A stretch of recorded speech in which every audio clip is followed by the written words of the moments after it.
On a splendid and sunny morning, within the newly constructed schoolhouse of the Hidden Leaf Village, a young and benevolent teacher was imparting knowledge to her pupils, enlightening them about the intricacies of ninjas. Children, today we are having a history lesson.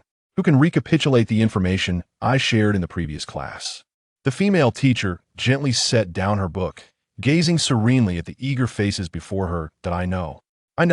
The last lesson was about the history of ninja academies and ninja squads. A young boy eagerly rose to his feet. Excellent. Can you elaborate further?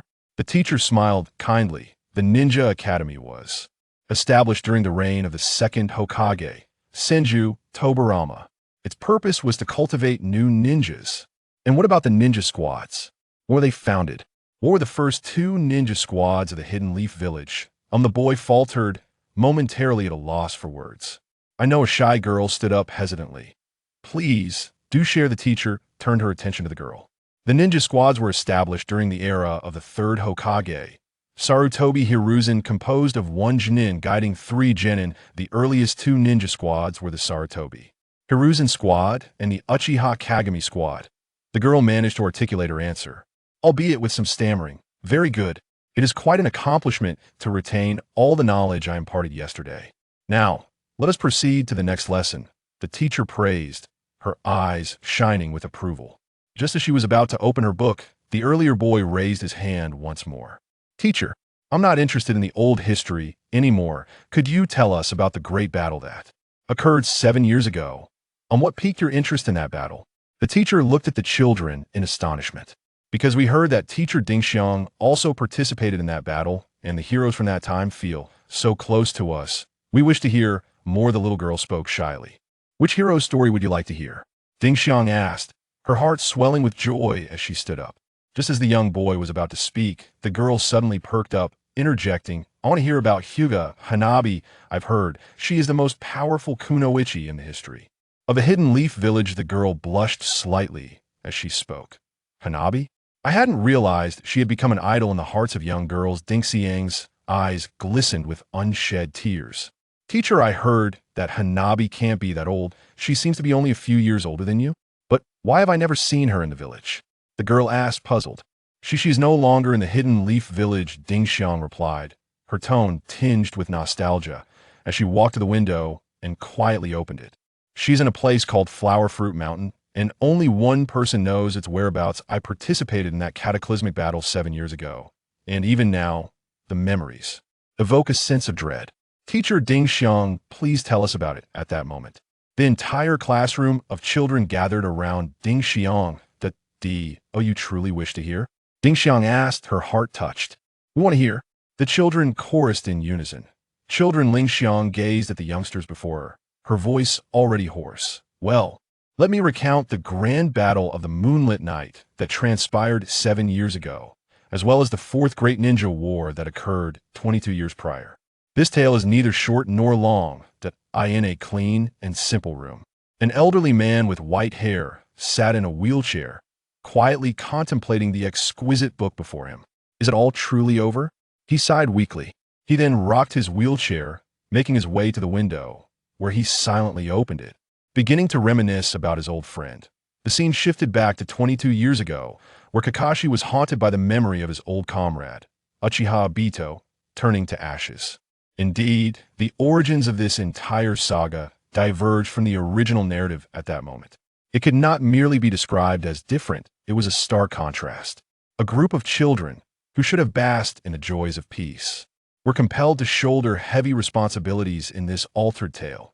You must become Hokage, were Obito's final words before his demise. You can rest assured, Naruto vowed resolutely. Then, Uchiha Obito turned to ashes. Damn you, Kagaya.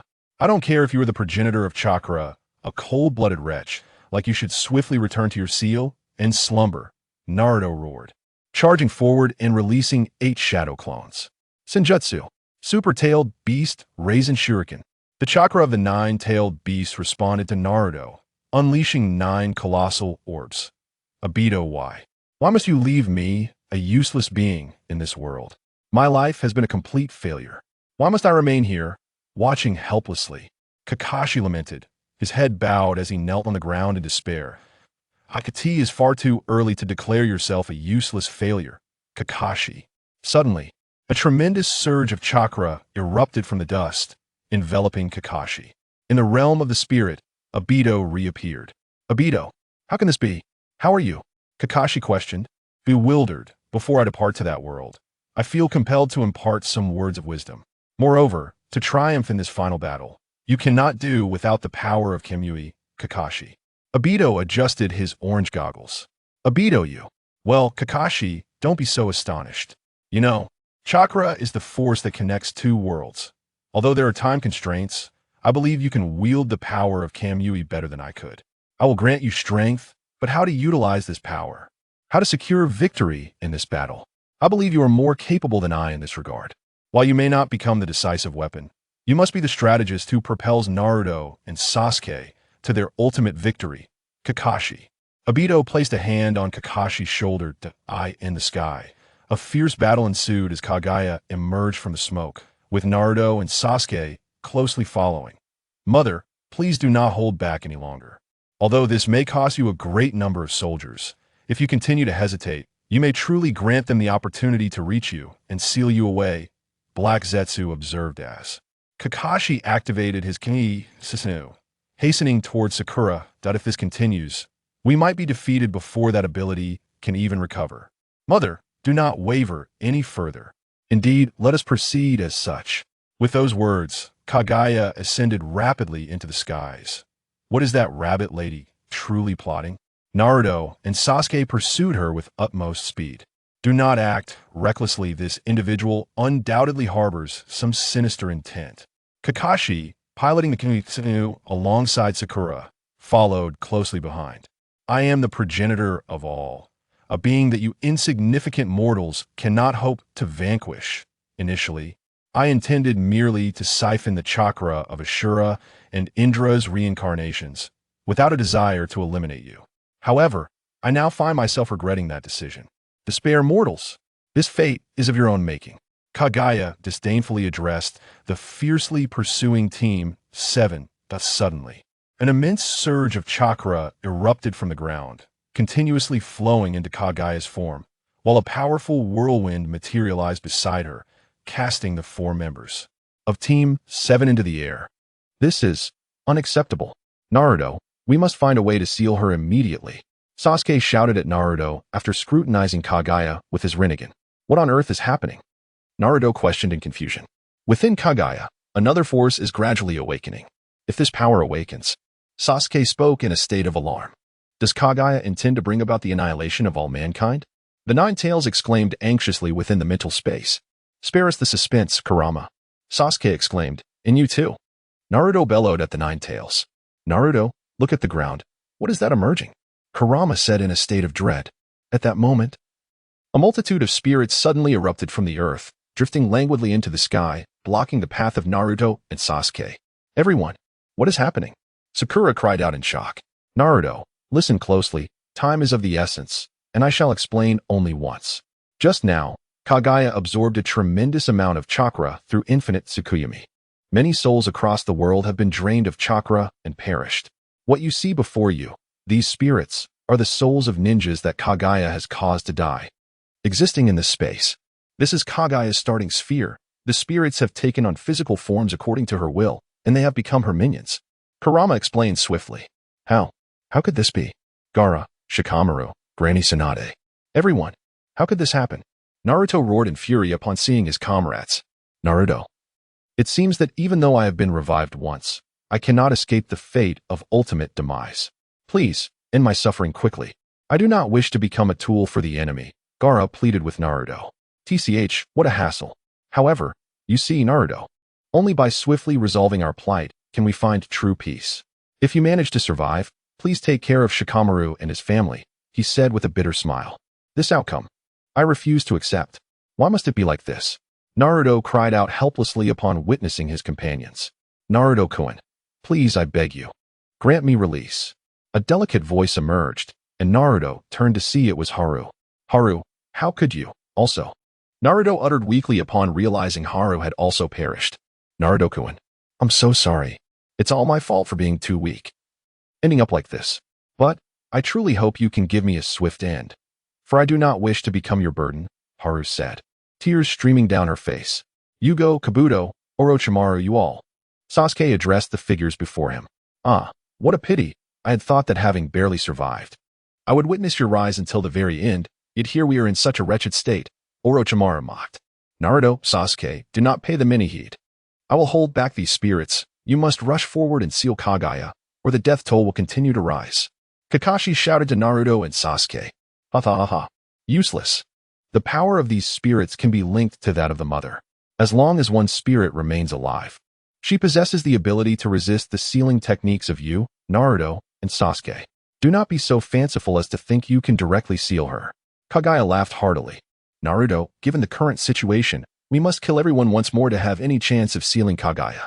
Moreover, I must inform you that my Rinnegan has just detected that Kagaya has absorbed a vast amount of anomalous chakra from the infinite Tsukuyomi. Kagaya possesses another ability that responds to this chakra and is rapidly regenerating. If her other ability is restored, we stand no chance of victory. The spirits before us are indeed troublesome. Our only hope lies in your thousands of shadow clones, which may swiftly turn the tide. Otherwise, this world is doomed. Sasuke declared to Naruto. Are you suggesting that I personally slay my comrades? You scoundrel. Naruto exclaimed, gripping Sasuke tightly. You fool. Do you have a better plan than this? Without the assistance of your shadow clones, even if it exhausts me, Kakashi, and Sakura, it would be utterly impossible to change the course of this battle. Sasuke forcefully pushed Naruto away. Naruto, given the present circumstances, it seems there is no other option. Kakashi said solemnly. But how infuriating. How infuriating. Naruto shouted at the sky, then formed hand signs, summoning thousands of shadow clones, weeping as they charged forward. With the 7th Squad's desperate assault and Kagaya's final pulse before regaining her new ability, Kagaya is momentarily paralyzed and unable to move, just as she has regained her new power and has yet to utilize it. Ah, my Rinnegan. Kagaya roared in madness. Subsequently, her white eyes began to transform into another type of eye. In that fleeting moment of Kagaya's struggle, Naruto and Sasuke made contact with her. One on the left and one on the right. 6 paths, planetary devastation. The sealing technique of Naruto and Sasuke was initiated. However, due to the stimulation of Kagaya's Rinnegan, the power of the 6 paths, planetary devastation was continuously weakened. Is this rabbit lady attempting to flee? Naruto gazed in astonishment at Kagaya, who was slowly breaking free from the seal and struggling upwards. Damn it. At that moment, Sakura descended from above, delivering a punch directly to Kagaya's head. How was it possible? How could I be? Kagaya, pressed down by Sakura, could no longer escape the sealing technique of the 6 paths, planetary devastation. I am the progenitor of all. How could I possibly lose? Kagaya, summoning her last vestiges of strength, pointed at Naruto and Sasuke with both hands. What is this? Sasuke stared at Kagaya in shock. I can no longer fly. Is my ability frozen? Naruto exclaimed, looking at Sasuke. Can your ocular power still be utilized? Indeed. This is the freezing of abilities. But why would Kagaya freeze mine and Naruto's powers? Sasuke pondered internally. Sasuke, Naruto, look. Sakura pointed beside them. The Shinju SHD orb began to tremble violently. At this moment, Kagaya was once again sealed by the 6 paths, planetary devastation, and the 9-tailed beasts, along with Uchiha Obito, were released. As Black Zetsu detached from Kagaya at the very moment of her sealing, it immediately transferred to Uchiha Obito, subsequently plunging into the ground, disappearing from sight. That Black Zetsu has escaped, Sakura observed as it burrowed underground. For now, we must focus on our own survival. Sasuke lamented. Damn it. I can't use my ocular power. I'm frozen. Naruto, can you still float? Sasuke shouted at Naruto as he noticed the Otsutsuki's final pursuit orb was on the verge of explosion. No, I can't float. Is this how it ends? Damn it. This outcome. I refuse to accept it. Naruto exclaimed, his agitation rising as his consciousness began to wane. Sasuke, Naruto, what are we going to do? Sakura cried out, witnessing the imminent explosion of the orb. Naruto's awareness is slipping away. Is this truly the fate of the 3 of us? No, there are still unresolved issues. We cannot end like this. Sasuke pondered. In Naruto's mental realm, Sasuke suddenly appeared before Naruto and the Nine Tails. Huh? Sasuke? How did you end up here? Naruto was taken aback. Both of you have accepted the chakra imparted by the Sage of Six Paths. Your chakra originates from the same source, so my presence here is not surprising. The Nine Tails elucidated. Naruto, listen carefully. Although Kaguya has been sealed, the problem remains unsolved. We cannot perish in vain. We must have a contingency plan, Sasuke calmly instructed Naruto. I take pride in being able to be your teacher, but at this final moment, I find myself powerless to save you from the impending explosion.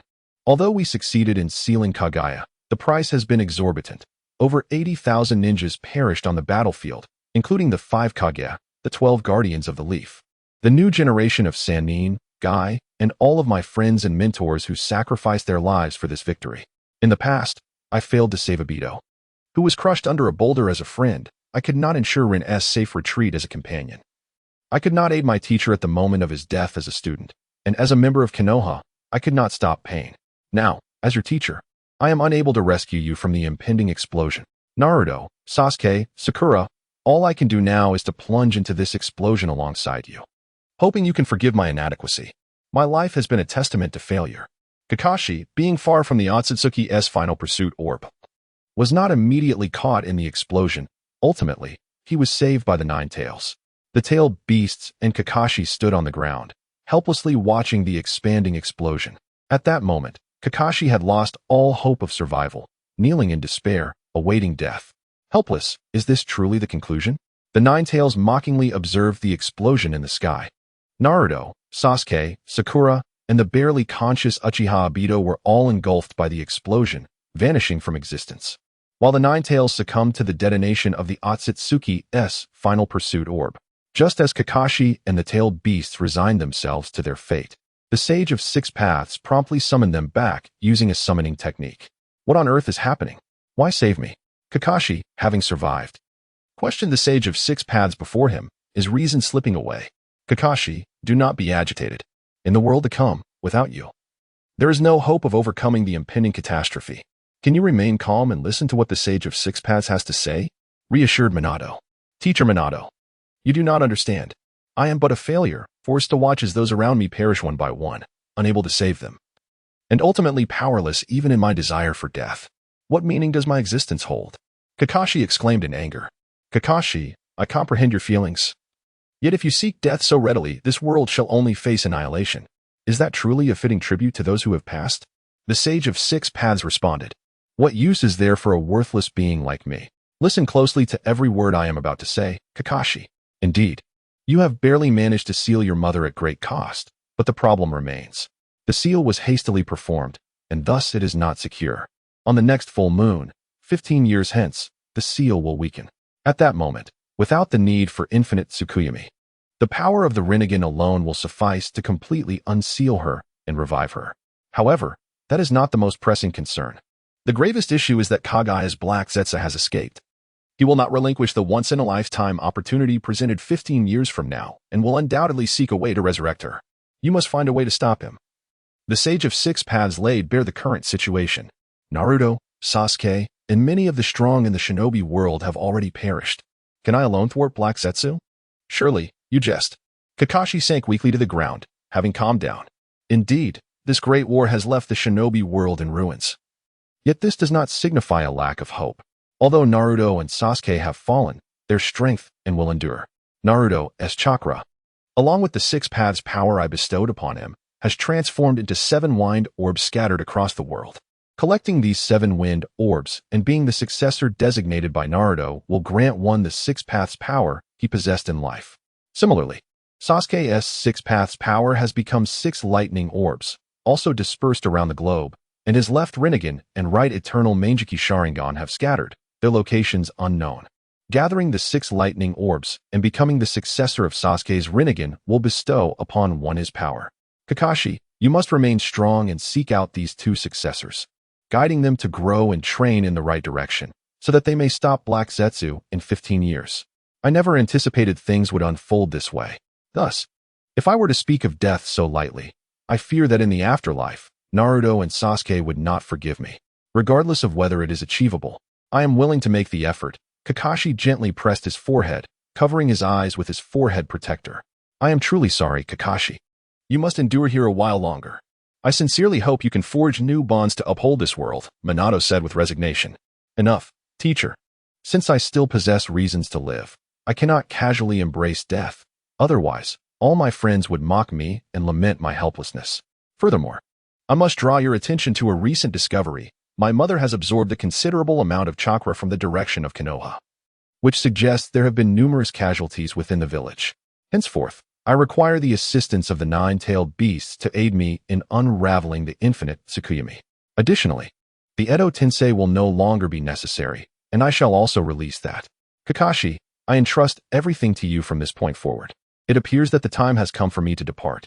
Kakashi, Lin and I will bless you from another world, said Obito as he bid farewell to Kakashi. Thank you, Obito. Without you, I would not have reached this point, Kakashi responded with a faint smile. For someone like me, who has plunged the world into chaos and caused the demise of many, what is there to be grateful for? Obito replied weakly with a smile. Even so, I sincerely rejoice that we part as friends rather than enemies. Thank you, Kakashi said with a smile. Kakashi, I am leaving now. Take care. Obito vanished, reuniting with Lin in the Pure Land. Perhaps in the future, I may need your strength again, Obito, though I truly hope that moment never arrives. I really do not wish for it, Kakashi pondered as he watched Obito slowly fade away. With the assistance of the tailed beasts, the infinite Tsukuyami was dispelled, and the Edo Tensei was lifted, causing all the reincarnated Hokage to depart. Kakashi and the tailed beasts began surveying the battlefield, aside from Suigetsu, Karen, and Killer Bee, who were barely clinging to life. The rest were lifeless bodies. The Ninetales immediately rushed to heal Suigetsu and Karen. It seems Suigetsu survived due to the unique trait of the Hozuki clan, which allows him to liquefy his body and absorb chakra at a slower rate. As for Karen, it is likely her powerful Uzumaki lineage that granted her remarkable vitality. Regarding Killer Bee, it was the chakra from a tail I left behind before being absorbed by the outer path golem that sustained him. Thus, he was not completely drained. This is how it stands. Though it is difficult to accept, it is an unchangeable reality, Kakashi explained helplessly to the trio. Sasuke, Sasuke, why has Sasuke still perished? Karen cried out. Hey, are you joking? There must be limits to jesting. Suigetsu exclaimed in shock as he gazed at Kakashi. Killer Bee murmured helplessly to the Eight Tails. B. What you must do now is return to the hidden cloud as swiftly as possible to oversee the situation, otherwise, the village will be doomed. You cannot allow your brother's sacrifice to be in vain, the Eight Tails urged Killer Bee. Kakashi, are you all here? At that moment, behind Kakashi, Enko Mitarashi stumbled upon the scene. Enko, you're alive? Kakashi exclaimed in surprise. Alive? What on earth happened? I was trapped in Orochimaru's cave and had no idea what transpired here. Enko replied, utterly bewildered. It appears that Kaguya, through her infinite Tsukuyami, only inflicted harm upon the 80,000 ninjas on the battlefield. The inhabitants of the 5 great ninja villages and other regions of the world seem to have escaped unscathed. It is likely that Ikado remained in the depths of Tobi's cave, far from the battlefield, thus avoiding calamity, explained the Ninetales. Had you not mentioned it? I might have forgotten, Kakashi responded quickly. Previously, the Sage of Six Paths indicated that Kaguya had drained a substantial amount of chakra from the direction of Konohagakure, resulting in numerous casualties within the village. We cannot linger here any longer. Ikado, let us return to the Leaf Village immediately. Please, return ahead of us, the Four Tails, Son Goku stated. We, the Nine-Tailed Beasts, shall be responsible for returning the bodies of the fallen ninjas to their respective villages. Kakashi nodded in agreement. In accordance with the Four Tails' wishes, I shall leave a portion of my chakra within you, Kakashi, so you may contact me at any time. The Nine-Tailed Beasts will subsequently search for wind and lightning crystals, as well as Sasuke's Rinnegan, and we shall inform you of any developments, the Nine-Tails instructed Kakashi. Soon after, Cheyenne expressed her desire to retrace the path she had followed with Sasuke, uncertain of her destination. Meanwhile, Suigetsu accompanied the Three Tails in transporting bodies back to the village of Kirigakure in search of something. Killer Bee, alongside the Eight Tails, returned to Kumogakure with the corpses, while Shikaka transported bodies back to Sunagakure. Before long, Kakashi and Ikado arrived at the entrance of Konohagakure. Ikado, please convey this message. The widows of the prominent clans, including Shikamaru's mother, Ino's mother, and Choji's mother, must select an orphan from their clans to adopt as their own child, Kakashi insisted, disregarding Irika's inquiries. Why is that? Akato asked, astonished at Kakashi's directive. Those who have endured suffering often lose their purpose in life. However, if those who have shared in hardship can unite their sufferings, it may kindle a new hope for survival. The children they adopt today will become the hope of Konohagakure tomorrow, Kakashi replied with a somber smile. I understand. I shall attend to it immediately. Akato began to depart when suddenly, a panting ninja rushed in. Kakashi, this is urgent. What is it? Kakashi asked anxiously. The Hyuga clan. They are all dead. Everyone from the Hyuga clan has perished. Only the young daughter of Hyuga Hisashi, Hyuga Hanabi, is barely alive and has been taken to the hospital for emergency treatment.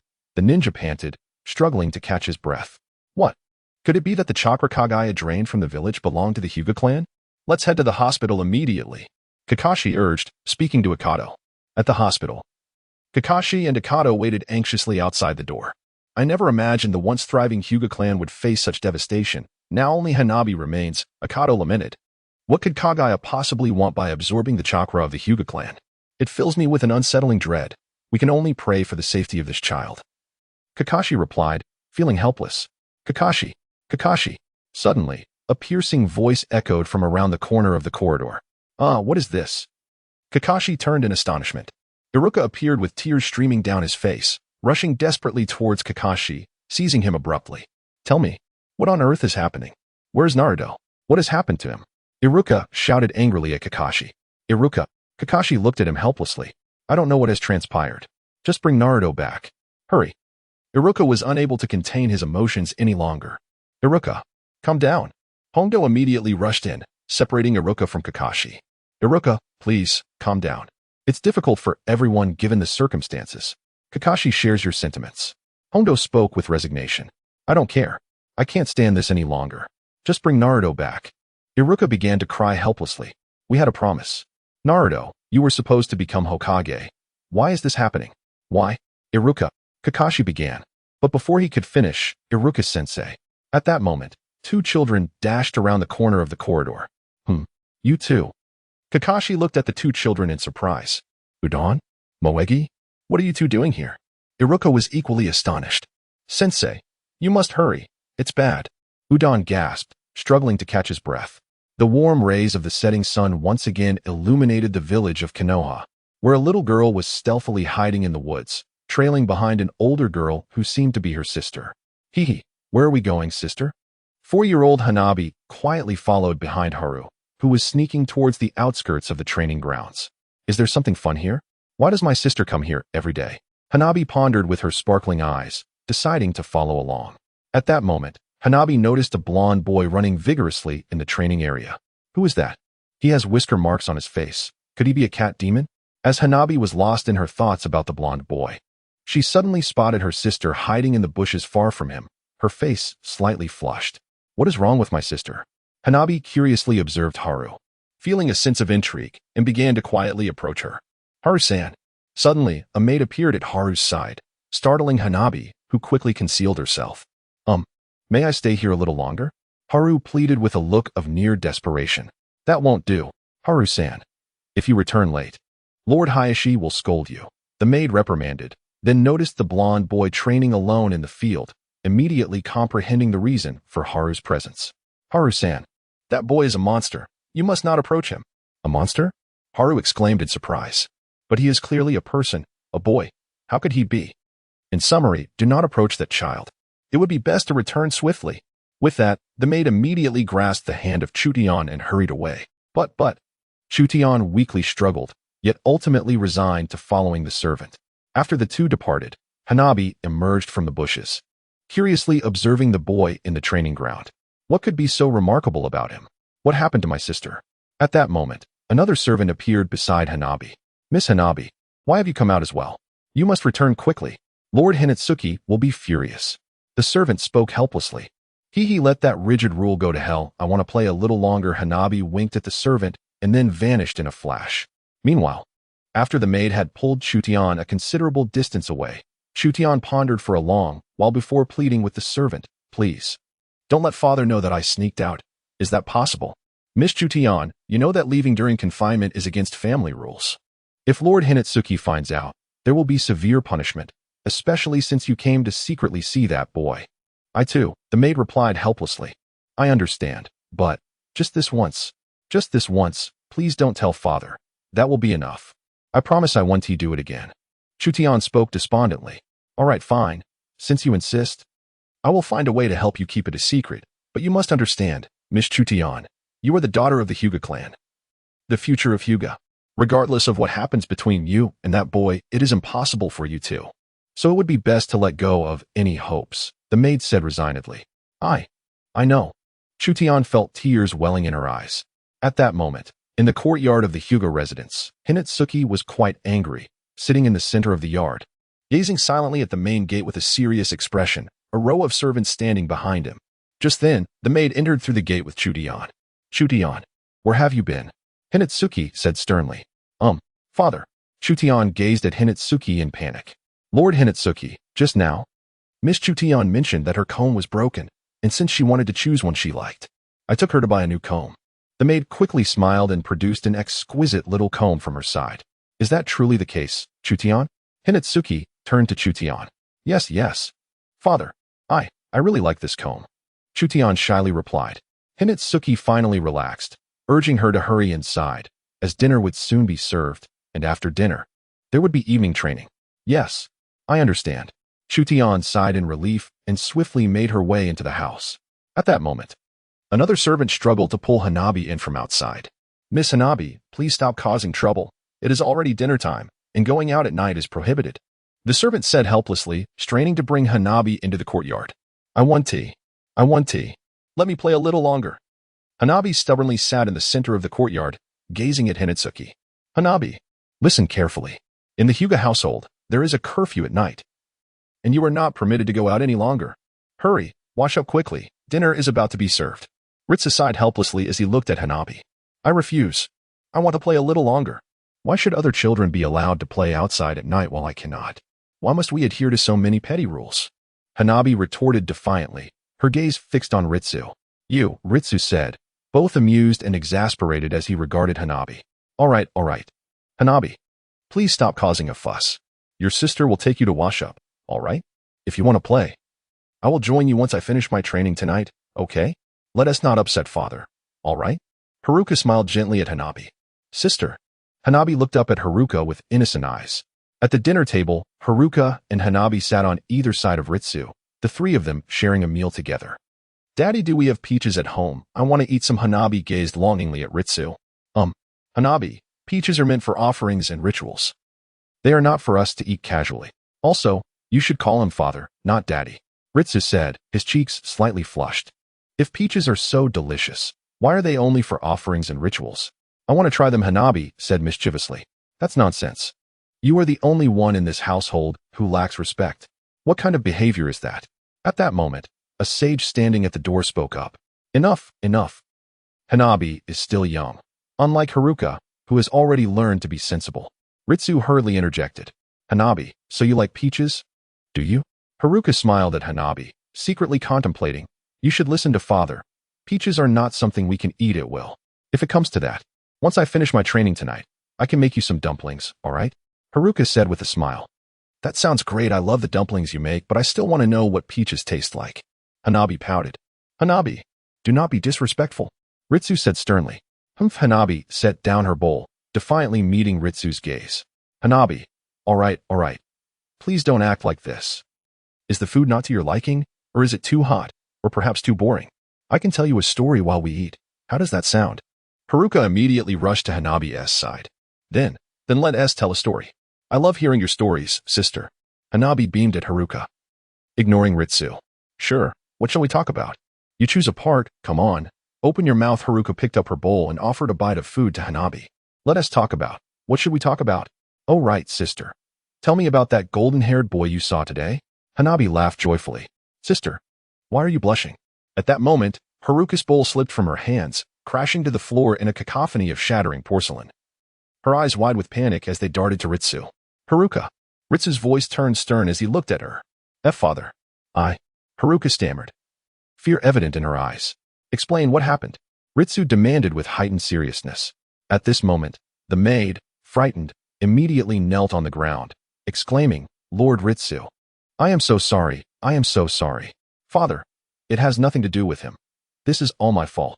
Before Chutian could finish her words, the elder sternly interjected. Regardless, both of you have violated the rules and must face punishment.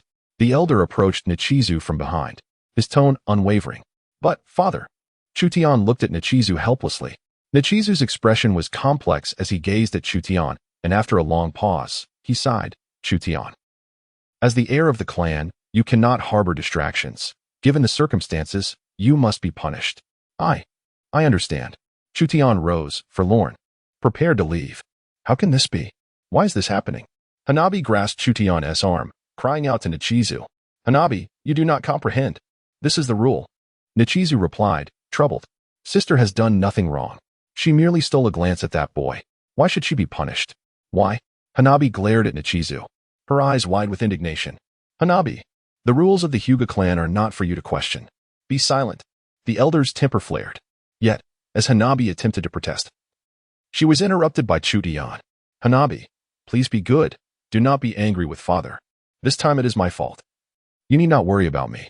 Chutian forced a smile, attempting to soothe Hanabi. But sister, this is unfair. Hanabi cried. That evening, Chutian endured a severe punishment, receiving dozens of slaps that left her hands swollen. Witnessing this, Hanabi's heart ached, and she retreated to her room, refusing to let anyone enter. She buried her head under the blanket and wept quietly. After a while, she heard the faint sound of the door creaking open, and someone approached her. I said no one is to enter. Why are you here? Hanabi flung off the blanket and struck out at the intruder. Hanabi, please don't. Chutian stumbled to the ground, revealing 2 plump peaches that rolled from her nightgown. Sister. Realizing she had struck Chutian instead, Hanabi rushed to her side, kneeling beside her. I'm so sorry. If I hadn't exposed you at the dinner table, you wouldn't have been punished. Hanabi sobbed, embracing Chutian. Hanabi, this is not your fault. Truly, it was my mistake this time. Chutian smiled wearily, trying to comfort her sister. Sister, why is it that you cannot even look at someone else? And what does it mean to have distractions? Why do we have so many rules in our family? Other families do not have such strict regulations. Hanabi wept, her eyes filled with confusion as she looked at Chutian. Hanabi, you must remember. We are the Hyuga clan. We are not like other families. We have many rules, many expectations. Thus, you must always remember to avoid violating our family's principles. Do you understand? Chutian gently wiped away Hanabi's tears. But why can't we even play with the children from other families? Sister, you merely glanced at someone and blushed a little. Why must you endure such punishment? Hanabi expressed her bewilderment. In the Hinata family, the familial structure is exceedingly strict. Indeed, this time, my sister was at fault for developing feelings for that young man. However, upon reflection, such a relationship seems implausible. Even if my sister were to have some connection with him, it would be impossible for them to be together in the future. This is due to the necessity of maintaining the purity of the Byakugan. Members of the main family are forbidden from intermarrying with outsiders, Chihata lamented. I don't care about whatever purity or intermarriage rules there are. Why shouldn't my sister be allowed to play games with that boy from outside? This is utterly unfair. Why is it that what my sister desires must be denied to her? She merely wishes to play with that young man. Hanabi insisted defiantly. Hanabi, you. Chihata gazed at Hanabi in astonishment. I disregard any rules. My sister has neither bullied anyone nor committed any wrongdoing. Why then? Must she be prohibited from playing with others? Who cares about the main family or its traditions? I could do without them. Hanabi exclaimed, her eyes wide with determination. But, Hanabi, Chihata hesitated, struggling to find her words. Sister, rest assured. From this day forth, I shall no longer be foolish enough to expose you as I did today. In the future, if you wish to seek out that young man to play, allow me to provide cover for you, Hanabi said, wiping her tears and looking innocently at Chiao. Chiao, inspired by Hanabi's words, felt the flicker of hope reignite within her. After a long pause, she finally spoke. I understand. Then, I will entrust this to you, Hanabi. Thereafter, Chihata picked up a peach from the ground and handed it to Hanabi as a token of gratitude from her sister. This peach is for you. Do taste it and tell me if it is delightful. That is the spirit, sister. From now on, whatever you wish to do, feel free to pursue it. I will cover for you, disregarding any rules. Hanabi declared joyfully, taking a large bite of the peach without peeling it. Ah, Hanabi, your eating is rather unbecoming. At the very least, you ought to peel it, Chihata said, somewhat embarrassed. What does it matter? There are 2 peaches here. Will you join me in eating them? Hanabi replied cheerfully, gazing at Chihata with delight. Under the night sky, within their small room, the two sisters happily savored peaches while humming nursery rhymes, entirely shedding the demeanor of affluent young ladies. The narrative is set after Pain's invasion. This year, Chihata is 15, and Hanabi is 10. Upon their return to the village, they quickly learned of Chihata's severe injuries during Pain's attack. Anxious, Hanabi rushed to her sister's room. Sister, are you all right? I heard you were gravely injured. Hanabi panted heavily. Ah, Hanabi? You're back? I'm fine now. Sakura has already treated me. Chihata greeted her sister with a smile. Is that true? You better not be deceiving me. Hanabi replied, concern etched on her face. Indeed, I am well. If you don't believe me, just look at me. Don't I appear quite healthy? Chihata stood and approached Hanabi. Hanabi scrutinized Chihata for a moment before reluctantly responding. I am no doctor, but please do not deceive me, sister. If you're unwell, I shall take you to the hospital. I assure you, I am perfectly fine. Hanabi, come inside.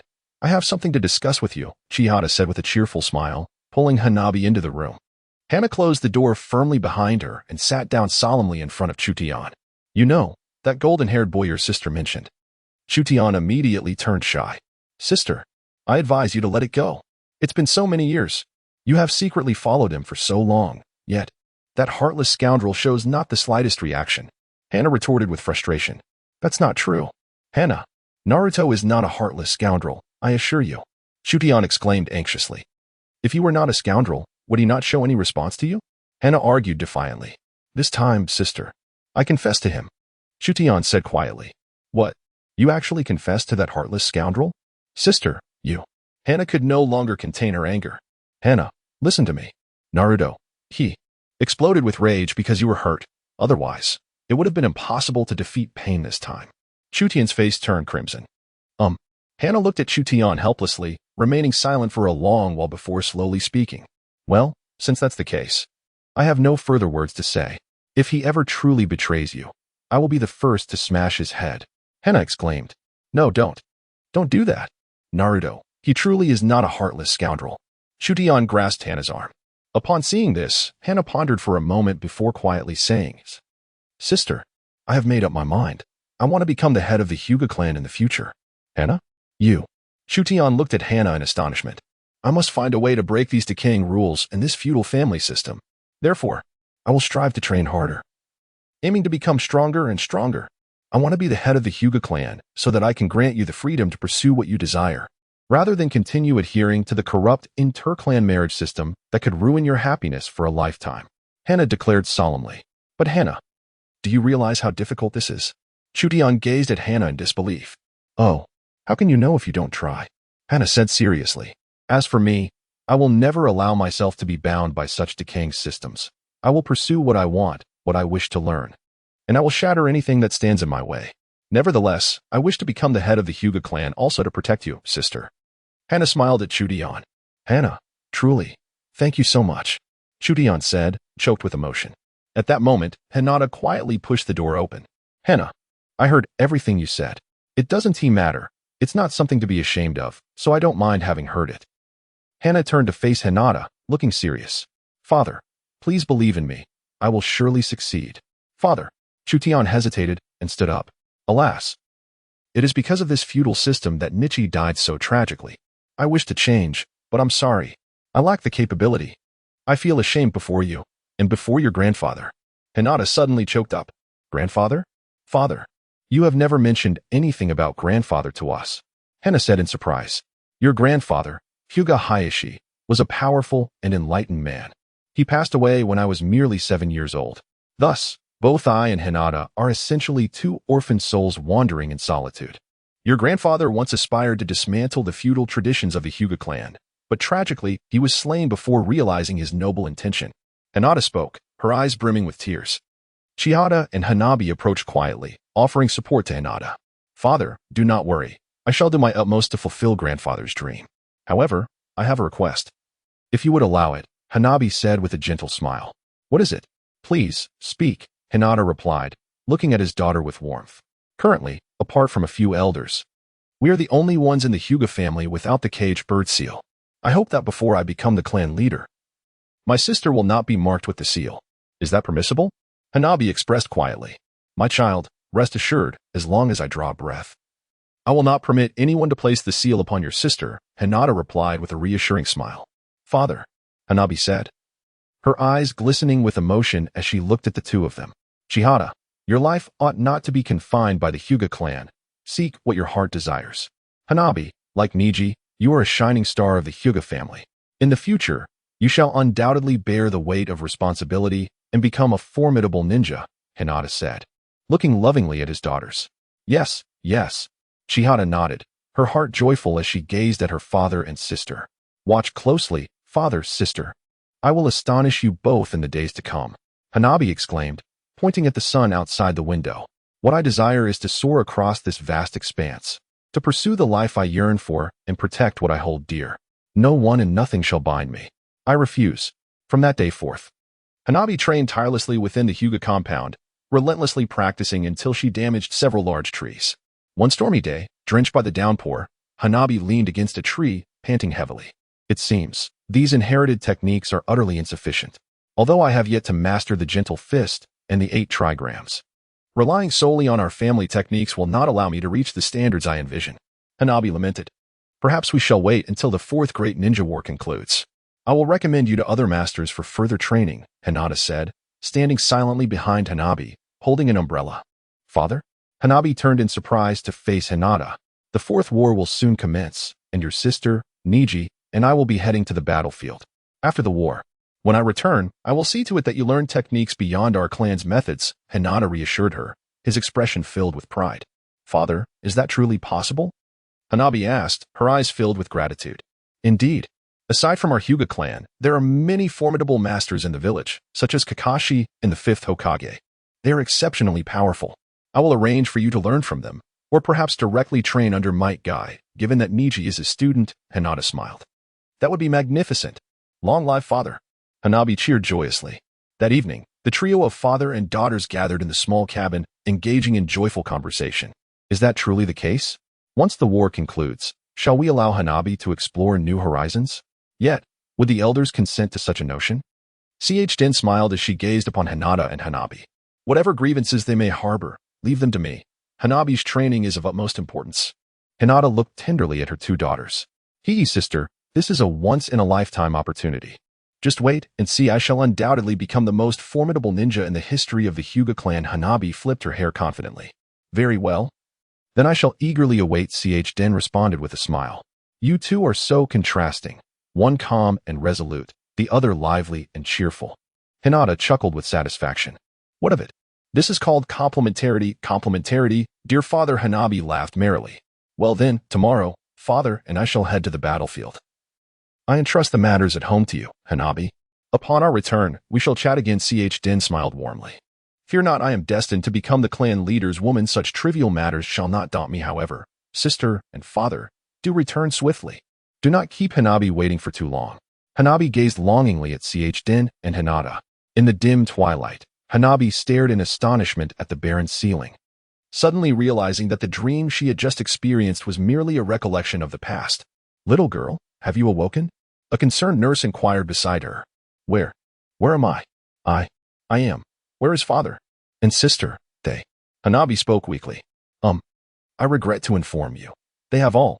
The nurse replied with a heavy heart. Though this is a painful truth. I hope you can remain strong. These are the exact words entrusted to me by Lord Kakashi. You mean to say, father, sister, they cannot return, can they? Hanabi's eyes welled with tears, her body weary from the effort of weeping. Yes, the nurse said helplessly. Why? Why has it come to this? We had promised that upon their return. Why?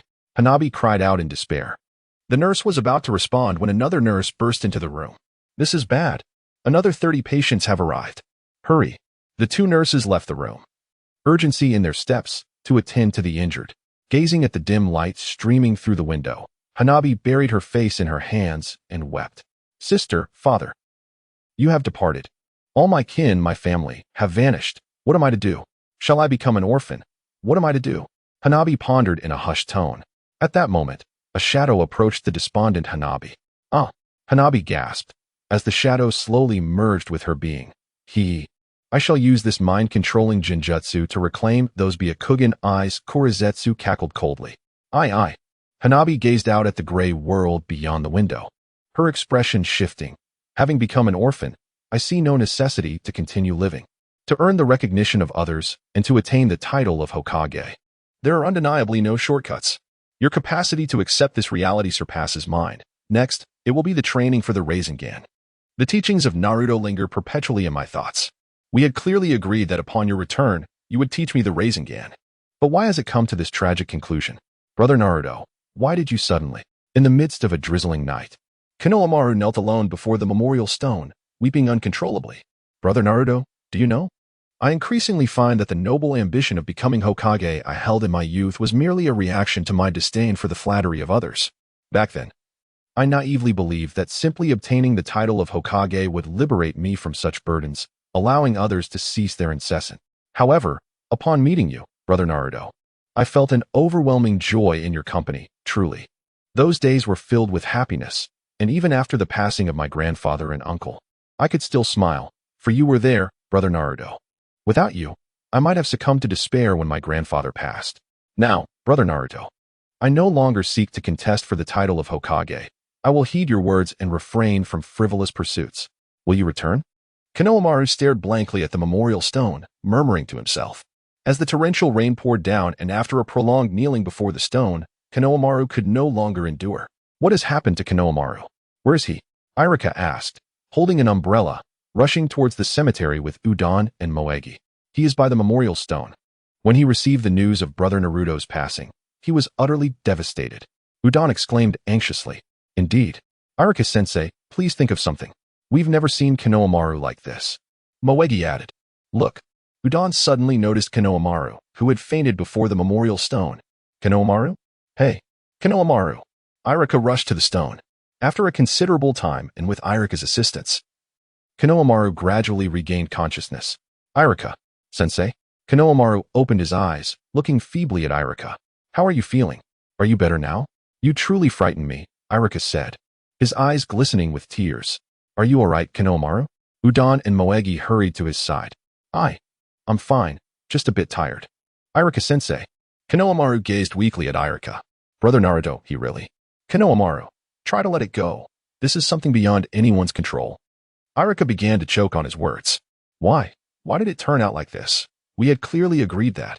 Brother Naruto had promised to teach me the Rasengan. How could he just leave without a word? Konohamaru shouted in anguish. Konohamaru, listen to me. Naruto has departed. Even if you choose not to be a ninja anymore, you must continue to live well. Do you understand? Irika said despondently. Irika-sensei, what do you mean? Do you see me as a coward? Konohamaru exclaimed, looking fervently at Irika. I find myself utterly incapable of accepting the departure of any individual. Indeed, henceforth, whatever may come, as long as I am alive, just surviving is sufficient. Irika weeps bitterly. Even you, Irika-sensei. How disappointing. Konohamaru shouted at Irika through his tears, before dashing out in a frenzy. Konohamaru, Udon and Moegi immediately followed suit. How disappointing can it be? Irika forced a bitter smile. The torrential rain continued unabated as Konohamaru ran through the downpour, with Udon and Moegi hot on his heels. How infuriating. Konohamaru slammed his fist against a nearby trunk and, bowing his head against the tree, began to weep. One after another, they are all so disappointing. Not only my brother Naruto, but even Irika-sensei. Konohamaru furiously head-butt the trunk. Please don't do this, Konohamaru. Udon quickly grabbed him. At the very least, consider the plight of Irika-sensei. He did not act out of malice.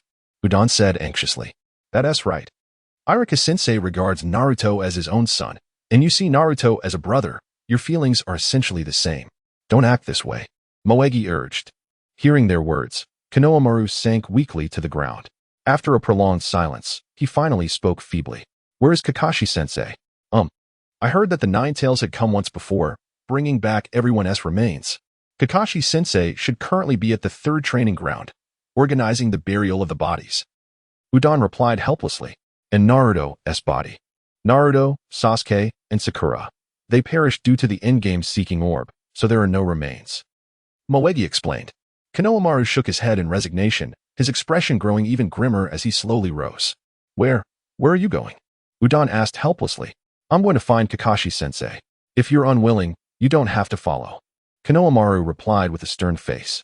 At that moment, Hinata Hanabi wandered alone, dazed, out of the hospital and made her way to the stream at the village's edge. Since I have become an orphan, there is no longer any necessity to continue living. Indeed, none. Hanabi's eyes were hollow, and in her stupor, she suddenly fell into the stream. Hee hee. Once the little girl drowns, I'll be able to smoothly reclaim these Byakugan black, Zetsu chuckled sinisterly. Meanwhile, in the high-risk ward of the Konoha hospital, Akamichi Arke approached Yugao's bedside with a sense of helplessness. How are you? Feeling better? Arke asked with concern. Arke, where is the child? Yugao seemed to recall something. Do not worry, the child is well. However, you suffered from severe postpartum complications due to childbirth and must recuperate properly. Otherwise, you may face life-threatening dangers. Arke said anxiously. Arke, may I see the child? Yugao lay exhausted on the hospital bed. As Hongdo listened, she slowly rose and retrieved a small infant from a nearby cot, placing the child beside Shiri Hong. As long as the child is safe. Asuma, we finally have a descendant. Shiri Hong choked back tears. Though she is a girl, she is remarkably spirited. Hongdo smiled gently. Let us first take the child to the hospital. I must. Shiri Hong slowly attempted to rise. What are you planning to do? Of the 4 Jonin who once guided the 12 ninja, only Kakashi and I remain. The village is in disarray. I cannot simply stand idly by. With that, Shiri Hong endeavored to stand, yet found it exceedingly difficult. Merely setting her feet on the ground left her drenched in sweat. Do not act recklessly, Hong. Your condition is still precarious. Regardless, you have just given birth. Do not push yourself so. Furthermore, you require someone to care for both you and the child. Hongdo exclaimed anxiously, grasping her arm. Care? Who is there to look after us at this moment? The village is in chaos. It is already a blessing if we do not burden you and Kakashi with our troubles. Shiri Hong managed a feeble smile. What do you mean? Hasn't a single member of Asuma's clan remained? Hongdo asked in astonishment. Aside from Konohamaru, they have all gone to the battlefield. In the end, I have no family left, Shiri Hong replied, shaking her head in resignation. Then, let us find Konohamaru. Even if he is not well versed in caring for new mothers, it would be beneficial for him to see his sister, Hongdo suggested, albeit reluctantly. Naruto is dead. I fear his situation is dire as well. It would be good for him to see his sister. Perhaps it would ease his heart. I beg of you, Hongdo, Shiri Hong said weakly. At that moment, on their way to the 3rd training ground, Udon and Meng Huang hurriedly followed Konohamaru, holding an umbrella against the rain. Konohamaru, do not walk so fast. Udon panted. Indeed, perhaps Kakashi-sensei is not there right now.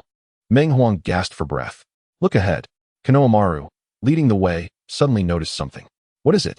Udon and Meng Huang caught up. Ah, someone is drowning in the creek. Udon shouted immediately. Save them.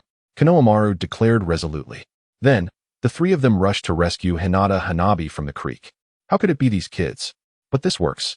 I can use this girl's body to eliminate them, murmured Kurizetsu from the shadows. Aye. What is happening? Hanabi finally stirred awake after some time. This is a Byakugan? Udon stared in astonishment at Hanabi's eyes. You are from the Hyuga clan? Konohamaru asked in surprise. Who told you to meddle in our affairs? Hanabi suddenly sprang to her feet, delivering a powerful strike to Konohamaru's abdomen. Ugh! Konohamaru staggered back a few steps, immediately coughing up blood. How could you do this? We saved you. Before Udon could finish her words, she was struck on the forehead and fell unconscious in an instant. Well, this girl is incredibly formidable. Meng Huang was so frightened that she could hardly move. Meng Huang, step back. You cannot defeat her. Ha ha ha. Konohamaru laughed, clutching his stomach and gasping for breath as he struggled to stand. Without hesitation, Hanabi charged straight at Konohamaru with a blank expression. You ungrateful brat, we saved you. And you repay us like this. Konohamaru, incensed, gathered his chakra into a Rasengan to show her what he could do. The clash of the 8 trigrams palm against the Rasengan. How intriguing, indeed, thought Black Zetsu, lurking in the shadows. This guy is so strong. Without the Rasengan, he hardly stands a chance. Konohamaru cautiously observed Hanabi, who was advancing with her Rasengan ready. Just as the 8 trigrams palm was about to collide with the Rasengan, a figure suddenly emerged from the shadows, gripping the wrists of both Konohamaru and Hanabi, pulling them apart. Konohamaru stared in astonishment at the figure before him. It was Kakashi. Oh my! Kakashi, this is bad. We must hurry. Upon seeing Kakashi, Black Zetsu immediately concealed himself. As Black Zetsu's genjutsu was dispelled, Hanabi suddenly returned to her senses. Have you all had enough of this chaos? Kakashi calmly surveyed the two. I. Hanabi began to speak. Hanabi Hyuga, due to the urgency of the situation earlier, I could not accompany you as you regained consciousness, but the nurse should have conveyed my message. Why would you choose to seek death? Are you not concerned that Niji and your father would be even more heartbroken if they knew you were alive? They would be so relieved, Kakashi said, looking at Hanabi with helplessness. Wait, let me explain. Hanabi's words were cut short. Explain what? Konohamaru shouted angrily, clutching his stomach and wiping the blood from the corner of his mouth. Explain why you injured me and knocked Udon unconscious? Konohamaru glared at Hanabi. You. Hanabi shot a displeased look at Konohamaru. You ungrateful brat. We saved you, and this is how you repay us? I'm fine. But if anything happens to Udon, can you bear the responsibility? Konohamaru reproached Hanabi. I lost my grandfather and uncle when I was younger, but I never thought of ending my life.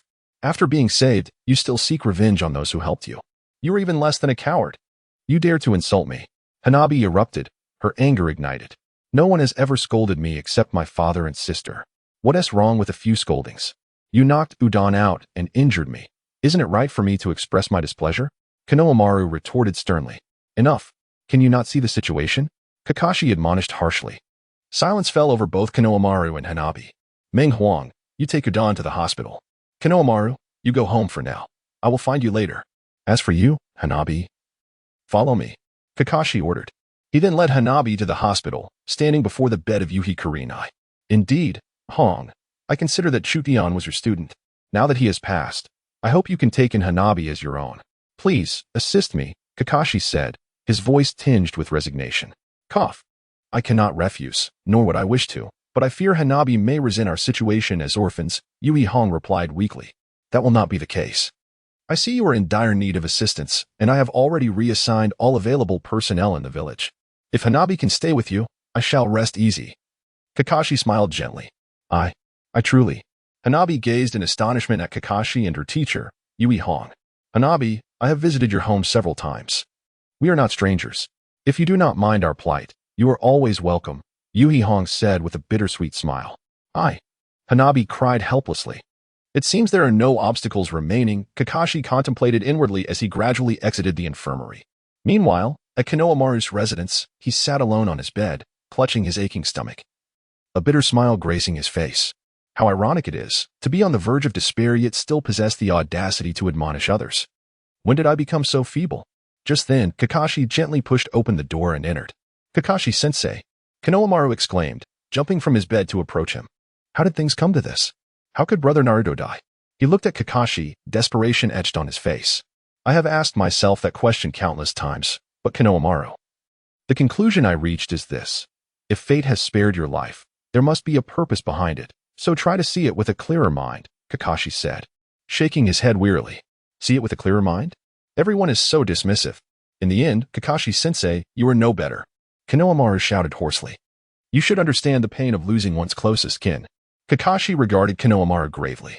I once believed that even if my grandfather and uncle were gone, Brother Naruto would remain my unwavering faith. Following in his footsteps would prevent me from feeling like an orphan. But now, I am not only an orphan, but I have also lost the courage to continue living. Konohamaru lamented, tears streaming down his face. Young man, be strong. Do not so readily display your tears to others, Kakashi admonished sternly. I wish to swallow my tears, but it only makes it more unbearable, Konohamaru cried helplessly. Your kin have all gone to battle. You are, in fact, the last remaining sprout of the third Hokage's lineage. So, before Kakashi could finish, Konohamaru interrupted. It is all useless. Everything is in vain. I don't even know how to live anymore. What talk of family is there? Had I known such suffering awaited, I would have preferred never to have been born. Konohamaru shouted through his tears. Kakashi gazed at Konohamaru before him, a wry smile gracing his lips as he slowly crouched down. If you wish, I can bestow upon you the legacy passed down from Lord Jiraiya and Naruto. What do you say? That is utterly impossible. Ever since Brother Naruto's demise, such a thing has become unfeasible, Konohamaru retorted, glaring at Kakashi. You need to gather your things immediately, and accompany me on our journey, Kakashi urged with a smile. A journey? Konohamaru blinked back his tears, looking at Kakashi with confusion. This child must be uplifted, yet I fear that I alone may not suffice, Kakashi pondered silently. At the village's entrance, Kakashi prepared to set off with Konohamaru. Konohamaru, you must heed Kakashi's words along the way, understand? Irika said with a hint of resignation. Yes, yes, Konohamaru replied weakly. I leave everything in your hands during my absence, Kakashi addressed Irika. Kakashi-sensei, where are we going? Konohamaru asked, his voice lacking vigor. Wherever we are headed. You shall soon discover, Kakashi replied enigmatically. Just as Kakashi and Konohamaru set forth, Akamichi came rushing in. What? Konohamaru has left? Akamichi exclaimed, astonished as he looked at Irika. Indeed, what of it? Irika inquired. What I meant was, I think Konohamaru should visit his sister. Akamichi said, somewhat helplessly. The Fourth Great Ninja War had cast an endless shadow of suffering upon the ninja world. Not only was the village of Konoha filled with widows, but the plight of other villages was equally dire. In such troubled times, some individuals were compelled to rise. Meanwhile, within the hidden sand village of the Wind Country, following the deaths of Gaara and his siblings, a significant number of officials found themselves without leadership. During an urgent meeting in the sand village, discussions ran rampant. Yet no consensus emerged regarding the future direction of the village or who would continue to lead it. I propose that I take charge of the sand village. I once garnered great military accomplishments. One voice boasted. Just you? What are you even worth? Another scoffed. I believe it would be more prudent for the daimyo to lead us personally. Enough of the bickering, everyone. Perhaps we should hold a vote among the populace, someone suggested. With the village rife with widows, it was imperative to find a successor to the Kazekage who could stabilize the community rather than exacerbate their troubles. Just as the debates grew increasingly inconclusive, the door to the conference room swung open, revealing two figures at the entrance. Daimyo. The assembly stood in unison to welcome the arrival of the daimyo. Have you reached a conclusion? The daimyo asked with a weary shake of his fan. I apologize, but we have not yet. There is no need for further deliberation. From this moment forth, all matters of the Sand Village shall be entrusted to Lord Chiyo, the daimyo declared, his voice steady. Upon witnessing the daimyo's companion, the assembly realized it was indeed Chiyo. 15 years ago, after my sister revived Gaara, I believed that Sunagakure would flourish under the leadership of the three siblings. Little did I anticipate that it would culminate in such an outcome. Cough, cough. Elder Chiyo suddenly began to cough. Are you all right? At your age. It is indeed burdensome for you to lead the village. The daimyo spoke hesitantly. It's quite all right. After all, I do not know how long I have left to live. Since I am still here, I shall endeavor to contribute more to Sunagakure. Otherwise, my sister would never forgive me, would she? Elder Chiyo replied with a smile. Now, do any of you have objections to Lord Chiyo continuing to lead Sunagakure? The daimyo addressed the assembly. The crowd fell silent, unanimously expressing their tacit approval. Then, Elder Chiyo, the sixth Kazekage, the daimyo turned his gaze toward Chiyo. I am but a frail old man. Do you truly believe it wise for me to occupy the position of Kazekage? Chiyo inquired with a smile. What do you intend to do? The daimyo asked, astonished. Chiyo smiled, turning away and walking quietly outside.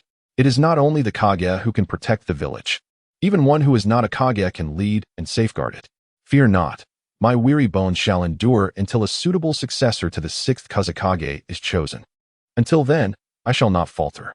Meanwhile, in the distant land of waves, amidst a gentle drizzle, a 13-year-old boy sprinted across the Naruto bridge. Why is this happening? Naruto. How could you? Inari gazed at the words Naruto bridge, weeping uncontrollably. At that moment, in Inari's home, Tazuna listened to Kakashi recount the events leading up to this moment, tears suddenly streaming down his face. I never imagined it would end this way. Naruto was so strong. How could this happen? Tazuna lamented, tears flowing freely. Indeed, I too cannot accept this reality. How I wish those three could still be by my side. But now, everything is turned to illusion, Kakashi said, adjusting his forehead protector to conceal his swollen eyes. Konohamaru sat beside Kakashi, witnessing the scene unfold with a heavy heart. I need a moment alone, he said, feeling despondent as he stepped away. This boy, is he truly the rumored first subordinate of Naruto? Tazuna inquired. Yes. His bond with Naruto is profound, comparable to mine. His family perished in battle, and thus he regards Naruto as his everything, his sole kin. Yet now this outcome has nearly shattered him. That is why I wish to bring him here. I hope you all can assist him, Kakashi said, gazing helplessly at Konohamaru's retreating figure. I wish to place all my hopes upon this child, for I believe in Naruto's choices. But now, this child. At this moment in Sunagakure, Elder Chiyo arrived at the cemetery, quietly placing a white flower before the grave of Granny Chiyo. Sister, alas, the hidden sand is devoid of hope. I never anticipated that I would have to rely on my frail body to uphold it. It is truly. I, HZ, find myself shedding tears unexpectedly, but rest assured, I shall endeavor with all my might, until my very last breath. I shall not relinquish my grasp. At that moment, a ninja rushed breathlessly to HZ's side. This is dire. Lord HZ. I recall. I had tasked you with retrieving the young priestess from the battlefield, correct? Where is she? HZ turned silently. My lord. The priestess, she. The ninja began to weep helplessly. What has transpired? Speak quickly. HZ urged anxiously. According to the timeline, prior to activating the infinite Tsukuyami, you should have escorted the priestess away from the battlefield.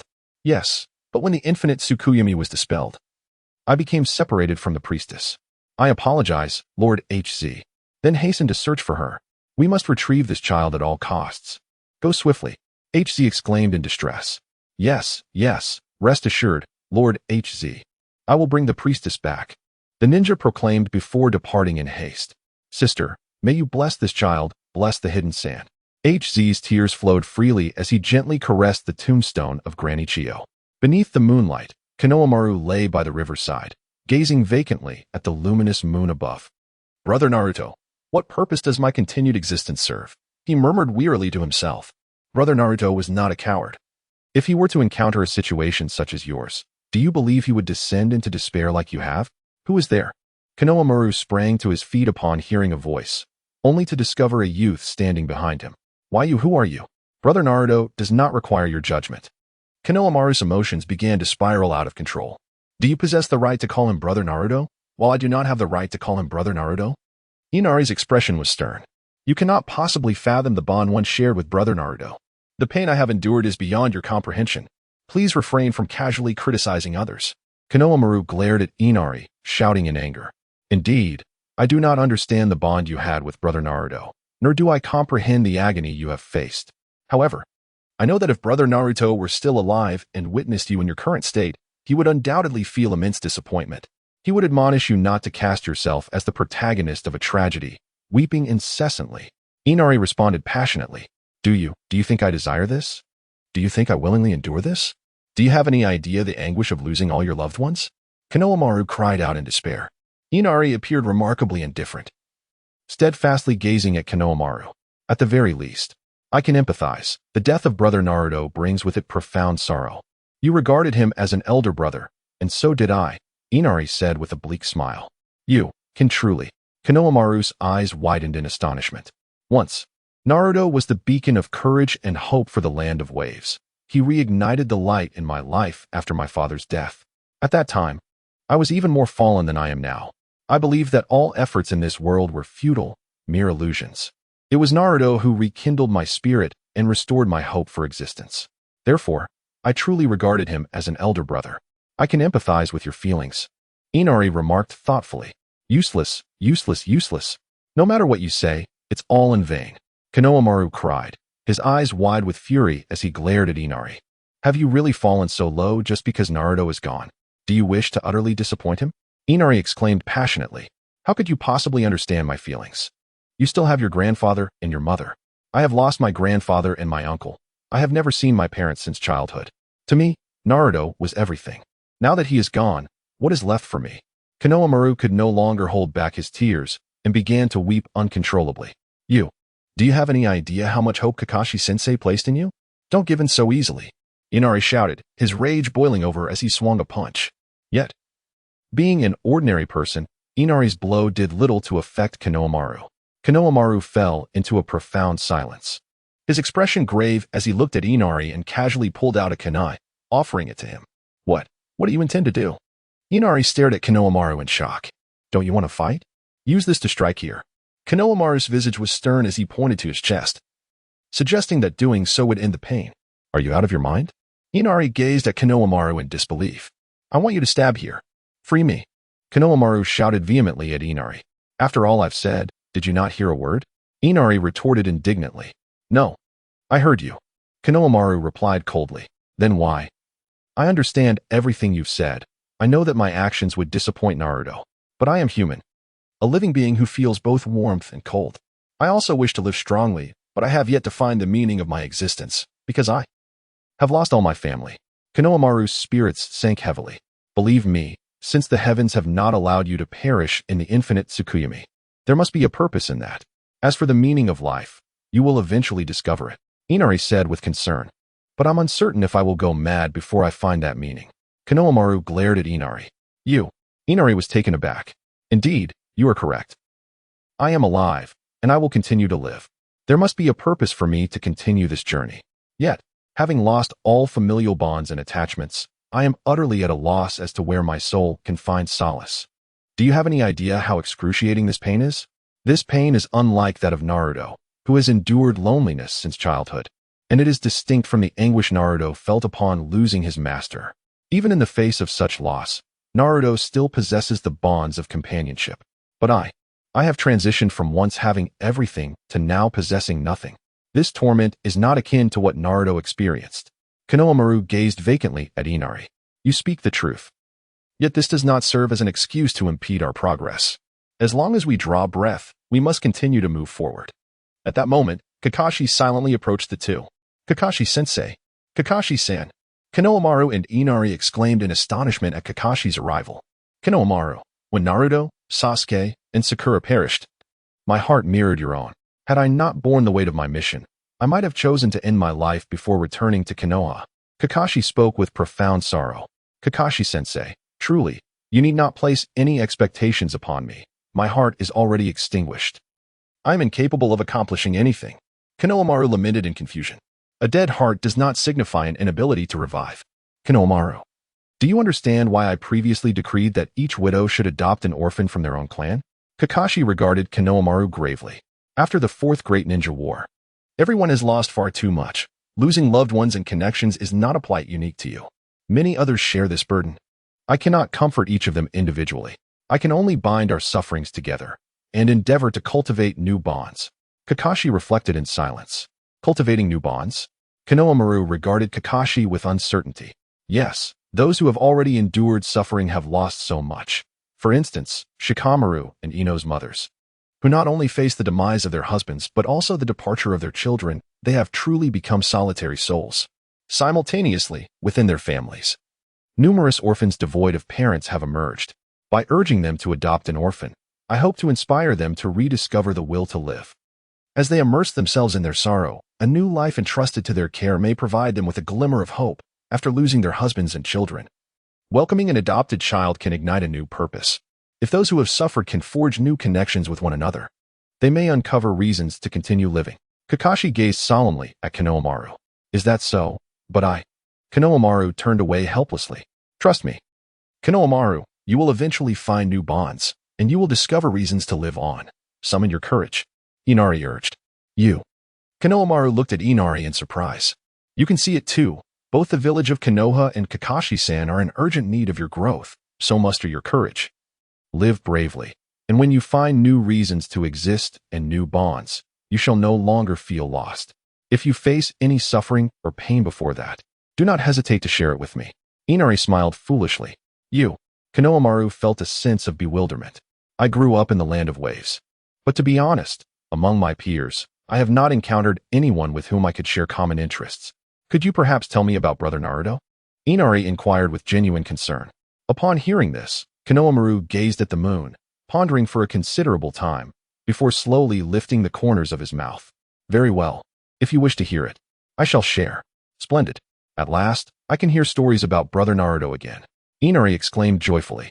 That night, within Inari's home, Konohamaru and Inari sat together on the bed, conversing late into the night, and whenever they spoke of Brother Naruto, the words seemed endless. Kakashi stood outside the window, silently observing the two children inside.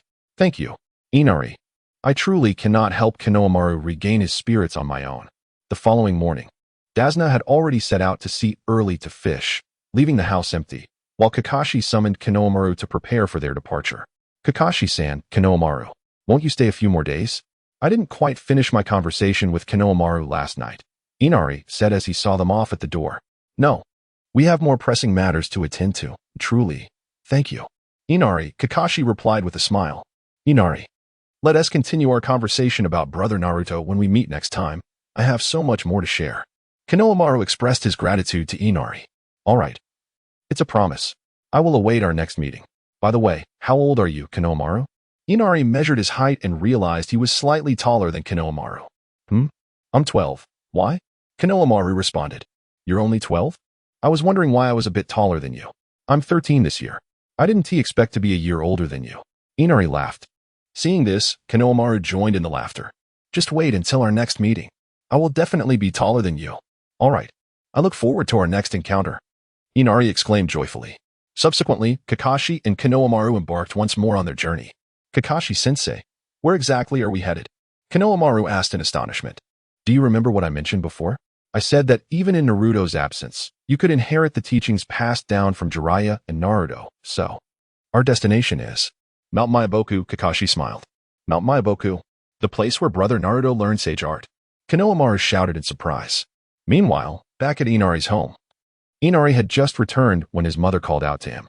I had just prepared lunch for Kakashi-san and Konohamaru, and they left before I could give it to them. Inari, if you hurry now, you should be able to catch up and deliver it, his mother said. All right, I'm off. Inari grabbed the lunchbox and dashed out the door. Shortly after Inari left, Dasna returned home carrying a large fish, but upon hearing that Kakashi and Konohamaru had already departed, he felt quite disappointed. What a shame, they left so soon. I went out early in the morning to catch this big fish. Dasna sighed helplessly. This is an unavoidable matter. They must be in a hurry. Inari's mother immediately interjected with a smile. Let us not discuss this any longer. Come and take a look at this fish. It is quite extraordinary. Dasna exclaimed as he lifted the large fish. What makes it extraordinary? The belly of this fish actually glows. I heard it only started glowing after Kakashi and the others arrived in the land of waves yesterday. This is a treasure. Dasna remarked joyfully. After catching up with Konohamaru and Kakashi, Inari handed them the bento and promptly returned home. However, on his way back, as he passed by the seaside, Inari suddenly spotted a girl who was severely drowning and had already fainted on the shore. Hey, wake up. Are you all right? Inari immediately rushed to rescue the girl. Meanwhile, at Inari's home, as Dasna and Inari's mother busily attended to their tasks, a shadow suddenly slipped into the kitchen. Black Zetsu had arrived. Hee. Finally found it. Black Zetsu exclaimed as he sliced open the belly of the large fish and extracted a gleaming gem from within. Wind gem. I have finally found it. He rejoiced. Who goes there? Dasna noticed Black Zetsu and hurried over. Time passed, and in a cave on the outskirts of the land of waves, Inari paced anxiously back and forth. What should I do? He lamented, gazing helplessly at the girl lying unconscious on the straw mat. Although her injuries were not severe, it was not feasible for her to remain unconscious for long. I can't just stand by and do nothing. Perhaps I should carry her home? Inari contemplated, but suddenly realized that he did not know this girl at all. Taking her home, without permission, would surely raise eyebrows. No way. Just a man and a woman. Carrying her while she is unconscious. What kind of situation is this? No, absolutely not. Inari squatted helplessly to the side, yet it had been so long since he returned home. I wonder if Grandpa and Mom are worried about me. Ugh, the girl began to weakly call out. You're awake? Inari gasped, looking at her in surprise. Where is this? Who are you? The girl struggled to open her eyes, gazing at Inari with confusion. Well, I am just a humble carpenter. This is the land of waves. I found you by the seaside, so I brought you here. Inari scratched his head shyly. The land of waves? Isn't that far from Sunagakure? How could I drift so far? The girl said in astonishment. You are from Sunagakure? Inari asked, eyes wide with surprise. Yes, I am. The girl nodded. Sunagakure requires a long journey westward and crossing the desert to reach here. How did you end up here? Inari inquired, puzzled. Well, I was on the battlefield during the Fourth Great Ninja War. Later, people from my village came to say they would take me back. But after leaving the battlefield for only a short while, it felt as if I had fallen into a genjutsu and fell asleep. When I awoke, I saw you. The girl narrated curiously. How remarkable. You are a ninja who participated in the Fourth Great Ninja War? It is truly fortunate to have been granted a second chance at life, Inari remarked with admiration. A second chance? What do you mean? The girl questioned, her confusion evident. Haven't you heard? The 80,000 ninjas who participated in the Fourth Great Ninja War, they have all perished. And aside from a few, like Uncle Kakashi, there is no one left alive, Inari stammered. What? That's impossible, the girl exclaimed, her eyes wide with disbelief. I am speaking the truth. Why would I deceive you? Inari insisted. So, does that mean, my teacher, Gaara? The girl's gaze immediately turned vacant. No, it can't be. My teacher Gaara is so powerful. There's no way he could have died. You're lying to me, she shouted at Inari. Gaara? The renowned 5th Kazekage? You are his disciple? Inari looked at her in astonishment. You are lying. You must be. My teacher Gaara cannot possibly be dead. The girl began to cry helplessly. All right. Do not be so sorrowful. Since the events have transpired, all you can do now is to live well, Inari consoled her. If my teacher Gaara is truly dead, then I might as well die too. Why did you even save me? The girl yelled at Inari. But I cannot stand idly by and let someone die, Inari replied, feeling somewhat helpless. The girl looked at Inari in surprise. Indeed, you could choose to end it all. However, I believe that even though your master is passed, there are still those in this world who care for you. Remember not to let them down. Inari gazed steadfastly at her. I understand, but I cannot suddenly accept this reality. Truly, the girl wept. My name is Maki. I am a ninja from Sunagakure, a student of Gaara since childhood. I have followed him for several years. He has always been my idol. And now, with his sudden departure, I simply cannot come to terms with this reality. Maki cried, gradually beginning to calm down. I apologize. I could only rescue you from the shore, but when it comes to the wounds of the heart, I am truly at a loss, Inari said helplessly. Meanwhile, Maki continued to weep, ignoring Inari's words. After a long silence, Inari finally spoke again. I live by the Naruto Bridge in the Land of Waves. You should be all right now. If you require any assistance, feel free to seek me out, Inari offered with a resigned smile. Maki looked at Inari in astonishment. Well then, I shall take my leave. I have been out since morning, and if I don't return home soon, they will surely worry about me, Inari said with a silly grin before turning to depart. On the other side, on Mount Miyaboku, Kakashi explained his purpose to Shinzaku and subsequently introduced Konohamaru to him. A toad? Kakashi-sensei, are you saying that Lord Shinzaku is a toad?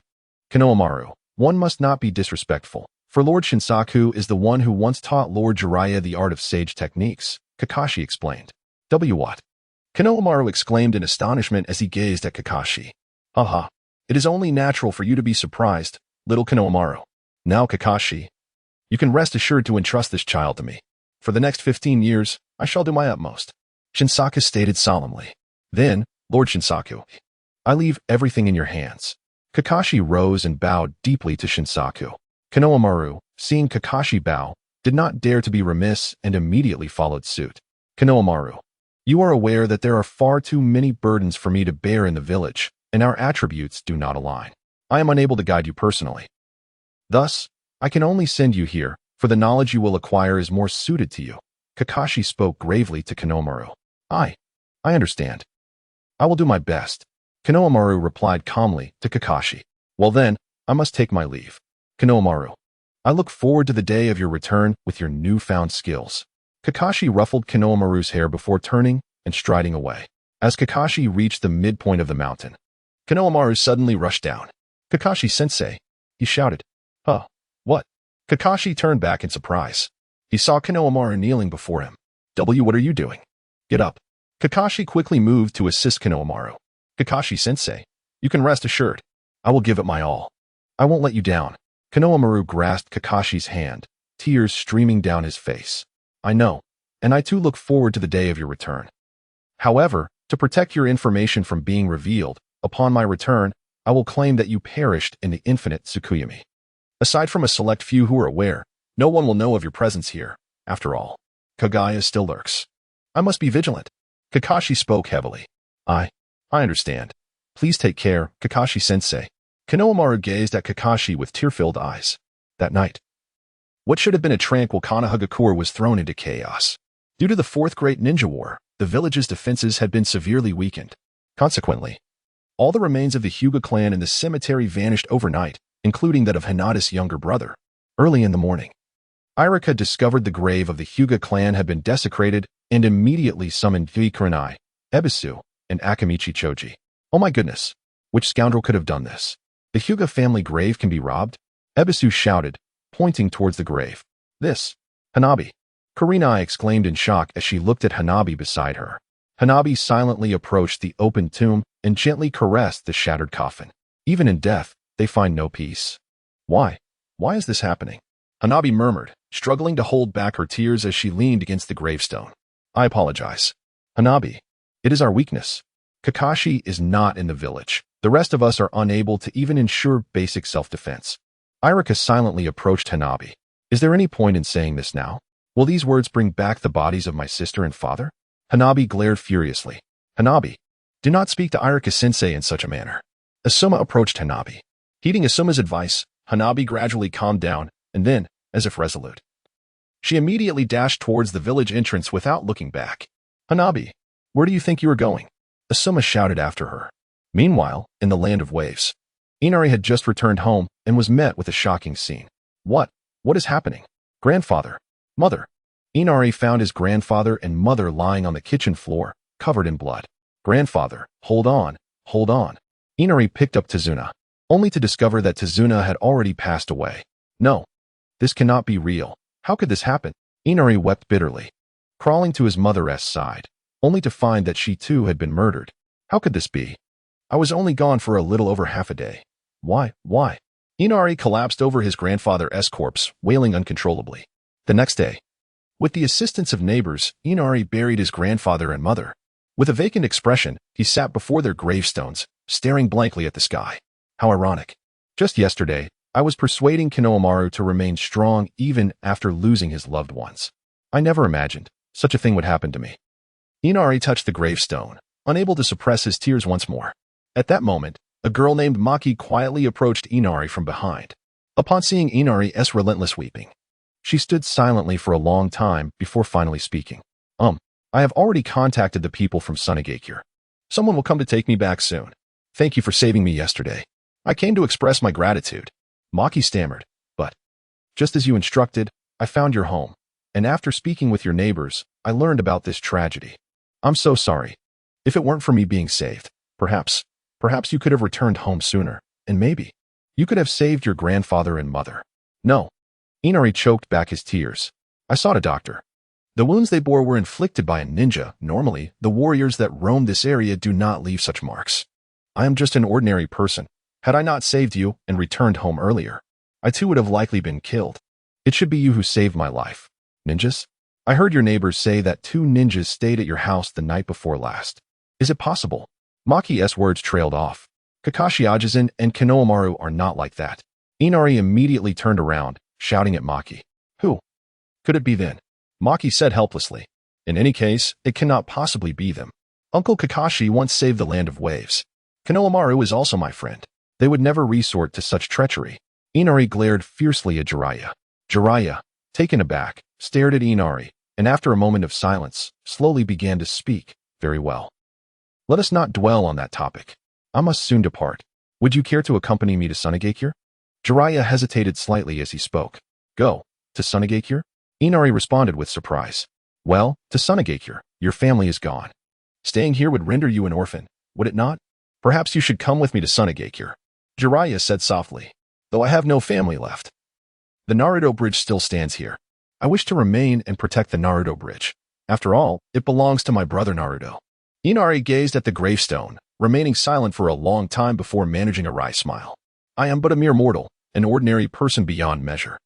Life or death holds little significance for me. Thus, do not fret over my well-being. At this moment on Mount Myaboku, Shinsaka brought Konohamaru to meet the great sage toad.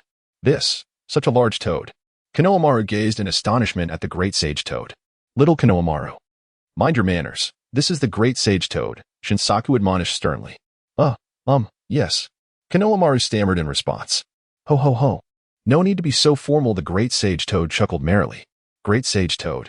May I inquire why you seek young Konohamaru? Shinsaka questioned. It pertains to the prophetic dreams. Konohamaru. I have 2 prophecies. You must remember them, the great sage toad declared. Good heavens. It isn't another prophecy about a destined child, is it? The elder Shima remarked wryly from the side. No, no. No, this time it has nothing to do with the destined child. Konohamaru, listen closely. The great sage Toad waved his hand. Ah, a prophecy. What kind of prophecy? Konohamaru stepped forward, astonished. Listen, the first prophecy you must remember. When you face an insurmountable predicament in the future, only by shedding blood can you resolve it. By shedding blood? Konohamaru shuddered. What does that mean? What is shedding blood? Shinsaku exclaimed in disbelief.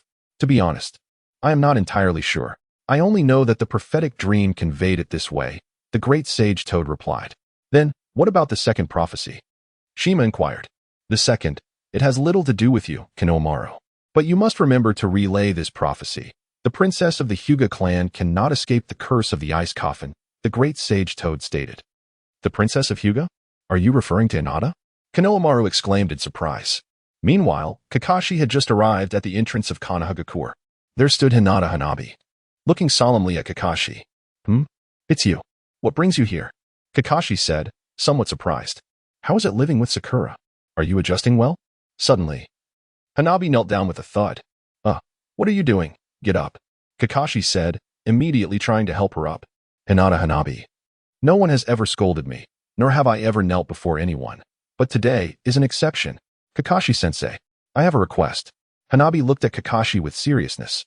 If you have something to say, stand and speak. No need to kneel, Kakashi replied with exasperation. No, if you do not agree to my request, I will not rise, Hanabi declared. Kakashi-sensei, please take me as your apprentice. I want to become stronger. Strong enough to protect everything I hold dear. Everything. Hanabi gazed at Kakashi with determination. I am truly sorry, but I cannot agree to this.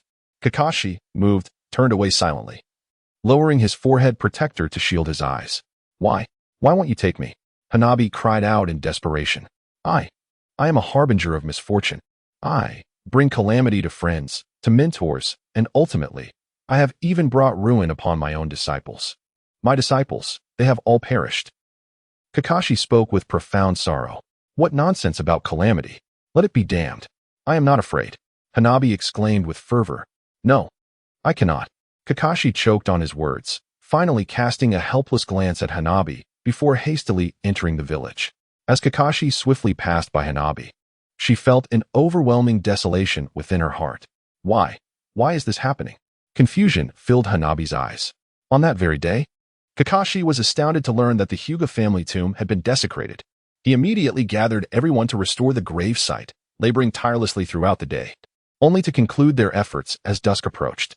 Upon returning home, Kakashi was taken aback to find Hanabi kneeling at his doorstep.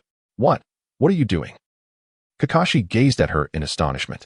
I said that if you do not accept me as your disciple, I shall not rise, Hanabi declared resolutely, though her face was haggard, clearly having knelt there the entire day. Have you truly made up your mind?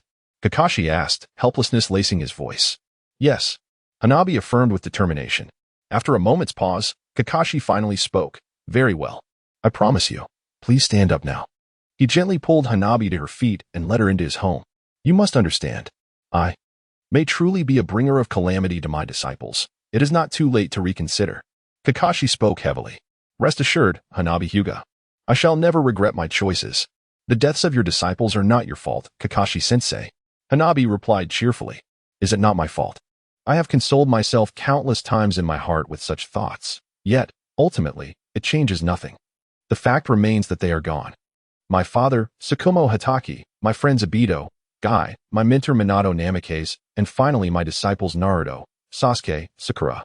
At the moment of their demise, I found myself so powerless. In the end, I was pitifully unworthy even to die alongside them. Kakashi's eyes were red and swollen with grief. Kakashi-sensei. Hanabi regarded him solemnly. Please trust me. Such a tragedy shall never repeat itself with me. I am not like them. They are who they are. And I'm who I am. You. Kakashi looked at Hanabi with a hint of surprise, then slowly pondered in his heart that perhaps this was fate.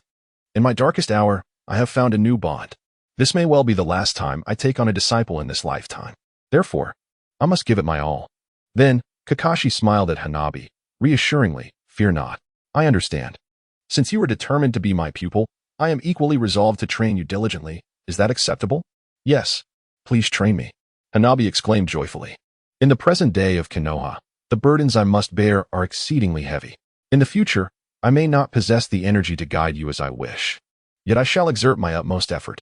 Furthermore, our attributes may not align. What I can impart to you is limited to all that I have encountered and heard throughout my life, as well as the wisdom essential for being an exemplary ninja. As for the ninjutsu I wield, it seems unlikely that you will be able to learn it. Ultimately, the extent of your ninja abilities and your potential for growth will depend on your innate talent and your dedication, Kakashi said with a smile. Yes, I understand. Kakashi-sensei.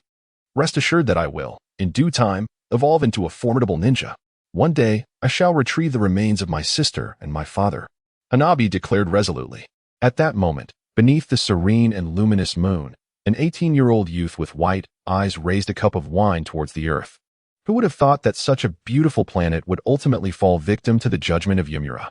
What a pity, the young man mused quietly. Suddenly, a dark figure emerged from beneath the ground behind him. Are you Kurizetsu? What is this? After utilizing Uchiha Obito, have you come to entice me? The youth remarked languidly. Lord Shin, please do not say that. I merely wish to discuss a certain transaction with you. Kurizetsu replied with a sinister smile. On a sickbed, an elderly man suddenly began to cough incessantly. Cough, cough. Is anyone there? He weakly gazed towards the door. At that moment, a towering figure clad in a vast black cloak appeared. Are you nearing your end? Yes, it is you. Indeed. As you can see, I am nearing my end. So, please, summon Shin back. The elderly man spoke wearily. 30 years ago, when I accompanied you to the moon, what promise did you make to me? Indeed, I said. I, of the Tsutsuki clan on the moon, have inherited the destiny passed down from Yumura. One day, when the moon and the earth unite, our clan's long-held aspirations will be fulfilled. At that time, what you seek will also come to fruition. The old man chuckled wearily, then lay back, gasping for breath. 30 years ago, I was merely a youth of 20. Yet, I have awaited here for 30 years, 30 long years. What answer do you have for me? The cloaked figure spoke gravely. I feel remorse for you. But trust me, if I were to possess the Rinnegan, I could undoubtedly realize our destiny. I assure you, such sentiments I have heard countless times over the years. While I am grateful for your kindness in taking me in 30 years ago, I cannot simply overlook your abandonment. The cloaked figure responded sternly. Shin is stronger than I. Moreover, he possesses the legendary abilities of our ancestors by nature. If he were to obtain the Rinnegan, he would undoubtedly fulfill Yumura's destiny. The elderly man proclaimed with unwavering conviction. I have grown weary of such words. Moreover, I now find myself questioning whether the destiny of the Utsuan can truly fulfill my long-held wishes. Enough is enough. You have made me wait far too long. The man in black said impatiently. At that moment, a familiar figure emerged beside him. Young Master Sharon. I did not expect you to arrive so late. The man in black scoffed. Uncle Yin, how is my father? Sharon inquired quietly. You shall see for yourself upon entering. He is beyond saving. This is not mere fabrication. The man in black waved his hand dismissively and departed without a backward glance. Upon witnessing this, Sharon hurried into the inner room, approaching his father's side. Father, are you all right? Sharon seated himself. Sharon, I am fading. In the days to come, I entrust you with our ancestral destiny. You must achieve the union of the earth and moon. You must attain the rebirth eye. The elder's voice was but a whisper. I understand. I will strive for it, and I shall surpass your accomplishments. Sharon spoke with determination. I believe. You can certainly do it. For you are the most remarkable descendant of our Tsutsuki clan. The elder gazed steadfastly at Sharon. On the moon. Sharon silently gazed at the azure earth, reminiscing about his father's passing, lost in thought. Young Master Sharon, do not forget your father's dying wish. Attain the rebirth eye. Realize the union of the earth and moon. Fully manifest the destiny passed down from Utsuan. This is your mission. Kagaya's shadow loomed behind Sharon, incessantly reiterating. Indeed, I cannot forget my mission, yet this does not grant you the right to manipulate me from the shadows and cast me aside once you have used me. Sharon retorted angrily, turning to seize Kagaya. Ahem. Young Master Sharon, please hold on, Kagaya said in a fluster. I am not a fool. You exploited Uchiha Madara during the Fourth War, employing any means necessary to resurrect Kagaya. Do you think I am unaware? Now you come to ally with me, plainly seeking to use me to aid Kagaya's revival. The night of the full moon 15 years hence. Do you think I am oblivious? Sharon glared at Kagaya, a chilling smile creeping across his face as he prepared to strike. Wait, What if I possess the Byakugan of Hinata Ch10? Kaguya said anxiously. What did you say? Sharon asked, somewhat taken aback. You are aware. The sole method to awaken the rebirth I now is to use the Byakugan of your Tsutsuki clan as a catalyst, combined with the Byakugan of the Hinata clan on Earth, forged over 15 years. Only after this period can Hinata's Byakugan evolve into the rebirth eye. You remember this, do you not? Kaguya spoke with urgency. Yes, I do. And with the caged bird seal, or any Hinata member over 20 years of age, the potential for upgrading to the rebirth eye is lost. Ultimately, only the Byakugan of Hinata Ch10 and Hinata Hanabi hold the possibility of evolving into the rebirth eye. How dare you, Kaguya? Bring this up as a bargaining chip. Sharon replied indignantly. I have pilfered all the corpses of the Hyuga clan members within the Hidden Leaf Village. Although the majority of the Byakugan has been sealed away like caged birds, the remaining Byakugan from the Hyuga clan still serves as invaluable materials. If, dear lord, you are willing to assist me, I am prepared to offer you all these Byakugan. Black Zetsu exclaimed in a flurry. Pray tell, where have you concealed these items? Shirin glared at Black Zetsu. As long as you agree to ally with me, I shall immediately present these items to you. Black Zetsu responded nervously. Not necessary. If I do not possess the Byakugan of Hinata, I can simply capture Hinata Hanabi directly. Why must I be entangled with what you hold? Shirin's expression was grave. Please, consider this. The current Hidden Leaf Village, while no longer as formidable as before, still has Kakashi. Without the Rinnegan, you cannot recklessly wield the power of Kagura. If you were to attempt to capture Hinata Hanabi now, success is not guaranteed. Furthermore, in addition to these Byakugan, I also possess the corpse of Hinata Ch10. Black Zetsu insisted. Black Zetsu, have you managed to discern exactly what I desire? Shirin scoffed. Dear lord, please trust me. The resurrection of my mother does not conflict with your aspirations for the destiny of U Village. My mother is now filled with rage towards this world. Once she is revived, she will undoubtedly seek to obliterate it to vent her resentment for having been sealed by Naruto and Sasuke.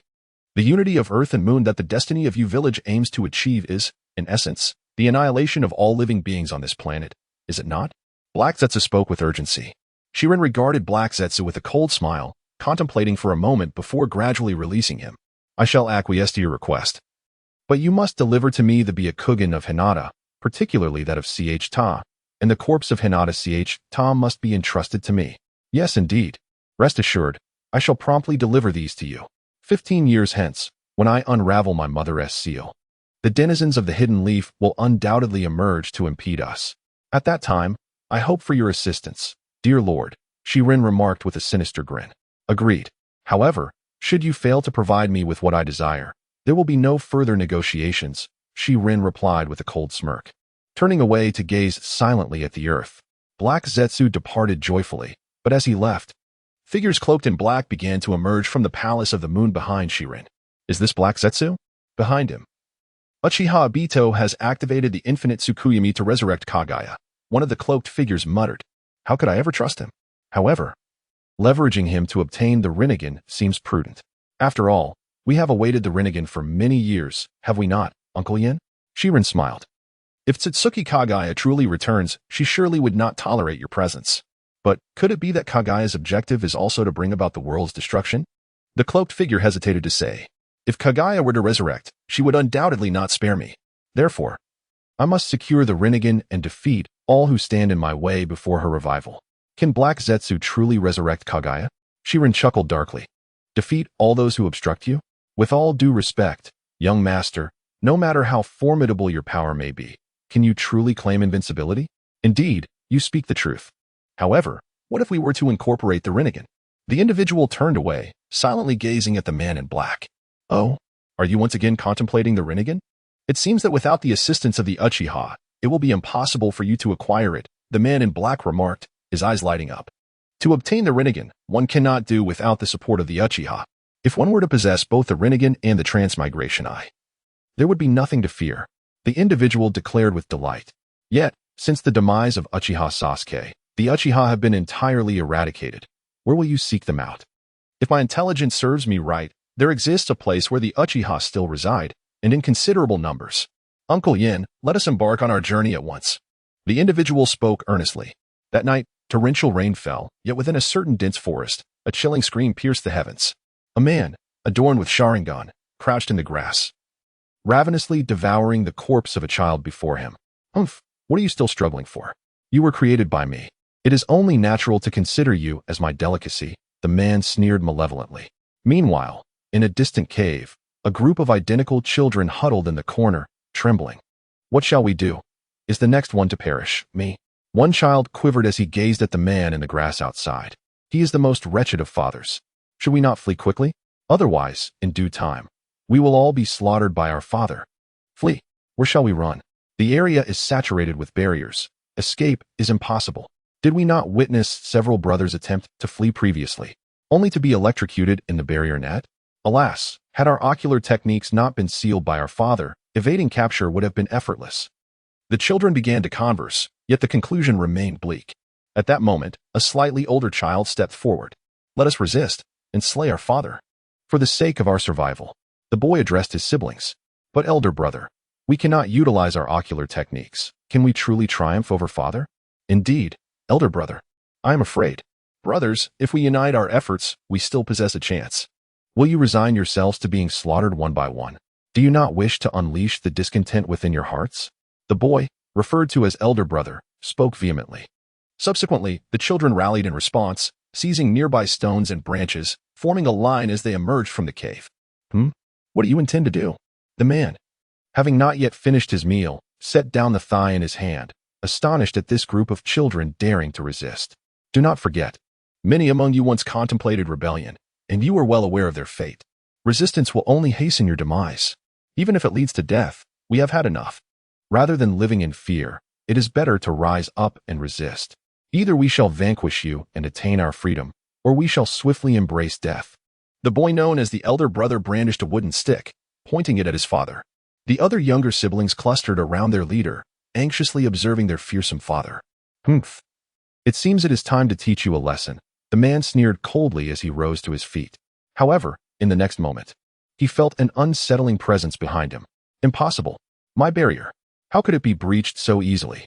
The man turned around in panic, only to find figures clad in black and a mysterious companion standing behind him. That crude barrier of yours may intimidate children, but do you truly believe you can bully us so effortlessly? The figure in black scoffed.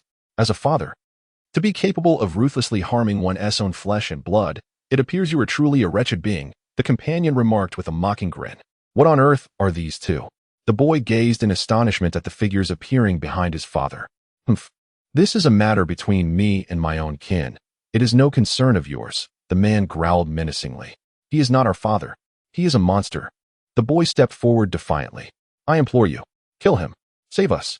The boy cried out weakly to the companion, nearly begging. You insolent brat. Silence. The man turned around, his eyes transforming into kaleidoscopes, and immediately struck towards the boy. Suddenly, the man found himself unable to move. What is happening? He swiftly glanced back to see the companion's eyes shimmering with an unusual light. Humph. I truly did not expect you to possess such ocular techniques, but regretfully, in the face of me, you have only one path left, death. The companion sneered. Uncle Yin, I leave this to you. The figure in black formed a seal. Wood release. Floral tree deity descends. In an instant, countless trees lunged towards the man. The man was pierced through the heart and lungs, soon falling silent. It seems it is over. The companion withdrew his ocular power, but immediately, blood began to flow from his eyes. Did he truly perish? The boy, accompanied by his younger siblings, cautiously approached the fallen man. Fear not. He has been pierced through the heart and lungs by the floral tree deity. He can no longer survive, the figure in black stated quietly. Upon hearing this, the young boy looked gratefully at the companion and knelt down, exclaiming, Thank you for saving us all. I am willing to serve you as a humble servant in gratitude. However, please spare my brothers. Grant them their freedom. Elder brother, we will not leave. We shall stay by your side. We will not go. Our father is dead. You are our father now. The children huddled around the boy, expressing their loyalty. Do not be foolish.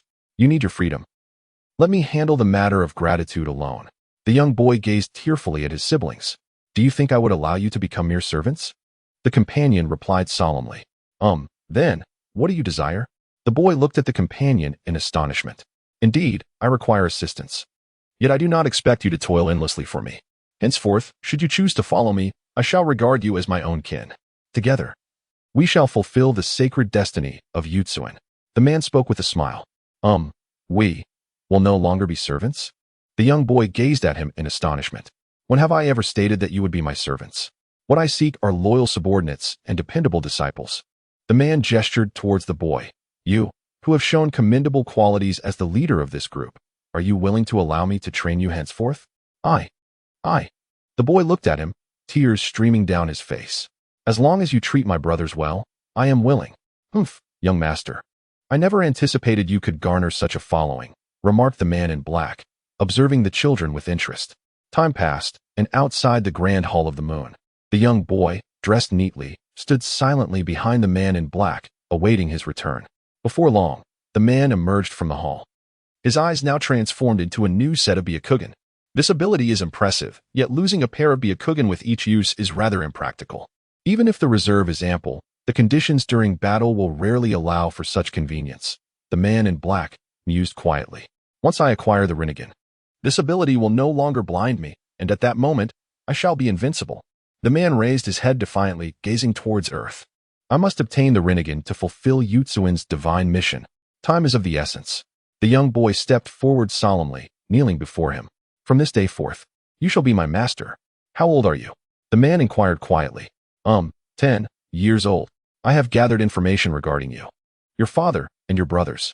In the past, Orochimaru had an experimental subject named Uchiha Jin, who could have Sharingan implanted throughout his body. The arm covered in Sharingan belonging to Shimura Danzo actually originated from Uchiha Jin, your father. He later used his own genes to clone a large number of children. He is not my father, the boy shouted passionately. Over the years, countless brothers have perished at the hands of that beast. This man is not my father. I refuse to acknowledge him. Listen well. From now on, your name shall be Uchiha Shin. This is your new identity. The man smiled at the boy. Yes. From this day forth, I shall be known as Uchiha Shin. I vow to remain eternally loyal to my master. The boy exclaimed joyfully, tears streaming down his face. As for your brothers, they shall now be known as Uchiha Shun, and together we shall lead them. Never forget the humiliation you endured from your father, Uchiha Jin. Strive to grow stronger. The man spoke with solemnity. Yes, master, Uchiha Shin replied. Then, young master, everything awaits us in 15 years, does it not? The man in black quietly stated. This is the final 15 years I can afford to wait. Do not make me wait a moment longer. Rest assured, 15 years hence, when the rebirth eye emerges, it will coincide with the union of the earth and moon, signifying the true realization of Yamamura's destiny. The man spoke with palpable excitement. Shortly thereafter, he returned to his cultivation chamber, casting a silent gaze upon the imposing ice coffin within. Approaching it, he lifted the lid. There lay Hinata Den's body. Perfectly preserved within the icy confines, her countenance serene. The princess of the Hyuga clan was indeed a breathtaking beauty. Fear not, for once I obtain the rebirth eye, I shall resurrect you. I desire you to be my queen. The man looked upon Den with tender affection. However, one matter perplexes me. As a figure clad in black appeared behind him. Yinshu, you again. How do you manage to appear here so silently? He said, a hint of impatience in his tone. Logically speaking, given the prolonged duration of the body's preservation, even within an ice coffin, there should be some signs of decay. Why does Hinata Den's body remain so pristine? The figure in black spoke quietly. A mysterious force envelopes Hinata Den's corpse, safeguarding it from decay. But what could this force be? My Byakugan and Sharingan fail to perceive it. The man lamented. It seems the level of this energy surpasses that of the Sharingan and Byakugan, requiring a more advanced ocular ability to discern its true nature, the figure in black remarked. Meanwhile, in the forest where Uchiha Jin had been mortally wounded, his body lay concealed amid the underbrush. At that moment, Kurizetsu emerged from the earth, silently observing Uchiha Jin's lifeless form. It is almost time. Kurizetsu smiled with malice. Suddenly, the wounds on Uchiha Jin's body vanished, and he awoke with a start. What is this? Uchiha Jin groaned, struggling to rise, only to immediately notice Kurizetsu beside him. Who are you? Uchiha Jin asked cautiously, regarding Kurizetsu with suspicion. You are quite remarkable. I did not expect you to preemptively set the Izanagi to escape death under such circumstances. Kurizetsu pointed at Uchiha Jin's left eye.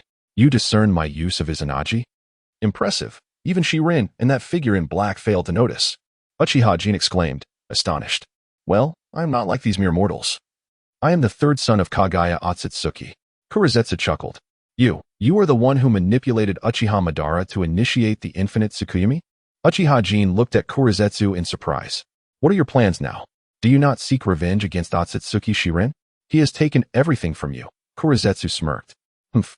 I was already intent on revenge, even without your prompting. Uchiha Jin declared vehemently. Then how about you assist me? Help me resurrect my mother, and in return, she will undoubtedly aid you in your quest for vengeance. Kurizetsu suddenly appeared invigorated. Assist in reviving Kagaya? Humph. What benefits would I receive from aiding you? Uchiha Jin regarded Kurizetsu with a smile. You need not ask about the benefits. You know well, Kurizetsu replied, turning to head eastward. Where are you going? I am destined to venture into a dense forest on the outskirts of Konoha. Once, a member of the Akatsuki was defeated by Nara Shikamaru and buried there. Now, the Nara clan no longer possesses the power to guard him, and I shall endeavor to rescue him, Black Zetsu proclaimed fiercely. Meanwhile, on the moon, Sharon and the cloaked figure stood beside Uchiha Shin, observing him as he practiced with his longsword. I never expected this child to possess such a fondness for swordsmanship. I shall find a fine sword for him one day, Sharon mused with a subtle smile. Master, teach me swordsmanship, please, Uchiha Shin exclaimed, drenched in sweat.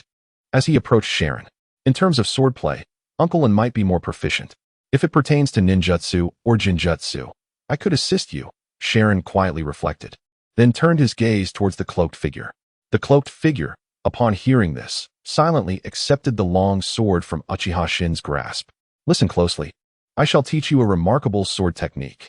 If mastered, it allows one to take a life without hesitation, silently and effortlessly, the cloaked figure declared. Yes, I will strive to learn. Uchiha Shin expressed his gratitude. This technique is called illusionary blade. It employs deception and illusions to bewilder the foe. Of course, the extent to which your illusionary blade can confuse your enemy depends on your genjutsu prowess. In essence, your Sharingan is perfectly suited to complement this technique. The cloaked figure elaborated, demonstrating the sword's movements. At this moment, beneath the waterfall on Myaboka Mountain, Konohamaru knelt on the water's surface, panting heavily. Deep. Grandfather. He gasped, revealing the bloodied marks on his back from being struck with a stick by Shinsaku. On the other side, Shinsaku sat wearily on a rock, exhaustedly stating, I have no choice. If I do not strike you, you will transform into a frog stone. Do you think mastering Sage Mode is so simple? Moreover, Naruto possessed a sage body, allowing him to learn far more swiftly than you and Jiraiya, who are of ordinary physique. There remains much for you to cultivate, and no worries. I can take it. Konohamaru gritted his teeth against the pain, sitting silently beneath the waterfall, striving to attune himself to the natural energy. At that moment in Konoha, under the setting sun, Red cradled the just moon old little Mirai, observing from a distance as Kakashi and Hanabi were engaged in their training. Little Mirai gazed at the training ground, her laughter ringing with joy. If only Konohamaru could see this child before departing, perhaps it would ease his heart, allowing him to know he had become an older brother and not feel utterly bereaved of kin. Red looked tenderly at little Mirai in her arms. Meanwhile, within the training ground, Hanabi faced Kakashi, squatting on the ground, panting heavily. What is the matter? Stand up. Get up. Kakashi barked at Hanabi with a fierce glare. I. Hanabi wearily looked up at Kakashi. Who was it that said they wanted to grow stronger? If you do not wish to break your word, then rise. Continue. Kakashi scolded fiercely. Oh. Hanabi cried out, dragging her fatigued body towards Kakashi to resume the training. Time flies, and 15 years seem but a fleeting moment. Under Kakashi's governance, the village hidden in the leaves has barely regained its former vitality, yet the issue of insufficient elite ninjas within the village remains unresolved. On this day, in a quaint tavern situated 100 miles from Konoha, two young men engaged in an animated conversation. Hey, have you heard? Those folks from Konoha are quite amusing. I hear they've recently formed a group called the Konoha Women's Army. What are they thinking? Mused the young man in a green headscarf. His companion, adorned with a red headscarf, replied, I've heard about it too. They say this women's army is comprised entirely of widows. They might as well call it the Widow Corps. At that moment, an elderly man at a nearby table interjected, You shouldn't speak so lightly of them, young man. The old man, leaning on his cane, trembled as he approached the two youths. Whoa, take it easy, old man, the two young men said, rising to greet him. I must insist that you refrain from casually labeling them as the widow corps. While it is true they are all widows, do you know what kind of widows they are? The elder said with a furrowed brow. Widows? What could be so surprising about them? The green-scarfed young man scratched his head in confusion. These widows are the renowned spouses of the illustrious Nara Shikaku and Yamanaka Inoichi. And the leader of this Konoha women's army is none other than the widow of the legendary 12 Guardian ninja, Asuma Saratobi. Unlike other ninjas who took up training later in life, she was a legitimate jonin of Konoha from the start. Absent from the battlefield of the fourth great ninja war only due to her pregnancy, the old man continued to elaborate. Who would have thought these widows had such remarkable backgrounds? That is indeed surprising, the green-scarfed youth exclaimed in astonishment. Indeed. There are few shadows with such administrative prowess left. Apart from Kakashi Hitaki, the sixth Hokage of Konoha, there is also Lord Hiruzen Saratobi, the shadow of the Sand Village. The elder lamented. Kakashi Hitaki is indeed a remarkable figure. However, I have heard that he has been unwell in recent years, reportedly needing a cane to walk. And as for Lord Hiruzen, he must be approaching a century old, with his 100th birthday seemingly on the horizon, the red-scarfed youth remarked in surprise. Yes. However, in the past 2 years, Konoha has produced 4 newcomers, 3 women and 1 man. Each of these newcomers is more formidable than the last. The old man said with newfound enthusiasm. Oh, I hadn't heard of that. Would you be willing to share more, old man? The green-scarfed youth asked respectfully. With that, the 2 young men assisted the elder to his seat. Meanwhile, a girl with curly hair and red eyes, seated at the counter, watched the scene unfold, smiling and shaking her head in silence. I have heard that among these 4 newcomers, one is named Moello and another is named Udon. They are part of the same team and both are 27 years old this year. Moello excels in water release and has some proficiency in medical ninjutsu. As for Udon, aside from earth release, he lacks other specialties, but his earth release is significantly more powerful than Moello's water release. The elder continued his account. The 2 individuals are severely specialized in their skills. In the past, they would not have been considered particularly remarkable among the elite shinobi.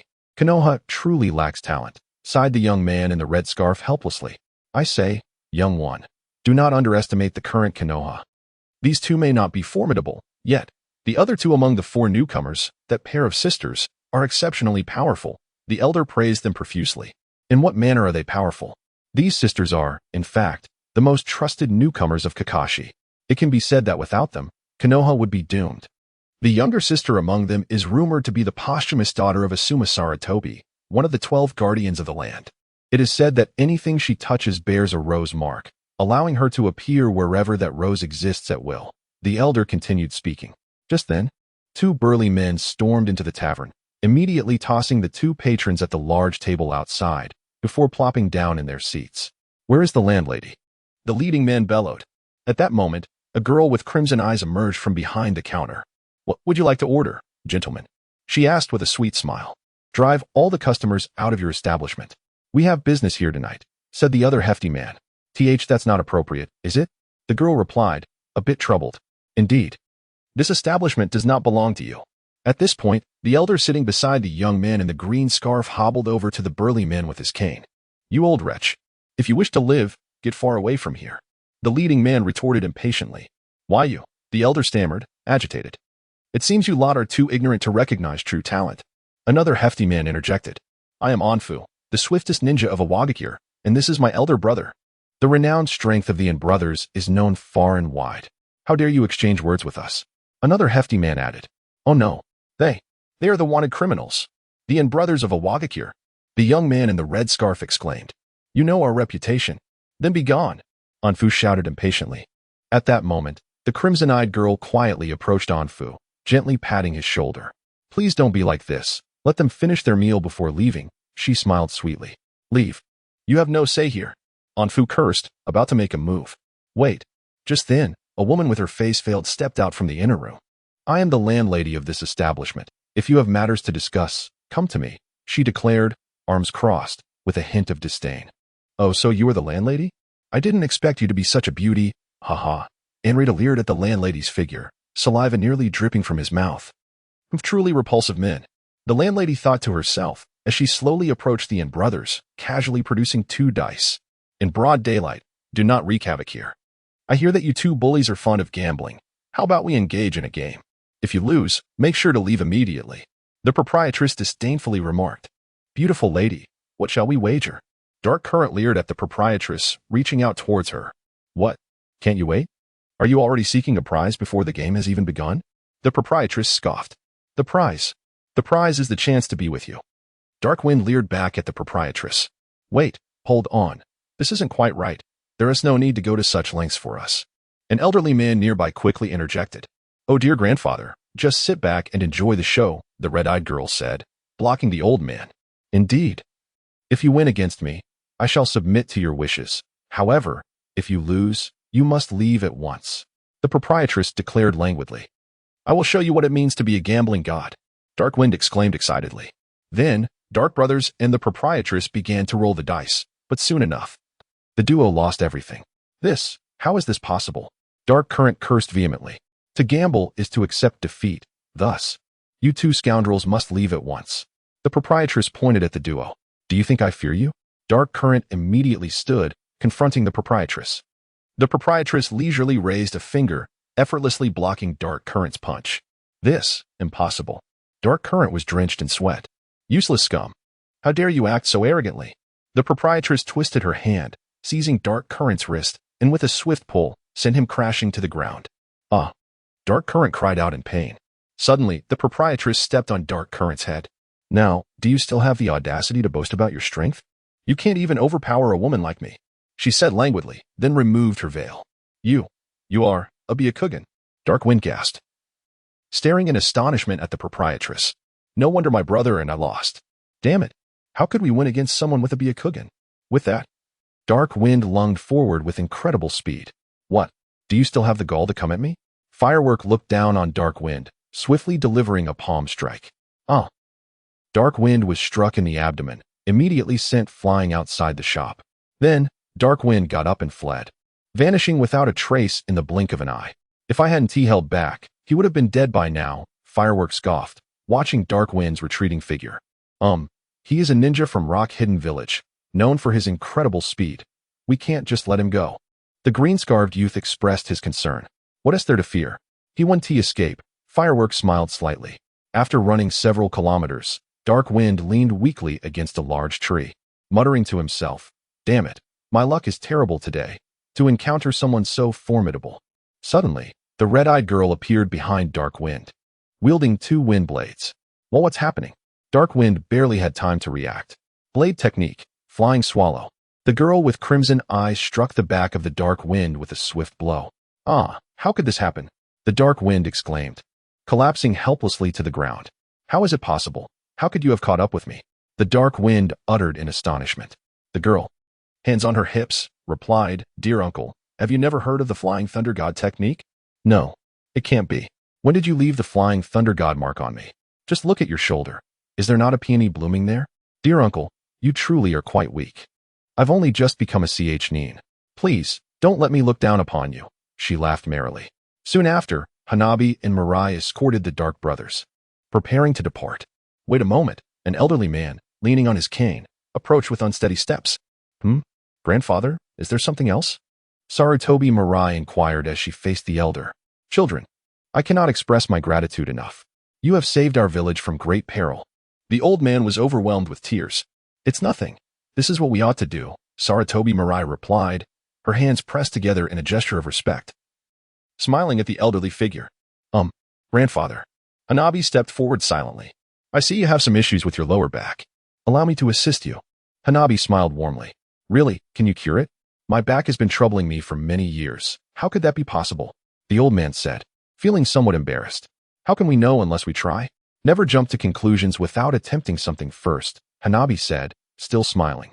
As she placed her hands on the old man's lower back, a vibrant green chakra emanated from her palms. Before long, Hanabi withdrew her chakra. And as the elder touched his back again, he instantly straightened up. This, child, it's simply incredible. You are nothing short of a miracle worker. The old man trembled and immediately knelt before her. Oh, please rise. Grandfather, you are my elder. If you kneel, it is as if you are shortening my lifespan. Hanabi said anxiously. But, the elder gazed at Hanabi with gratitude. To save lives and heal the wounded is the duty of a healer. And as a ninja, it is my responsibility. Please do not dwell on it, Hanabi replied with a gentle smile. Sister, this time we have successfully completed our mission. Haven't we? Saratobi Mirai said with a cheerful grin. Indeed. Kakashi-sensei mentioned we must extract information about Awagakure from them. We can only capture them alive, Hanabi replied. Glancing back at Mirai, as the two girls escorted the dark brothers away, the elder suddenly wept, tears streaming down his face. These two children. They are truly like celestial beings descended to our world. They will undoubtedly, make an impact on this world. Upon returning to Konohagakure, Hanabi handed the dark brothers over to Kakashi, who promptly summoned Ebisu to the Hokage's office. Sixth Hokage, you called for me? Ebisu arrived before Kakashi. Yes. These two dark brothers will be your responsibility for interrogation and proper confinement. They may prove useful in the future, Kakashi stated, his tone unexpectedly somber. Kakashi-sensei, aside from interrogating them for information on Awagakure, what else can these two do? Hanafire, somewhat perplexed, inquired. Well, regarding this matter, you need not concern yourself further, as I have my own arrangements. As for you, Ebisu, you need not undertake any other tasks for the time being. Simply ensure the proper oversight of these two individuals.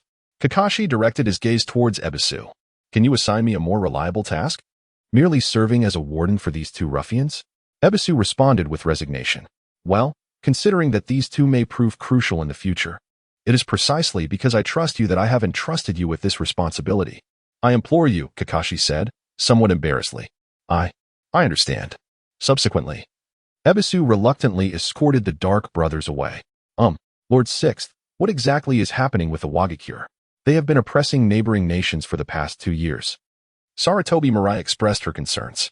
It is said that the newly appointed 4th Tsuchikage, Kuroshu, is taciturn and tyrannical, often cloaked in black to conceal his visage, and thus far, no one has been discovered capable of defeating him. This individual undoubtedly harbors some issues. Hanafire speculated. Hanafire's conjecture held merit, however.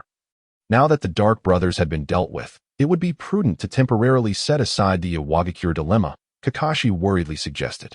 Hanafire, how has your training with the new technique progressed? Kakashi suddenly turned his attention to Hanafire. It is no longer an issue. If you wish to assess it, Kakashi-sensei, you may do so at any time, Hanafire replied with a slight smile. At the third training ground in Konohagakure, Kakashi leaned on his cane, anxiously observing the scene. At that moment, Saratobi Mirai approached Kakashi. Sister, you can do it, Mirai exclaimed excitedly. Kakashi, shushing Mirai, cautioned, keep it down. Your sister is currently executing the final phase of her ultimate technique. Do not disturb her. Hanafire sat quietly in the center of the field. Her hands pressed together, as a vibrant blue chakra blazed intensely. Is it true, Lord Sixth, the technique you designed for my sister? Is it finally coming to fruition? Mirai asked, her voice thick with emotion. Suddenly, Hanafire opened her eyes, glaring fiercely at the massive stone before her. 8 trigrams Thunder Palm, she declared, leaping forth to unleash a powerful strike. In response to Hanafire's force, a torrent of chakra energy surged forth, intertwined with a fierce wind, racing towards the boulder. With a resounding crash, the stone shattered into countless fragments, and the ground surrounding it trembled violently. It worked. Hanafire cheered. What immense power. It's astonishing. Saratobi Mirai exclaimed in awe. Yes, indeed. She has finally mastered it. She just moderated her strength. Otherwise, the destruction would have been far greater. Kakashi remarked with satisfaction. Kakashi-sensei, how did I do with this technique? Did I meet your expectations? Hanafire approached Kakashi eagerly. You not only met my expectations, but you have far surpassed them. Hanafire, you have now become the very core of Konohagakure, Kakashi praised, giving her a thumbs up. Sister, was that an air cannon? I can't help but feel that it bears a resemblance to the evening manifestation utilized in the 8th gate of the 8 gates of Duanjia. Future remarked joyfully. Indeed, it is the evening manifestation. When Kakashi-sensei initially devised this technique, it was inspired by the evening manifestation in the Hyuga clan's 8 trigrams empty palm. Moreover, I have now discovered an even more effective variant for employing this technique. Hanabi took the towel from Future's hands. Hanabi, this technique can be adeptly applied in both close combat and range scenarios. If you are able to master the 100 healings technique next, not only will your medical skills advance significantly, but your strength and chakra reserves will also be enhanced. At that point, you might indeed surpass Lady Tsunade. Kakashi remarked with approval. Yes, I must learn the 100 healings. Furthermore, I have realized that this small technique can actually be integrated with the 8 trigrams 64 palms. This means that each palm of the 8 trigrams 64 palms will deliver a thunderous strike. Hanabi wiped her brow. I never expected that the 5th Hokage's strong fist would possess such power when merged with the Hyuga clan's gentle fist. That's fantastic, sister. Future exclaimed with delight. Indeed. Because the 8 trigrams Thunder Palm incorporates ranged effects, it is far more effective in combat than Lady Tsunade's techniques. Well done, Hanabi. Kakashi praised her. Hanabi, since you have mastered this technique, there is a matter I must entrust to you in future. Kakashi suddenly adopted a serious tone. What is it? Sarutobi Future asked, puzzled. Hanabi, the 15-year deadline is drawing near, and it is time for Future to learn the truth, Kakashi said, casting a glance at Hanabi. Kakashi-sensei, while it is true that the 15-year deadline is approaching, are you absolutely certain that he is the heir of that unfaithful man? Hanabi inquired. Who? What person? And who is this unfaithful man? Sarutobi Future looked at Kakashi and Hanabi, utterly bewildered. Please, don't speak in riddles. I can't comprehend. It is as follows, Future. Aside from your mother, you actually have a blood relative still living in this world, Kakashi stated solemnly as he gazed at Future. Really, is that true? Sarutobi Future looked at Kakashi in astonishment. Yes, it is indeed true. Kakashi then explained everything regarding the impending resurrection of Kagaya Otsutsuki and the matter concerning Konohamaru. That is how things stand. To be honest, I do not have absolute certainty that Konohamaru is Naruto's successor. But I have a strong intuition that Naruto will undoubtedly choose him, Kakashi elaborated. Really, truly, I have a brother? Sarutobi Future suddenly began to choke up. Meanwhile, Hanabi remarked with irritation that the person chosen by the unfaithful man could not possibly be a good person. Hanabi. There is no need to dwell on a matter from 15 years ago, Kakashi sighed helplessly at Hanabi. I don't care about anything else. I only know that no one else has ever insulted me besides him. Hanabi retorted sharply. Huh? My brother scolded my sister? What on earth is going on? Future looked at Hanabi, astonished. Gazing into the future with a sense of helplessness, Hanabi let out a resigned sigh. This is my personal matter with him. And it does not concern you. So do not overthink it, Future. At that moment, Iruka hurriedly arrived. 6th Hokage, please take a look at this. It is an urgent report from Area A, he said anxiously, handing a document to Kakashi. Area A is also in trouble? Kakashi exclaimed, astonished as he looked at Iruka. Indeed. In Area A, some have already succumbed to severe illnesses due to the frigid temperatures. There are even reports of fatalities from the cold. If this continues, other regions and even our village may soon be unable to endure, Iruka lamented, scratching his head in despair. These past 15 years have been progressively colder, and now it has escalated to a point where it snows throughout the year. Kakashi-sensei. This situation appears dire, Hanabi expressed her concern. Yes, there are even rumors circulating among the people that the apocalypse is imminent. If we do not resolve this issue swiftly, I fear. Kakashi replied, disheartened. Why is this happening? Since I can remember, I have never seen a rainbow or experienced summer. 6th Hokage, what is wrong with this world? Future asked anxiously. I am uncertain why this is occurring. However, I suspect it may be related to Kagaya, Kakashi stated cautiously. Related to Kagaya? Future questioned, puzzled. Indeed. Consider this. These 15 years have brought us closer to the unsealing of Kagaya. I suspect that as time progresses, her seal becomes increasingly weakened, and her influence on this world grows stronger. If we are to confront this crisis, Kakashi glanced at the others. We must reinforce the seal. There is no other option, Hanabi added. Thus, we must expedite our search for Naruto and Sasuke's successors. Hanabi, Future, your next mission is to find Konohamaru for me. I sent him to Mount Mayaboku 15 years ago, and he has yet to return. I am quite worried, Kakashi stated with resignation. Yes, I will do my utmost to find my brother, Future exclaimed enthusiastically. However, we should prioritize addressing the issues in Area A, should we not? If we delay further, the casualties may escalate. Hanabi remarked, exasperated. Yes, indeed. Let us first tackle the situation in Area A, Kakashi conceded, looking helplessly at Hanabi. Future, just yesterday, we received a batch of equipment from Sunagakure for warmth and protection against the cold. Let us deliver it to Area A without delay. Hanabi urged as she hurriedly left with Future. Hanabi possesses remarkable strength and character. Yet, why is she so concerned about Konohamaru? Iruka observed Hanabi's retreating silhouette with a sigh. Alas, This is precisely what I least wish to witness. Kakashi shook his head in resignation. That evening, Sarutobi Mirai stood on the cliff of the Shadow Rock, gazing down at the entire village, her heart brimming with myriad emotions as memories of her childhood gradually resurfaced. On that dusky evening, as another school day came to an end, a little girl with curly hair and crimson eyes, carrying a tattered backpack, dejectedly emerged from the classroom building. At that moment, Hanabi, standing at a distance, noticed Mirai leaving school and hurried over.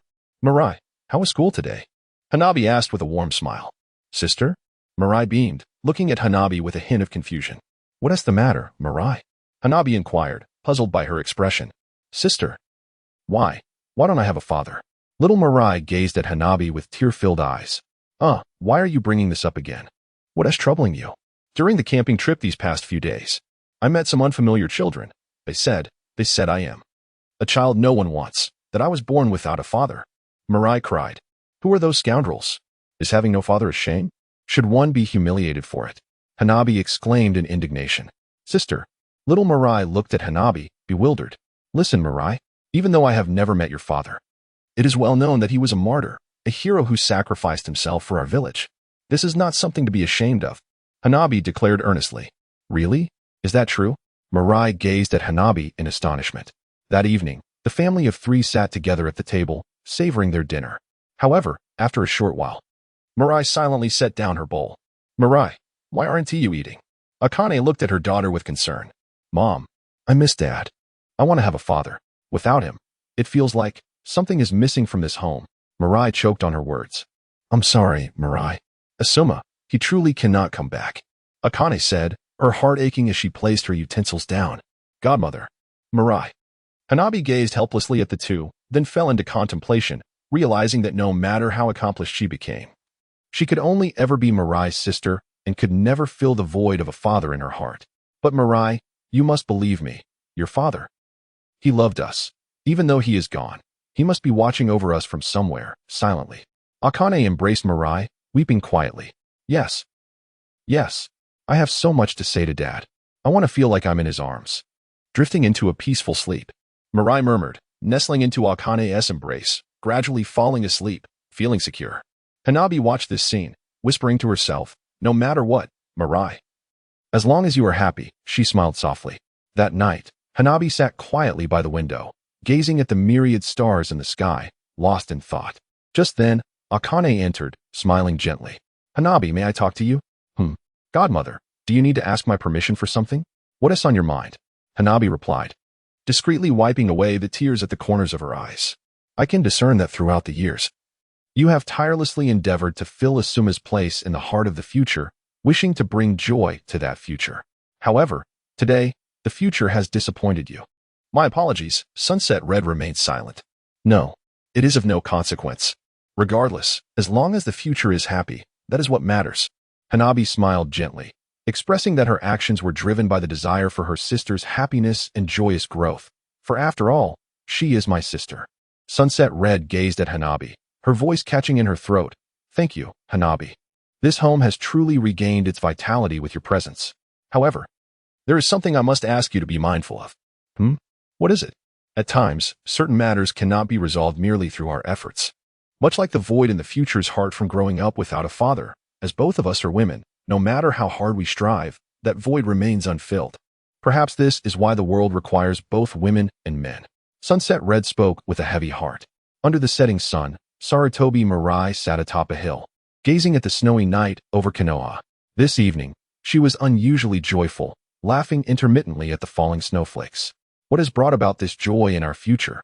Hanabi inquired, sitting beside Mirai with a smile. Sister, for some reason, I suddenly feel so happy. I never expected to have an older brother. If only I could have a brother, our family would feel complete. What does he look like?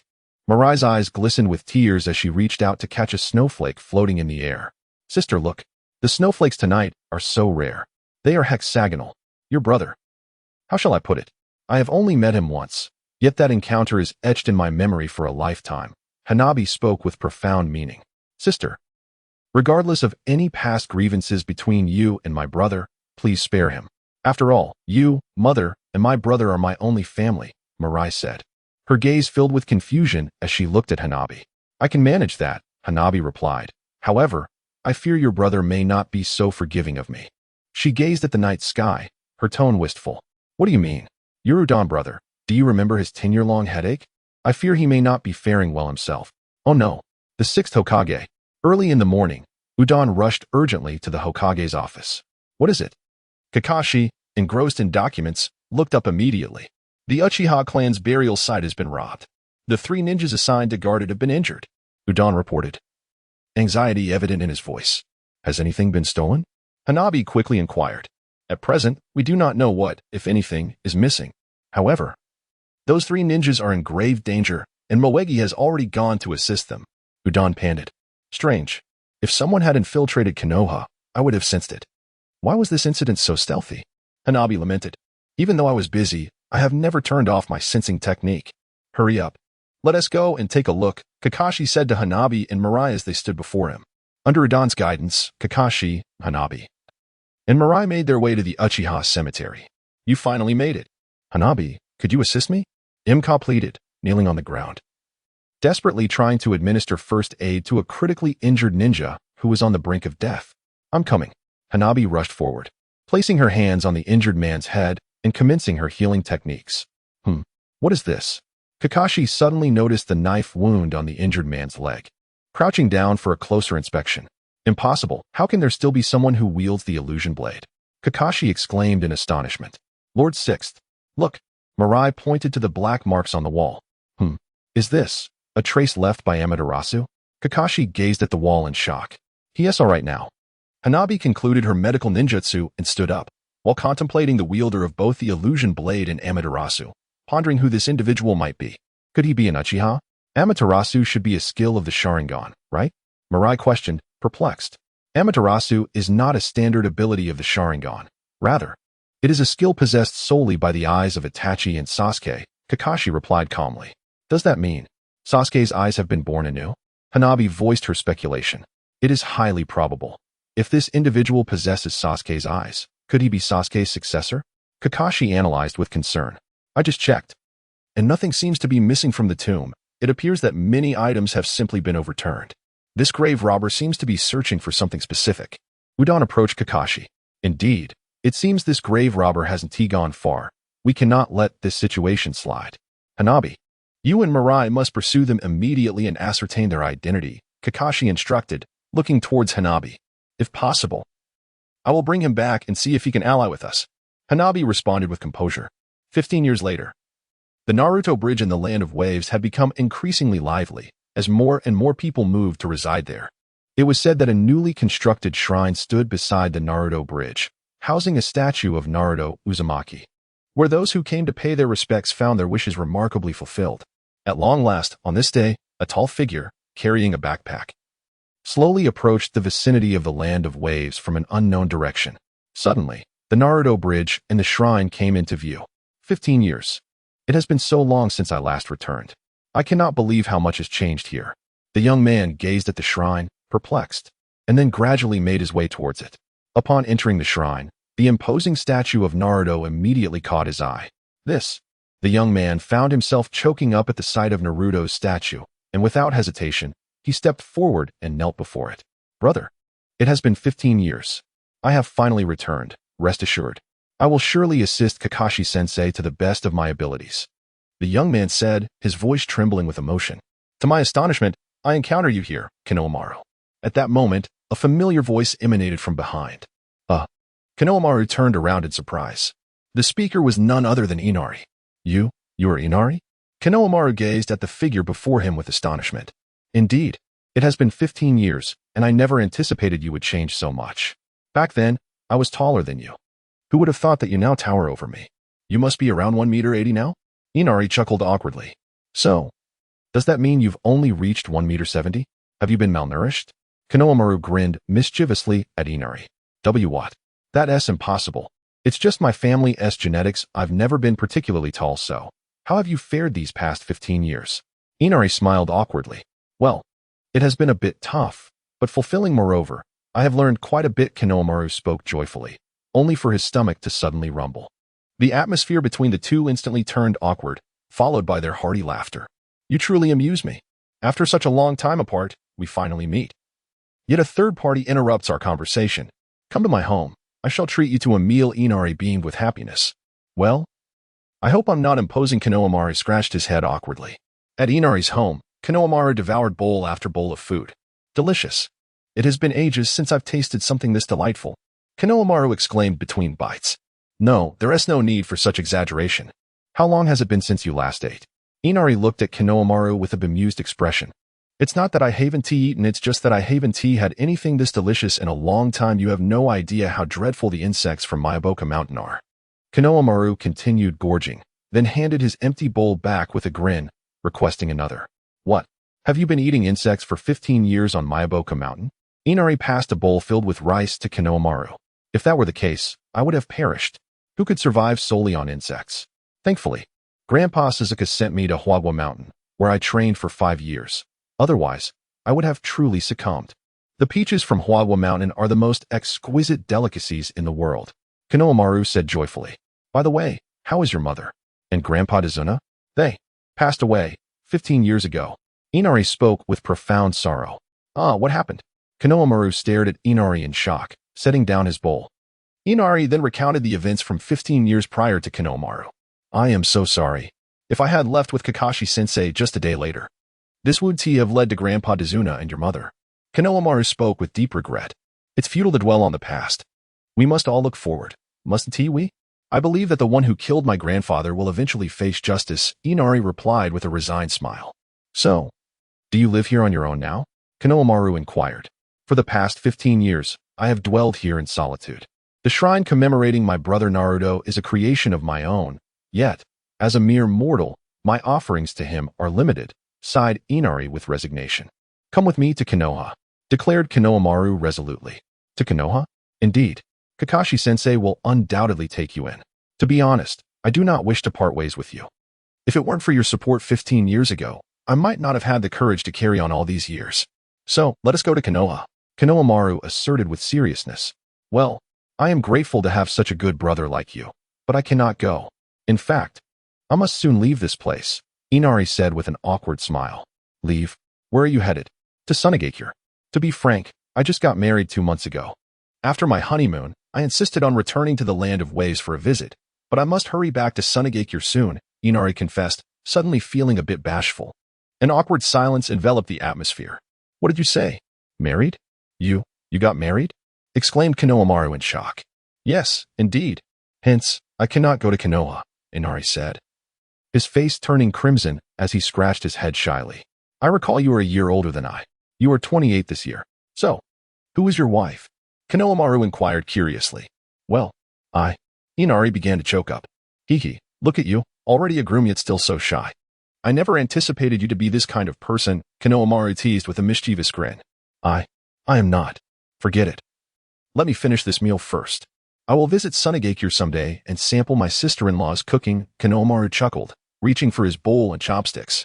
Suddenly, Konohamaru froze, clutching his stomach, drenched in sweat as he began to convulse. What is the matter with you? Inari asked anxiously. Nothing. Inari, quickly. There is a bottle of medicine in my bag. Konohamaru gasped, beads of sweat rolling down his forehead. Understood. Inari swiftly opened Konohamaru's bag and indeed found a bottle of medicine, immediately administering it to him. Gradually, Konohamaru regained his composure, ceasing his convulsions. What on earth is happening to you? Inari questioned with concern. Is it not due to that cursed star? 15 years ago, she struck my abdomen, leaving a significant scar that has never healed. To make matters worse, I suffer from convulsions every month. It truly hurts, Konohamaru replied, exasperated. Then you should seek a doctor. Surely, Miyaboka Mountain has a remedy for your ailment? I have seen countless doctors over the past 15 years, all of whom have declared it untreatable. Ultimately, only Grandpa Sasuke provided me with a bottle of pain relief medicine, which I take when the convulsions strike each month. Konohamaru lamented, feeling utterly defeated. However, over the past decade, you have found yourself largely alone. When the time comes for you to succumb to your affliction, who will be there to offer assistance? Never mind.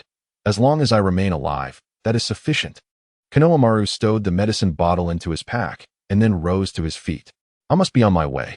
It has been 15 years since I last returned to Konoha, and I fear that Kakashi-sensei may be worried about me. I shall visit you in Sunagakure afterward. Indeed. When you arrive in Sunagakure, my wife and I will treat you splendidly, Inari responded, giving Konohamaru a thumbs up. You must put in the effort. I can sense that Kakashi-sensei truly needs you now.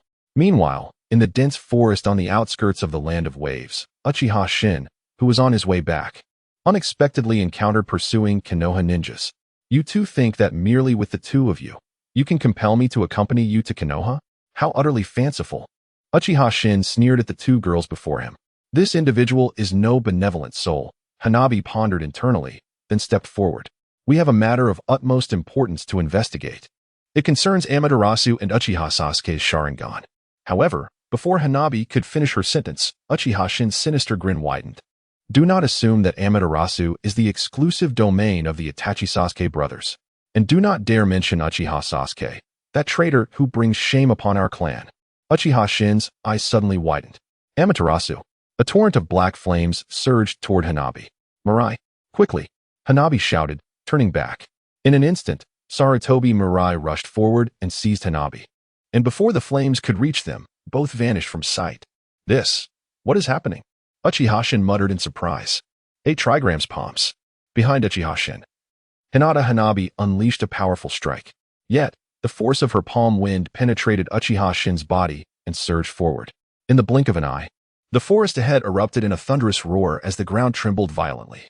At that moment, Konohamaru, walking along the main road, was startled by the deafening sound. What is going on?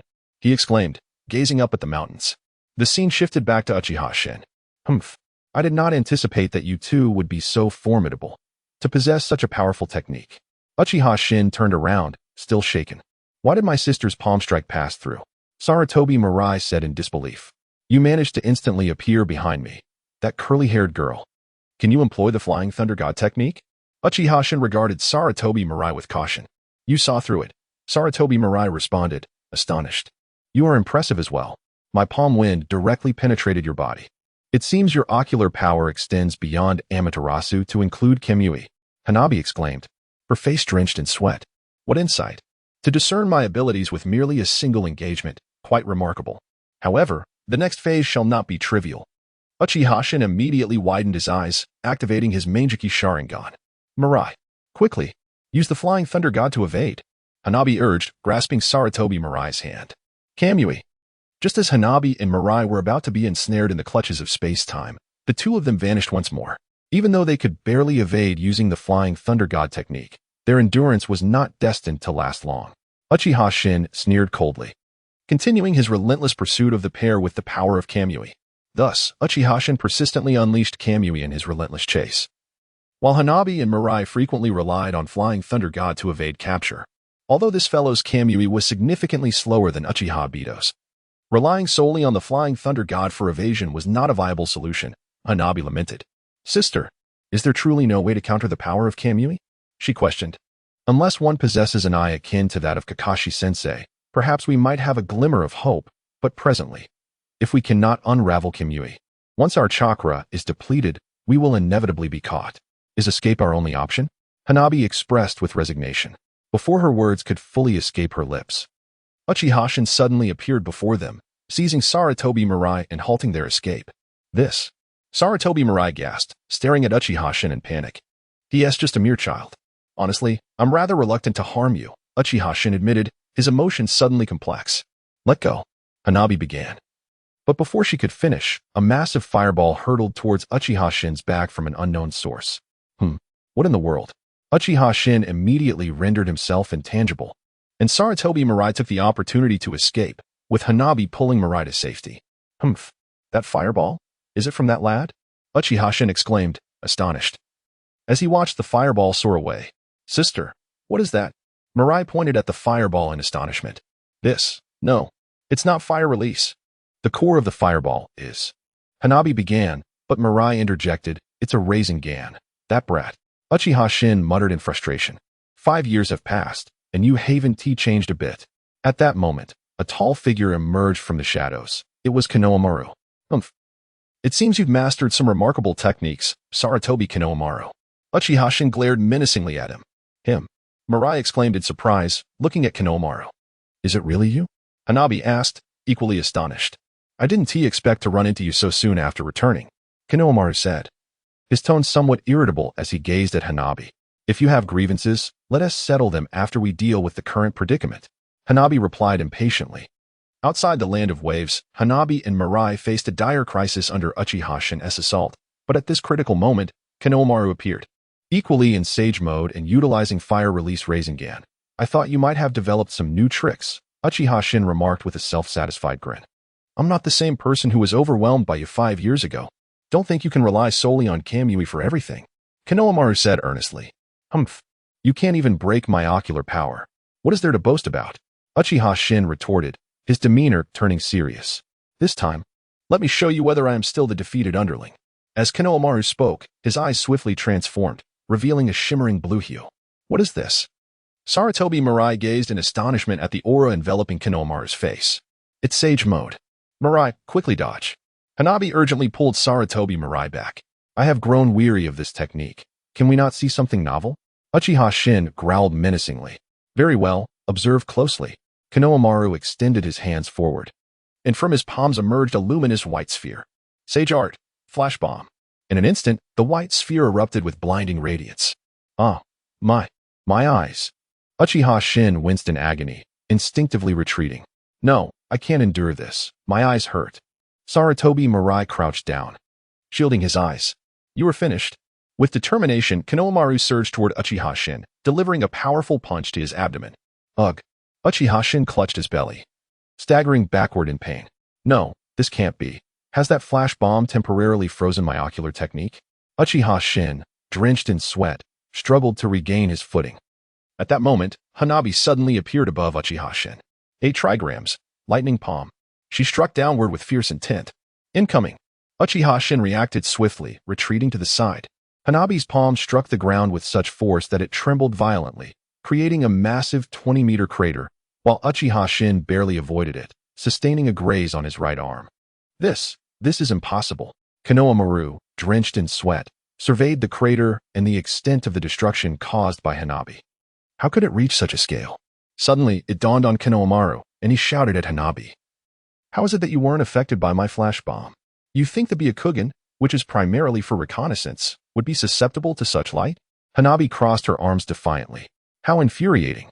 You have sealed my ocular technique. Uchiha Shin, filled with rage, rose abruptly, his left hand crackling with energy. Allow me to demonstrate the power of my lightning release. Chidori. Uchiha Shin declared furiously. This guy can use Chidori? A bead of sweat trickled down Kinomaru's face as he swiftly conjured a fiery Rasengan in his hands. The only technique that can match Chidori is Rasengan. Kinomaru pondered cautiously. Observing this, Hanabi quickly withdrew to protect the still rubbing his eyes Saratobi Mirai. Chidori against Rasengan. Given their current strengths, both possess their merits. It appears Uchiha Shin's ocular technique cannot be sealed for long. Should a real battle ensue, it would likely result in mutual destruction. However, if I can find the opportune moment to intervene, I should emerge victorious. Hanabi contemplated carefully from the sidelines. This guy actually knows Chidori. This could spell trouble. Judging by the energy wave of his Chidori, it's no ordinary Chidori. Kinomaru observed Uchiha Shin's Chidori energy with caution. Do not assume you hold the upper hand. Allow me to resolve this with my lightning release. Chidori. Uchiha Shin cast a fierce glare at Kinomaru before brandishing his Chidori and charging forward. Do you think you can intimidate me? Kinomaru raised the fire release, spiraling sphere in preparation for the impending clash with Chidori. Is this Uchiha Shin truly unable to withstand provocation, losing all sense of reason? Hanabi observed the unfolding scene with astonishment. Just as Chidori and the fire release, spiraling sphere were on the verge of colliding, the space around them suddenly froze, rendering both unable to move. What is happening? Kinomaru exclaimed in bewilderment. This sensation, could it be? Uchiha Shin gradually regained his composure. What exactly is this? Hanabi stared in amazement at the scene before her, about to step forward when a towering figure appeared before Uchiha Shin, facing away from Kinomaru. This is, you? You are Otsutsuki SH-10? Kinomaru gasped in shock at the figure before him. What kind of ability is this? I didn't expect you to recognize me. It seems you have conducted quite an investigation over the years, haven't you, alongside that old toad, Shinzaku? SH-10 remarked leisurely. You are equally well informed about my Bokuzen and Kanahagakure, yet you blame us for investigating you? Konohamaru replied, beads of sweat on his brow. SH-10 ignored Konohamaru and turned to Uchiha Shin, saying, Shin, you have acted impulsively. Is it wise to lose your temper merely because your ocular power has been restrained? Yes, I apologize, master. It was my fault. Uchiha Shin fell silent. Subsequently, the restraints binding Uchiha Shin were lifted by SH-10. Come. There's no benefit in clashing with them here. You have far more pressing matters to attend to, do you not? SH-10 spoke quietly. Indeed. Uchiha Shin nodded. Wait a moment. Konohamaru called out anxiously. Oh, and I almost forgot to mention, since you are so well acquainted with my intel, you must also be aware that sooner or later, we will come into conflict with Kanahagakure.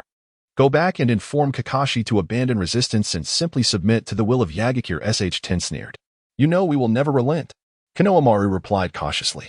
Do as you wish also. The one hiding over there with the Byakugan. Do not act hastily. SH-10 turned towards a concealed location.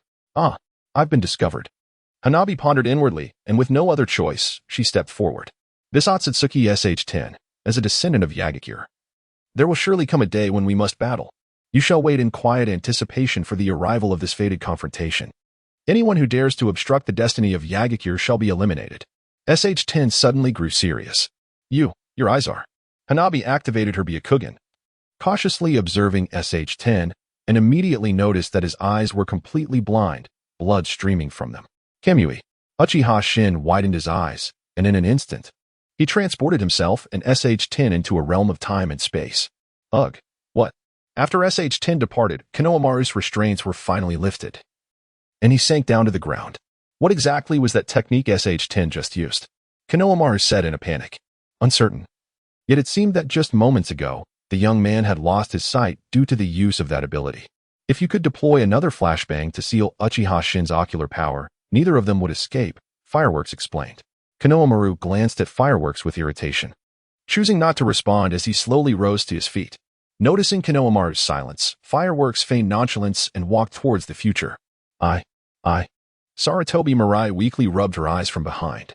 Fireworks immediately approached her, placing her hands over Mirai's eyes.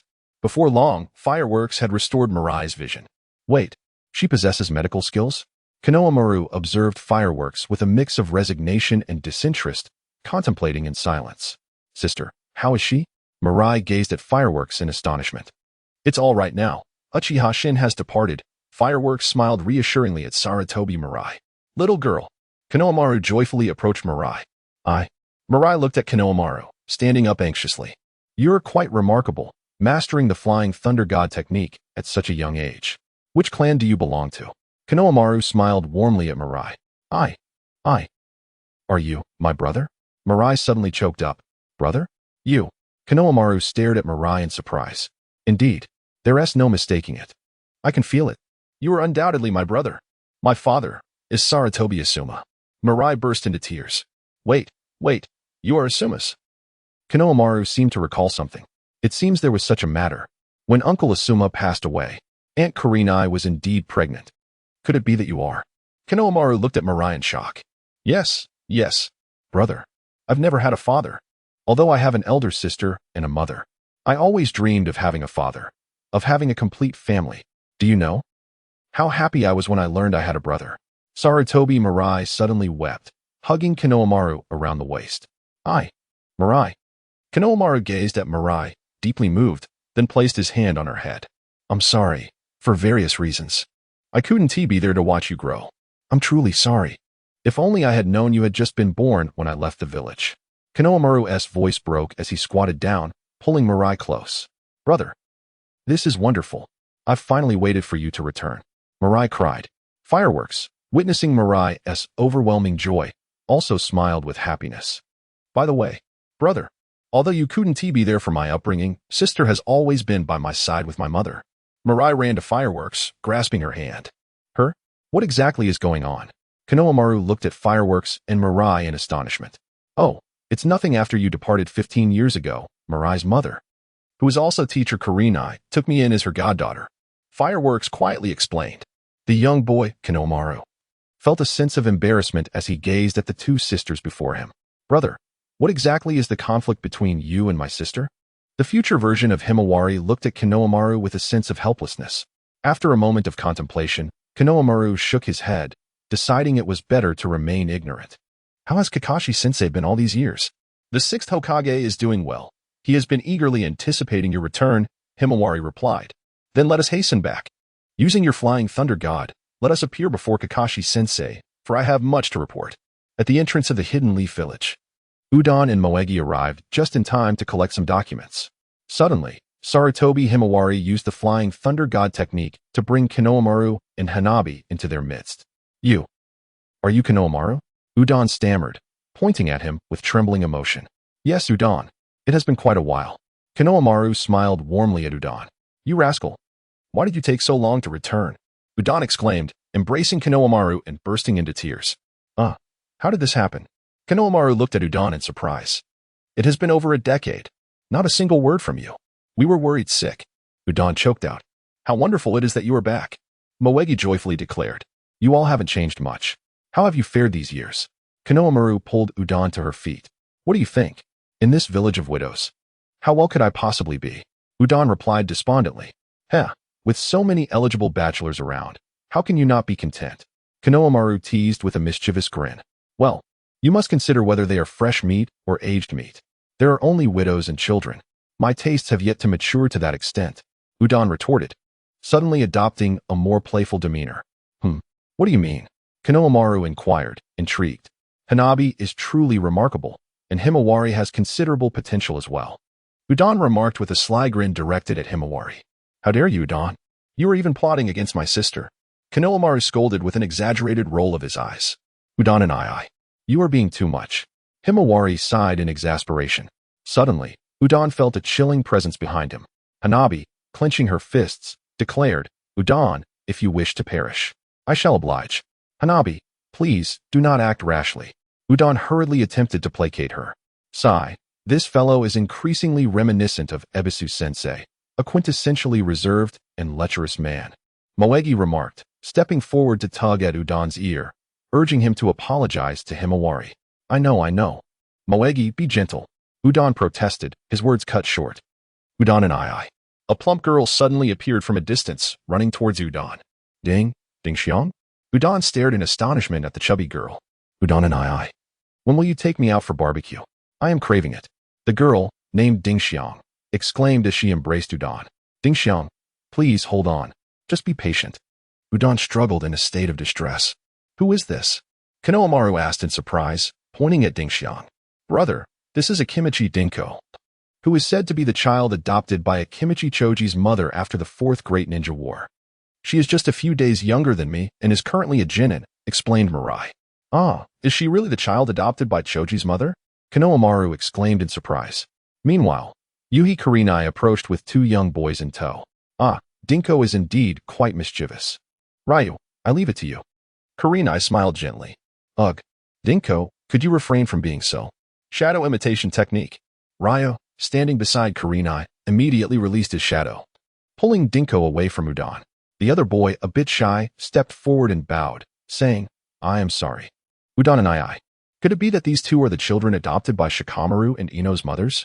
Konohamaru pointed at the two boys in astonishment. Yes, Ryu. The child adopted by Shikamaru's mother, and the one apologizing to Udon is Yamanaka Ino's adopted child, Shikaku. They are all the same age as Mirai, but just a few days younger. Among them, only Mirai has become a chunin, the rest are still genin, explained Moegi.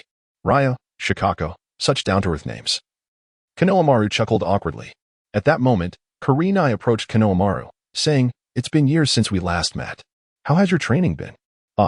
Auntie. I apologize for causing you concern. Rest assured, I have learned a great deal this time, Konohamaru replied confidently. Is that so? That's wonderful. You should hurry and see Kakashi. He has been quite worried about you, Kurenai smiled. Yes, I will go right away. I have so much to report to Teacher Kakashi. Konohamaru exclaimed eagerly. He then rushed to the Hokage's office to meet Kakashi. Now that you're back, I can breathe easy. So, how has your training been over the years? I just heard from Hanabi that you have mastered Sage Mode? Kakashi said joyfully. Indeed, I have mastered it. But the effort and time it took to achieve Sage Mode were quite considerable, Konohamaru admitted somewhat awkwardly. Apart from Sage Mode, I also had Grandpa Fasaka's assistance to master the wind release, Rasengan, fire release, Rasengan, big ball Rasengan, and super big ball Rasengan. However, due to my chakra capacity limitations, I have yet to surpass Naruto and II. Is that so? Then, have you mastered the wind release, Rasen Shuriken? Kakashi inquired curiously. Not yet. I dedicated 3 years to studying it, but I must admit, Naruto and II's technique is truly profound, and I have yet to succeed, Konohamaru responded with a hint of frustration. How unfortunate. However, taking this opportunity, I managed to master the ordinary wind release, Rasengan, and fire release, Rasengan. Additionally, I discovered that I possess a slight affinity for water, lightning, and earth attributes, although they are exceedingly weak. Thus, the ultimate technique I designed is still incomplete. Does it require a combination of water, lightning, and earth techniques? Henceforth, allow me and Udon, alongside Mo Huang, to assist you. I possess the ability of lightning release, while Udon and Mo Huang are adept in earth and water release techniques. I have comprehended the situation. Aside from these, Kakashi-sensei, I have vital intelligence to report, Konohamaru stated with utmost seriousness. Indeed, it pertains to Otsutsuki SH-10 and Uchiha Shin, does it not? Yes. I have spent several years alongside Grandpa Shinsaku gathering intelligence regarding the lunar Otsutsuki and Uchiha Shin, yielding substantial findings. Grandpa Shinsaku insisted I relay this information to you. Please elaborate, so we may adequately prepare ourselves, Kakashi said, standing solemnly. Otsutsuki SH-10, the last descendant of the lunar Otsutsuki clan, became the de facto leader of his clan following his father's demise. However, all other members of his clan, save for him, have perished. SH-10 is bound by an ancestral decree, regarded as a divine mandate, to acquire the Rinnegan and subsequently orchestrate the moon's collision with Earth, leading to the extinction of all life on our planet, thereby obliterating the world crafted by the Sage of Six Paths. A bead of sweat trickled down Konohamaru's brow. The lunar Otsutsuki clan, are they not descendants of Hagoromo's brother, Hamura? If that is the case, the Hyuga clan is also a descendant of Hamura. Thus, these two families share a common lineage. If SH-10 were to instigate the moon's collision with Earth, would he not also face his own demise? Kakashi inquired. He appears to have devised a means to evade the catastrophic union of the Earth and Moon. Yet the specifics of this evasion remain unclear to both myself and Grandpa Shinsaku. Konohamaru replied. Is that so? It seems inevitable that one day we shall confront SH-10 due to his so-called divine mandate.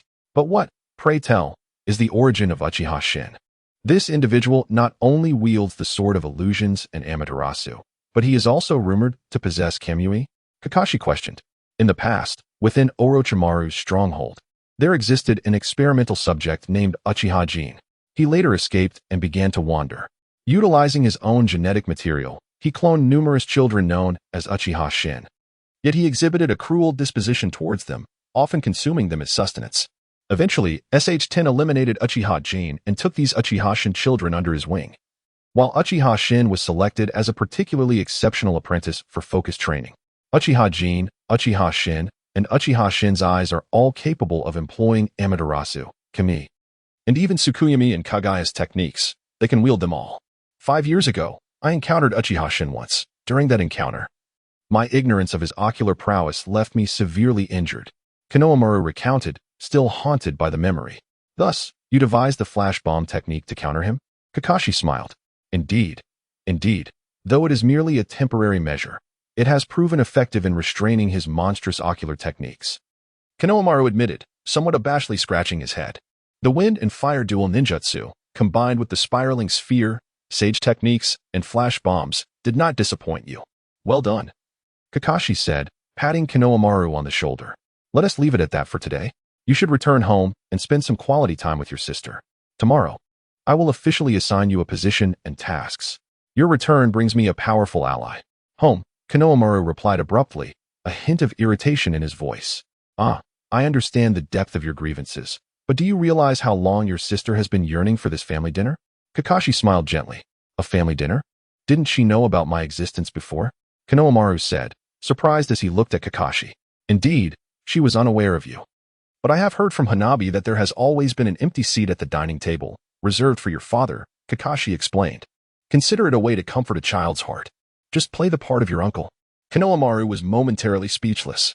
That evening, Saratobi Mirai returned home early. Retrieving a pair of exquisite chopsticks and a clean handkerchief from her drawer, setting them neatly on the dining table. She then quietly sat by the door, waiting. At that moment, Yuhi Kurenai entered the room and, seeing Mirai's joyful expression, smiled as she approached her. When you were little, you said this was for your father. Why are you taking it out now? Kurenai glanced at the chopsticks on the table. Yes, it was indeed left for father, but he is no longer here. So I shall leave it for my brother, Mirai replied. For some reason, I feel a sense of familiarity with my brother that I cannot find with my sister or mother.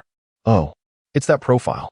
Mirai suddenly jumped up, dashed into the room, and rummaged through a cabinet, retrieving an album to present to Kurenai.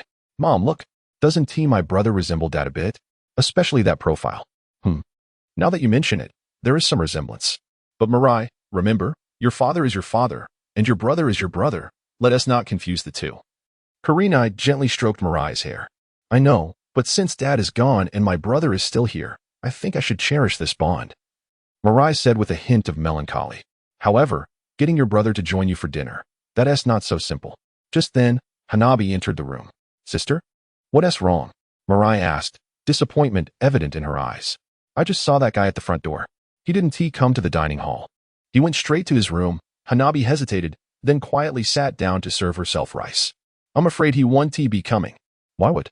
I'll go find my brother, Mirai exclaimed, sprinting out of the dining hall towards Kanomaru's room. Kurenai watched Mirai's retreating figure with concern and shook her head helplessly, then turned to Hanabi. Hanabi, regardless of his actions, please do not hold a grudge against him. You must understand how much Kakashi values both of you. Dear mother, I have followed you for 15 years, and you still do not know who I am? Do you believe I am the sort of petty person? Huahua spoke helplessly. If that is truly the case, then so be it, Shiri Hong responded, shaking her head in resignation. However, while it is understandable that anyone would feel discomfort in such circumstances, as the past with Udon has demonstrated, I too am human. Now that I wish to reconcile, I find myself met with indifference. Do you think I am at ease with this, dear mother? Huahua abruptly covered the pot. At that moment, Konohamaru lay listlessly on his bed, staring blankly at the ceiling when Saritobi Mirai entered the room. Mirai? Why have you come here instead of eating? Konohamaru exclaimed in surprise. Mirai looked at him with a face full of grievance, tears welling in her eyes, and nearly shouted, Brother, do you have any idea how long I have yearned for a family reunion meal? Do you understand the extent to which I have missed our father since childhood? I prepared chopsticks and a handkerchief for him, and I have kept the most honorable seat at our dining table vacant for over a decade, just for him. Now, can you not pretend to be our father and comfort me just a little? Mirai, Konohamaru gazed at her in astonishment. What kind of resentment drives you to reject your sister so vehemently? Must you truly cast her away? She has been the one to nurture and protect me as I grew. For over 10 years, with brother absent from home, if it weren't for her, my mother and I would have. Mirai began to weep innocently. Konohamaru's emotions swirled as he looked at her, then let out a deep sigh. Since you were so eager to know. He stood up, removing his outer garments and carelessly tossing them onto the bed, standing before Mirai. What is this? Mirai stared in shock at her brother, suddenly feeling a chill. There, on Konohamaru's abdomen, were bloodied handprints, dark red imprints. I am sorry. If I had told you sooner, perhaps I would not have caused you so much sorrow. Indeed, when reflecting on that conflict from 15 years ago, it was nothing. We are all ninjas of Konoha, all part of Konoha, and moreover, Teacher Kakashi has placed great trust in us both. I have considered reconciliation, but I simply cannot bring myself to do it. Mirai, do you know how much suffering I have endured over the years because of this? Konohamaru gazed sorrowfully at her. Brother, when I was 13, I was training daily with Grandpa Shinzaku at Miyaboka Mountain. One day, he assigned me a task to traverse the vast desert and reach a distant place. However, it was precisely at the most arduous juncture of my journey that the severity of my injury began to manifest. That instance was the first time I experienced such pain that it rendered me unconscious in the heart of the desert, leaving me incapable of calling for help. It was only after 3 days and 2 nights that Grandpa Shinzaku, concerned by my silence, utilized reverse spiritual communication to rescue me, revealing the calamity I had faced. Subsequently, my brother nursed his injuries for a full 7 days before he could rise from his bed. From that moment on, I sought out numerous physicians in hopes of healing this affliction, yet not only was it left unhealed, but it also grew increasingly dire. In desperation, it was Grandpa Shinzaku who concocted a potion to alleviate the pain, allowing me to find temporary relief during each monthly episode, though each occurrence was accompanied by excruciating torment. Thus, after enduring years of suffering, I find myself harboring a shadow of fear towards your sister, unable to accept the reality just yet. I apologize. Future. You expressed a desire for a complete family, but does my brother not yearn for a stable home as well? Mukai Maru lamented.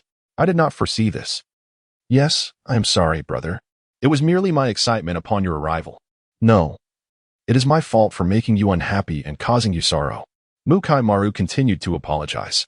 I heard that Udon was also struck by Hanabi back in the day. It was from that moment that Udon developed his chronic headaches, which afflict him monthly.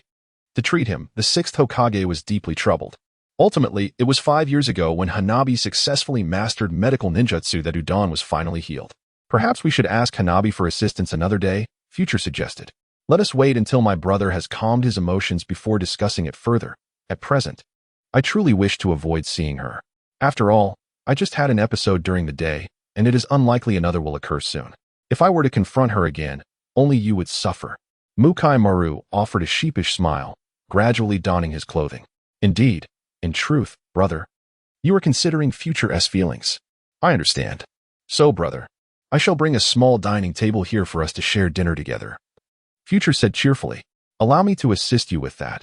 Tonight, it shall be just the two of us siblings. After 15 years of absence. Let me make amends to you, Mukai Maru smiled at Future. The following morning, Kakashi, leaning on his cane, quietly approached the cemetery. He picked up a tissue and gently wiped the gravestone of Obito. Obito. The night of Kagaya's resurrection draws ever closer. If you are watching from above, I hope you can bless this world, allowing it to endure the impending calamity. The ninjas have already suffered far too much, Kakashi murmured. His emotions complex as he caressed the gravestone. You can no longer arrive as early as you once did. Akkad slowly approached Kakashi from behind. There is little I can do. I am no longer what I used to be. It would not be surprising if I were to suddenly succumb to illness. Kakashi awkwardly remarked, gripping his cane. Do not speak so, Kakashi. Everyone still needs you. Akkad offered words of comfort. For the past 15 years, in my unwavering commitment to stabilize Konoha and nurture Hanabi, I have expended every ounce of my energy. Though I am nearing 50, I often feel as though I have aged to the same extent as the 3rd Hokage did at 70. Kakashi spoke with evident strain. Kakashi, Konoha still needs you. Please do not be so despondent, Hinata expressed her concern. Hinata, allow me to pose a question. Kakashi gazed upward toward the heavens. What is it? If one day, we must select the 7th Hokage, who do you believe would be worthy of that position? Well, presently, we have only these two candidates.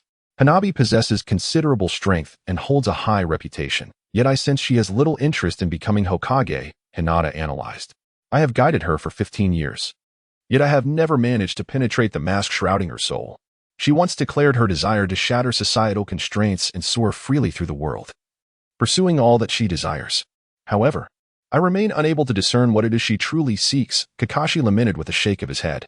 As for Konohamaru, upon his return, it is evident that his strength has significantly increased. He has endured considerable hardships over the years. Yet, he no longer seems as fervently dedicated to the role of Hokage, Hinata remarked. The trials he faced have dulled his edges. The spirited child who once aspired to be Hokage by Naruto's side is no longer the same. Although Inari assisted him, granting him the courage to persevere, he may never reclaim the essence of who he once was until he discovers a genuine purpose for living. Kakashi sighed helplessly, casting his gaze into the distance. What are you looking at? Hinata inquired, puzzled.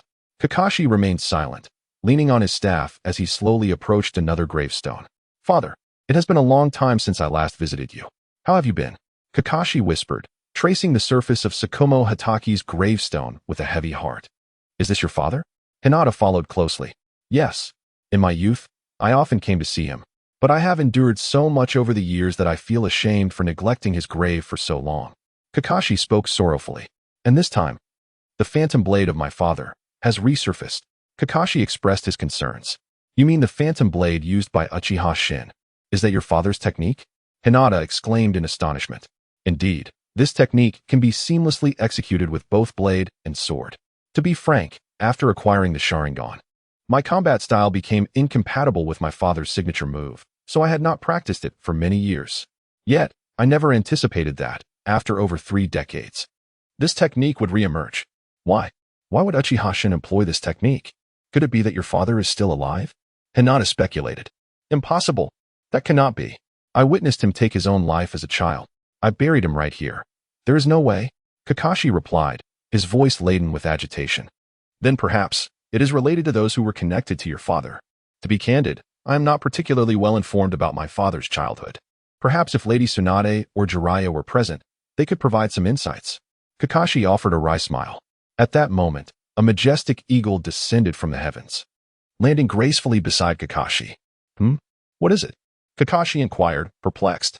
Subsequently, Akane unfastened the letter from the eagle's talon and handed it to Kakashi. He promptly unfolded the letter, his expression turning contemplative as he murmured, their essay development. Akane, could you summon everyone to gather at the Hokage's office? Aside from Iruka, who was on a mission outside the village, and Hibiki, who was tasked with overseeing the Umbu brothers, everyone else could be assembled at once. With that, Akane swiftly turned and departed. Outside the Moon Palace, Uchiha Shin awaited in silence. Soon after, the palace doors swung open, and Sharon emerged, having changed into a different attire. Upon seeing him, Uchiha Shin immediately knelt on one knee. I apologize, master. My impulsiveness has led to this. Had I not acted rashly, you would not have had to resort to that technique to save me, and as a result, you wouldn't have lost your Byakugan. Uchiha Shin lamented. That Sarutobi Konohamaru has been trained by Fukasaku for many years and has even trained under the Four-Tails at Flower Fruit Mountain. His strength is comparable to yours. Moreover, at that time, Hinata Hanabi was also present. If she had seized the opportunity to interfere in the battle, victory would have been utterly unattainable for you. How could you have been so reckless? Sharon remarked somberly. Yes, I shall remember. I will not be so impulsive again. Uchiha Shin replied, humbled. Well then, as long as you are safe, it is paramount that you exercise caution in the future and refrain from such rash actions. Sharon instructed earnestly. Understood. Has Uncle N already departed? Uncle N has indeed set off. According to the intelligence from Kurizetsu, there is something in Sunagakure that he seeks. He has agreed to Kurizetsu's request and is heading there now. Uchiha Shin raised his gaze. The item Kurizetsu seeks is likely related to the resurrection of Kagaya. Therefore, you must assist Uncle In and strive to procure it before Kurizetsu does. By securing this leverage over Kurizetsu, we will gain a more advantageous position. Sharon smiled. Yes, I shall depart at once. Before long, everyone convened at the Hokage's office. Kakashi promptly produced a letter and handed it to Hanabi. In 3 days, it will be the centenary celebration of the Elder of Sunagakure, Elder Kaido. As you are aware, my health is not conducive to attending the banquet. And given the allied relationship between Sunagakure and Konohagakure, I hope that some of you can represent me at this celebration. Would that be agreeable? Kakashi explained. Sunagakure, you say? Konohamaru exclaimed, somewhat astonished. It has been years since I last visited Sunagakure. It would be delightful to explore it again. Moegi expressed with enthusiasm. Kakashi-sensei, please allow me to go. Previously, due to the urgency of a mission, I was unable to attend the invitation from Sunagakure. But this time, I must go. Hanabi declared resolutely. Indeed, Hanabi must go. Now, who else wishes to join? Kakashi inquired, surveying the assembly. If my sister is going, then I shall go too. Mirai stepped forward. I have been cooped up in the village for far too long. If I don't get out for a while, I feel as though I shall suffocate. Udon exclaimed in exasperation. I. Konohamaru hesitated, glancing at Hanabi, then fell silent. You want to go too? Don't you, Konohamaru? If you wish to join us, don't be shy, Kakashi said with a smile. Then I shall go as well. Konohamaru said, feeling conflicted. Isn't mother coming with us? Mirai looked towards Yuhi Kurenai. No, if I were to join you, there would be no one left to guard the village, Kurenai said, waving her hand with a smile. Very well, then. Hanabi, Mirai, Udon, Moegi, and Konohamaru. You 5 shall go together. Hanabi will lead the group this time, as she is more familiar with Sunagakure. Once you arrive, you must follow her instructions, Kakashi instructed, while Kurenai and Enko would remain behind.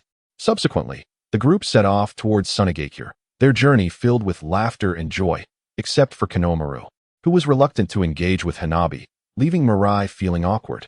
As they approached Sunagakure, after traversing vast stretches of desert, an endless oasis suddenly came into view. I haven't visited Sunagakure in several years, but the transformation is astonishing, Moegi exclaimed, gazing at the scenery in disbelief.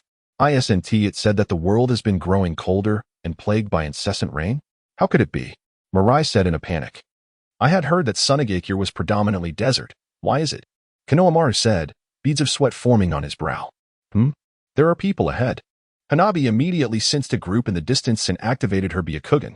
Leading the group was a stunning woman clad in the Kazakage robe, Temari. Hanabi, I'm over here. I've come to greet you all. Temari waved at Hanabi. It's Temari. Upon recognizing her, Hanabi joyfully rushed to Temari, and the others followed suit.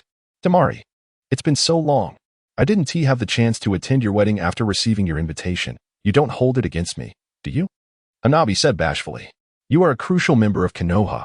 It's perfectly normal to be busy with missions. I wouldn't dream of holding it against you. Temari replied with a cheerful smile. Is that so? Though belated, I must still wish you happiness in your marriage.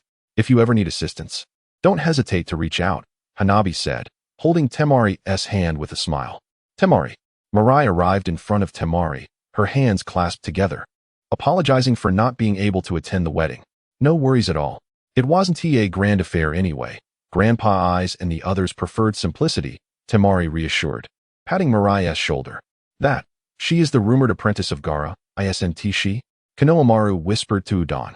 Indeed, she is Gaara's apprentice. She became the Kazakage 2 years ago, and due to the long-standing relations between the Wind and Fire nations, Hanabi and Mirai frequently traveled to Sunagakure for official business, making them close friends with Temari, especially Hanabi, who shares a particularly strong bond with her, Udon explained. Is that so? Murakumaru sighed in relief, only to immediately spot a familiar figure behind Matsuri. Oh, it's you again. Inari waved at Murakumaru. Inari, you're back? I was just wondering why I hadn't seen you. Murakumaru quickly approached Inari. Sunagakure is my home now too. Where else would I go if I didn't come back?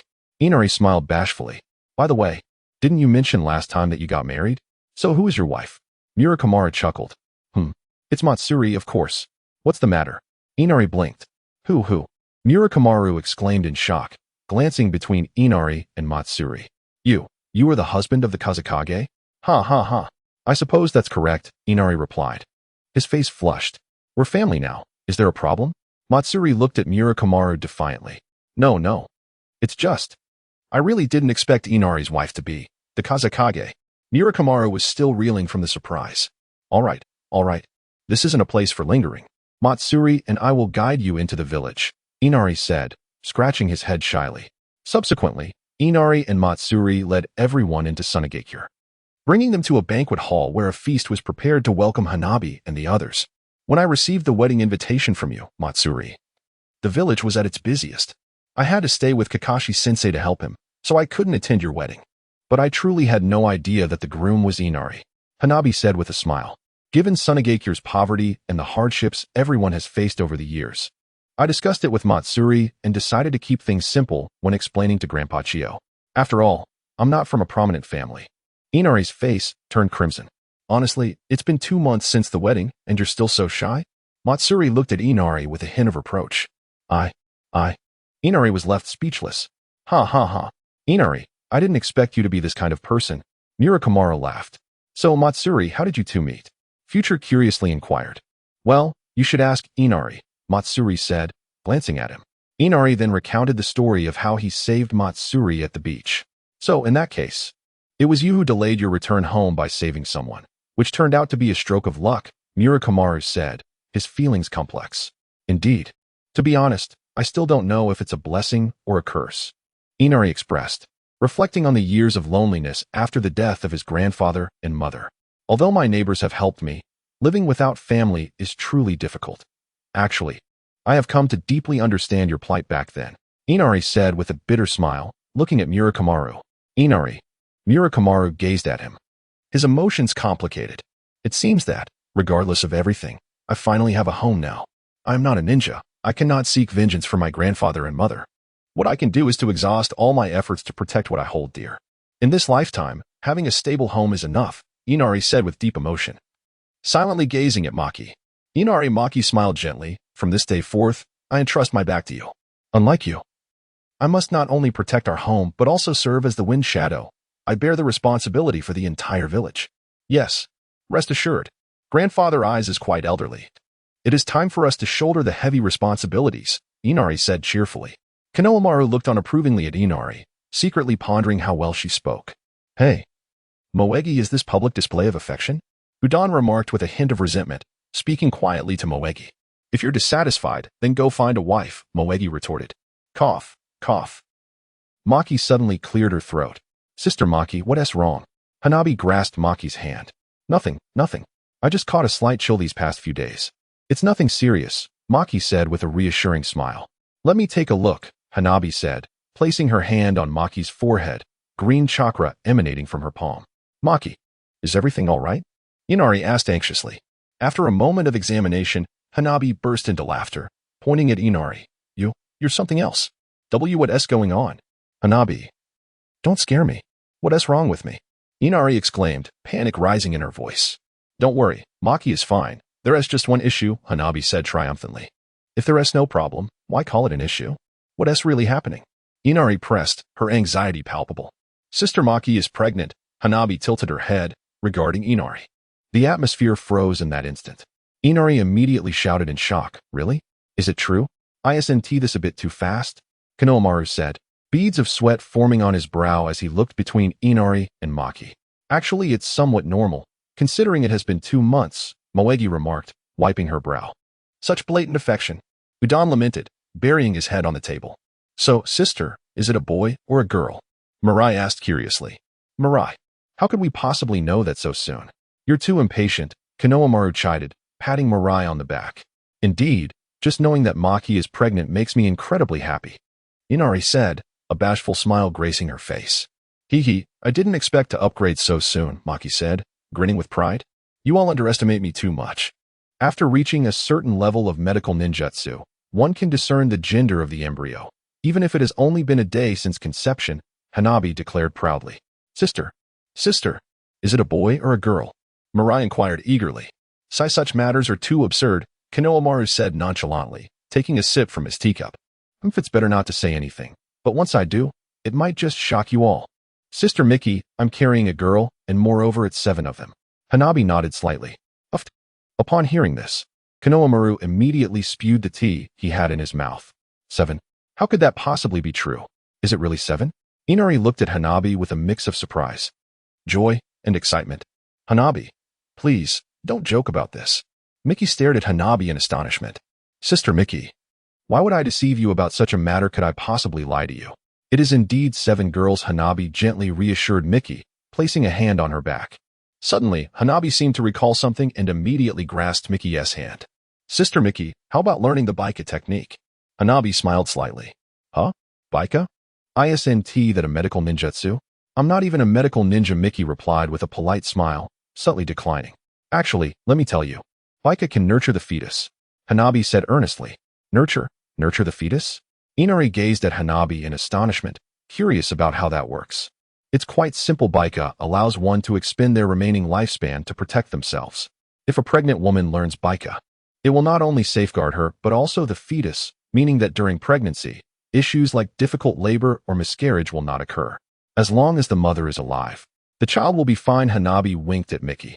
But I'm not a medical ninja, even if I were to suddenly study medicine. It's probably too late for that, Miki said with a hint of helplessness. I believe you should give it a try, of course.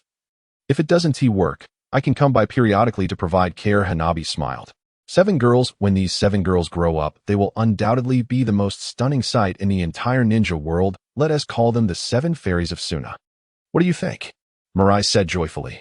Hee Inari, I didn't realize you're actually quite capable. Konohamaru patted Inari on the shoulder. I truly am. Inari began to cry tears of happiness. At that moment, a ninja appeared behind Inari and Miki. Lord Kazekage. Lord Eyes has ordered to see the representatives from Konoha, the ninja announced. For all these years, Lord Eyes has been unwilling to meet anyone from Konoha. There's really no need today, Inari said in surprise. You may leave for now. Shortly we shall accompany the Konoha representatives to Lord Eyes' residence, Miki instructed. Inari, Lord Eyes has been unwilling to meet anyone from Konoha? What is going on? Aren't Konoha and Sunagake your allies? Konohamaru inquired with confusion. Indeed, they are allies. But, Inari said, feeling troubled. Brother, it's like this. Mirai explained. I've heard that for many years. Ever since the Fourth Great Ninja War ended, although Konoha and Sunagakure remain allies, it has always been Sister Miki who has hosted visitors from Konoha. Lord Aiz has never wished to meet anyone from Konoha. It has been this way for over a decade. Mirai said helplessly. Indeed. It was after the conclusion of the Fourth Great Ninja War that Grandfather Hai Laotsong transformed in such a manner. He had never displayed such behavior before. Yet today, why has he so unusually requested to meet with the individuals from Konohagakure? Gigi speculated, could there be some matter at hand? Regardless, we have taken on a task assigned by Teacher Kakashi to visit Sand Village and celebrate Grandfather Hai Laotsong's birthday. As he is our elder, it is only fitting that we pay him a visit. Gigi, shall we make our way there now? Hanabi suggested. Hanabi speaks wisely. What could be the reason? We shall inquire upon our meeting with Grandfather, Gigi remarked, leading the group towards Hai Laotsong's residence. Under the guidance of Inari and Gigi, the seven of them traversed several corridors, the murals adorning the walls quite simplistic. Konoha Maru gazed at the paintings in mild astonishment. These must surely be several years old. Sand Village is indeed quite unadorned, he mused. Grandfather is precisely this kind of person. When I first visited Sand Village and encountered Grandfather Hai Laotsong, I was equally taken aback, not expecting such simplicity from a prominent village. Inari chuckled awkwardly. Grandfather has always been of such disposition, eschewing extravagance in favor of simplicity. Furthermore, following the Fourth Great Ninja War, the village suffered grievous losses, prompting Grandfather to decree stringent frugality throughout. Gigi explained. In that moment, Inari gently pushed open the door ahead, revealing a modest, unadorned room. There, by the window, Grandfather Hai Laotsong was diligently pruning weeds in a flower pot with scissors. Grandfather, we have brought the people from Konohagakure, Inari said, a touch of apprehension in her voice. Ah, thank you for your efforts. Well then, everyone, please take a seat. Hai Laotsong slowly turned, gesturing for them to sit. Subsequently, Inari and Gigi assisted Grandfather to the center of the room, while the others settled on either side. I deeply regret that it has taken so many years, refusing to meet with those from Konohagakure. Inari, please fetch the box containing the national treasure, Hai Laotsong said, breathing heavily. Grandfather, do you wish to? Inari hesitated. It is essential that you bring it. Go on. Hai Laotsong encouraged with a gentle pat on Inari's shoulder. A national treasure? What kind of national treasure? Meng Huang inquired with curiosity. You see, upon returning from my honeymoon with Inari, our village's ninja fortuitously discovered two precious gems in the desert. The powers of these gems are extraordinary, transforming the vast desert into an oasis. Initially, Grandfather Hai Laotsong deemed them to be ominous artifacts, unworthy of our desire. However, the Lord and others insisted that these treasures are vital for Sand Village, to be revered as the national treasure, so they were reluctantly retained, Gigi lamented. Such remarkable treasures, and yet others cannot even beg for them. Grandfather, how could you not desire them? Meng Huang expressed her confusion. My dear girl, in my eyes, these are not treasures that bring fortune to Sand Village. Rather, they are harbingers of calamity. Elder Aizang expressed his agitation regarding the situation of Sand Hidden Village, lamenting its weaknesses, stating that even the most fundamental ability to protect the national treasure was lacking. He warned that should it attract the attention of those coveting treasures, it would only bring disaster to Sand Hidden. At that moment, Inari approached, holding a luminous box, presenting it to Elder Aizang, exclaiming, Grandfather, the national treasure has arrived. It has never shimmered like this before. I am unsure why it is behaving so today. Calmly, Elder Aizang instructed, Inari, take the national treasure to Hanabi and let her bring it back to Konoha. Shocked, Hanabi stood up, exclaiming, Grandfather, no reward without merit. Konoha has done nothing. Why should we take this? In truth, Hanabi, I share the same sentiment as Elder Aizang, Inari replied. Within our entire village, the only capable one is Maki, but she is currently with child. The national treasure is indeed valuable, yet if it attracts enemies, Sand Hidden may pay a heavy price. I fear not for my life. But since I have wed Maki, I must consider the welfare of Sand Hidden and our 7 children. Inari offered an awkward smile. Older sister Maki, we truly are not suited to accept this national treasure, Hanabi said, looking at Maki helplessly. This decision was reached collectively by Inari, myself, and Grandfather. Maki stated with a gentle smile and a shake of her head. At that moment, Saratobi Mirai rose slowly and approached Elder Aizang, taking his hand. Grandfather, I believe there is no need for the national treasure to be given to us. Since it was discovered by Sand Hidden, it rightfully belongs to them. Konoha and Sand Hidden are eternal allies. Should Sand Hidden face peril, please allow us to channel chakra into the rose. Mirai released Elder Izong's hand, revealing a red rose imprint in his palm. Child, could it be that you are a descendant of the second or fourth Hokage? Elder Izong gazed at Saratobi Mirai in astonishment. How did you manage to use the Flying Thunder God technique? Actually, when I was 8, I requested to learn some practical ninjutsu from the 6th Hokage. I inherited my father's wind blade technique, yet the power of the chakra blade could not compare to his.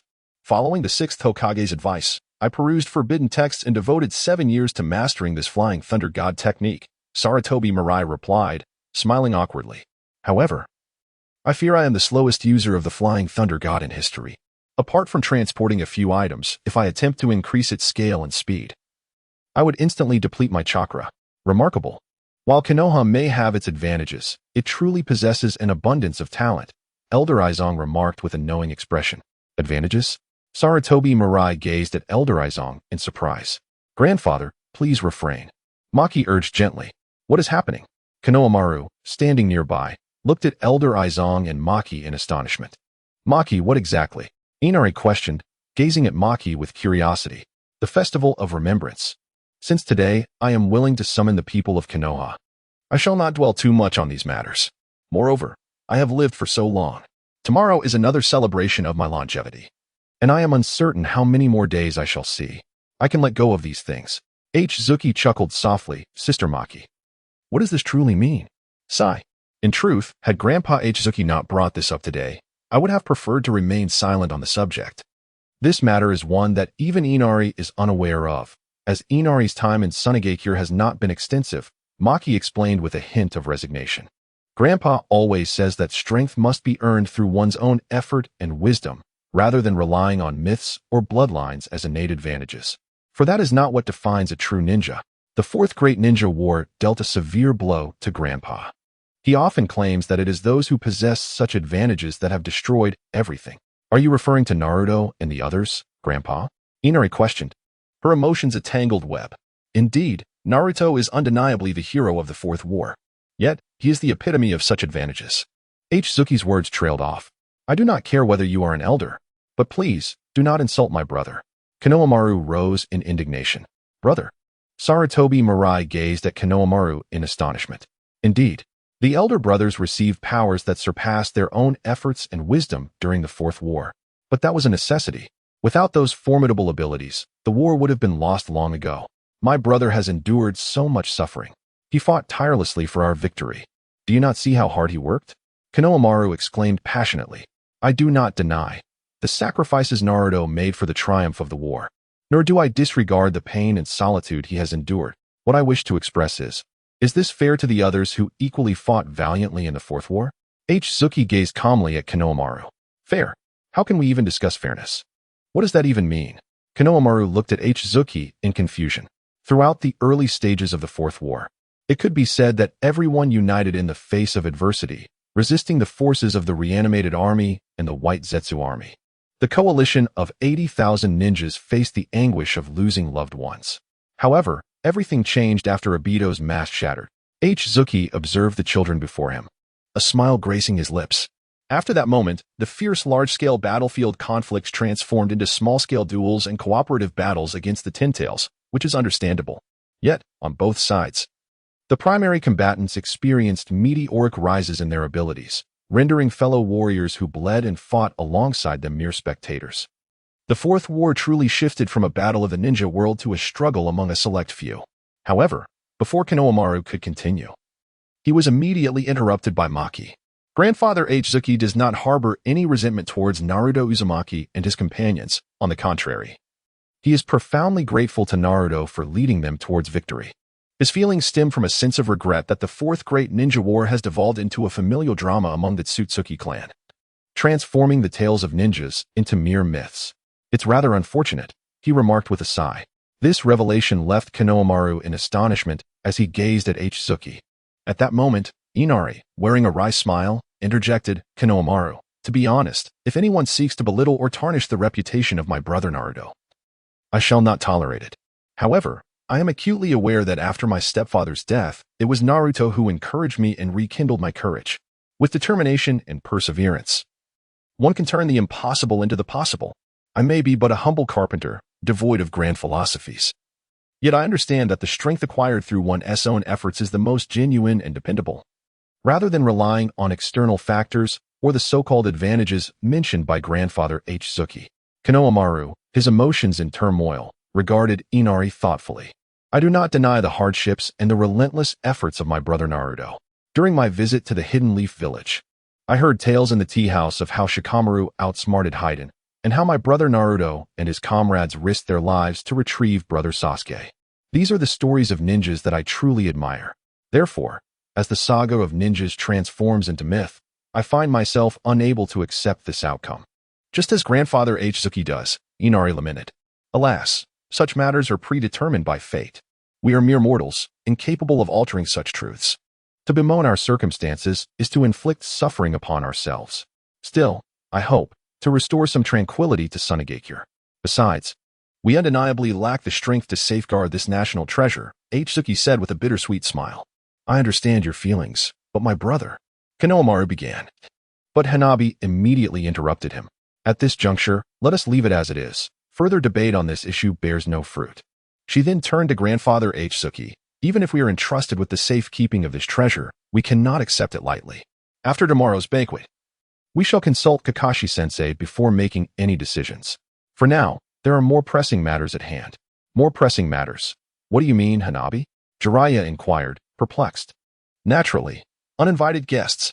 Hanabi's expression sharpened as she pointed towards the door. Who goes there? You need not conceal yourselves any longer.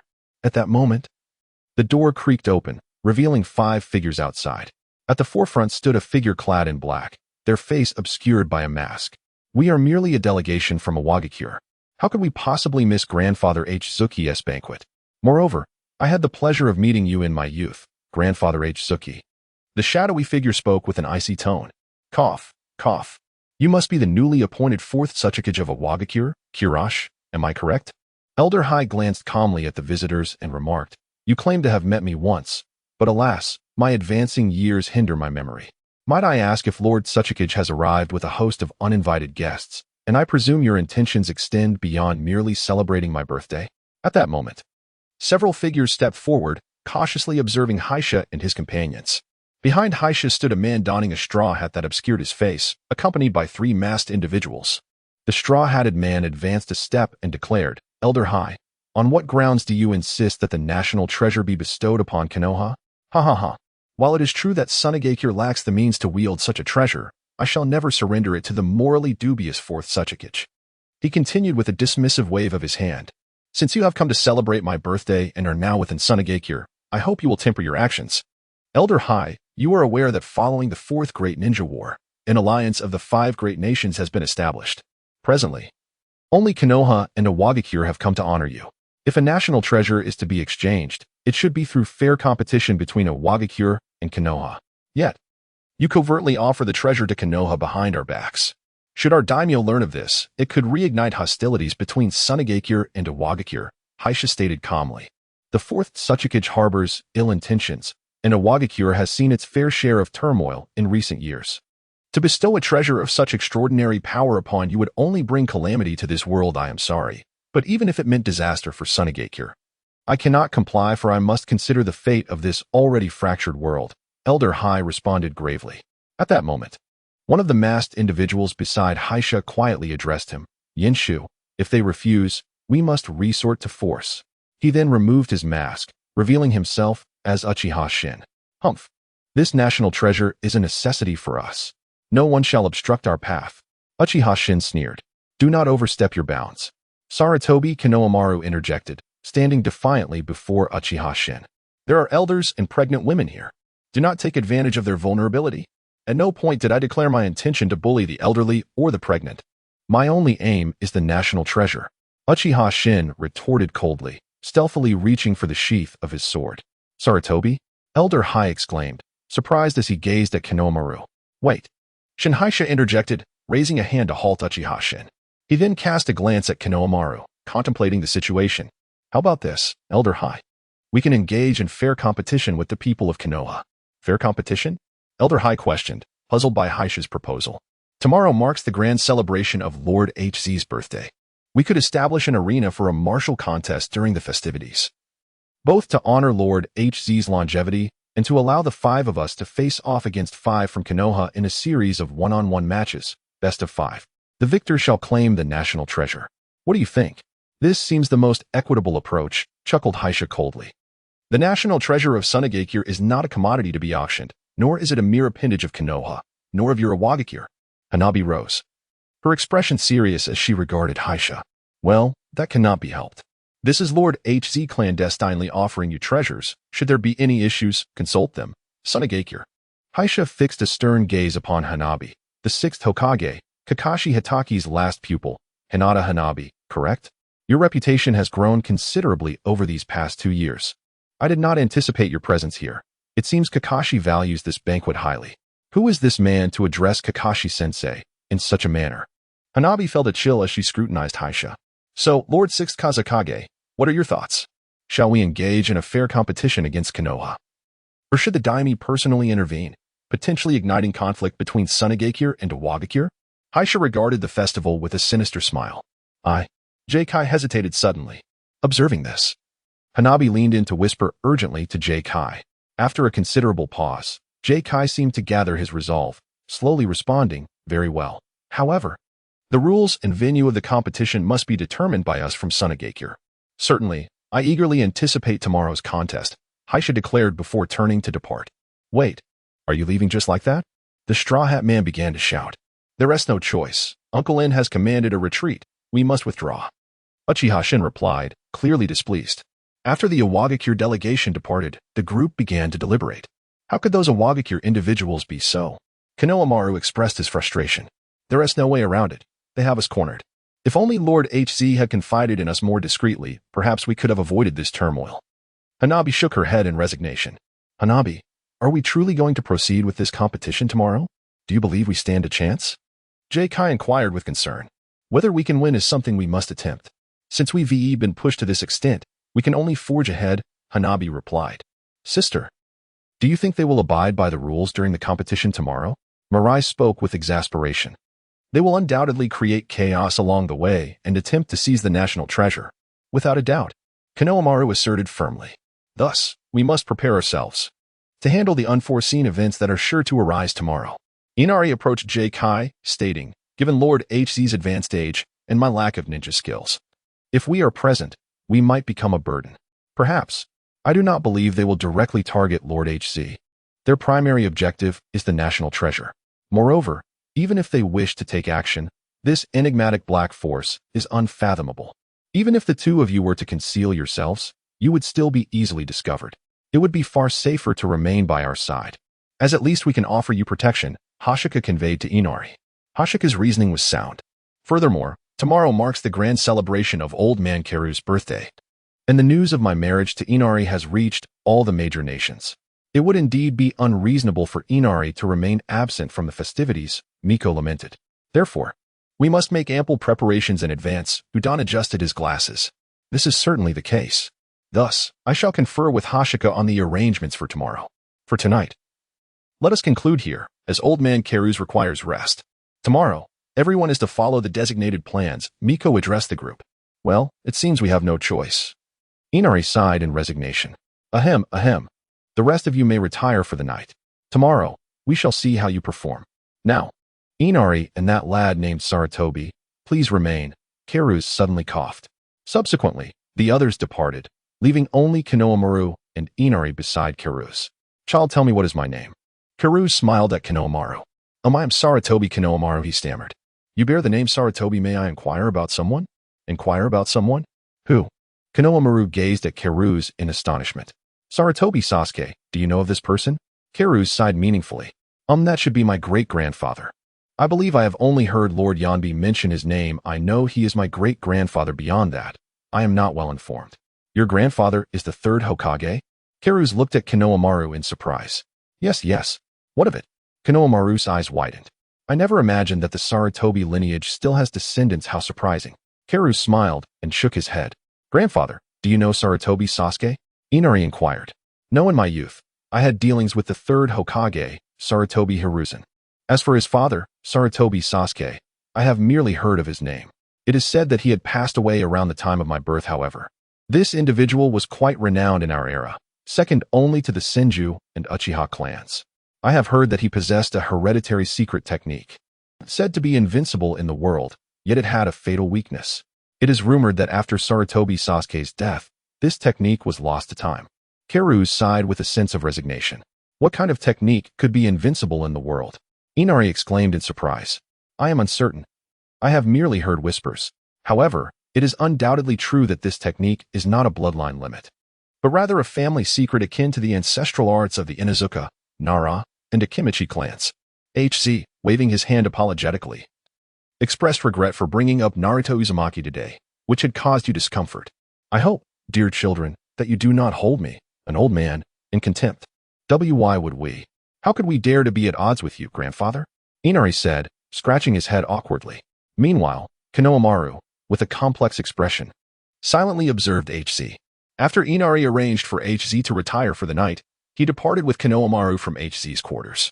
As they strolled down the corridor, they engaged in casual conversation. So, are you still haunted by the words you spoke about Naruto to grandfather HZ? Inari inquired with concern. No, Konohamaru replied with a wry smile and a shake of his head. In truth, I believe I understand grandfather HZ's intentions, though it does feel somewhat uncomfortable. Yet, how could I possibly blame him?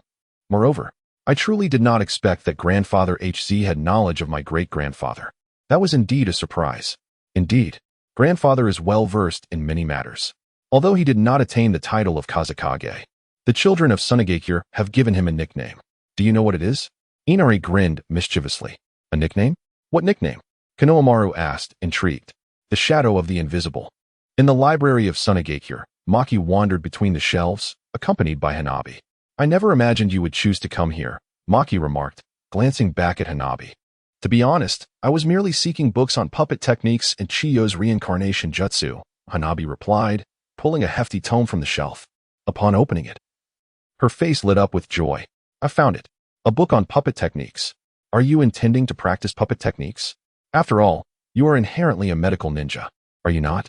Is this a newfound pursuit? Maki inquired, retrieving another book from the shelf and handing it to Hanabi. This is a book on Chiyo's reincarnation jutsu. I'm not necessarily looking to master puppet techniques, Hanabi clarified. I am simply curious. It's rare to find puppeteers like Sasori and Kankuro these days. I merely wish to draw inspiration and see if there are any techniques worth emulating. As for Chiyo's reincarnation jutsu, I genuinely want to study it. Considering Chiyo is a revered elder among our medical ninjas, Hanabi immersed herself in the book, savoring its contents. At that moment, footsteps echoed from the entrance. Who could be visiting at this hour? Maki wondered, turning to the doorway. There stood Inari, escorting Konohamaru into the library. What brings you here with Konohamaru so late? Shouldn't you be getting him settled for the night? Maki asked, astonished. Well, you see, Konohamaru and I just left Grandpa Erosenene's place. He mentioned that in preparation for the Iwagakure folks tomorrow, we should make some additional arrangements, Inari explained, scratching his head awkwardly. Meanwhile, Konohamaru remained silent, his back turned to them.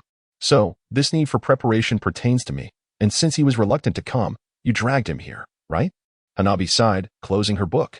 Why yes, you're quite perceptive, Hanabi, Inari admitted, astonished by her insight, before turning to Konohamaru. Konohamaru, you should just be straightforward about what you want. I have nothing to say to her, Konohamaru interjected abruptly, irritation evident in his tone. It's fine. If he doesn't wish to speak, let him be. Hanabi said nonchalantly. What else do you need from me? Inari, feeling helpless, glanced at Konohamaru. With no other option, he conveyed Konohamaru's thoughts to Hanabi. Upon hearing them, Hanabi burst into laughter. I didn't expect you to have such a clever idea, Konohamaru. This is indeed a good plan. I'll begin preparations tonight. But time is limited, so it will have to be temporary. I'll take my leave then. I need to conserve my energy for the tournament tomorrow, Konohamaru said, casting a frustrated glance at Inari before departing. Why does he have to be like this? Maki muttered to Hanabi, expressing her discontent. It's not surprising. I anticipated this attitude from him. Never mind, Maki-chan. I shall return to prepare the necessary tools. Tomorrow promises to be quite the spectacle, Hanabi smiled at Maki. As Inari watched the fireworks fade away, a sense of foreboding lingered. What will happen tomorrow? He pondered. The other party was merely after the national treasure. As long as it was protected, there would be no issues. However, he urged, you and Grandpa Ibozu must not get embroiled in any conflict. Just watch from a distance. I will arrange for 2 teams of the Umbu to safeguard you, Maki instructed.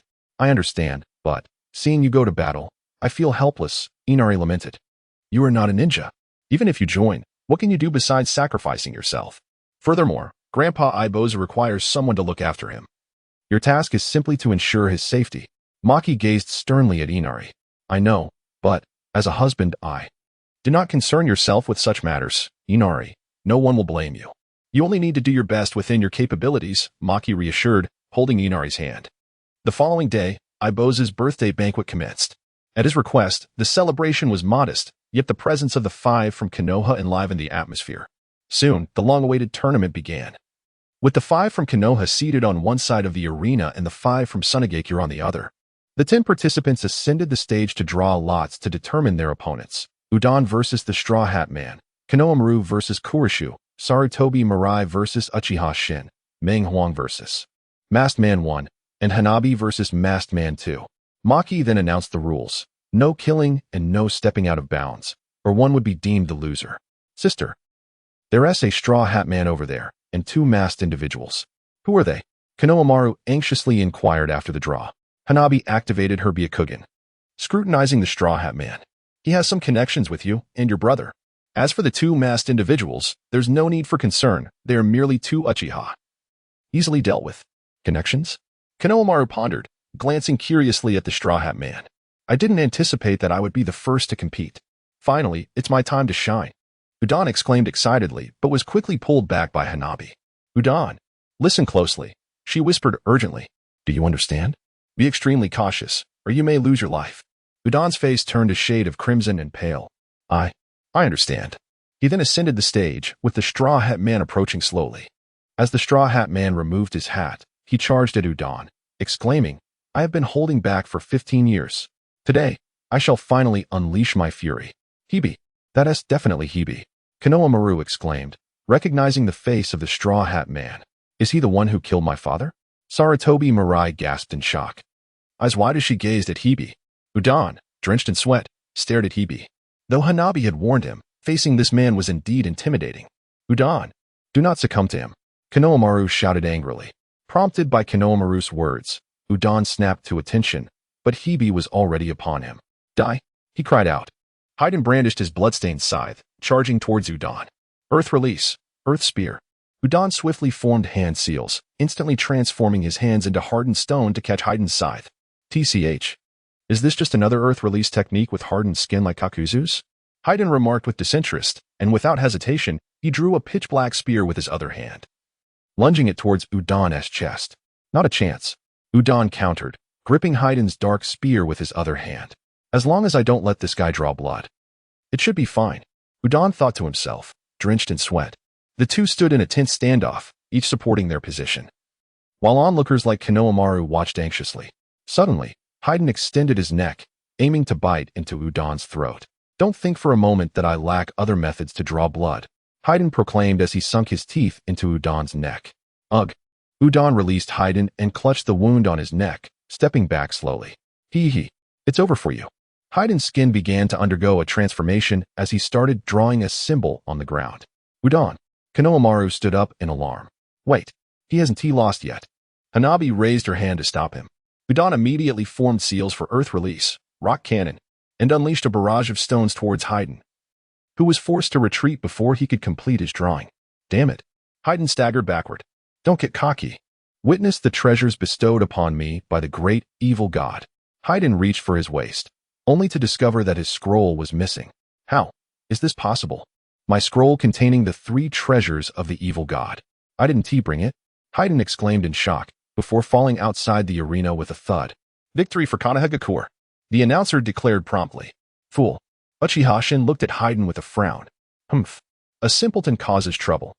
It proves that his education was lacking, even in wisdom. Haishin shook his head in exasperation. I have not lost. Haiden rose once more, charging at Udon again. Udon, who had just relaxed, was taken aback by Hayden's sudden advance. "Stop. You've already lost." The announcer interjected. "Cease this, Hayden," Haishin remarked nonchalantly. "But," Hayden protested helplessly.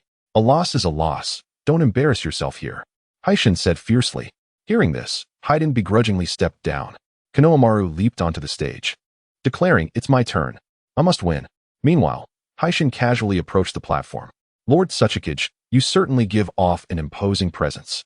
Though I am yet to uncover your secrets, I want to be easily defeated," Konohamaru stated seriously, staring at Haishin. "Kid, do you truly believe I would fight you?" Haishin sneered at Konohamaru. "It is destined that we will clash, but not today." "What do you mean by that?" Konohamaru gazed in shock at Haisha, contemplating the ominous aura he exuded.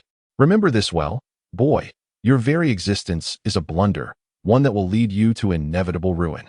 One day, when we meet again, I shall unveil everything to you," Haisha declared with a profound significance, gradually descending from the stage. The victory belonged to the Hidden Leaf Village. The moment Haisha stepped down from the arena, the host announced the result. Konohamaru, perplexed, stared at Haisha's retreating figure, his heart a tumult of emotions. In an instant, Hanabi produced a fragrant pouch and placed it in Sarutobi Mirai's hands. "If you find yourself outmatched, do not force yourself. Remember to open this pouch during your battle with Uchiha Shin. It will be of assistance." "Yes, I understand, sister." "Worry not," Sarutobi Mirai replied, her hands clasped in gratitude, a radiant smile gracing her face. "Mirai, perhaps you should forfeit. Uchiha Shin is formidable." Konohamaru expressed his concern for her. "I am aware of his strength, but I harbor doubts that I wish to confirm with Uchiha Shin. Moreover, I yearn to test my own capabilities. I shall be fine, brother. You need not fret," Mirai assured Konohamaru, confidently ascending the stage. On the other side, Uchiha Shin approached the arena, arms crossed. "Little girl, you are not my match. I advise you to surrender promptly.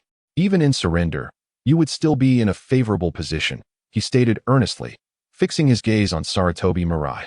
"Humph. Has Shin once again begun to exhibit his benevolence towards the younger generation?" Haisha mused from the sidelines, contemplating the situation.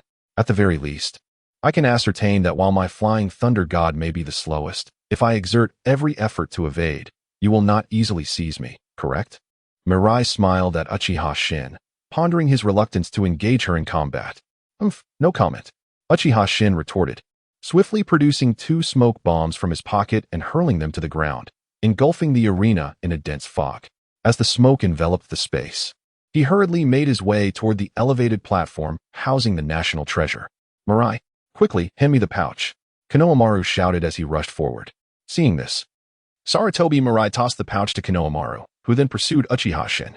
At that moment, from within the smoke, Hayden lunged forth, aiming to strike Sarutobi Mirai. "Little girl, allow me to escort you to reunite with your father." As Sarutobi Mirai processed Hayden's sudden onslaught, a barrage of chakra needles shot forth from the smoke, piercing Hayden and rendering him immobile. "What is happening?" Hayden struggled against his restraints. As the smoke cleared, Hanabi stood behind Hayden, her hands clasped together, a torrent of chakra swirling around her. "Do not even think of moving, Hayden. This is a new technique I devised, inspired by the puppet jutsu. Let us see where you can escape to." On the other side, 2 Uchiha Shin swiftly removed their masks and charged forward, only to be intercepted by Udon and Meng Huang. Ninjutsu, camouflage technique. Heisha immediately formed seals and vanished from sight. This invisibility technique. Is it the one that even Byakugan and Sage Mode cannot detect, only perceivable by the Sharingan?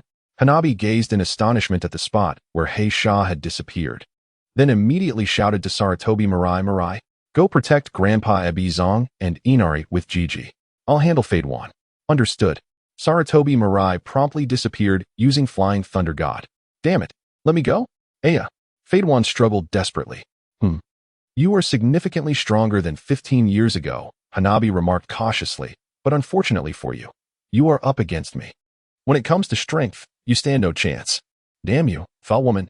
If I hadn't forgotten to bring the evil god S3 treasures, you would have been finished long ago." Fade One cursed vehemently. At this moment, Maki, Inari, and Ebizong were atop a high platform housing a national treasure. While Uchiha Shin approached rapidly, exploding sand, Maki waved her hand, and a multitude of sand enveloped Uchiha Shin. This sand can explode?" Uchiha Shin remarked cautiously. Soon after, The sand encased Uchiha Shin, and with a thunderous roar, he appeared before Maki unscathed. You possess Kamui? Maki looked at Uchiha Shin in astonishment. Your abilities are commendable. The explosive sand is indeed surprising. However, when faced with Kamui, you are utterly inadequate. Uchiha Shin replied coolly. Maki gazed helplessly at Uchiha Shin, guarding Ebi Zong and Inari behind her. Hand over the national treasure. Uchiha Shin demanded menacingly. Sage art, flash bomb. Konohamaru's eyes instantly bore a blue shadow, and he released a flash bomb. Ugh. Maki, Ebi Zong, and Inari were momentarily blinded by the flash. Konohamaru quickly shielded the three of them. Uchiha Shin, seemingly unfazed, slowly opened his eyes and pointed at them, saying, Your flash bomb is indeed bothersome. But with this special invisible lens prepared by my master, your flash bomb is rendered useless. Damn it.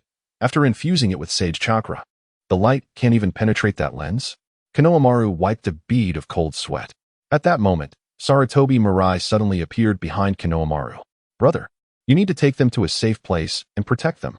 Leave this to me. Konohamaru instructed Sarutobi Mirai.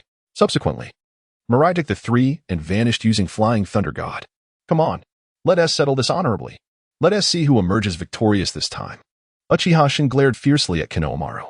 Konohamaru sighed in relief, retrieving a pouch from his waist and offering a slight smile to Uchiha Shin. Do you intend to play with a pouch like a girl? Uchiha Shin questioned in confusion. As the situation unfolded, Konohamaru cautiously opened the fragrant pouch, releasing an unusual aroma into the air. What is that scent? Suddenly, Uchiha Shin's eyes throbbed painfully. What have you done? Hee. A toxic fragrance capable of temporarily sealing your ocular prowess. What do you think? If flash bombs prove ineffective, then poison shall suffice. Indeed. It is wise to have a backup plan. Konohamaru beamed with pride. Don't get too cocky. Uchiha Shin retorted angrily, swiftly drawing a long sword from its sheath. When did you acquire Orochimaru's Kusanagi? Konohamaru stared in astonishment, beads of sweat forming on his brow. You need not concern yourself with that. Just know that you are on the verge of defeat, and the national treasure will soon be mine. Uchiha Shin proclaimed, brandishing the sword. Even with his ocular power sealed, he could still utilize the lightning style in conjunction with the Kusanagi. In an instant, Uchiha Shin's left hand was enveloped in a brilliant electric current, coursing through the Kusanagi. The national treasure. Konohamaru's gaze fell upon the untouched box containing the treasure on the table behind him. This is bad. If I am to contend with the Kusanagi. He bit his finger and performed the summoning technique. A cloud of smoke erupted, but nothing materialized. What is happening, Grandpa Saru? Konohamaru exclaimed in shock. Suddenly, Uchiha Shin closed the distance, poised for the final strike. As long as I stand here, you shall not seize the national treasure. Konohamaru exclaimed, weaving hand signs to create several shadow clones. Meanwhile, Sarutobi Mirai led the trio to a corner, where they gradually opened their eyes. What was that just now? It was so bright. Maki rubbed her eyes in confusion. It was my brother's flash bomb. Last time, it was thanks to that technique that we were able to secure victory against Uchiha Shin, Sarutobi Mirai explained. Suddenly, countless puppets materialized before them. How can this be? Maki's words were interrupted as they noticed the lifeless bodies of Sunagekyers A and BU beneath the puppets, clearly indicating that the previously deployed A and BU had been overwhelmed. Yintel marker. Sarutobi Mirai swiftly produced a multitude of red chakra-infused shurikens, hurling them at the puppet army. The puppets were pierced to varying degrees, each marked with a red rose chakra emblem. With agility, Sarutobi Mirai darted among the puppets, wielding the blade of wind to strike down his foes. Quicksand bomb. Maki joined in, unleashing a vast quantity of explosive sand to impede the puppet onslaught. Behind them, Inari carefully helped Grandpa Ebi up. This place is too perilous. I should escort you elsewhere and gather more reinforcements for your protection. Why yes, that would be wise. Grandpa Ebi gasped weakly. Just as Inari turned to leave, they were abruptly knocked unconscious by a swift strike from someone behind. Uncle Hai Lao Zhang, it is a pleasure to see you again. The dark figure of Heisha coldly gazed at Hai Lao Zhang, casually discarding the unconscious Inari aside. You, Lord Tsuchikage, why have you resorted to such extremes? Hai Lao Zhang trembled as he looked at Heisha. Why have I resorted to such extremes? That is a question you should pose to this world, which is so tainted, and to humanity, which is so wretched. Heisha's tone sharpened with a piercing edge. You. This feeling. I understand now. You are Long Yin. My heavens. So you did not perish. Hai Lao Zhang's realization dawned upon him. You participated in the massacre of the Senju clan a heinous act. Do you not feel any remorse? Why have you sunk deeper into this abyss? Ahead is rare for you, Uncle Hai Laozong. To remember me, then you must also recall how Teacher Jing and Xiao Hui met their demise. He Sha glared fiercely at Hai Laozong. You seek me out, not merely to discuss these matters, I presume. However, before Hai Laozong could finish his sentence, a surge of agonizing pain struck his abdomen as a black hand pierced through it. Indeed, you know too much therefore. You must perish. Behind Hai Laozong, Heiju sneered insidiously. Long Yin still holds some regard for you as a senior thus. I merely intended to bid you farewell. You are. Heiju. Long Yin. Could it be? You intend to ally with Kagaya? Hai Laozong gazed at Long Yin in shock. At this moment, atop the elevated platform housing the national treasures, a thunderous roar erupted as a fierce battle unfolded. Humph. I knew you would hide. Uchiha Shin scoffed, effortlessly cleaving another shadow clone with his Kusanagi sword. Don't think this is all I've got. Upon witnessing this, Konohamaru seized a nearby stick and charged at Uchiha Shin. As the smoke from the shadow clone dissipated, Konohamaru suddenly appeared before Uchiha Shin, brandishing the stick. Come on. It's only interesting if we fight seriously. Uchiha Shin replied earnestly, then grasped his Kusanagi sword, engaging Konohamaru in close combat. If it's merely hand-to-hand combat, don't think you can gain any advantage. The two clashed for several dozen exchanges, with Konohamaru's stick repeatedly sweeping at the Kusanagi sword, landing several blows on Uchiha Shin. Yet, due to the stick's mundane nature, Uchiha Shin remained unscathed. Humph, it seems you have practiced with the staff, but alas, without a suitable weapon, you cannot defeat me. Uchiha Shin sneered, raising his sword to effortlessly sever the stick. Konohamaru, drenched in sweat, gazed at Uchiha Shin in disbelief. It's over. Seizing the moment, Uchiha Shin struck Konohamaru down with a swift blow. However, Konohamaru instantly transformed into a cloud of smoke. Another shadow clone? Uchiha Shin had yet to fully comprehend the situation. Suddenly, Konohamaru's real body materialized behind Uchiha Shin, with two Rasengan appearing in his hands, one swirling with wind release and the other with fire release. Senjutsu, wind and fire dual spirals. Konohamaru launched both Rasengan at Uchiha Shin's back. Pooh. Uchiha Shin coughed up blood, but it wasn't over yet. Take this. Uchiha Shin infused his Kusanagi sword with the energy wave of the Shid Simp, thrusting it backward under his arm. Ugh. Uchiha Shin's sword struck Konohamaru's shoulder, prompting both to retreat immediately. You little brat. Quite impressive. Uchiha Shin crouched, unable to straighten his back due to the pain. This guy is quite a handful, Konohamaru remarked, clutching his shoulder before tearing off his scarf to bandage the bleeding wound. Meanwhile, Imo Huang was suddenly knocked down by Uchiha Shin. No. I can't hold on. Imo Huang gasped for breath on the ground. Two Uchiha Shin clones charged towards her. What are you doing? Pull yourself together. Udon quickly positioned himself in front of Imo Huang, forming seals for Earth Release. Earth Flow River. The two Uchiha Shin clones widened their eyes, activating their Mangeki Sharingan, effortlessly passing through Udon's Earth Flow River unscathed. Damn it. Kamui's intangibility is simply 2. But as long as I'm here, you won't get past. Udon clenched his fists, sweat beading on his brow. At that moment, the platform housing the national treasures suddenly erupted in a violent explosion, shattering into fragments, while the box containing the treasures was sent soaring into the distance. Both Konohamaru and Uchiha Shin, bearing injuries, desperately pursued the box. Why are you such a nuisance? Uchiha Shin spoke with bitterness. This national treasure is the lifeblood of Sunagakure. How can you simply take it from us? Konohamaru shouted in response. The two then resumed their fierce battle. Soon, Konohamaru managed to grasp the box, but just as he was about to take it, Uchiha Shin immediately seized the other side. And they tugged at it, unable to break free. Hand over the national treasure. Uchiha Shin snarled fiercely. If you wish to claim the national treasure, you must first defeat me. Konohamaru replied solemnly. Suddenly, the box emitted a blinding light, causing both of them to squint and momentarily lose their sight. It felt as though an unseen force had pushed them apart, and they tumbled to the sides.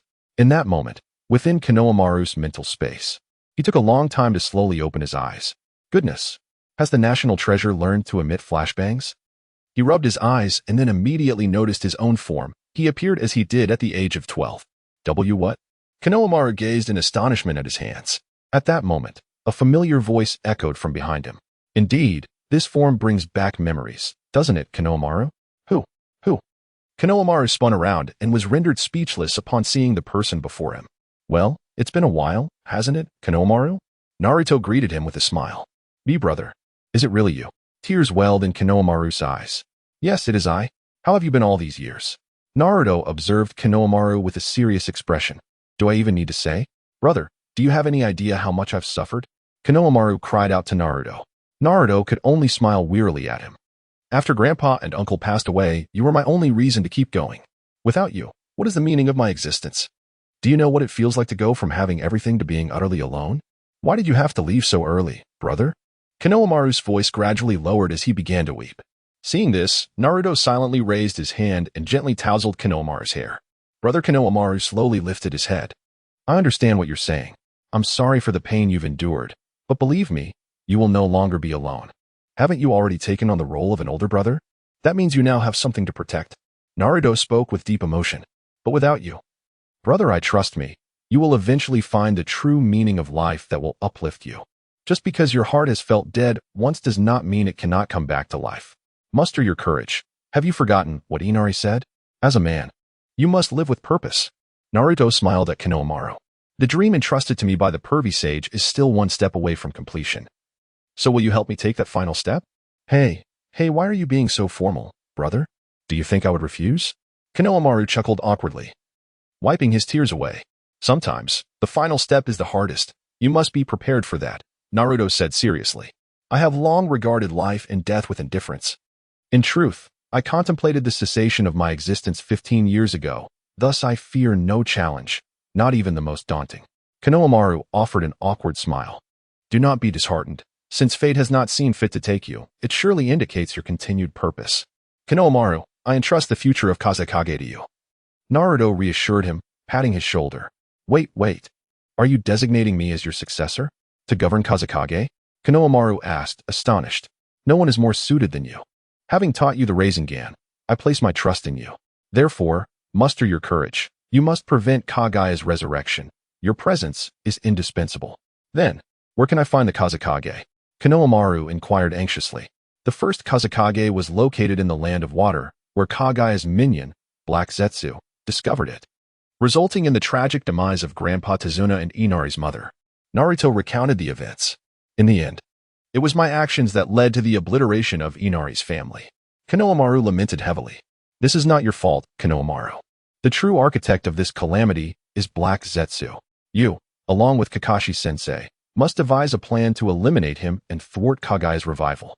Naruto asserted solemnly. And what of the remaining Kazekage? The second Kazekage is within the recently acquired treasure box. Had you not interacted with it, I would not have been able to meet you here. The third Kazekage is in the Hidden Mist Village. It seems the Three Tails has already caught wind of its presence, so you must hasten there to prevent Black Zetsu from seizing it first. The fourth Kazekage is concealed within the true waterfall of the Hidden Cloud Village, and the fifth resides in the Hidden Stone Village. Once you reach the Hidden Stone Village, exercise caution around the fourth Tsuchikage, Kuratsuchi. He is formidable. The sixth Kazekage can be found at the Samurai Bridge, where it appears someone has already acquired it. Naruto continued. Wait, wasn't it said there are 7 Kazekages? What of the 7th? Konohamaru quickly realized. The 7th Kazekage is the most unique and, for you, the most beneficial.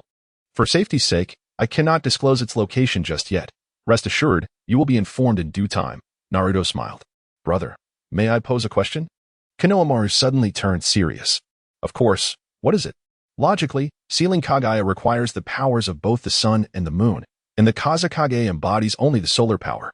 Thus, a successor of Sasuke, who commands the lunar power, is also necessary, correct? Who might that be? Sasuke has no other recourse. He must choose that Uchiha Shin fellow. Naruto responded, chuckling awkwardly. Pfft, how could it possibly be him? Konohamaru exclaimed in disbelief. Sasuke's abilities are solely ocular, currently, aside from Hinata's sister. The only living practitioners of ocular techniques are those Uchiha clones. The Byakugan and Sharingan systems are incompatible, therefore, Hanabi cannot fulfill this role. Finding someone who can master the Uchiha's ocular techniques with the finesse of Kakashi-sensei is indeed a formidable challenge. Thus, Sasuke has no alternative but to rely on this young man. Fortunately, this lad harbors a profound admiration for Itachi, which provides a tenuous common ground with Sasuke. As Naruto chuckles helplessly, It is truly difficult to fathom that the aloof Sasuke would entrust the Raijin to such a person. Furthermore, Uchiha Shin's reverence for Itachi? Konohamaru inquired, perplexed. From the onset of Uchiha Shin's transformation into this experimental subject, his ideology was steeped in admiration for Itachi, and thus, the clones he created also shared this veneration. However, the trials of the past decade have rendered this young man more loyal to Sharon than to his idol, Itachi, which has become a secondary concern. Naruto sighed deeply. Ever since 15 years ago, following the death of my brother, Sasuke and I have been spiritually intertwined, engaged in a relentless debate within our minds for a decade and a half. You two have actually continued this? Konohamaru gazed at Naruto in astonishment. Indeed. Sasuke is quite obstinate. I can sense that, had we not perished, even after vanquishing Kaguya, a confrontation between Sasuke and myself would have been inevitable. Our discord primarily revolves around how to rebuild and achieve peace in the world to come. Sasuke's perspective is to attain immortality and become a perpetual adversary of humanity, thereby uniting the world in a continuous struggle, which he believes will maintain peace. Naruto shook his head, his expression tender yet resolute. I comprehend Sasuke's reasoning. But to be candid, this notion is exceedingly painful for him. Immortality may appear alluring, yet without the natural cycle of life and death, existence can become unbearably burdensome. Konohamaru remarked in disbelief. Precisely, which is why I devoted a full 15 years to persuading Sasuke to reconsider, Naruto replied with a sheepish smile. So, did you succeed, brother? Konohamaru asked, his curiosity piqued. You are well aware of Sasuke's obstinacy. I cannot ascertain whether he has truly relinquished his obsessions. However, I can confidently state that Sasuke is now a completely different individual from 15 years ago. The current Sasuke is so gentle that one would scarcely recognize the former him. I believe that if both Sasuke and I were still alive, having established families of our own, the Sasuke who has become a father would embody such a demeanor. He is no longer as stubborn as before. The present Sasuke has become increasingly reliable and gentle, Naruto expressed joyfully, casting a glance at Konohamaru. My time with you is limited, so I must impart one last request. The final step of the dream I inherited from the perverted sage is entrusted to you. Moreover, you must find the strength within yourself to rise above my shadow and seek the true meaning of your existence.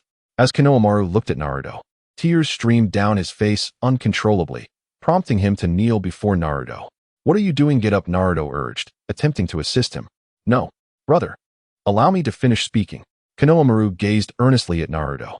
I, Sarutobi Konohamaru, vow to fulfill the mission you have entrusted to me. I will not let you down. Furthermore, one day I shall find a way to resurrect you, dear brother, and those innocent souls who perished 15 years ago. Otherwise, I would rather be consumed by flames. Konohamaru declared solemnly. Are you a fool? Why make such a grave vow? Get up. Naruto, filled with emotion, pulled Konohamaru to his feet. Because I cannot endure the tragedy of those 15 years. If it were possible, I would truly wish to rewrite history and bring everyone back to life. Brother, wait for me. I will find a way to resurrect you. Suddenly, Konohamaru embraced Naruto tightly. Rest assured, that day is not far off. Konohamaru, to know you, to be your elder brother is truly. Naruto said, touched, then gently pulled Konohamaru back, urging him not to bear too much pressure, just do your best. Yes, brother. It is truly wonderful to see you again on this day. 15 years later, Konohamaru's eyes glistened as he smiled at Naruto. Therefore, let us strive diligently from now on. Remember, to prevent Kaguya's resurrection, it is imperative to unite with Uchiha Shin, Naruto said, patting Konohamaru's shoulder before vanishing from sight. You can rest easy, brother Naruto. On another front, within Uchiha Shin's mental space, he and Uchiha Sasuke locked eyes. After a moment of silence, Uchiha Shin slowly spoke. You are Uchiha Sasuke? You seem rather different from the rumors. Sasuke remained silent, slowly turning away. I heard that you and your brothers hold Itachi in great esteem, correct? How dare you mention Itachi? If it were not for you, how could he have met his demise? Uchiha Shin suddenly exclaimed. Do you understand what it feels like for a brother to endure such betrayal from his own kin? I recall now, you have a multitude of brothers. And you are their elder. This will simplify matters, Sasuke replied coolly, then glared, causing an image to suddenly manifest before them. This is... Uchiha Shin exclaimed in astonishment as he approached the vision. It is Itachi's memories, his past. Since you admire Itachi, I shall let you see, Sasuke stated flatly. Subsequently, Uchiha Shin watched in amazement as the entirety of Itachi's past unfolded before him, leaving him in profound silence afterward. It appears that deep within you, beyond your admiration for Itachi, lies something even more significant, Sasuke observed quietly. Naturally, Uchiha Shin quickly responded, "Yes, my brothers and I indeed revered Itachi from a young age. But now, for me, loyalty to my master and the bond with my brothers supersedes all. Do not presume that I would betray my master and brothers. When have I ever suggested that you betray them? You, as a disciple, one must remain loyal to their master, and as an elder brother, one must cherish their siblings. When did I ever ask you to forsake these principles?" Sasuke's gaze sharpened suddenly. "So, tell me, why have you come to see me?" Uchiha Shin composed himself. "I have two matters to entrust to you. Firstly, although you do not possess the true Uchiha lineage, you bear the name of Uchiha, and it is imperative that you endeavor to elevate this name to greater heights. Secondly, regarding the Raijin gem, which serves to thwart Kagaya's resurrection, there is no one else worthy of entrusting it to besides you. However, I believe that Kagaya's revival cannot be deemed a fortuitous event for your master's destiny." Sasuke mused quietly. "Given that I carry this surname, I shall not allow it to be shamed. Rest assured, I will strive to honor the Uchiha name without your prompting. You are indeed correct. Kagaya's resurrection poses a threat to my master's fate. Initially, my master allied with Kagaya's adversary, Black Zetsu, to obtain the rebirth eye. Nonetheless, do not harbor any illusions that I would betray my master and genuinely aid Konoha in their fight against Kagaya," Uchiha Shin declared solemnly. "Humph, that's sufficient." Sasuke replied with a cold smirk, raising his hand as a Raijin gem suddenly soared toward Uchiha Shin. "This is..." Uchiha Shin exclaimed in astonishment, watching as the Raijin gem unexpectedly initiated a connection with his Sharingan. "This gem enhances ocular prowess." Uchiha Shin gazed at Sasuke in disbelief. "You must feel it deep within. This Raijin gem will provide you with strength and guidance. I hereby entrust it to you," Sasuke stated calmly. "The first gem has already fallen into Black Zetsu's hands. The second resides within the treasure box of Sunagakure. The third is hidden in the tomb of Orochimaru's southern base. The fourth lies with the White Snake Sage in the Dragon Cave. The fifth is concealed behind the steel in the basement of the Uchiha clan shrine in Konoha. And the final one has already been discovered at the Samurai Bridge. I shall collect the Raijin gems. However, from now on, I wish to make my own decisions without interference from others," Uchiha Shin asserted earnestly. "Additionally, my right eternal Meijiki Sharingan has been seized by Black Zetsu. So be wary of him. If possible, I would like to retrieve my left Rinnegan," Sasuke concluded, turning away. "Even if the Uchiha clan has no descendants, we must find a way to perpetuate the Uchiha name." "You know I will," Uchiha Shin replied calmly. As the brilliance faded, both Konohamaru and Uchiha Shin awoke, discovering they each possessed a Wind Gem and a Raijin Gem. "Let us conclude for today. We are not sworn enemies with a deep-seated grudge, and I have more pressing matters to attend to." With that, Uchiha Shin glared, instantly entering the realm of time and space. On the other side, two Uchiha, engaged in a fierce battle with Udon, also utilized Kimui to enter the realm of time and space and departed. "Has it ended?" Udon exclaimed in surprise. "We should hurry and check on the others," Moegi urged, pulling Udon along. At that moment, a clone of Black Zetsu suddenly appeared beneath Haiden's feet, ensnaring him. Black Zetsu," Hanabi exclaimed, rushing forward. However, Black Zetsu had already dragged Haiden underground. "He certainly moves quickly. What on earth is Black Zetsu up to?" Hanabi pondered in astonishment, quickly regaining her composure and rushing toward the hideout of Kaiza. At this moment, Kurizetsu withdrew his tendrils from Hiraizumi. I cough. Hiraizumi, in agony, clutched his abdomen, collapsing to the ground as he expelled a copious amount of blood. "Uncle Hiraizumi, it is all over." Longden silently observed Hiraizumi and then slowly approached him. "Longzhen, you should return. I can handle this," Kurizetsu chuckled ominously. Upon hearing this, Longden formed hand seals once more, employing a camouflage technique to conceal his presence. "Now, Hiraizumi, accept your fate." "Ha ha ha." Kurizetsu raised his tendril again, lunging toward Hiraizumi. At that moment, Sarutobi Mirai suddenly appeared behind Kurizetsu.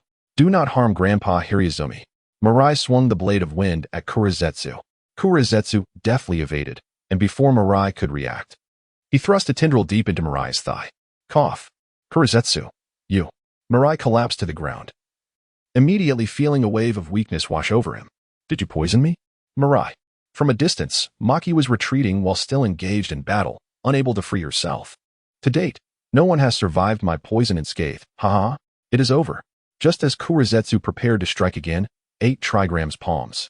Hanabi suddenly arrived, delivering a powerful blow that sent Kurizetsu flying several meters away. Hinata Hanabi? Kurizetsu struggled to rise, astonished by Hanabi's presence.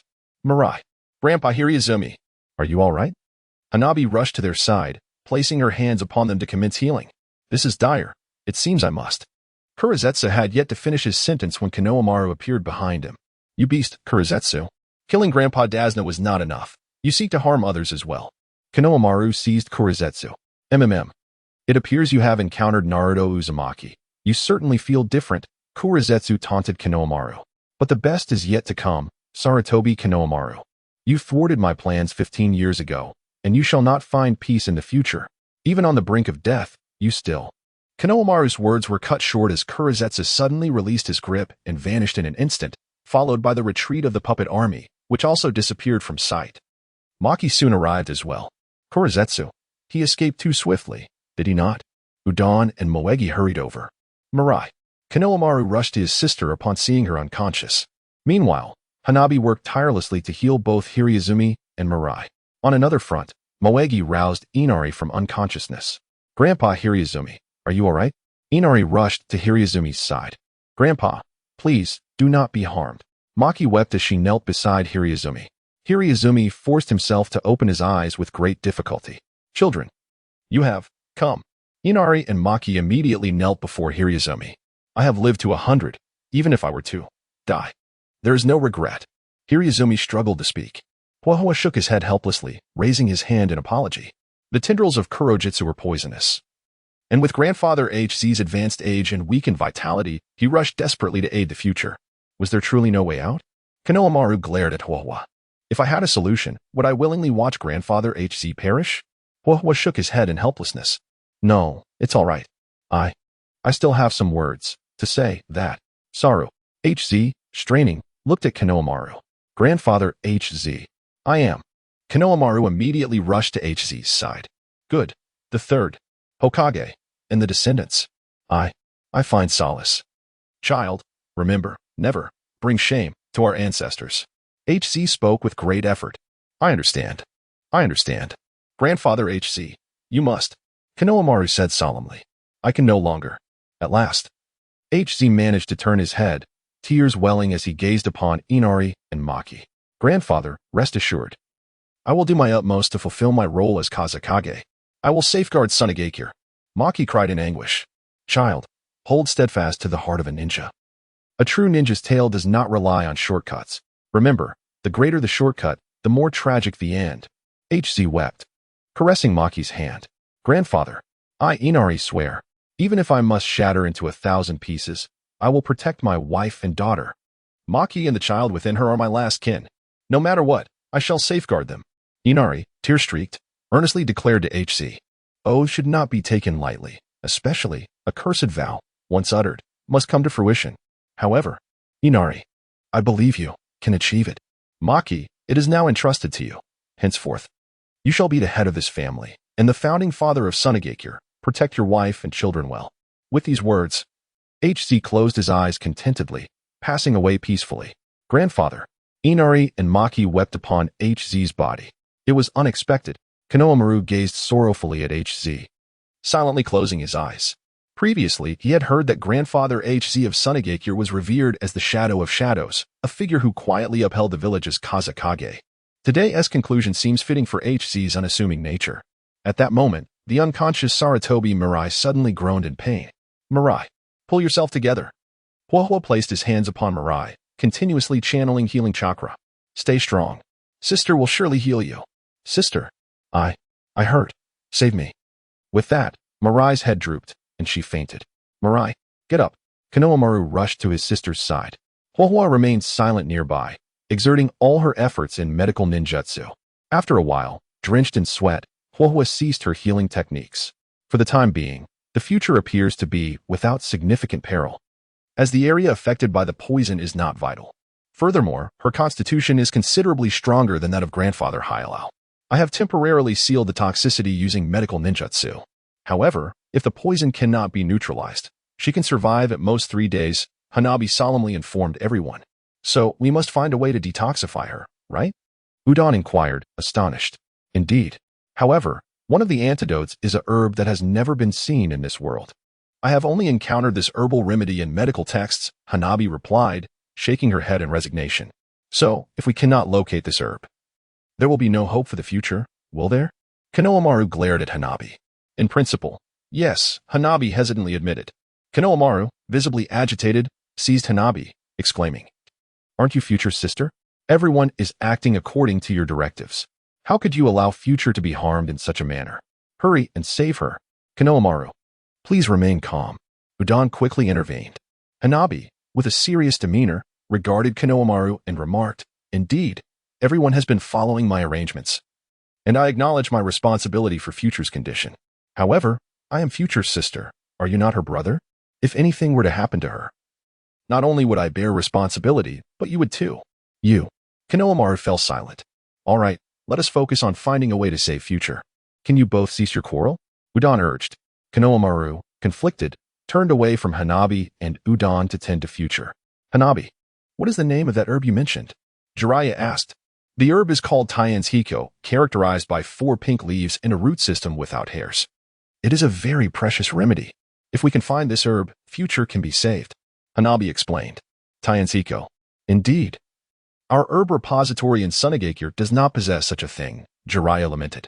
Not only does Sunagakure lack it, but Konoha does as well. To my knowledge, none of the major nations currently have this herb. Hanabi expressed her despondency. What kind of herb is that? What does it look like? Repeat it. Konohamaru suddenly perked up. Taien's Hiko, with 4 pink leaves and no hair on the root. Are you certain this herb is called Taien's Hiko? Konohamaru queried. Astonished. Have you seen it? Hanabi inquired, her interest piqued. I have seen it, on Wagwashan, Konohamaru declared emphatically. At that moment, in Sunagakure, everyone gazed at Konohamaru in astonishment, realizing he had knowledge of Taien's Hiko. You have truly seen it? Hanabi stared at Konohamaru in disbelief. This herb is said to have existed in the ninja world many years ago, but it has seemingly vanished over time. You are not deceiving me, are you? Why would I deceive you when Future is in such a state? Konohamaru looked at Hanabi seriously. If we have Taien's Hiko, can we save Future? Absolutely. As long as this herb exists, I shall undoubtedly save the Future. Hanabi nodded in agreement. Subsequently, Konohamaru picked up a branch and hastily sketched the outline of the Tenchi grass in the sand. Is this the herb? Ah, yes, this is it. The Future is saved. Hanabi immediately recognized it. Hurry, get the Tenchi grass to save the Future.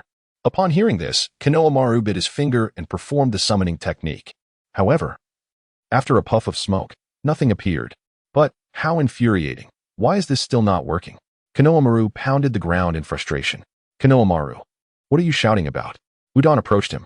The elder monkey. He doesn't seem to respond to my summoning technique. What should I do? Konohamaru was sweating profusely. I heard that the elder monkey is the summoning beast of the 3rd Hokage, right? What does that have to do with Flower Fruit Mountain? Mamaharu inquired. The elder monkey is the guardian of Flower Fruit Mountain and also serves under the 4 Tails. While the 4 Tails has been sealed within a host, the elder monkey has been responsible for Flower Fruit Mountain. In truth, among the monkeys of Flower Fruit Mountain, only the elder monkey possesses sentience as a summoning beast. The others are mere ordinary monkeys and cannot be summoned. Konohamaru slowly stood up. If we could successfully perform the summoning technique, the elder monkey could bring the Tenchi grass directly here. Since he is unresponsive to your summoning, let us go directly to Flower Fruit Mountain to fetch the herb. Hanabi declared decisively. Yes, let us go to Flower Fruit Mountain. We'll retrieve the herb directly. Udon echoed. But do you know how long it takes to get from here to Flower Fruit Mountain? 2 days. A round trip takes 4 days. There is no way we can save the Future in time. Konohamaru exclaimed in despair. Why is it like this? Mamaharu sighed helplessly. Enough hesitation. I will go with you, bringing the Future to Flower Fruit Mountain. Hanabi sighed, stating that nothing is more important than saving my sister, right? You. Konohamaru looked at Hanabi in surprise. After a moment of contemplation, he seemed to gather his resolve and slowly spoke. Fine. We will go directly to Flower Fruit Mountain with the Future. That is the spirit, regardless of past grievances. We are united in the goal of saving my sister. Let us set aside our previous conflicts for now. Hanabi lowered her gaze, her tone slightly weary. Subsequently, Hanabi and Maki hurried to the herbal repository in Sunagakure to prepare the necessary ingredients for the antidote. Meanwhile, Konohamaru, noticing the faint weariness in Hanabi's eyes, felt a complex mix of emotions as he silently observed her retreating figure. Seeing Konohamaru's silence, Udon gradually spoke. Hey, Konohamaru. What is it? Konohamaru closed his eyes and sighed. What's wrong? You don't look well. Udon adjusted his glasses. It's nothing. Just a feeling that fate is playing tricks on us. Konohamaru shook his head. Perhaps. Udon and I should accompany you. Mamahara suggested. No. Just the two of us will suffice, Udon and Ming Huang. You two should stay in the Sand Village for now. The people from the Rock Village have just departed. And to prevent any potential retaliation, I entrust you to assist the Wind Shadow couple in guarding Sand Village. Konohamaru waved his hand. That day, after a brief arrangement for the future, Konohamaru hoisted the future onto his back, while Hanabi carried a basket filled with medicinal herbs. The duo immediately set forth towards Flower Fruit Mountain. However, throughout their journey, they exchanged not a single word, seemingly devoid of any desire for conversation. Thus, they traveled in silence for over 2 days. Finally, after that duration, they found themselves on the main road leading from Sand Village to Konoha. Yet, the further Hanabi walked, the more she felt that something was amiss. This path did not appear to lead to Flower Fruit Mountain, but rather seemed to be taking them back to Konoha. Unable to contain herself any longer, Hanabi exclaimed, Where exactly are you intending to go? This road clearly leads back to Konoha. Where is the Flower Fruit Mountain? Konohamaru. Are you not concerned about saving the future? Time is running out. If we cannot neutralize the poison by sunset today, then before Hanabi could finish her sentence. Konohamaru interrupted. You find this path familiar, do you not?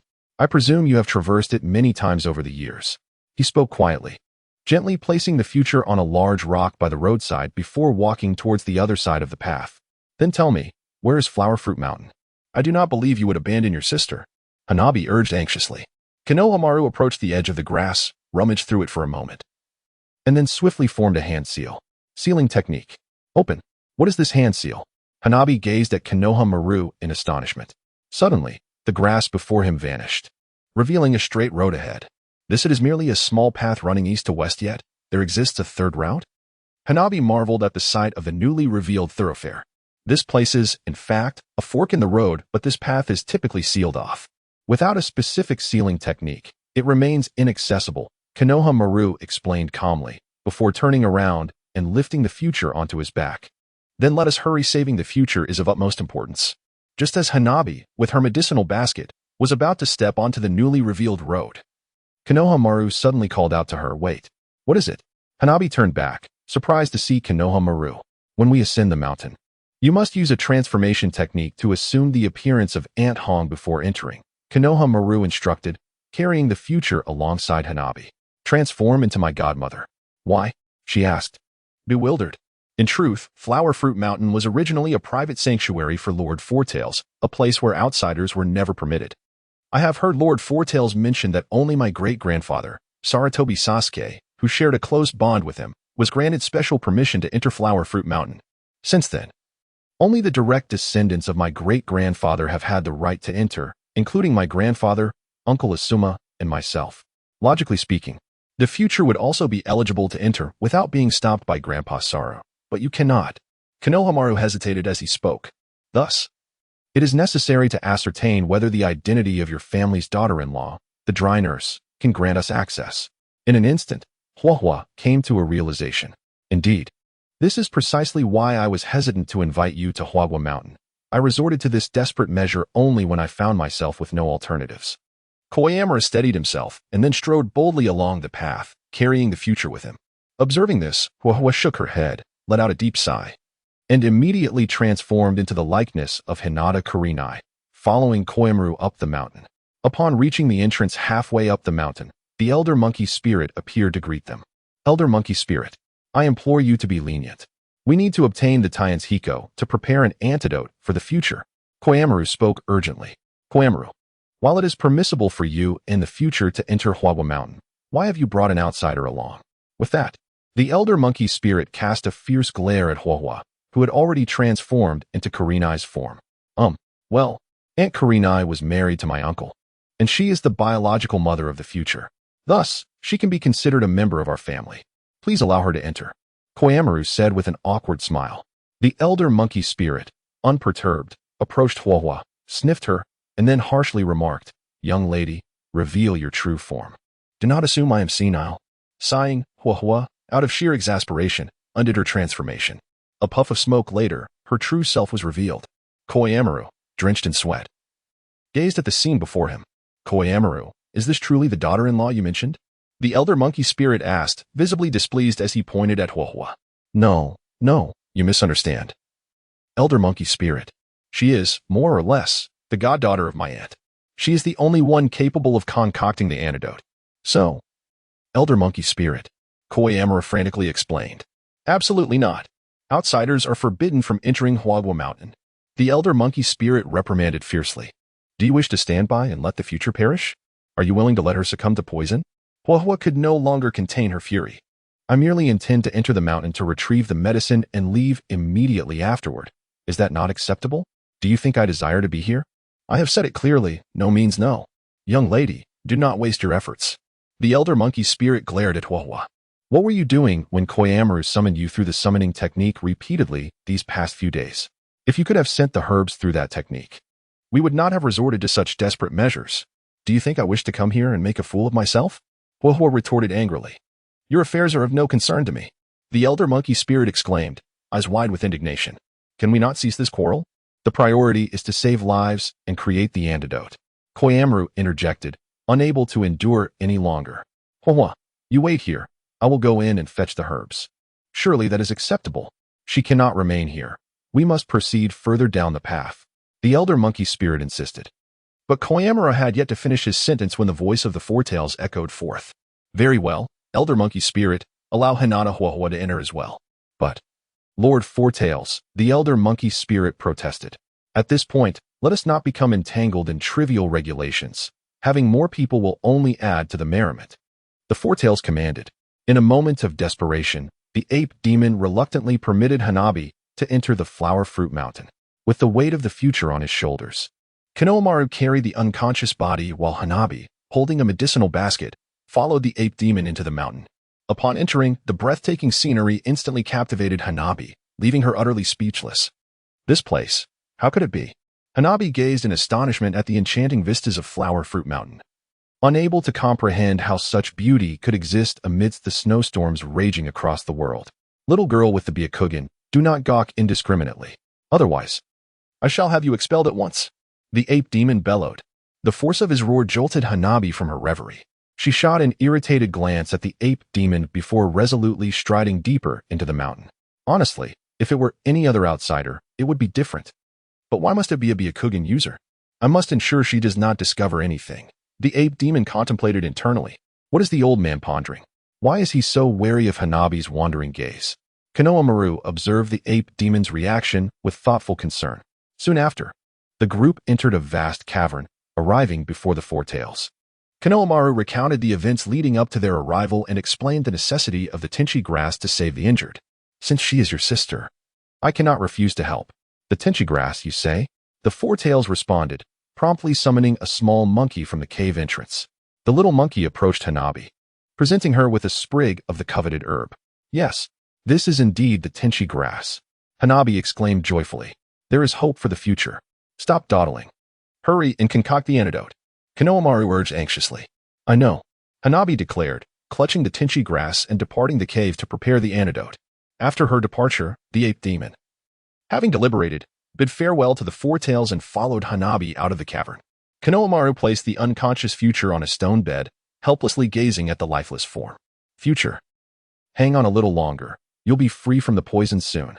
Please, do not let anything happen, he murmured, his heart heavy with anxiety as he sat beside her. She is your uncle's daughter, your cousin, is she not? The Four-Tails remarked, observing Future. To me, she is more precious than a biological sister. She is my last remaining kin. Konohamaru sighed, gently ruffling Future's hair. It is my failure for not having protected her. I was never there to watch her grow. I truly am a terrible brother. Do not dwell in despair. Trust me, she will be all right. The Four-Tails reassured, walking closer to Konohamaru.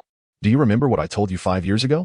When you find yourself lost and overwhelmed, do not lose heart. Even if there seem to be only 2 paths before you, there will always be a third path leading to the light. Konohamaru silently recited to himself, at this moment, I possess but 2 convictions. Everything else is of little consequence. I am aware of the hardships you have endured over the past 15 years, growing up in solitude and immense pain. But you must believe me, one day you will discover the true meaning of living. The Four Tails chuckled warmly. The meaning of living? Indeed, I have found what I sought. Meeting Naruto, fulfilling a long-held aspiration, has brought me immense joy, murmured Konohamaru with a bittersweet smile. Currently, my life revolves around two pursuits. One is to accomplish the mission left by Naruto, and the other is. He then cast a glance at Futaba, who lay unconscious beside him. The Four Tails observed the scene before him, feeling an inexplicable pang of sorrow, quietly musing to himself that this is not the essence of your existence. Regardless of circumstances, one must consider oneself, without a guiding light to illuminate your life. You shall remain eternally alone. Even a sister cannot be your everlasting refuge. On another front, Hanabi sat halfway up the mountain, diligently preparing an antidote. The thought of soon saving Futaba eased her heart, just as she was about to retrieve the final herb from her basket to add to the pot. Two playful monkeys appeared, frolicking beside her. One of them, with a sudden jolt, knocked over the herb basket, causing the contents to scatter into the underbrush. Ah, it's quite all right. Don't worry about it. Finding things is my forte, Hanabi smiled at the trembling monkeys nearby. She then activated her Byakugan, scanning the thicket for the herbs. However, as her vision swept across the waterfall cave, she was suddenly stunned by the sight of countless bones strewn across the ground. What is this? Hanabi gasped, her eyes wide with disbelief as she beheld the skeletal remains, half of which were entwined with crimson strands of hair. Yet, these bones were in a state of decay. What could these strands signify? The bones appear to have rotted beyond recognition, likely for many years, yet the hair remains untouched. Wait, those red strands. They do not decompose. Could they be from the Uzumaki clan? This cannot be. Hanabi's mind raced with conjecture, her brow glistening with sweat, oblivious to the presence looming behind her. At that moment, the Monkey King stealthily approached her from the shadows, claws poised. Humph. She has indeed sensed my presence. Thus, I must eliminate her to keep the decades-old secret concealed. The Monkey King pondered, inching closer to Hanabi, determined not to let this young girl uncover the truth. Hanabi, absorbed in her observation of the bones, remained utterly transfixed. Just as the Monkey King was about to emerge from his hiding place, Konohamaru's voice rang out. What are you doing? Is the medicine ready? Startled, the Monkey King quickly concealed himself before Konohamaru could detect him, vanishing into a cloud of smoke. Well, what? Hanabi exclaimed, jolted back to reality by Konohamaru's call. I asked if the antidote is ready. Hurry and save Futaba. Konohamaru replied, exasperation evident in his gaze. Just a moment. It will be ready shortly, Hanabi responded, promptly placing the final herb into the pot. Time is of the essence. We must swiftly administer the antidote before sunset. Konohamaru sighed helplessly. Rest assured, this time it will undoubtedly be successful. Hanabi opened the vial, inhaled its contents, and declared, at last, the antidote has been brewed to perfection. Then let us hasten. Saving lives is paramount. With that, Konohamaru promptly turned around. Wait. Hanabi suddenly seemed to recall something and called out to Konohamaru. What is it now? Time waits for no one. Konohamaru replied with exasperation. Is it truly the case that only you, your grandfather, and your uncle can enter this flower fruit mountain? I have never heard from my godmother that Future's father has visited this place. Hanabi inquired. My grandfather and I have been here, but my uncle has no knowledge of its existence. Is that satisfactory? Konohamaru retorted, somewhat irritable. Only you and the third Hokage have come here? This. Hanabi hesitated. Can we not dawdle? We must save the person in need. Konohamaru shook his head. Meanwhile, in an undisclosed location, the Monkey King appeared. Is that you? The Monkey King gazed in astonishment at the shadow before him. The bones have been uncovered, Haven Tive? The shadow replied nonchalantly. What shall we do? The young girl is surely becoming suspicious. I fear that the secret we have harbored for decades may be. The Monkey King expressed his concern, sweat glistening on his brow. Regardless if she discovers it, it matters not. The shadow emitted a chilling laugh. After an indeterminate period, within the cavern of Flower Fruit Mountain, Sarutobi Mirai gradually regained consciousness. What is happening? Mirai murmured weakly. Thank goodness, you nearly scared me to death, Mirai. Konohamaru exhaled in relief. The poison has been completely cleansed. If you experience any discomfort, please inform me at once. Understood? Hanabi said with a warm smile. Sister, brother, what has happened to me? I recall being pierced by Kagaya's black spear. Mirai spoke anxiously. The vile tendrils of Kagaya are indeed toxic. Otherwise, a mere surface wound would not have rendered you unconscious for so long. However, all is well now. We have devised a means to purge the poison. Konohamaru chuckled awkwardly. Toxic. No wonder Mirai gasped. Everything is fine now. You are awake, and that is what matters. Ha ha ha. The four tails erupted in laughter. What? What is this? Mirai suddenly beheld the immense form of the four tails behind Konohamaru, trembling in fear. Fear not. Fear not. This is the four tails, one of the nine-tailed beasts. He is a dear friend of our great-grandfather, Konohamaru quickly clarified. Great-grandfather? I have never heard of him. And where exactly are we? Mirai gazed in astonishment at the cavern surrounding them. Well, that is a long story. Konohamaru responded with resignation. How about this, Konohamaru? You should take your sister on a proper tour of Flower Fruit Mountain. And also share some essential knowledge with her, the four tails suggested. Very well. Then, Mirai, follow me, Konohamaru gestured. As the future slowly descended from the stone bed, it followed Konohamaru out of the cave. Observing the siblings stepping into the light, Hanabi finally spoke up. Lord Fourtails, may I ask you something? She inquired earnestly. What is it? Have you seen Saruma? Where has he gone? Hanabi pondered.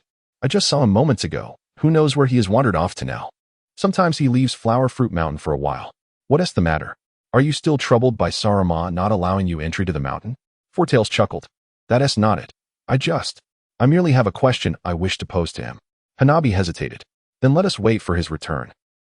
Or you could simply ask me, Fourtails replied with a smile. Well, perhaps it is best not to trouble you. Hanabi said, still uncertain. Young lady, I can see a certain stubbornness in your eyes.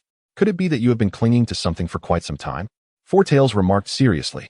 From my understanding, Lord Fourtails, you are among the more whimsical of the nine-tailed beasts. I never anticipated you to be so astute. Hanabi smiled in response. I once knew someone, my closest human friend, and in you, I see his shadow. That peculiar stubbornness and unwavering determination truly evoke fond memories. Fourtails reminisced with a touch of nostalgia. Really? If that is the case, I consider it quite an honor, Hanabi replied with a faint smile. However, my friend, despite his tenacity, suffered a lifetime of regret simply because he was a moment too late. I hope to never witness such regrets in this world again. Do you understand my sentiment? Fourtails blinked. Even if one remains steadfast throughout their life and never attains what they desire, I shall not regret it. For these are choices I have made. My dream is to freely pursue the things I desire, living unbound by constraints, Hanabi said, adjusting her hair. Meanwhile, Konohamaru led the future through the wonders of Flower Fruit Mountain, where the future, enchanted by the breathtaking scenery, stood in awe. I have never encountered such beauty. It seems that since the dawn of my memories, I have never beheld grass, green trees, or such exquisite flowers. The future felt tears welling up. Crouching down to silently savor the fragrance of the blooms, Konohamaru leaped onto a nearby tree, effortlessly plucking two glistening peaches, tossing one beside the future. Here, try this. It is undoubtedly the most delicious thing in the world, he exclaimed joyfully, taking a hearty bite of the other peach. Peaches? I have scarcely tasted them throughout my life. How rare, the future said gleefully, picking up the peach and relishing every bite. During my 10 years in Myobo-Kuzen, I was so tired of the insect dishes prepared by Grandpa Shinsaku and the others. It was only 5 years ago that I was brought to Flower Fruit Mountain by Grandpa Shinsaku, and it was here, amidst the abundance of fruit, that I found my salvation, exclaimed Konohamaru joyfully. After speaking, he leaped back to the ground and approached his sister, Mirai. It is indeed curious that while the entire world was blanketed in perpetual snow, Flower Fruit Mountain remained a sanctuary of spring throughout the year. This was solely due to the protection afforded by the Fourtails, who used its bijou power to preserve the environment of Flower Fruit Mountain. The area was blessed with pristine mountains and clear waters, inhabited not only by monkeys, but also by a myriad of birds and a splendid variety of flora. Among the fruits, the peaches stood out for their exquisite sweetness. By the riverside, Mirai walked ahead, savoring every blade of grass and tree, while Konohamaru, arms crossed, smiled and quietly followed his sister. Brother, since I can remember, I have never visited such a beautiful place or witnessed such breathtaking scenery. I feel that even a breath of air here is incredibly refreshing. Mirai turned back, beaming at Konohamaru with joy. If you love it here, let us linger a while longer. Allow your brother to accompany you, for I cannot be with you as you grow up. I shall make amends in the future, Konohamaru gently replied, his voice tinged with a raspy quality. "Brother, when will we bring mother and sister here to establish a home?" Mirai mischievously inquired. "Well," Konohamaru hesitated, revealing a trace of regret. "According to the rules, only the two of us may enter this place, but Aunt Hong and Hanabi. But sister's entry was solely to save you. It was a struggle to bring her here," Konohamaru replied with a wry smile. "Do you recall how frightening you looked when you were poisoned?" "I understand. It was my lack of strength that left me unable to protect myself." "Causing you worry," Mirai said, a hint of embarrassment coloring her words. Konohamaru smiled gently, moving closer to Mirai and placing his hand on her shoulder. "Do not fret. As long as I am here, you will not suffer any harm, Mirai. You are my only family, and you must remain safe. Do you understand, brother?" Mirai's eyes suddenly glistened with tears as she gazed at Konohamaru in shock. "I am truly sorry. When I left all those years ago, I was so consumed by sorrow that I nearly forgot your existence. I should have remembered that Aunt Hong was about to give birth. How could I have?" Konohamaru's voice quivered as he looked at Mirai, his own eyes misty. "Brother, do not blame yourself. The past is behind us. We are together again." Mirai reassured him with a smile, her playful spirit shining through. "In truth, I have often reflected on how fortunate I am. Although I was born without a father, I still have a brother," she added with a mischievous grin. "I must also thank Uncle Asuma for leaving you behind. Otherwise, I would have felt even more lost." "To be honest, you are my savior," Konohamaru joyfully declared. "Brother, have you ever met my father? What is he like?" Uncle Asuma was an exceptionally good-natured individual, frequently taking Dingy and Shikamaru to enjoy barbecue, which often left his wallet rather empty. Regrettably, he met his end during the battle with Haiden, as Konohamaru lamented. "Although I never had the chance to meet my father, I am certain he was a remarkably gentle person. I often witnessed my mother weeping alone at night while holding his photograph. According to her, my father was exceptionally considerate," Future said with a hint of melancholy. "Indeed, Uncle Asuma was truly a thoughtful person. It is unfortunate that he is no longer with us. However, what we can do now is to look forward and live our lives to the fullest. To be honest, living. Sometimes, one truly does not know what the future holds," Konohamaru said as he squatted down. "Then, what about your parents? What do they look like?" Future suddenly inquired. "Me? Haha. I'm not quite sure. I heard from my grandfather that my father passed away before I was born, and my mother died during childbirth," Konohamaru replied, a touch of sadness in his voice. Brother Future looked at Konohamaru with a hint of sorrow. "Yet, none of that matters anymore. Even if grandfather, your father, and my parents are gone, we, along with your mother, are still a family," Konohamaru smiled. "Brother, actually," Future began, but was interrupted. "All right, Future. I understand your feelings, but this matter cannot be forced. I hope you can comprehend," Konohamaru said, somewhat troubled. Fine. Let us talk about grandfather. What kind of person is he?" Future asked. "Well, I've always been by grandfather's side since I was young. He is incredibly strong, a Hokage of the Leaf Village. Even in death, he remains a hero, having protected the village from Orochimaru. Although I was too young to grasp the gravity of grandfather's passing, being alongside Naruto slowly eased my heart. I still take pride in having such a heroic grandfather," Konohamaru said, his face glowing with pride. "A Hokage. That truly is enviable," Future said, a bit shyly. What is this? Do you admire the Hokage?" Konohamaru asked. "Well, yes, I do admire them. Because since childhood, the sixth Hokage has always taken great care of our family. Moreover, the sixth Hokage is not only kind but also powerful. I remember when I was 5 or 6 years old, I would see my sister return from training with the sixth Hokage, often covered in injuries. The Hokage is indeed someone to be admired and aspired to," Future said, her cheeks reddening. You're blushing. What is this? Have you ever thought about becoming a Hokage?" Konohamaru teased. "And no. Besides, such an important position must be held by the strongest person in the village. How could I possibly?" Future's heart began to race. "Hey, don't be coy. Do you think becoming a Hokage is something to be ashamed of?" Konohamaru playfully gazed at Mirai, saying, "There's no shame in it. But how could someone like me possibly?" Mirai's face flushed. "Haha. Mirai. Don't be so shy. There's nothing to be embarrassed about. Becoming Hokage is an honor and a validation of your own worth. A ninja who does not aspire to be a leader is not a good ninja." Konohamaru chuckled. "And what about my brother? I heard from mother that he is always striving to become Hokage," Mirai replied, a hint of defiance in her voice. "Ah, indeed, that was once my dream," Konohamaru said. lifting his gaze toward the azure sky, reflecting deeply. In my childhood, I was referred to as the young master by those around me, who treated me with excessive deference. To be honest, I found this quite distasteful as it hindered me from forming genuine friendships. You see, when a person dons a mask, their heart feels extraordinarily cold. Back then, I naively believed that by attaining the title of Hokage, I could shatter that mask and earn the sincerity of my friends. It wasn't until I met Brother Naruto that I truly encountered a friend who cared for me selflessly. No, Naruto is more than a friend. He is my life's aspiration. My true brother. What began as a desire to break the mask and become Hokage transformed into a wish to follow in Naruto's footsteps. Fame, status, and power, in truth, hold no significance to me now, Konohamaru whispered, his voice tinged with a hint of hoarseness. Could it be that my brother's dream is not to become Hokage? Mirai asked anxiously. My childhood dream was to become Hokage, but after Naruto's death, coupled with the hardships I've endured over the past decade, I find it more tangible to protect my companions and loved ones than to seek the title of Hokage. Konohamaru said softly, gazing warmly at Mirai. Whether you become Hokage or not is no longer important to me. What I desire now is to safeguard my companions and family, to cherish my home, and to live a peaceful life. That is enough for me. However, I must fulfill the mission entrusted to me by Naruto. Konohamaru clenched his fist. Brother, you. Mirai looked at Konohamaru, a wave of inexplicable sorrow swelling within her.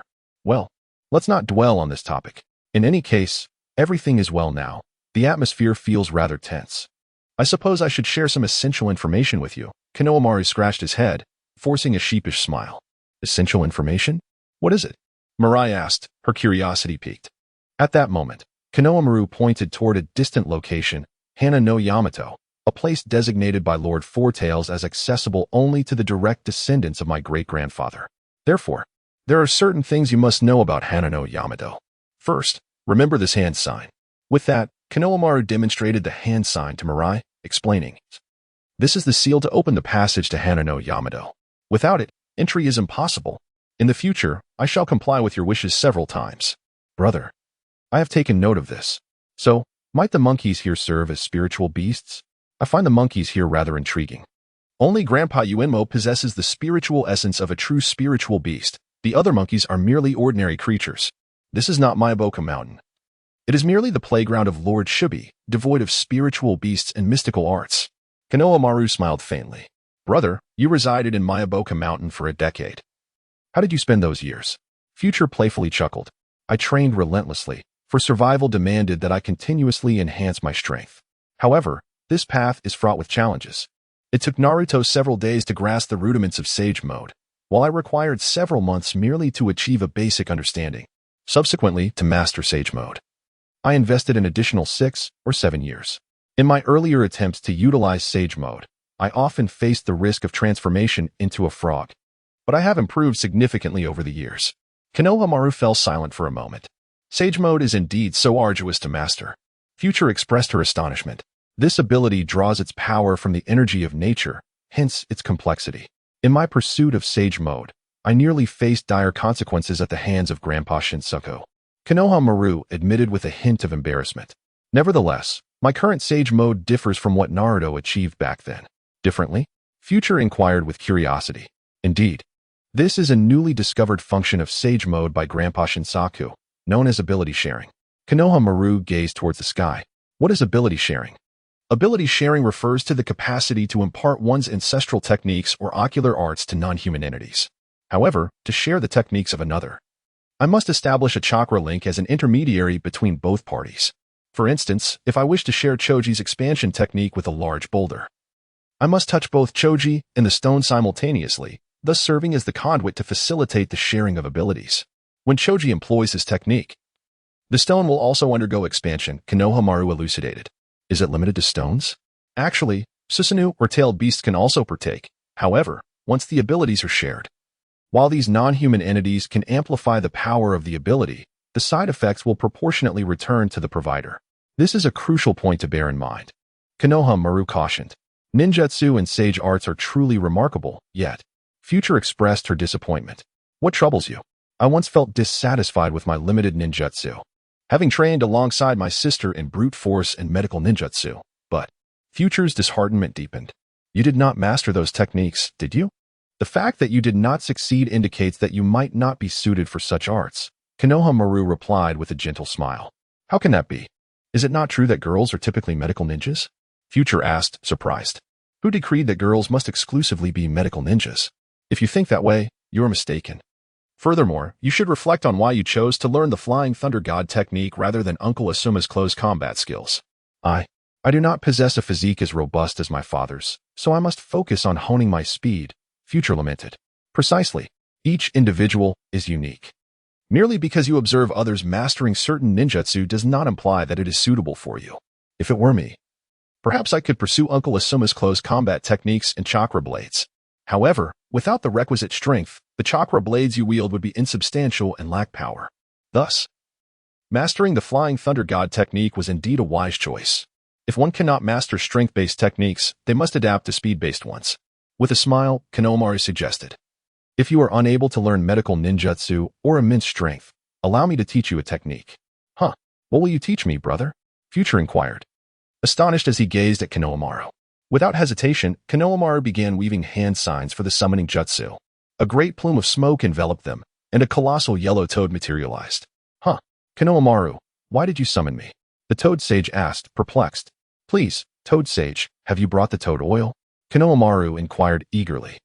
The toad sage promptly produced a large jar of toad oil. It's all here, he replied. Wah, what is this? Future exclaimed, staring at the toad sage in disbelief. It's merely the toads from Miyaboka Mountain. Here, Future, give this a try. Konohamaru said as he dipped his finger into the toad oil and applied it to Future's hand. This feels cool. But why is my skin becoming rougher? With a swift motion, Konohamaru flicked away the gathered natural energy on Future's hand. This technique must be approached with utmost caution. One misstep may result in you becoming a stone toad. I sense you possess vast knowledge, brother, while I, on the other hand, know so little. Future remarked as he wiped his hands. In truth, during my years at Miyaboka Mountain, aside from training and assisting Grandpa Shinsaku in gathering intel on the Jinchuriki, I frequently observed Naruto's life through Grandpa Toad's crystal ball. Hence, I am well acquainted with everything Naruto has experienced and the people he has encountered. It is inevitable. Grandpa Shinsaku mentioned that to become an exceptional ninja, one must also broaden their horizons, Konohamaru boasted with his hands on his hips. If that is the case, I have also heard my mother mention that my sister often learns from the sixth Hokage about the people and events he has encountered to enrich her experiences, Future replied. This is unavoidable. After all, the number of ninjas remaining in the entire ninja world has dwindled significantly. The methods to expand one's knowledge and experiences are few and far between. The ninjutsu and history you learned in ninja school during your childhood might not necessarily be entirely true, as it could have been altered for various reasons. Konohamaru stated with a resigned shake of his head. After a considerable time, the siblings returned to the cave, where they found Future fully recovered. Hanabi planned to return to Sunagakure promptly. Let us use my Flying Thunder God technique. I have left a mark in Sunagakure, and we shall arrive swiftly, Future proposed. Before you depart, could you please assist me in visiting the Hidden Mist? I would like to ascertain the condition of the Three Tails, as it has been quite some time since I have received any news. Oh, certainly, it aligns perfectly with the instructions bestowed upon me by Brother Naruto. The second wind jewel is located in the Hidden Mist. I would have to go there anyway, even if you hadn't mentioned it. Within the Hidden Sand Village. Under the guidance of the Wind Shadow couple, the villagers donned simple garments to conduct a modest and unadorned funeral for Elder Hai. I recall when Elder Hai commanded my retreat from the battlefield during the Fourth Great Ninja War, allowing me to return to the Hidden Sand and evade death. I had believed I would serve my grandfather until the end of my days, never anticipating such a conclusion. I gazed silently at the tombstone. No, Sister Maki, this time I underestimated the enemy's strength. I didn't foresee their puppet army infiltrating our ranks. Had I anticipated this sooner and arranged for Elder Hai's safe passage, perhaps the outcome would have been different. Hanabi lamented helplessly. No, Hanabi. Let us not deceive ourselves. Even if we had sent Elder Hai to another refuge, Kagaya and that Earth Shadow would surely have tracked him down. We both know too well that the Earth Shadow is far from ordinary, Maki said with a bitter smile. Therefore, do not blame yourself. Do not shoulder all the responsibility alone. What is the true origin of that Earth Shadow? Hanabi pondered. Future glanced back slightly, noticing Konohamaru's bitter smile. Who exactly is that Earth Shadow? That individual is formidable. I sensed his prowess upon our first meeting. Later, during the tournament, the words he spoke Konohamaru recounted with a lingering apprehension. Everyone has exerted themselves to the utmost. Had it not been for your assistance, Konohamaru, I fear that a single Uchiha Shin could have annihilated our entire Hidden Sand village. Therefore, I believe we are fortunate to have arrived at this outcome. So let us cease our self-reproach. Inari interjected, helplessly.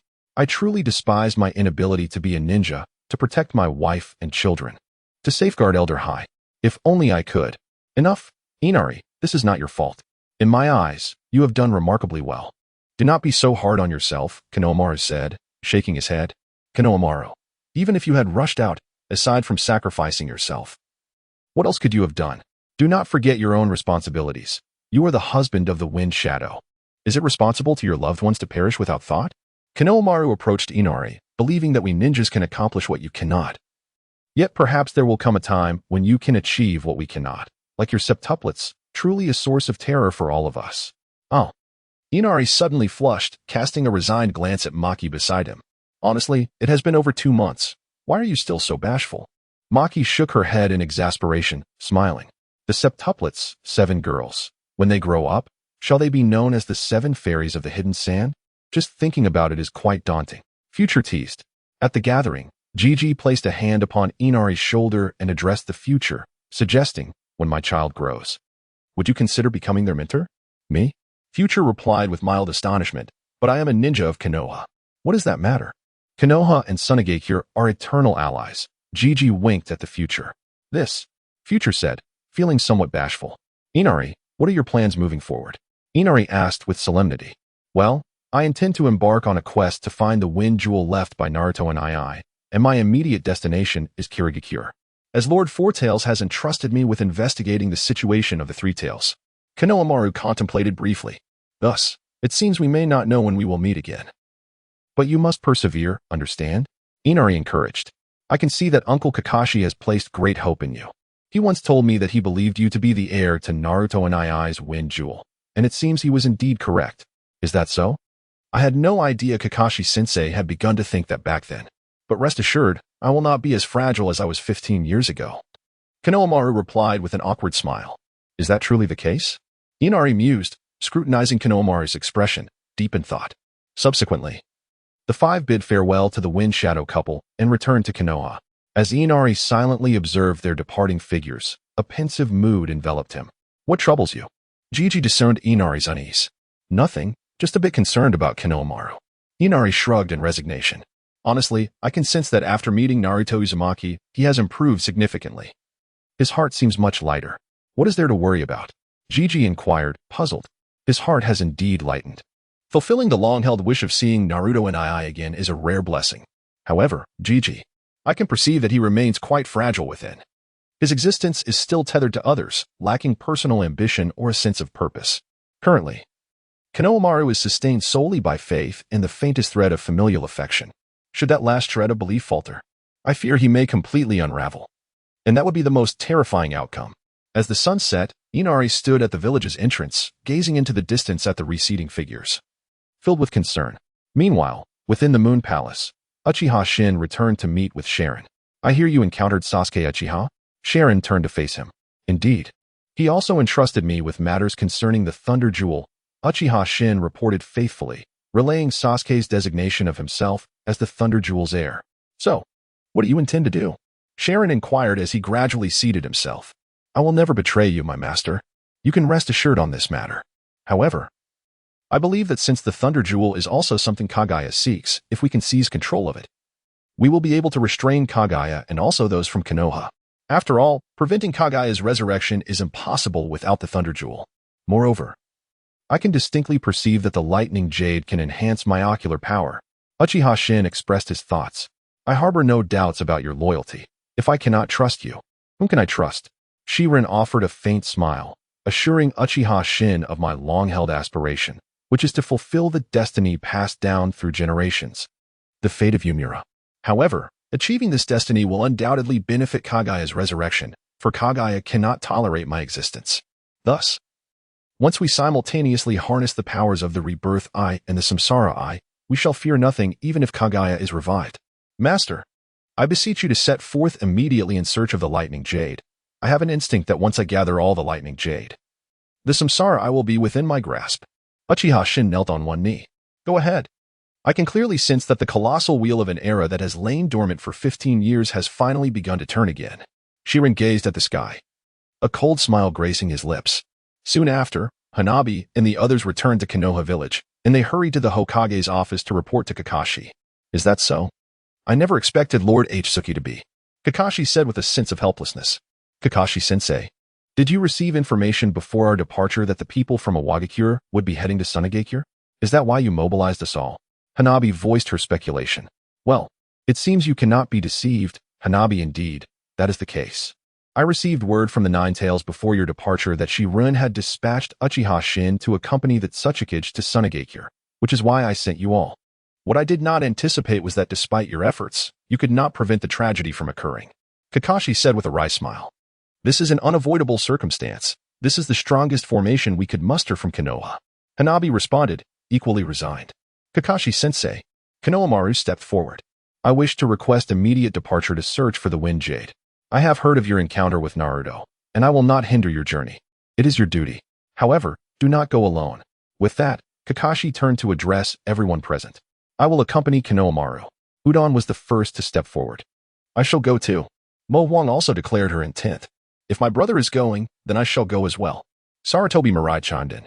Meanwhile, Hanabi remained indifferent. You all. Konohamaru looked gratefully at the three.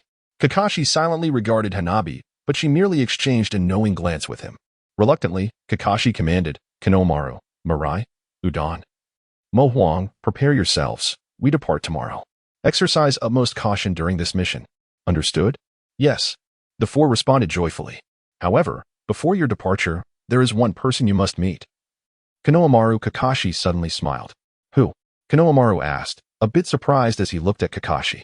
At that moment, the office door slowly opened, and an elderly man with a weary visage entered. Konohamaru immediately turned, exclaiming, Irika-sensei. Konohamaru, it has been quite some time. You've grown taller. Irika remarked, his eyes glistening with tears upon seeing Konohamaru. Irika-sensei, where have you been? I didn't see you when I returned before. Konohamaru exclaimed, unable to contain his emotions, rushing towards Irika and bursting into tears. 15 years. It's been 15 years since we last met.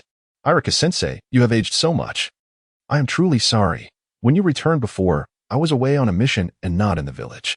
May we finally have a proper reunion this time? Irika said, tears streaming down his face. Of course. Irika-sensei, I must tell you, I met Naruto and Ai this time. Konohamaru excitedly shared. Please, tell me all about it. Irika urged, his crying intensifying.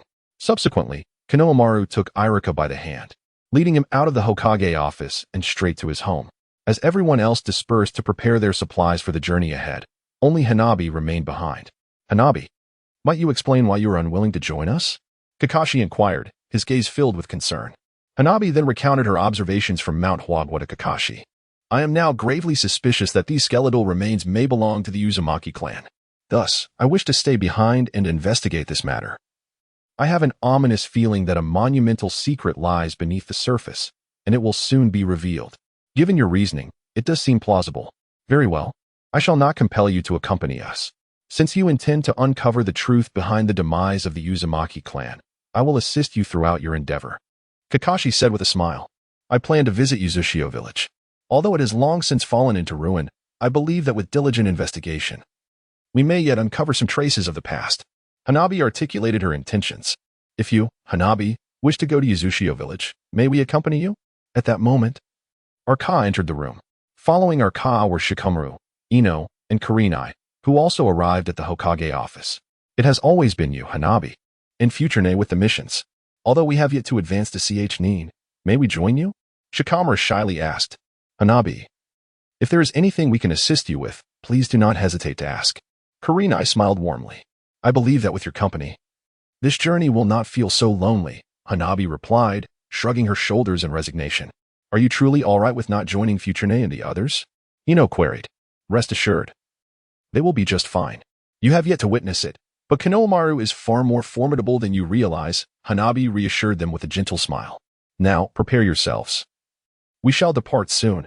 As for me, I will devise ways to assist you in your investigation while remaining in the village, Kakashi declared, rising with a smile. Kakashi-sensei, what are your plans? Hanabi inquired. Turning the pages of historical archives, I searched for every clue regarding Wichao village and the Xianwei clan. I firmly believe that with diligent investigation, one is bound to uncover leads. Furthermore, I find myself questioning the true nature of the skeletal remains devoid of crimson strands. Kakashi's expression suddenly turned grave. Meanwhile, at Konohamaru's residence, he promptly poured a cup of tea for Irika, and the two engaged in a vibrant conversation. You have suffered over these past 15 years. I am truly sorry. I was excessively pessimistic back then, adding to your anguish. Irika lamented helplessly. Such words, Irika-sensei. How could I ever hold you accountable? In those circumstances, none of us were at ease.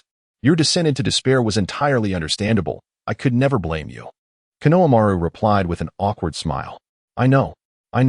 But Konohamaru, you must promise me to safeguard yourself at all costs. We cannot endure another tragedy like that. Do you understand? You must also gather your spirits. Do not remain mired in sorrow. Irika's tears flowed uncontrollably. I understand. After meeting with Brother Naruto this time, I truly feel content. Rest assured, I will not succumb to despair. Moreover, I wish to instigate some change. Konohamaru shook his head with resignation. Change. Throughout my life, I have always relied on others for protection due to my own inadequacies. Now that I have grown, I feel that if possible, I no longer wish to be shielded or rescued by others. I desire to strive harder and attempt to protect others. As the sun dipped below the horizon, Hanabi arrived at the cemetery, clutching a white flower, silently approaching the gravestone of her elder sister. Sister, Hanabi has come to see you. I wonder how you are faring now. She lowered her eyelids and gently placed the white flower at the base of the gravestone, reaching for a handkerchief. She wiped away the dust that had accumulated over the past few days due to her absence on missions. I am sorry for allowing so much dust to gather on your gravestone, but rest assured, I will visit you often from now on. With tears welling in her eyes, Hanabi slowly rose, gazing at the sunset as she began to speak to herself. Sister, do you know? I feel as though I am ensnared in a cycle, much like you. It is rather ironic, considering that we are sisters who resolutely pursue our goals. She gently brushed away the tears that had yet to fall and turned to leave the cemetery. Suddenly, Hinata appeared, astonished, standing behind Hanabi. Hanabi. So it is you, godmother? It is nothing. I merely came to pay my respects to my sister, and it sparked some thoughts.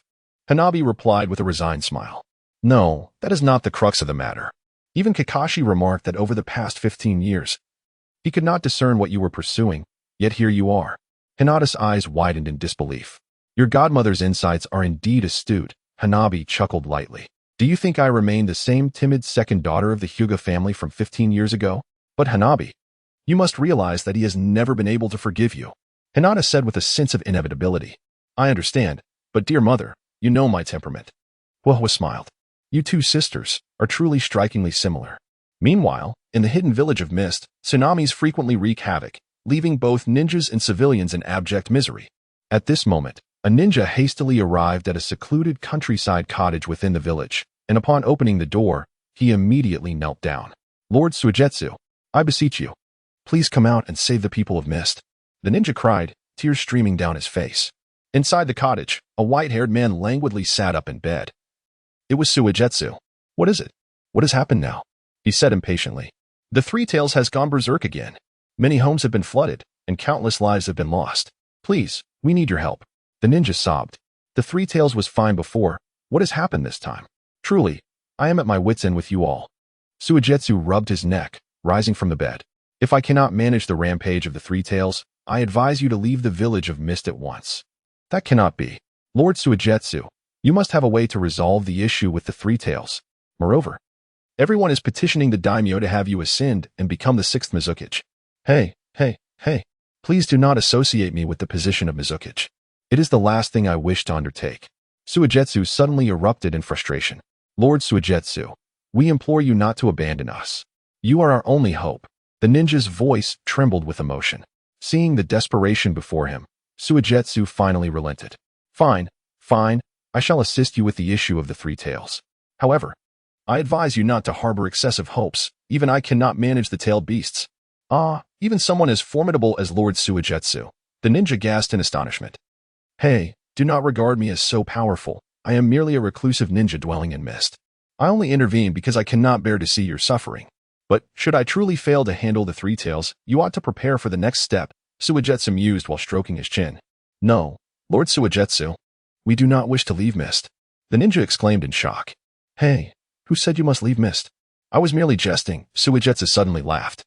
Listen closely. If I cannot resolve the situation with the Three Tails, you should seek a place called the Valley of Dreams. There, someone may be able to manage the Three Tails. The Valley of Dreams? What place is that? Many years ago, one of Orochimaru's subordinates had a child with the ability to control the Three Tails. His name was Waikibaru.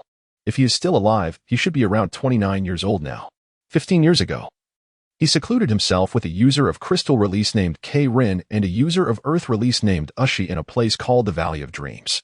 It is said to be located about 100 miles southeast of the Mist Village. If all else fails, seek out this Waikibaru. He possesses the means to control the Three Tails. Early the next morning, at the entrance of the Hidden Leaf Village, Konohamaru and his companions were fully prepared and ready to set forth towards the Hidden Mist Village. Suddenly, Hanabi rushed in, carrying a large backpack. Sister? You. Future immediately turned around and hurried to Hanabi's side. Future, take this backpack. I've packed some daily necessities inside. And remember to use the antidote I prepared in case of any toxic relapse over the next few days. Hanabi smiled gently as she handed the backpack to Future. Antidote? I thought I was all ready. Future looked at Hanabi in surprise. Your poison has been cured, but to prevent a relapse. I've made all the remaining Taien's Hikyo from our last trip to Wagwashan into antidotes, which are in the bag. It's better to have it just in case. Hanabi advised. I understand. Thank you, sister, Future said, placing her hands together in gratitude. But why aren't you coming with us? I have more important matters to attend to. I'm sorry I can't join you this time, but rest assured, your brother will protect you, Hanabi replied with a smile. That's not what I meant. I've never been apart from you since childhood. It feels strange to be away from you this time. Future spoke hesitantly. Future. You are 15 now, aren't you? It's about time you learn to be independent. You can't rely on your sister for everything. You've always been taken care of by me and your godmother. You must gradually learn to care for others, don't you think? Besides, my absence provides you and your brother with a chance to bond, Hanabi explained gently. Sister. Future looked at Hanabi with a hint of grievance. Enough. Future, let's go. Konohamaru, who had been silently observing from a distance, finally spoke up. Sister, don't worry. I will be back soon. Future said, her voice slightly choked, before shouldering the backpack and hastily following Konohamaru and the others as they set off. Konohamaru gazed ahead with a deep sigh.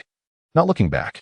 Watching the four figures disappear into the distance, Hanabi stood at the village entrance, silently praying for their safety. May you all return safely. I hope my fears do not come to fruition. In the Hidden Mist Village, Suigetsu, accompanied by a group, arrived at the seaside. The Three Tails doesn't always rampage. It typically goes berserk after waking up, causing a tsunami that inundates the surrounding areas of the village. Recently, the scale of the tsunami has been increasing, and if we don't address the issue with the Three Tails soon, the Hidden Mist Village will be utterly doomed. One person pointed towards the sea, explaining to Suigetsu, a timed rampage? It's quite calm now. It seems the Three Tails is asleep. To investigate the cause of its rampage, we should take this opportunity to dive into the water. Suigetsu mused, stroking his chin thoughtfully. That's all well and good, but the Three Tails typically sleeps deep underwater. Who possesses the ability to venture into the depths of the ocean? The pressure of the deep sea is formidable enough to crush a person to smithereens, someone remarked. But fret not. For we of the Ghost Lantern clan possess the ability to hydrate our bodies at all times. Thus, I fear not the pressure of the deep sea, Shueisha chuckled. Wait here for a moment. I shall dive down to take a look. With that, Shueisha leaped into the ocean. Deep beneath the waves, after descending a considerable distance, Shueisha finally spotted the slumbering Sanbai at the ocean floor. Logically, one would assume that after the Fourth Great Ninja War, the tailed beasts had shed their prejudices against humans. Yet, why had Sanbai transformed in such a way? At first glance, there seemed to be nothing amiss with Sanbai. Should I draw closer? Shueisha pondered, caught in uncertainty. Suddenly, Sanbai awoke with a thunderous roar.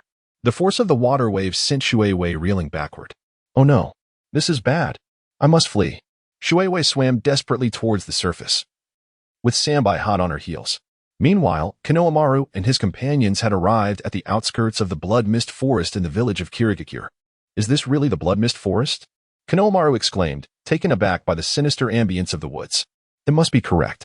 Ever since the death of Mizukage Terumi May 15 years ago, no one from Kirigakure has managed this area, leading it to become increasingly eerie, Udon explained.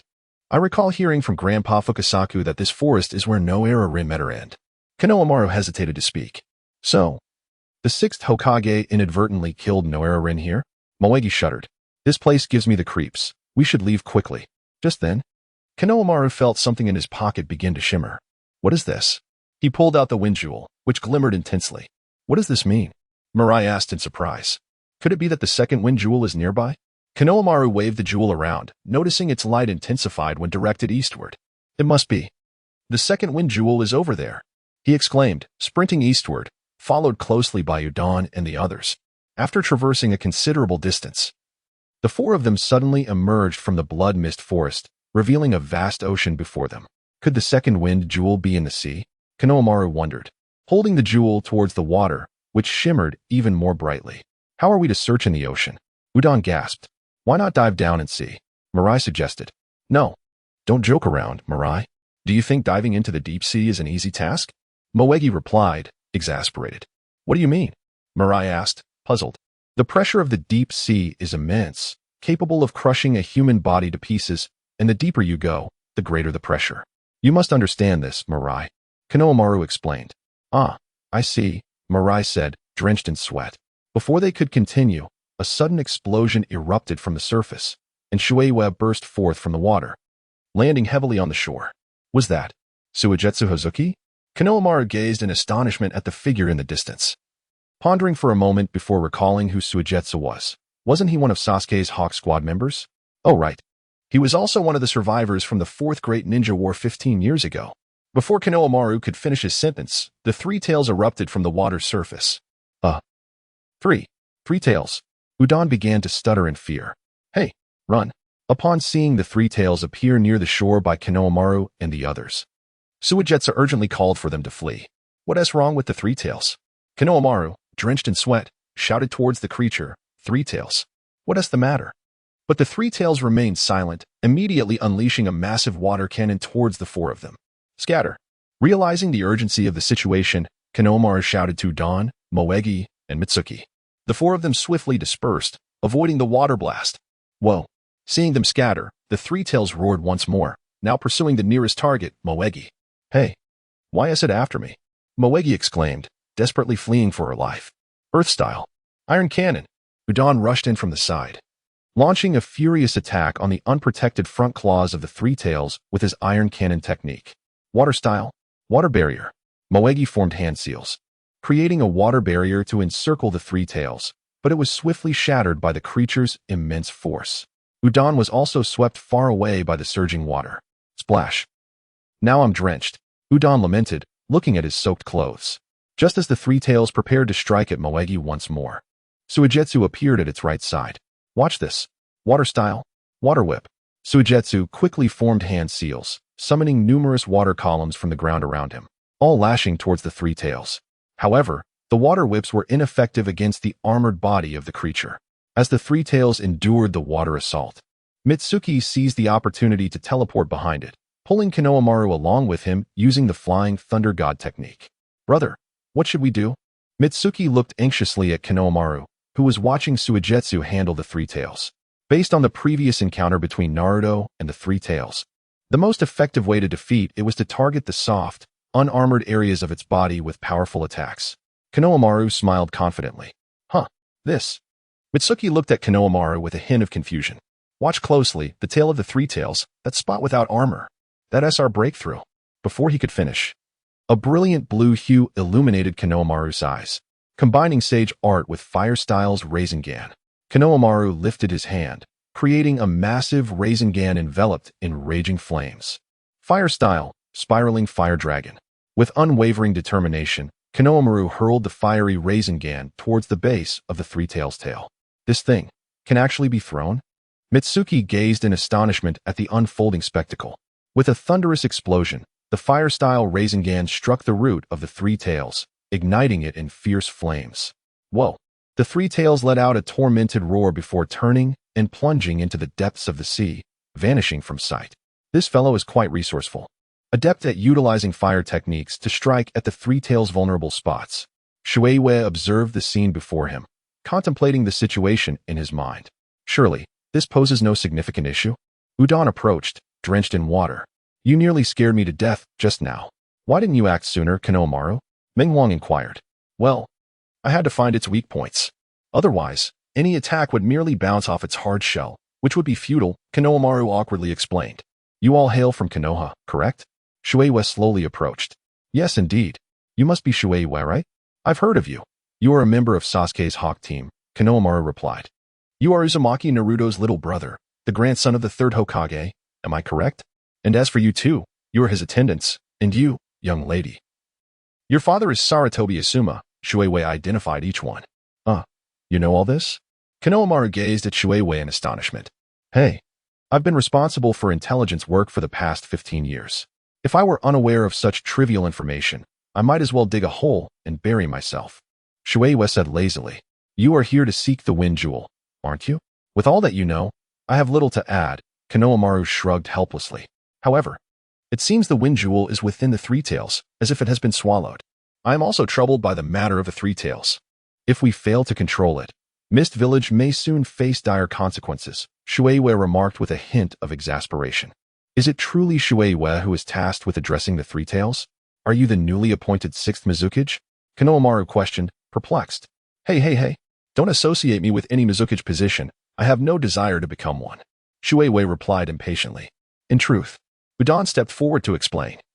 Following the conclusion of the 4th Great Ninja War 15 years ago, Mist Village has been without a Mizukage, as its elite have suffered significant losses. For the past 15 years, the feudal lord has been managing Mist Village. However, I have heard that the feudal lord of the Land of Water has become increasingly absurd recently, as if he has transformed into a different person. It is said that now the common folk of Mist Village turn to the only reclusive ninja with a sense of justice and a bit of popularity, the enigmatic Shueiwa. In times of need, Menghuang observed with a sidelong glance at Shueiwa. Has Mist Village truly reached such a state? Konohamaru looked at Shueiwa in astonishment. Sigh. It is hard to articulate. You cannot fathom how awkward it is for me to face so many people. If I do not assist them, I would be burdened with guilt, Shueiwa said wearily. Nevertheless, regardless of the circumstances, addressing the issue of the Three Tails is paramount for both you and me. Do you harbor any doubts? Indeed, I find it challenging to believe that the 5 of us alone can manage the rampage of the three-tailed beast. Just now, we barely seized upon its weakness, and injuring or slaying it would yield dire consequences. For the past 15 years, the tailed beasts have coexisted peacefully with humanity under the guidance of Naruto. Konohamaru expressed his hesitations. Therefore, our immediate priority must be to devise a method to contain the three-tailed beast rampage and subsequently investigate the reasons behind it. Shueiwa pondered thoughtfully. Is there a way to control the three-tailed beast? Konohamaru inquired. There is indeed a solution, but it requires the assistance of a certain individual, someone endowed with the power to control the three-tailed beast. However, it remains uncertain whether this person still possesses such abilities. Shueiwa replied with a hint of difficulty. What manner of person could possibly command a tailed beast? Future asked in astonishment. Wait, Shueiwa. You can't be referring to that individual known as Waikamaru, can you? Konohamaru suddenly recalled. Impressive. You are indeed aware of this matter. Shueiwa smiled at Konohamaru. Well, during my time at my Bokuzen, I glimpsed through a crystal ball at Naruto's life experiences and witnessed his encounters with Waikamaru, Hong Lian, and others. Furthermore, that Hong Lian possesses the rare ability of crystal release, a formidable individual, Konohamaru replied, astonished. Indeed, however, the two of them, along with the one skilled in mud release, have chosen to live in seclusion. They reside in a place called Dream Valley, approximately 100 miles southeast of here. If you do not mind, could you venture to Dream Valley on my behalf? If I linger away from the village for too long, I fear my matchmakers will grow concerned. Shueiwa expressed his predicament. Upon receiving Shueiwa's commission, Konohamaru and his companions set forth towards Dream Valley, aiming to locate Waikamaru and implore him to resolve the issue with the three-tailed beast. Unfortunately, shortly after their departure, they were beset by a sudden blizzard, forcing the four to seek refuge in a nearby cave for the night. Let us warm ourselves first. We shall continue our journey once the snow abates, Konohamaru suggested as he kindled a fire with fire release, inviting Udon and the others to gather around for warmth. What terrible luck. Soaked to the bone during the day, only to be caught in a blizzard at night. I feel as though I am freezing to death. Udon shivered, sitting by the fire and rubbing his hands together for warmth. Konohamaru, Who exactly is Maru, as mentioned by Shueyu? Meng Huang inquired. Maru is an individual whom Naruto and Kakashi encountered during their travels. Initially, Maru and that Hong Lian, who wields crystal release, were subordinates of Orochimaru. Although Maru is not a ninja, he possesses a unique ability to control the three-tailed beast. His powers proved invaluable during the time when Yakushi Kabuto led Hong Lian and others in their attempt to capture the three-tailed beast. Konohamaru explained while tending to the flames with a stick. What manner of person is Maru to possess the ability to control the three-tailed beast? Future pondered in confusion. To be frank, such matters are shrouded in uncertainty. It could very well be the handiwork of Orochimaru, or perhaps some other unknown cause. Konohamaru dropped the branch in his hand. Let us rest here for the night. We shall depart once the snow ceases tomorrow. However, it is worth noting that the plight of the Hidden Mist Village over the past decade has been far more dire than our own in the Hidden Leaf. It is difficult to fathom the condition of a village that has been without a Mizukage for 15 years, Udon expressed anxiously. I had heard that the Hidden Mist Village was once a relatively prosperous place, unlike the Sand Village, which is nestled in the desert. It is surprising that its current state is even worse than that of the Sand, and perhaps it is even Mobuki lamented. There is no comparison. The Hidden Mist cannot hold a candle to the Sand. Despite its challenges, the Sand Village has had the diligent stewardship of Elder Chiyo over these 15 years. While the Hidden Mist has lacked any governance for just as long, Konohamaru replied with resignation. If we are to spend the night here, it would be prudent to keep watch, Udon suggested, adjusting his glasses. Shall we split the watch between the first half of the night and the latter? That would suffice. Konohamaru smiled faintly at the flickering campfire. As for Mobuki and Mirai, let them sleep soundly until dawn. After deliberating, it was decided that Udon would keep watch during the first half of the night while Konohamaru took over for the latter half, allowing Mobuki and Mirai to rest peacefully. As Konohamaru kept watch in the latter half of the night, an unsettling presence suddenly enveloped the air. Who could it be? What brings someone to such a remote location at this hour? He sat cross-legged, pondering silently. After a short while, a pair of blue eyes emerged before him.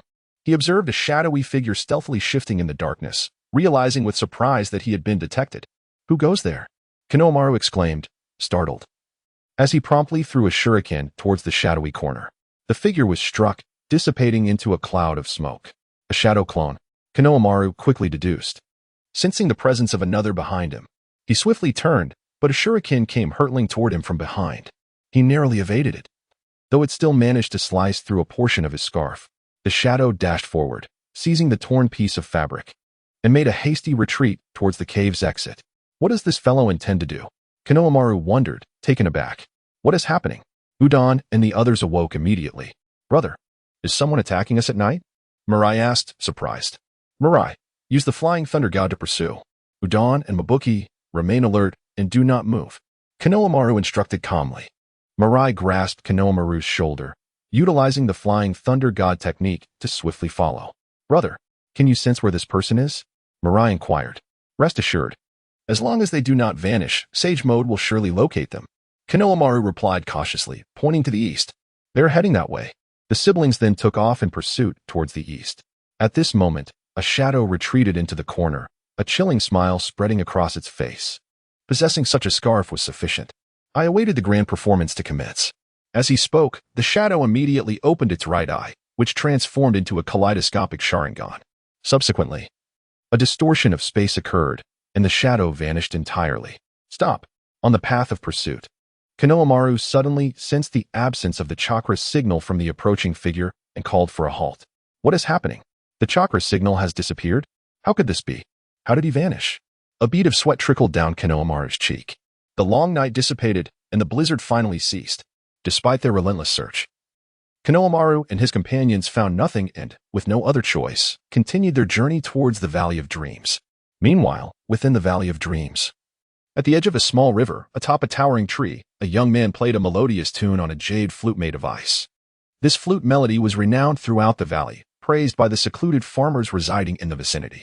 One day, while a farmer's wife washed clothes by the riverbank, the enchanting sound of the flute filled the air once more. Captivated, she listened intently, becoming utterly entranced until the music ceased, at which point she exclaimed, Waikabara, your flute playing has truly improved. From atop the tree, Waikabara rose and gracefully leaped down to the ground. Dear lady, I must confess that I am merely an amateur, My skills are not particularly refined, he said with a modest smile. Clad in a pristine white robe, Waikibara emanated an aura of cleanliness, earning him admiration from the valley's inhabitants. My dear child, do not be so humble. Your flute playing is indeed remarkable. You should venture beyond the valley to seek opportunities where your talents can truly shine. It would be a shame to remain hidden in this secluded place for a lifetime. The farmer's wife encouraged warmly. My temperament may not suit a life of adventure. After all, I pledged 15 years ago to follow my elder sister for life. To be honest, these past 15 years have been quite delightful here. How could I dare to seek anything else? Waikibara replied, scratching his head in embarrassment. Oh, what a pity. You are universally acknowledged as the most promising and capable among the three siblings. To confine yourself to this remote valley is truly a loss, she lamented. At that moment, a tall and robust figure emerged from the depths of the forest, gradually approaching Waikibara. Nyoga? What brings you here? Waikibara recognized the figure as Nyo too.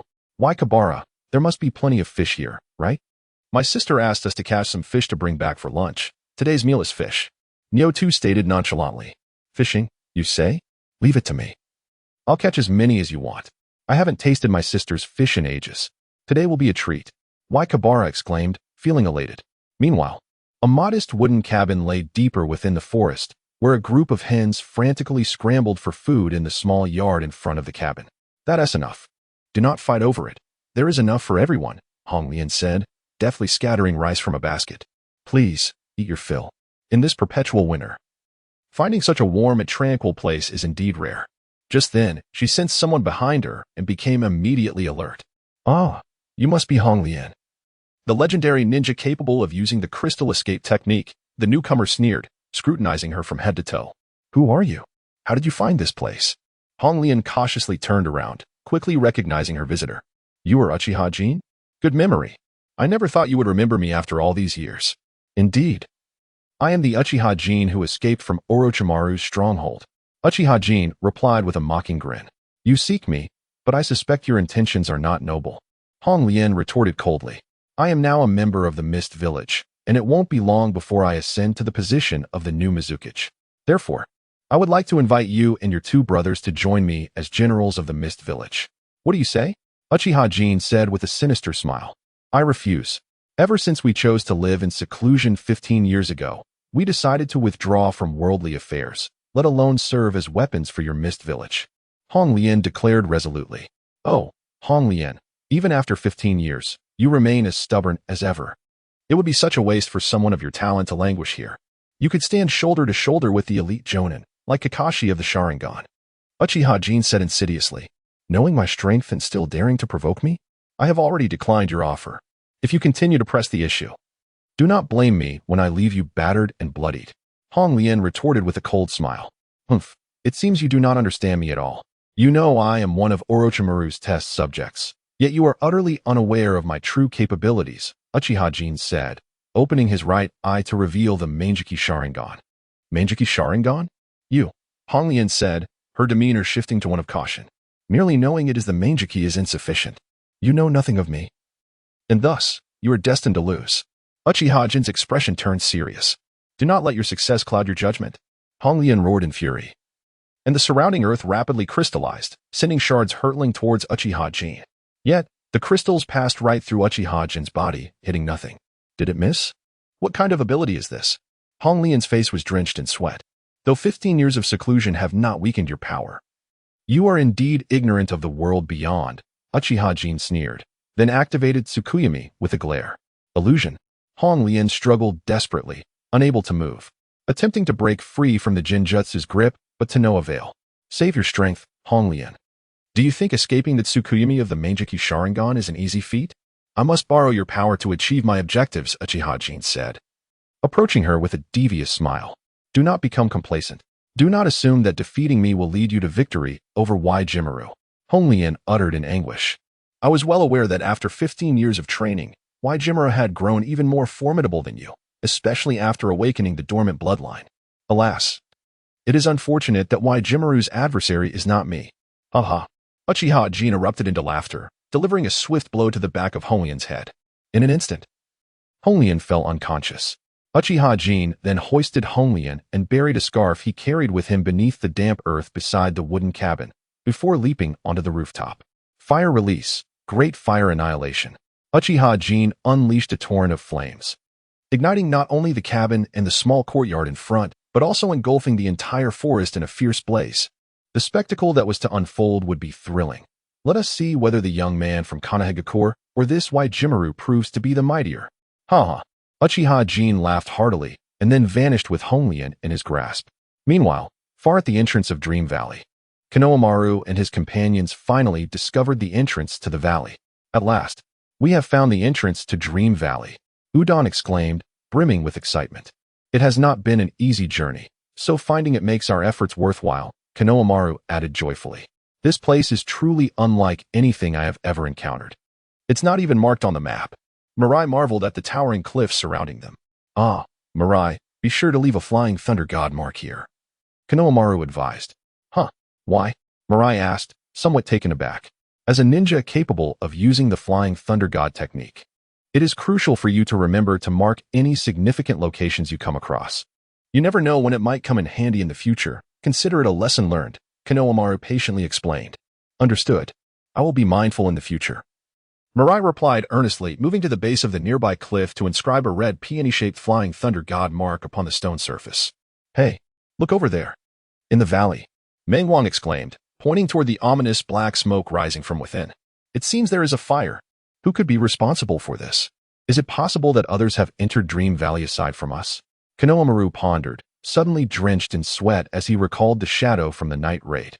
We must hurry, he urged, not pausing to explain further, as he beckoned Udon and the others to follow him swiftly into the valley.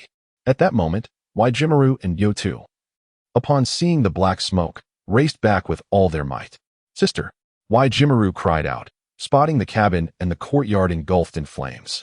What happened? How could our home be? Yotu said in astonishment. Water release, water vortex. Jimaru quickly formed the necessary hand seals. A swirling wave of water burst forth, forcefully dousing the flames. In no time, the fire was extinguished, but the cabin had already been reduced to charred remains. Sister, where is she? After extinguishing the fire, Jimaru searched frantically, but could not find any trace of Honglian. Do not rush. I shall perceive what has just transpired through the soil. The bull had crouched down, using 2 fingers to touch the ground. After a brief moment, he opened his eyes. How is it, brother bull? Asked Waigamaro, filled with anxiety. I sense that someone just fought with sister, and this individual is extraordinary, quite formidable. Employing a rather unique fire technique, Bullhead replied. He then rose and moved aside, uncovering the soil to reveal a scarf hidden beneath. Indeed, it is as I suspected. There is a scarf of this nature here, Bullhead stated, his emotions tangled. It must be true. This is certainly something left behind by the person who abducted sister. Waigamaro exclaimed, nearly frantic. Do not be so hasty. It is not certain. If it truly belonged to the one who took sister, why would it be buried in the earth? Bullhead cautioned. In any case, we must swiftly locate sister. Regardless of who has taken her, we must bring her back. Waigamaro insisted, urgency in his voice. That is assured, yet do not rush. Haste may lead to misfortune. Bullhead said, handing the scarf to Waigamaro. Let us divide our paths. You shall search along the main road, while I will delve into the depths of Dream Valley and its surroundings. Be vigilant regarding the origin of this scarf, as it may be related to sister. I shall use the earth technique to search afar. Understood, Brother Bull. You can rest assured, Waigamaro replied solemnly, nodding. Subsequently, Bullhead turned and swiftly burrowed into the ground, vanishing from sight. Sister, do not worry. I shall certainly rescue you, Waigamaro declared, gazing at the sky with clenched fists. Hurry up. Mokoyamaro called to Udon and others, hastily making his way towards the valley. Wait a moment, Mokoyamaro. Udon suddenly called out, pointing towards the valley. Look, the thick smoke is slowly dissipating. Who extinguished the fire? Mokoyamaro asked, surprised, as he observed the smoke gradually clearing in the distance. Did you not say that the hidden ones, like Honglian, are not weak? Why the worry? Perhaps they resolved it themselves, Mengwang chimed in from behind. Yet, I cannot shake this ominous premonition. Mokoyamaro confessed, his mind still unsettled. Brother, could it be that you are overthinking? Mirai queried. I cannot discern the reason or what may occur. I merely feel an unsettling foreboding, Mokoyamaro replied, anxiety lacing his words. At that moment, Waigimaru happened to pass by a side path and suddenly spotted Mokiyamaru and the other three gazing intently into the valley. These individuals seem rather unfamiliar. Who could they be? Waigimaru pondered silently, cautiously approaching to observe. However, he soon noticed that Mokiyamaru's scarf was missing a piece. A scarf of this color? Waigimaru exclaimed, astonished, as he compared it with the piece in his hand. It resembles it closely, but did they truly capture sister? Very well. Let us first assess their intentions. Waigimaru pondered carefully, then stealthily concealed himself within the thicket, commencing a slow series of hand seals to employ the weakest of techniques as a means of probing. If they truly were not the adversaries, he would simply extend an apology. Alas, what disturbance is this? At that moment of hesitation, Konohamaru swiftly detected the anomalies materializing from all directions and promptly alerted his companions to be on guard. What is happening? Udon exclaimed in astonishment as he beheld the myriad ice mirrors emerging around them. In an instant, the environment surrounding Konohamaru and his companions transformed dramatically. Every tree and frozen ground was enveloped in a thick layer of ice, and they found themselves encircled by the encroaching ice mirrors. What are these mirrors? Meng Wang stammered in fear. Could it be the crystal of the evil mirror? Konohamaru discerned immediately that this must be ice release. What? Ice release? ISNT, that a bloodline limit exclusive to the Snow Clan? How could it manifest here? Udon shouted in disbelief. How am I to know that? One thing is certain. We are being targeted. Konohamaru replied cautiously, then shouted into the surroundings, demanding to know who was responsible and urging them to come forth and speak directly. Rather than resorting to treachery, concealed within the ice mirrors, Waigimaru remained silent, observing Konohamaru and his companions with keen scrutiny. At first glance, they appeared unremarkable. Currently, the only clue linking them was the scarf. Could I have erred in my assumptions? Perhaps. I should test them further.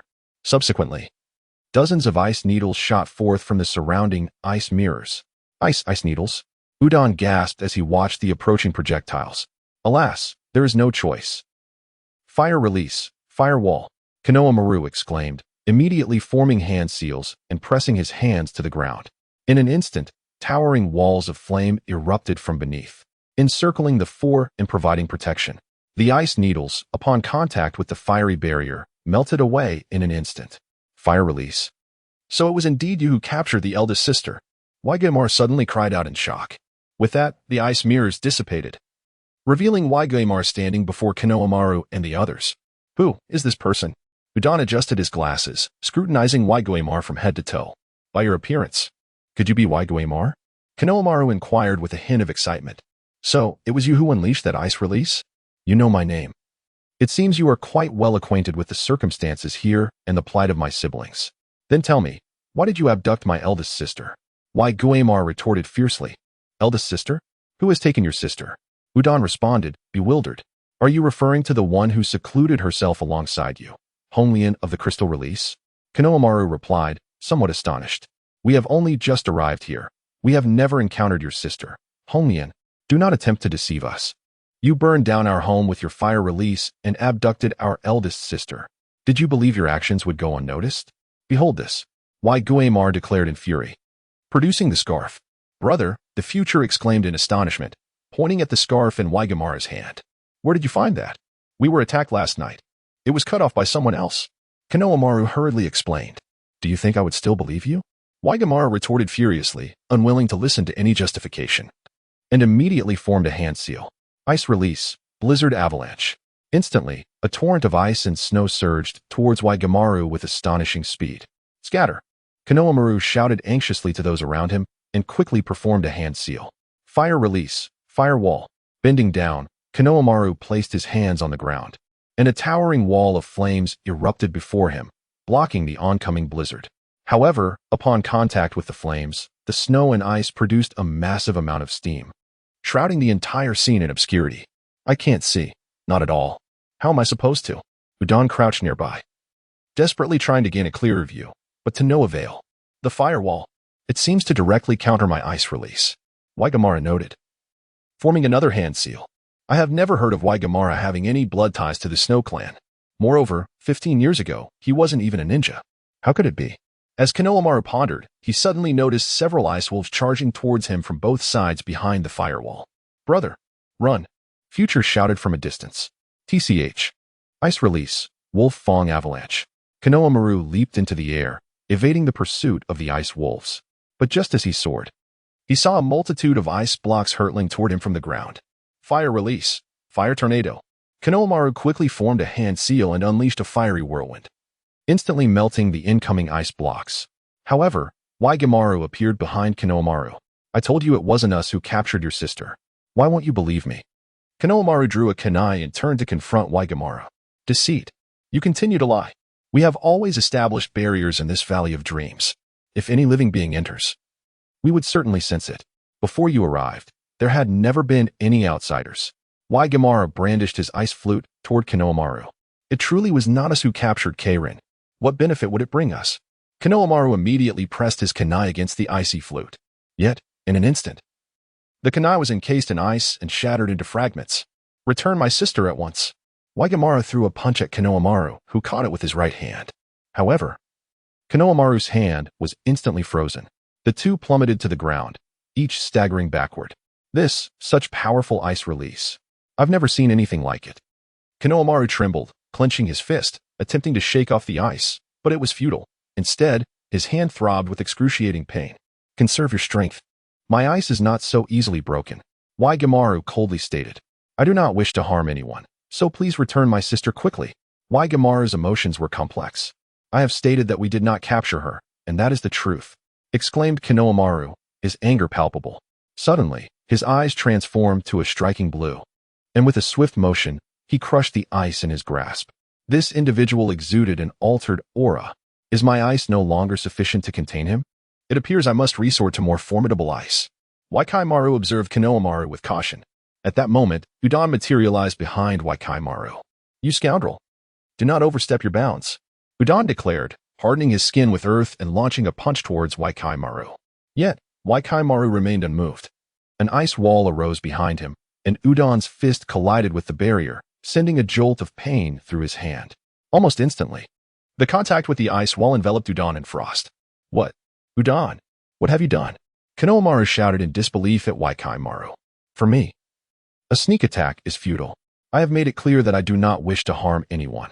Now, please return my elder sister. Waigimaru spoke with a complex expression. This individual's ice technique, it seemingly rivals Gar's manipulation of sand. This is troublesome, Konohamaru thought, perspiration streaming down his face. Meanwhile, as Konohamaru and the others ventured towards the Valley of Dreams, Akatsuki Suigetsu returned to the Hidden Mist Village, only to be met with astonishing news. At the village entrance, a proclamation just released by the daimyo stirred a wave of chatter among the populace. Does this imply that a new Mizukage is to be selected? What does it mean? Are they suggesting that this Uchiha Jin is to assume the role of Mizukage? Does anyone know who this Uchiha Jin is?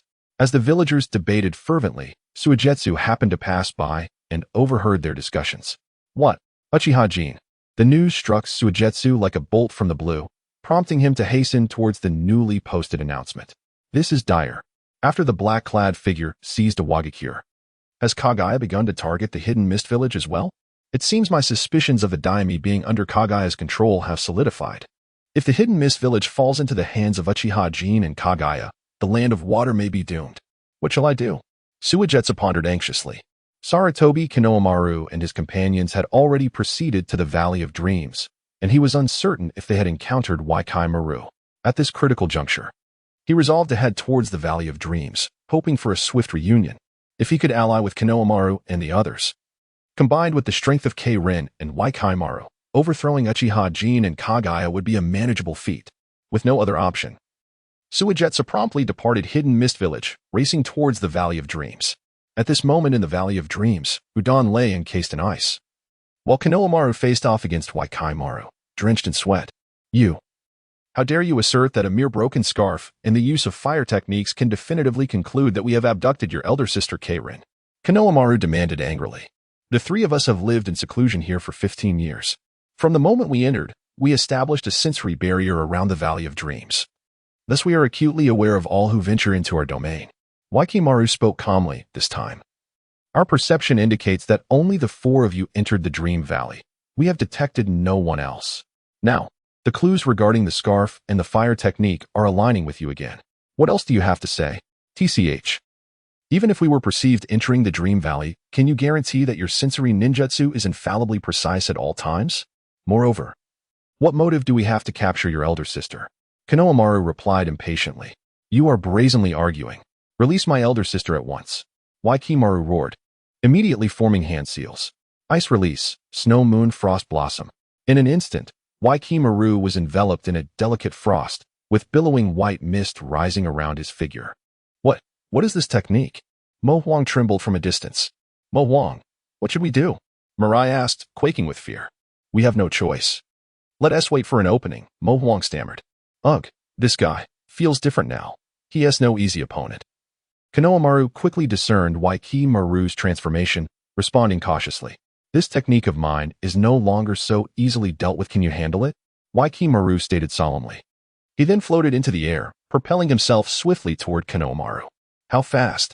Konohamaru gasped, dodging just in time as Waikimaru missed his target. This guy can float?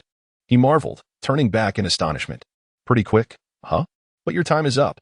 Take this. Waikimaru sneered, raising his hands as a torrent of ice and snow surged toward Konohamaru. Fire release. Fire whirlwind. Konohamaru quickly formed hand seals, unleashing a fiery whirlwind to clash against the oncoming ice and snow. As snow and fire collided, a thick veil of steam rose, obscuring their vision. TCH. This annoying steam. I can't see anything, Waikimaru lamented, swiftly conjuring a barrier of ice and snow around himself to guard against potential ambushes within the mist. It seems he cannot sense his enemies in the fog. That might be his only weakness, Konohamaru thought, hidden within the mist. Fire release, spiraling fire dragon. Raising his hand, Konohamaru conjured a large spiraling sphere engulfed in flames, continuously infusing it with sage chakra. Let us see whether your ice is harder than my spiraling sphere. With a leap, he hurled the spiraling fire dragon forward, piercing through the layers of mist and ice, racing toward Waikimaru with incredible speed. What is that? Ugh. Waikimaru barely had time to react before the spiraling fire dragon struck him squarely in the back. Did it hit? Mirai exclaimed joyfully. Even with the mist obscuring our view, Sage Mode can still discern your location. Konohamaru shouted triumphantly. Yet, in an instant, the Waikimaru struck by the spiraling fire dragon transformed into a massive block of ice. An ice clone? This is bad. Konohamaru swiftly turned around, seizing an ice pop from the ground to parry the icy assault directed at him. I truly cannot sense my adversary amidst this mist. However, I can utilize ice to probe my opponent. Wherever there is air and water, my ice can reach, the furious Yukimura declared, brandishing his ice flute as he engaged Konohamaru in close combat. Do not revel in your triumph. Konohamaru wielded the ice pop and began to fiercely battle Yukimura. After several intense exchanges, Yukimura found himself gradually at a disadvantage, as Konohamaru had struck him multiple times with the ice pop. This fellow is formidable indeed. His staff techniques are exceptionally skilled. It seems I ought not to have chosen close quarters combat. Yukimura lamented inwardly, without uttering a word. Konohamaru continued his relentless assault, leaving Yukimura with no opportunity to retaliate. However, just as Konohamaru was on the verge of victory, a sharp crack echoed as the ice pop shattered. Ugh, without a suitable weapon, this is truly. Upon witnessing this, Konohamaru promptly withdrew. Do not flee. Yukimura retaliated, pursuing Konohamaru. Fire release, fire star. Konohamaru immediately formed a seal and unleashed a star-shaped flame towards Yukimura. Yukimura silently raised his ice flute, invoking the ice release, ice shield. In an instant, the ice flute transformed into a massive shield, and the fire star dissipated upon striking it. Ha, ha. This fellow is indeed troublesome. Konohamaru retreated, panting heavily. The chakra consumed in this ninjutsu exchange was beginning to take its toll. If this continues. Konohamaru gazed at Yukimura with resignation, a slight smile gracing his lips. What trick do you possess now? Before Yukimura could respond, a colossal spiral fireball erupted from beneath his feet. It struck Yukimura directly. Ugh. Yukimura was instantly hit on the chin by the spiral fireball, retreating while clutching his injured jaw, then raised the ice shield to block the incoming spiral fireball. Yet, the spiral fireball circumvented the ice shield and flew straight towards Yukimura. Cough, cough. How is this? Yukimura swiftly gestured, summoning a torrent of ice and snow to clash with the spiral fireball, enveloping the arena in a dense mist once more.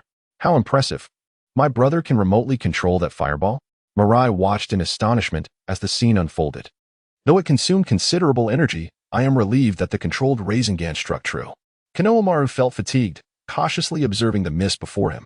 Yukimaru, seeking a place to conceal himself, was soon confronted by Mo Huan, who appeared suddenly behind him. Water release, water dragon bullet. Yukimaru remained motionless. And just as the water dragon was about to make contact, it was instantaneously frozen. Subsequently, the entire water dragon was swiftly encased in ice, and Mo Huan, caught off guard, was frozen alongside it. Ah, Mo Huan. Konohamaru exclaimed in shock upon realizing that Mo Huan had also been encased in ice. Emerging wearily from the mist, Kigamaru spoke with a quiet intensity. Such impressive remote fireballs. Such formidable fire techniques. Though my ice can freeze wind, lightning, earth, and water techniques, it cannot subdue fire. You truly are remarkable. I have never been so thoroughly defeated before. You are, in my experience, the strongest opponent I have faced, second only to the Three Tails. Can we not take a moment to calmly discuss this? Must we persist as adversaries? We did not abduct your elder sister, Konohamaru gasped, panting heavily. To me, my sister is my very existence. Without her, I would not have survived to this day. I can endure and concede on any matter, but not regarding my sister. I would rather slay 1,000 innocents than forsake her. Kigamaru's emotions were a tumultuous mix. Continuing this fight will only lead to mutual destruction. We have both exhausted ourselves significantly. Konohamaru exclaimed, understanding the pain of losing a loved one. But can you not see reason? It will not lead to mutual destruction. Kigamaru smiled faintly, silently forming hand seals. What is this technique? Konohamaru thought, raising his guard as Kigamaru began to weave signs once more. Ice release, ice prison. In an instant, Konohamaru found himself encased in ice. Brother. Miku rushed to Konohamaru's side, frantic. How could you be frozen so easily? Cough, cough. It is futile. Once ensnared by my ice, most cannot escape. Young lady, please tell me where your sister is. If you do, I promise to release the snowbound seal immediately. Kigamaru stated, resigned. This is a seal? Miku gazed at Kigamaru in astonishment. My snowbound seal. If a living being is trapped within it for over 24 hours without being freed, they will perish. I implore you, return my sister. I do not wish to take lives. Kigamaru's gaze became grave as he approached Sarutobi Miku. We truly do not know where she is. Please, do not force us. Miku nearly begged, desperation evident in her voice. At this point, what further lies can you tell? Kigamaru's fury reignited, and he began forming hand seals once more. In that fleeting moment, Miku, trembling and tearful, looked at her brother Konohamaru, feeling helpless. If only I could find a way to save you. In the next instant, Sarutobi Miku vanished without a trace. Ah, this girl. Does she possess some form of teleportation technique? Kigamaru was momentarily speechless, astonished. Meanwhile, at the entrance of Dream Valley, the very spot where Sarutobi Miku had previously left a peony marker, she suddenly reappeared. Yet, utterly exhausted, she collapsed to the ground, weeping silently. If only I were stronger. Perhaps this would not have been the outcome. Brother, what am I to do? How can I save you? Why are you alone? A familiar voice echoed from behind her. Who is there? Sarutobi Mirai immediately turned around in alarm, only to discover that the approaching figure was none other than Hsuki Suigetsu. Suigetsu? Big brother? Mirai relaxed slightly. I say, why are you alone? Suigetsu asked in surprise. Helpless, Mirai tearfully recounted the entire sequence of events to Suigetsu. This is troublesome. Konohamaru and the others have all been sealed by Kigamaru, and now the situation in Kirigakure is dire. What should we do? Suigetsu muttered in frustration. Kirigakure? What happened to Kirigakure? Mirai asked, startled. Don't even ask. Suigetsu proceeded to explain the situation in Kirigakure in detail. So that means it's just the two of us left now. Mirai's despair deepened. Well, that may be true, but not entirely. Suigetsu's eyes gleamed mischievously, as if another cunning idea had struck him. Suigetsu, whatever plan you have, just say it quickly. Mirai urged anxiously. We have to break the Snow Mountain seal within 24 hours, or else my brother and the others will die. And we can't stay here for long either. Kigamaru will probably find this place soon. Not bad, you're quite sharp yourself, analyzing the most critical aspects so clearly. Suigetsu chuckled. Relax from what I see. Someone is deliberately manipulating events, using the disappearance of Girin to provoke conflict between Kigamaru and you, all for their own gain. Who could that person be? How vile. Mirai murmured in confusion. Sometimes, when we don't know the mastermind's identity, We can assume the worst possible outcome of the entire incident to deduce who the culprit is Suigetsu mused. Outcome. If all of you were to perish, and if the kidnapped Gyurin were also killed, then the one who ultimately benefits, in the long run, would be the soon-to-be-resurrected Tsutsuki Kagaya. In the immediate sense, it would be the one about to be appointed as the 6th Mizukage by the Daime. Uchiha Shin Suigetsu revealed his thoughts. Wah! My brother told me Uchiha Shin died at Tonari's hands 15 years ago. Mirai exclaimed in shock. Seems Konohamaru's intel wasn't updated actually. I only recently learned that Uchiha Shin survived 15 years ago by preemptively casting his Anachi. Since then, he's been Black Zetsu's lackey if not for Black Zetsu's covert interference in the Land of Water's affairs. Even I wouldn't have known, Suigetsu explained calmly. Good heavens. Uchiha Shin is also serving Kagaya's revival. Then that means the mastermind behind all this is undoubtedly Uchiha Shin. Mirai finally grasped the truth. At present, it is of utmost importance that, relying solely on the two of us, we are certainly incapable of defeating Waikigmaru.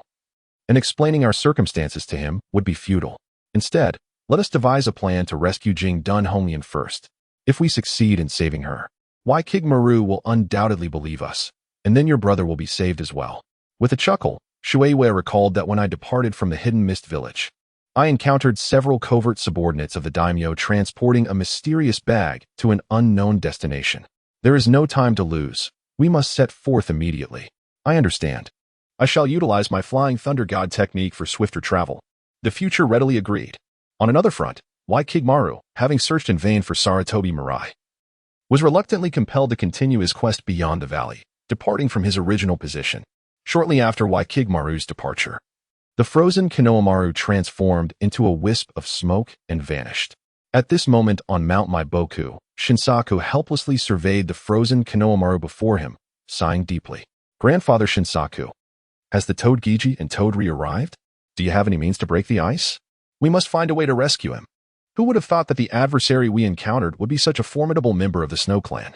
This is my first time witnessing such powerful ice release. Poor Konohamaru indeed, Shinsaku lamented.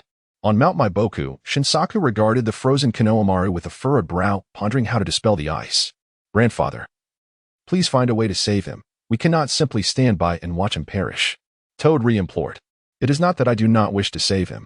It is simply that this ice release is too potent. Compared to the white figure who once followed Zabuza, Waikigmaru is of an entirely different caliber. He possesses strength on par with that of a shadow. This snow mountain seal cannot be easily broken. If we attempt to do so recklessly, it could severely harm young Konohamaru within, Shinsaku explained with resignation. What shall we do then? Although we have the means to summon him from afar to Mount Maiboku, if we cannot break the ice and rescue him, after 24 hours he will. Toad Giji remarked. Sighing, Shinsaku instructed, Toad Giji, Toad Ri, you must gather some toad oil. At this point, it is our only hope of rescuing young Konohamaru. Upon hearing this, Toad Giji and Toad Ri promptly turned to procure the toad oil. After a considerable time, they followed Shinsaku's guidance, pouring a substantial amount of toad oil over the ice. Konohamaru, whether we can break the ice now depends on your own fortitude. You must find a way to sense the rich natural energy outside the ice. Create a resonance with the natural energy and rely on Sage Mode to forcefully shatter the ice. Shinsaku fixed his gaze intently on the ice. Before long, the shadows around Konohamaru's eyes deepened, and cracks began to appear in the ice. He sensed it. He was resonating with the toad oil outside. Shinsaku exclaimed with excitement. Can we break the ice now? Toad Ri and Toad Giji gazed at the ice in astonishment. Moments later, a sharp crack echoed, and the ice shattered into countless pieces. As Konohamaru breathed heavily, wounds peppered his body, and he collapsed onto the ground, gasping for air. This time truly, that Yukigamaru, ice release, is incredibly formidable. Are you all right? Shinsaku rushed to Konohamaru's side. I won't die, just feel a bit fatigued. Konohamaru straightened himself and sat on the ground. It seems this guy has inherited the bloodline of the Yuki clan, possessing the Kekkei Genkai of ice release. No wonder you struggled so much, Shinsaku remarked helplessly. Though it is ice release, it surpasses the capabilities of the crystalline ice techniques of the one known as Haku by a significant margin. His combat style resembles that of Gaara. Yet he is more agile and adept. Konohamaru expressed his exasperation. This is the first time I've seen someone wield ice release to this extent. I fear this young man might be the strongest of the Yuki clan. Shinsaku chuckled bitterly. However, The most pressing matter now is to find a way to rescue your two companions. You have escaped peril, but they remain encased in ice. If we do not break the ice and save them within 24 hours, I know what to do. I was a bit too hasty earlier. I shouldn't have been adversarial towards Yukigahara. Once the misunderstanding is resolved, Udon and Moegi will naturally be saved. Konohamaru had calmed down, beginning to contemplate their next course of action. What do you intend to do? Do you think he will listen to your explanation? Unless we rescue Girin, otherwise. Hamagiji's words were cut off by Konohamaru. Theoretically, that is indeed the case, but Yukigahara is not like others. Konohamaru looked at Hamagiji. If it were any other stranger, it would be impossible to explain. However, this Yukigahara is connected to my brother Naruto. Girin is too. So, what is your plan? Hama-Ryu inquired. For now, it seems explaining is impossible, but I believe I can try to make him trust me. And then find a way to rescue Girin. Konohamaru smiled faintly. It appears you have a plan in mind and know what to do, so I shall not interfere further. Shinsaka said, reassured by Konohamaru's resolve. Nonetheless, there are several crucial points regarding Yukigahara and ice release that you must be aware of, otherwise your chances of success will be quite slim. Ah, yes. I indeed need to learn more about ice release and that individual. Grandpa Shinsaku. How much do you know? Konohamaru awakened from his daze. Ice release, as you know, is the Kekkei Jinkai passed down through generations of the Yuki clan. However, I have never heard of a ninja from the Yuki clan as powerful as this Yukigahara. Therefore, you must exercise extreme caution when facing him. Shinsaka said with a significant tone. In reality, you should have grasped the attacking patterns of ice release through your encounter with him, aside from its similarities to Gaara's techniques. It also bears resemblance to the attacking patterns of crystal release, Girin style. Thus, to counter ice release, you may refer to the methods used to counter crystal release back in the day. Regarding this matter, my mastery of the fire technique infused with celestial arts can indeed counter the ice technique, so there is no need for concern. What perplexes me is the final move he executed, the ice radiance of the celestial heart. What precisely is that? Had it not been for that technique, I would not have been frozen at all. Murakamaru lamented helplessly. The ice radiance of the celestial heart is a high-level secret art of the Snow Clan. Its function is to immobilize all beings within 100 meters of the caster, regardless of whether they are friend or foe, by reducing their chakra levels to half. A bead of sweat trickled down Shinsaka's cheek. In that case, opting for a war of attrition instead of a swift resolution is tantamount to admitting defeat. Murakamaru pondered, realizing that facing such an opponent necessitates a quick resolution. However, this fellow's strength is formidable. Truly achieving a swift victory is quite challenging, remarked the Toad Dragon. And that ice crystal flute, little Murakamaru, I trust you have seen it this time? Shinsaka smiled faintly. Ah, Grandfather Shinsaku, I nearly forgot until you mentioned it. Do you have any decent weaponry around here? Murakamaru exclaimed, rising abruptly. In both my previous encounter with Uchiha Shin and this time against Waikamaru, I suffered greatly from lacking a suitable weapon. He chuckled. Do not fret, young Murakamaru. First, take out the wind jewel you acquired. Shinsaka laughed heartily. The wind jewel. Murakamaru gasped in astonishment, promptly retrieving the wind jewel he had obtained in Sunigakure. Now, try to use your will to manipulate the wind jewel and observe the results. Shinsaku encouraged with a smile. Murakamaru took a deep breath, focusing intently on the wind jewel in his hand. In an instant, the wind jewel transformed into an iron rod. What is this? Murakamaru exclaimed, exhilarated. This is the transformation of the wind jewel? The wind jewel left by Naruto can indeed resonate with your intentions, allowing it to morph into the weapon of your desire, in addition to becoming an iron rod.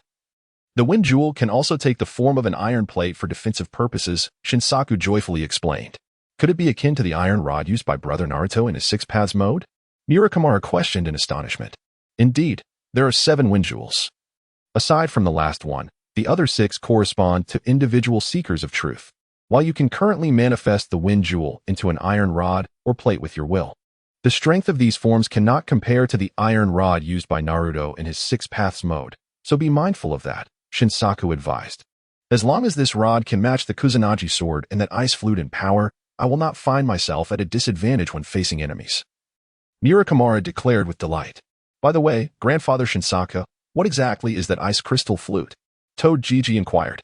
To be honest, I am not entirely certain. But I have heard that the Snow Clan possesses a treasured heirloom, which can only be summoned by one who has awakened the true power of the ice release and possesses the bloodline limit of ice release, Shinsaka hesitated to explain. It appears that this ice shao is undoubtedly a treasured heirloom of the Snow Clan. Being on par with Orochimaru's Kusanagi sword, it is indeed an impressive weapon.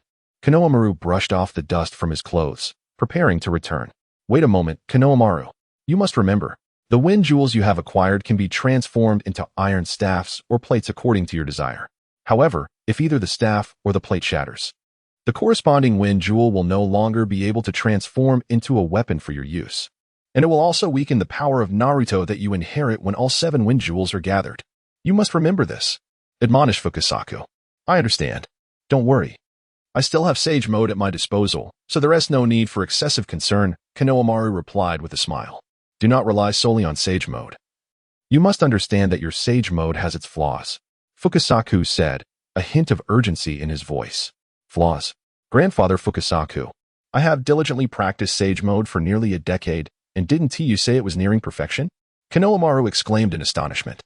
I only recently discovered this. Fukasaku turned away. You should know that Sage Mode can protect against poison, light, and the damage from ordinary powerful ninjutsu, correct? Yes. Indeed, but what imperfections could there be? In actuality, the closer one is to the Sage body, such as the Senju or Uzumaki clans, the better they are at mastering Sage Mode. However, you lack that innate physique, which is why you struggled for a decade to achieve your current level. Naruto, on the other hand, did not take long to master Sage Mode, and this is not only due to the vast chakra within him and the presence of the 9 tails, but primarily because he inherited the formidable physique of the Uzumaki clan. Fukasaku continued to elaborate.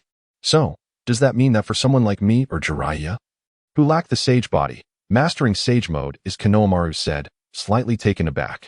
Indeed, both you and Jiraiya have achieved Sage Mode through years of arduous training. Yet compared to Naruto, it is flawed. For those with the Sage body, their Sage Mode provides constant protection to both their exterior and interior. However, for you and Jiraiya, while Sage Mode can defend the surface, it cannot protect the interior. You must be extremely cautious, Fukasaku said slowly. Are you saying that Sage Mode cannot guard against direct internal damage? Konohamaru realized suddenly. Precisely. You must take heed from now on. Caution is paramount, understood?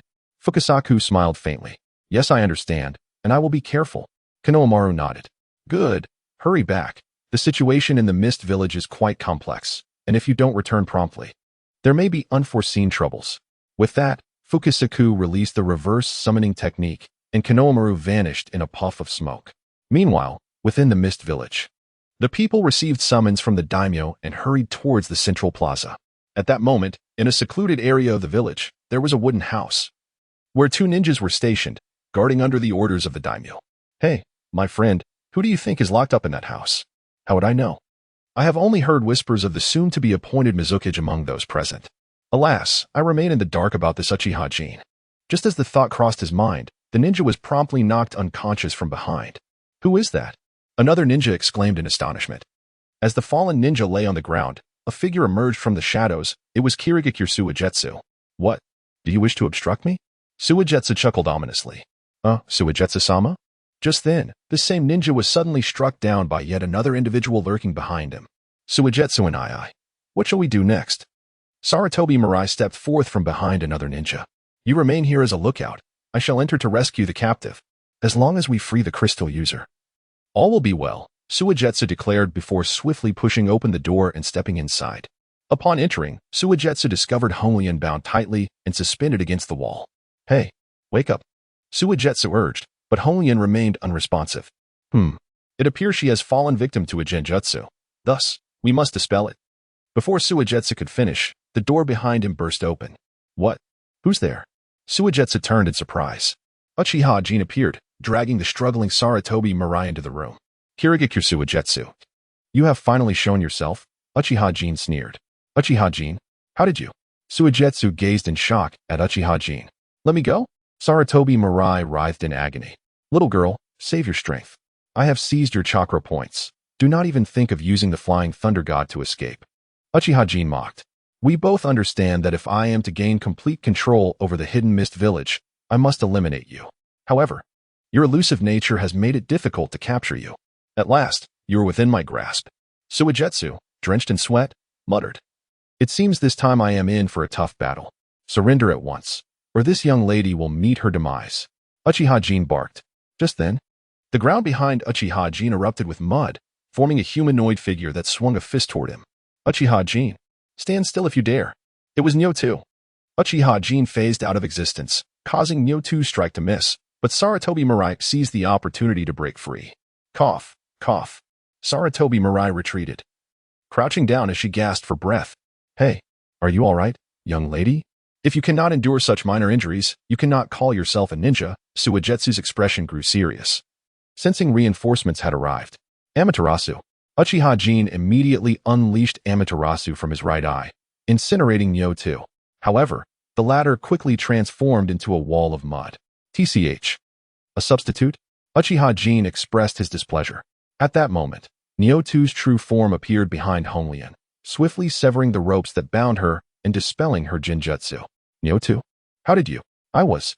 Honglian gazed at Naruto in astonishment, now awake. Sister, we can discuss this later. For now, we must find a way to deal with Uchiha Jin. Naruto exclaimed, beads of sweat dotting his brow. Have all the actors arrived? Very well. It seems prudent to resolve matters here, thus sparing me the trouble of running about. If those from Konoha have not arrived, then, Shueiwei, you would inevitably seek the three siblings hidden within the Valley of Dreams, would you not? Uchiha Jin chuckled coldly.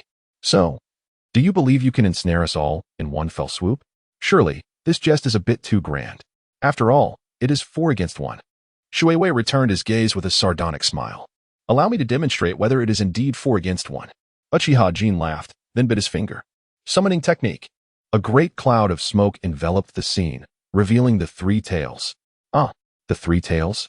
Honglian stared in astonishment at the creature before him. Haha.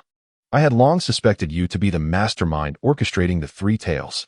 Very well, I am not without my own means. Shueiwei retorted with a smirk, producing a large scroll and unfurling it upon the ground. A plume of smoke erupted, revealing a bevy of weapons, the decapitating blade, the long knife, the dull blade. The explosive blade, the thunder blade, and the twin blades appeared. Umph.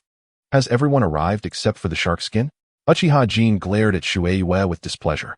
Fear not, everyone. Even in the face of the 3 tails and the formidable Uchiha Jin, we still possess a chance of victory, Shueiwei proclaimed solemnly. Meanwhile, outside the Valley of Dreams, on the road leading to the hidden mist village, Waikimaru searched for Honglian's figure. However, as he wandered, he suddenly sensed that Konohamaru was nearby. Impossible. This fellow, can he escape my ice prison? Waikimaru, drenched in sweat, scanned his surroundings for Konohamaru.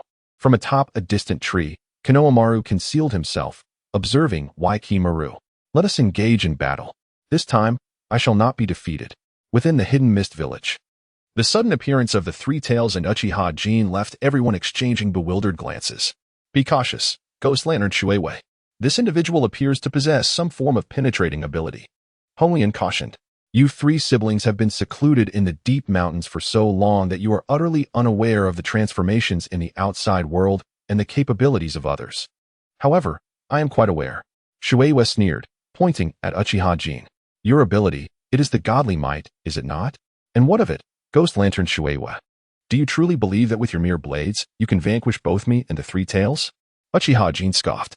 It is impossible for me alone to defeat you. However, there is someone who can. Shueiwei then gestured towards Sarutobi Mirai, declaring, this young girl is your nemesis. Me? Shueiwei, brother you. Mirai exclaimed in astonishment.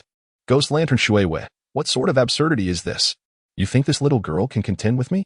She is not even worthy to match my little finger. Uchiha Jin growled fiercely. Do you think I am unaware of your secrets, Uchiha Jin? Shueiwei chuckled darkly. 15 years ago, upon releasing Izanagi, you are now left with but one eye, meaning the speed of your godly might's phasing has become slower than that of a snail. For every 5 seconds of phasing, you must solidify for 5 seconds. Am I correct? For every 5 seconds of phasing, one must solidify for 5 seconds? What manner of ability is this? The Minotaur gazed in astonishment at the silhouette of Shueiwei. There is no time for explanations. Suffice it to say that you both must understand. This individual S-Divine might has been rendered intangible, and only this young girl possesses the means to counteract it. Previously, this individual infiltrated the Valley of Dreams undetected by your perceptive barriers, relying solely on the power of divine intangibility. Shueiwei spoke calmly to Honglian and the Minotaur. Guiding Shueiwei. It has been 15 years. I never imagined you would undergo such transformation. Someone like you ought to remain in the shadows, trembling as you did during the Fourth War. Why must you rush to the front lines as a hero? If you were to perish, it would be of little worth, Uchiha Jin remarked with a cold sneer, a bead of sweat trickling down his face. Incorrect. Though I was timid back then, it was merely because there were so many stronger than I. There was no necessity for me to charge to the front lines.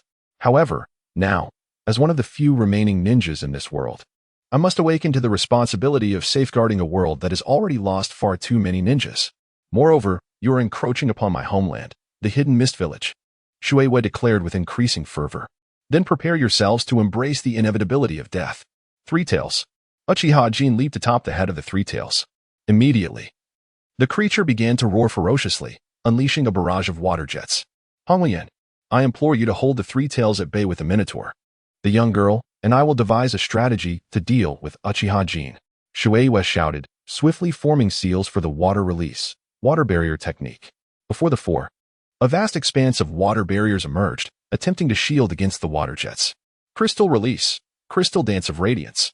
Upon witnessing this, Honglian immediately formed seals and directed a finger at the water barriers, causing the entire expanse to crystallize into a formidable wall. The water jets crashed against the crystalline barrier, unable to shatter it. A combination of water release and crystal release ninjutsu? This indeed enhances defensive capabilities, Uchiha Jin muttered in displeasure. Shueisha, after we restrain the Three Tails, what is your plan? Honglian inquired anxiously. The Three Tails harbors no malevolence towards humanity. However, its current condition suggests it is under Uchiha Jin's control. I implore you and the Minotaur to find a way to hold the Three Tails at bay for a time. The young girl and I shall devise a method to strike at Uchiha Jin. If we can break the contract seal upon him, the Three Tails should revert to its original state. Shueisha's brow glistened with sweat. But brother Shueisha, how am I to counter him? Sarutobi Mirai asked uneasily. Are you not capable of using Flying Thunder God? Although your technique may be the slowest, Uchiha Jin's divine might is equally sluggish. I will feign an attack. You must seize the 5 seconds during which Uchiha Jin materializes to deliver a fatal blow. Upon concluding his words, Shueisha immediately formed seals, summoning 5 water clones, each wielding a ninja blade. Meanwhile, the original Shueisha donned a pair of insulated gloves and grasped a lightning blade. Yet at that moment, the crystalline wall before the four shattered instantaneously, and from beyond it, a massive tailed beast ball hurtled towards them. The tailed beast ball. Honglian and Shueisha had yet to react. Suddenly, Sarutobi Mirai vanished with Mizuki, while Nyo-2 led Honglian underground using a technique of earth evasion. How pitiful. A group of individuals who only know how to hide. Uchiha Jin had yet to finish his words when enormous crystalline pillars erupted beneath Sanwei, rendering it immobile. The crystal release. 8 crystal walls. Honglian appeared, forming seals to unleash the pillars, temporarily ensnaring Sanwei. What are you doing, Sanwei? Shatter them. Uchiha Jin called out anxiously. However, at that moment, Mizuki appeared behind Uchiha Jin. Water release, water bullet technique. Mizuki formed seals and immediately expelled a dozen water bullets towards Uchiha Jin. Yet, Uchiha Jin remained unperturbed, his body phasing out as the water bullets missed entirely. Don't get too complacent. Don't think you can suppress me like this. Uchiha Jin began, but before he could finish, 5 clones of Mizuki emerged beside him, each wielding a kunai, attacking Uchiha Jin. After a fierce clash, Uchiha Jin's phasing time expired, and he had no choice but to retreat from Mizuki's encirclement.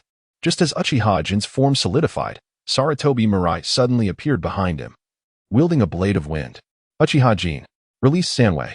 Mirai swung down, but Uchiha Jin swiftly turned, meeting the blade with a kunai. Little girl, you're quite a nuisance, Uchiha Jin growled. Meanwhile, Mizuki and his 5 clones charged forward. You haven't even lasted 5 seconds, right? You won't escape now. 6 kunai aimed at Uchiha Jin. Amaterasu. Uchiha Jin turned, glaring as he unleashed the black flames of Amaterasu to shield himself.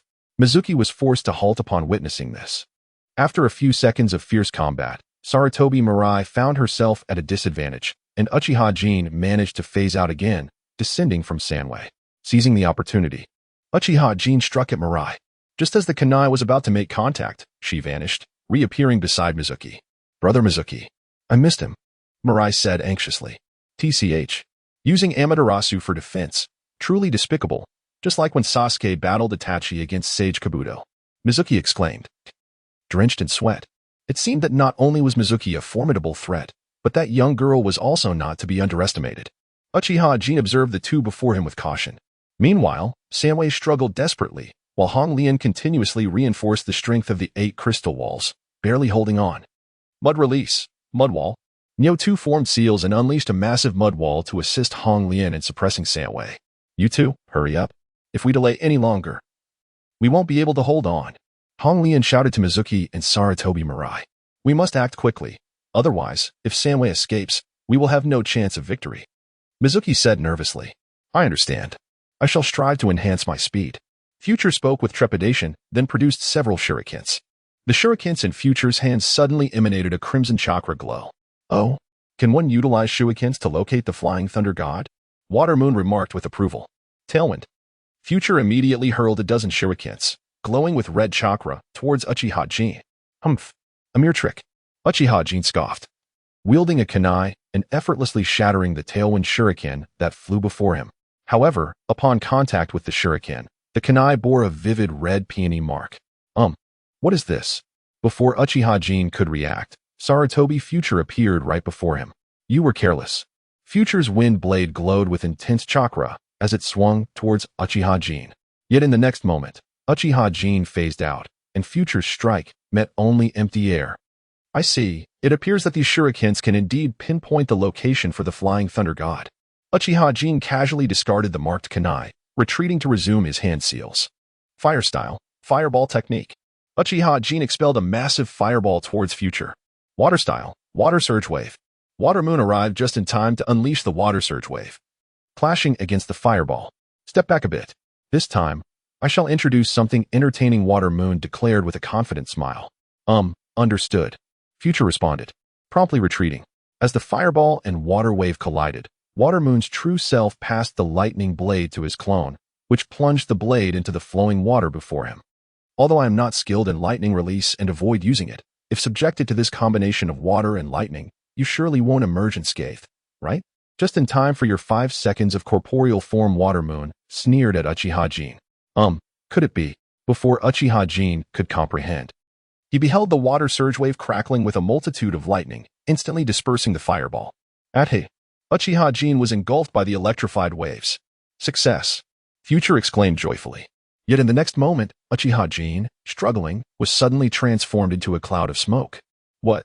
When did he create a shadow clone? Before Water Moon could react, a crack resonated from the other side. The Red Lotus, who was controlling the three tails, was attacked by Uchiha Jin, but was immediately blocked by the bullhead. You are quite the nuisance. Uchiha Jin glared fiercely at the bullhead, who had shielded him from the lightning attack. No matter what, I cannot allow you to harm my elder sister. The bullhead spat out a mouthful of blood in agony. Bullhead. Oh no. Due to the distraction caused by the Red Lotus and the sudden withdrawal of the bullhead's earthen wall, the three tails swiftly broke free from the crystal pillar, finally liberated. Yu! The three tails roared wildly, unleashing powerful waves in all directions. Hong Lian, Nyoto, and the approaching Shueiwei and Future were all knocked down by the waves of the Sanwei. It appears this is the end. Uchiha Jin coldly observed the 4 individuals in disarray before him. Future slowly rose to his feet and walked over to Shueiwei. Brother Shueiwei, are you all right? I'm fine, but the next part will be difficult, Shueiwei replied with a resigned shake of his head. All of Shueiwei's shadow clones wielding ninja blades had vanished, with only the decapitation blade in Shueiwei's hand remaining, while the other blades lay scattered around. Nyoto, are you all right? Hong Lian helped the injured Nyoto up. I'm okay, just a bit hurt, but I'm not dying. Nyoto wiped the blood from the corner of his mouth. Kisame, that move you just used was indeed quite interesting, but it is not suited for you. The one truly fit to wield such a technique is me. Uchiha Jin sneered, gradually picking up a pair of lightning blades from the ground, one in each hand. What are you planning to do, Uchiha Jin? Shueiwei immediately sensed the impending danger. Let me show you how the Hidden Mist Village meets its demise. Uchiha Jin laughed coldly, leaping atop the head of the Sanwei. Sanwei, let us begin. I summoned the great tsunami. The Sanwei roared once more. This time, waves began to surge from the depths around it, encircling the entire Hidden Mist Village. To make matters worse, a ferocious tsunami emerged from the surrounding sea, rushing toward the village. The 4 were instantly engulfed by the waves. But that's not all. Here it comes. Lightning release. Lightning gate. Uchiha Jin drove the 2 lightning blades into the shell on Sanwei's back. Instantly, a myriad of lightning bolts erupted from Sanwei's body, spreading rapidly to all submerged areas. At that moment, just before the lightning struck, Saratobi Future suddenly pulled Shueiwei onto the rooftop of a nearby building.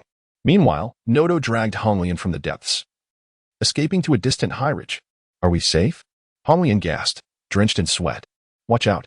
Water and lightning are coming. Shueiwei pointed at the surging waves.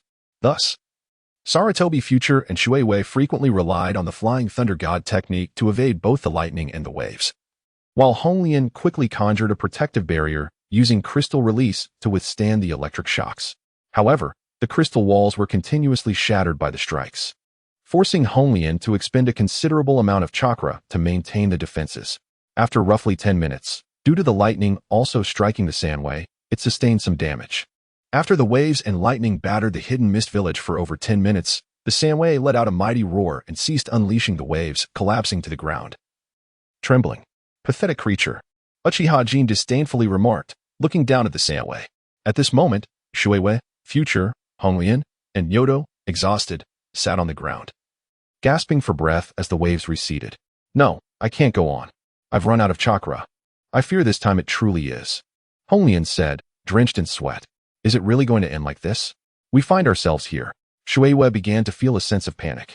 Brother, I fear this time I too. Future said with a tone of despondence. Enjoy the final moments of your lives. Furthermore, Gue Ding Shueiwei, I am truly grateful for that you have bestowed upon me. To be frank, it suits me quite well. Uchiha Jin laughed arrogantly, immediately forming hand seals for the fire release. Great fire destruction. A torrent of flames surged towards the four. It's over. It's over. Nyotu couldn't help but cough up blood. Just as the flames neared the four, a wall of ice suddenly appeared before Hong, Lien, and Nyotu. Meanwhile, a large iron plate materialized in front of Shueiwei and Future. The fireball collided with the ice wall and iron plate, scattering upon impact. Could it be? Impossible. Uchiha Jin exclaimed, beads of sweat forming on his brow. Future, I apologize for my tardiness. Are you unscathed? Konohamaru appeared before Future, turning around to smile at her. Brother, you escaped the freeze? Future exclaimed in surprise. Much has transpired in the interim. I'll explain later.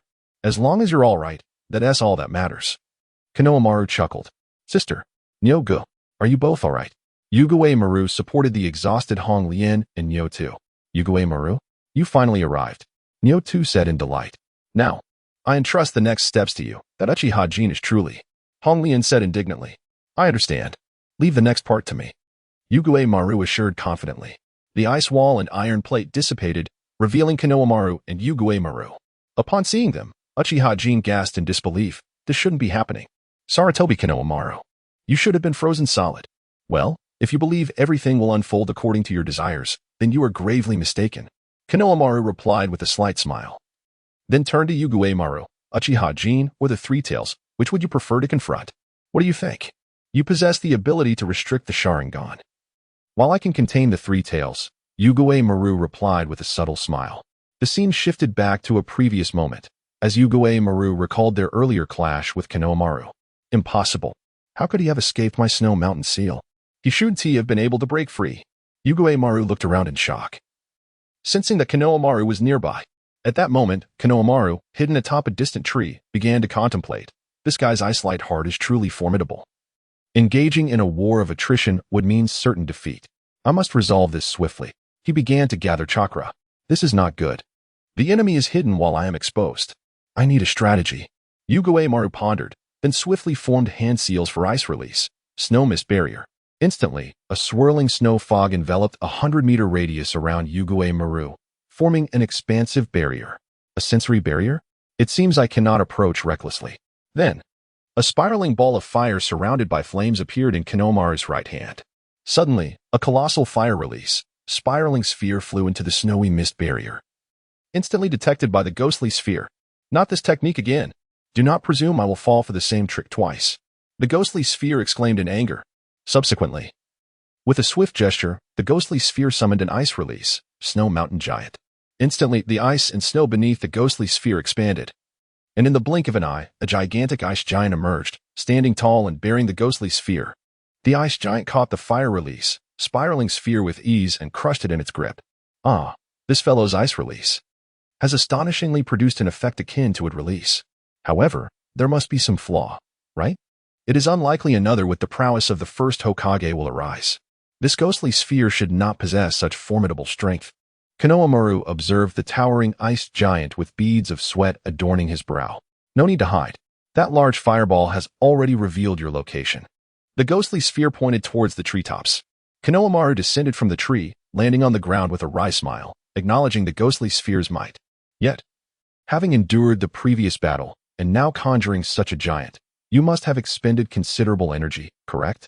Upon saying this, Konohamaru noticed that the ghostly sphere was also drenched in sweat, hands still clasped in a prayer-like position, intense chakra burning in his palms, unwilling to release. I see. This individual, maintaining the hand seals and the blazing chakra, is sustaining the ice giant. If he were to let go, Konohamaru pondered, a faint smile creeping onto his face. One thing weighs heavily on my mind. How did you escape from my snow mountain seal? Logically, you should not have been able to. The ghostly sphere spoke cautiously. Well, after our previous encounter, you should recognize that I am not one to be easily defeated. So, do you truly believe your ice seal can contain me? Konohamaru chuckled awkwardly. I cannot deny that. It seems I need to defeat you once more to ascertain the whereabouts of my elder sister. The ghostly sphere immediately adopted a serious demeanor. In truth, I believe there is a misunderstanding between us. We should not be adversaries. The one who truly abducted Sister Hunglian is someone else entirely. Konohamaru too grew serious. I have no reason to trust you. I only believe in the clues I have uncovered in my own judgment. The ghostly sphere retorted, and in an instant, dozens of ice wolves appeared beside Konohamaru, charging towards him. Fire release. Fire whirlwind. Konohamaru immediately unleashed a fiery whirlwind, incinerating the ice wolves, striking as he moved. Suddenly, the ice giant stomped its foot, causing the ground to tremble, and Konohamaru began to sway. What an impressive ice giant. Before Konohamaru could finish his thought, he saw the ghostly sphere's clone materialize behind him. Your attention is solely focused on my main body. The ghostly sphere declared sternly, then pressed the ice onto Konohamaru's back. Executing the ice release, Snow Mountain Seal. Puff, puff. Konohamaru immediately struggled, but in an instant, he was encased in ice. Yet, almost immediately, the figure within the ice transformed into a plume of smoke, vanishing. When did he create his shadow clones? The astonished Waikigamaru exclaimed. Standing atop the ice giant's head, in the blink of an eye, a metal rod suddenly soared from the treetops in the distance, hurtling towards Waikigamaru. Is the real body atop the trees? Waikigamaru quickly realized. Just as the rod was about to reach him, he saw Mokomaru, who was ensnared by the ice that had appeared out of nowhere. This ice is incredibly swift, isn't it? Mokomaru had not yet comprehended the situation before he was encased in ice. You have underestimated my ice release. Waikigamaru sighed in relief. At that moment, Mokomaru, trapped within the ice, suddenly transformed into a puff of smoke. What? Waikigamaru was taken aback. The metal rod that had flown to the side of the ice giant suddenly erupted in smoke, morphing into Mokomaru. You fell for it. Take this, Mokomaru shouted, wielding the F-gene, which instantly transformed into a metal rod. In an instant, Mokomaru hurled the rod towards Waikigamaru, who was caught off guard and struck directly. Release your grip. The ice giant immediately began to disintegrate, causing Waikigamaru to plummet from its head. Meanwhile, Mokomaru, also descending through the air, swiftly performed the shadow clone technique. Instantly, two shadow clones appeared beside him, and together they propelled the original body towards Waikigamaru. As Mokomaru raised his hand, the previously thrown metal rod flew back into his grasp. At that moment, Waikigamaru, still falling, had yet to react, but Mokomaru was already upon him. This time, I shall not be defeated. Mokomaru struck down with the rod. Waikigamaru swiftly drew forth an ice flute to parry the blow. Thus commenced a fierce hand-to-hand combat between Mokomaru and Waikigamaru, which persisted even as they landed, continuing their struggle with weapons. However, after merely a dozen exchanges, Waikigamaru found himself overwhelmed, having sustained several blows. This fellow wields that rod with remarkable skill. At this rate, I won't have time to perform any jutsu, Waikigamaru lamented. Subsequently, Mokomaru dealt a decisive blow, knocking Waikigamaru to the ground. Spiraling sphere. Mokomaru sheathed the rod, summoning a standard spiraling sphere in his right hand, aimed at Waikigamaru, but it halted just before him. A spiraling sphere? Upon hearing the name, Waikigamaru's eyes widened in astonishment as he recognized the blue orb before him as indeed the spiraling sphere. Who on earth are you? How can you use the spiraling sphere? Waikigamaru queried in disbelief. Seeing this, Mokuba-maru retracted the spiraling sphere and pointed to the forehead protector adorning his head, offering an awkward smile. I am Sarutobi Mokuba-maru of the Leaf Ninja Village. This technique was taught to me by my brother, Naruto. Do you know Uzumaki Naruto? Waikigamaru questioned, perplexed. The place where those who miss you reside is your true home, Mokuba-maru replied with a gentle smile. Wait, that phrase isn't. If I recall correctly, it was what Naruto said to you 15 years ago, right? Now, do you choose to believe me? Konohamaru sheepishly scratched his head. It appears there has indeed been some misunderstanding between us. However, I am still unable to place my complete trust in you. Waikigamaru smiled slightly, then rose to his feet. Unless I can locate my elder sister, I cannot fully trust you. She is of utmost importance to me. I hope you can understand. I comprehend your sentiments. In fact, I have 2 companions who remain encased in ice by you. If I assist you in finding your sister, will you release my companions? Konohamaru proposed. No problem. I shall keep my word. My Sage mode possesses sensing and searching capabilities. Can you provide me with a signal of the crystallized chakra? Konohamaru inquired. Subsequently, Waikigamaru produced a camellia flower, frozen in crystallization. A camellia. I did not anticipate that you still hold such deep emotions for this flower.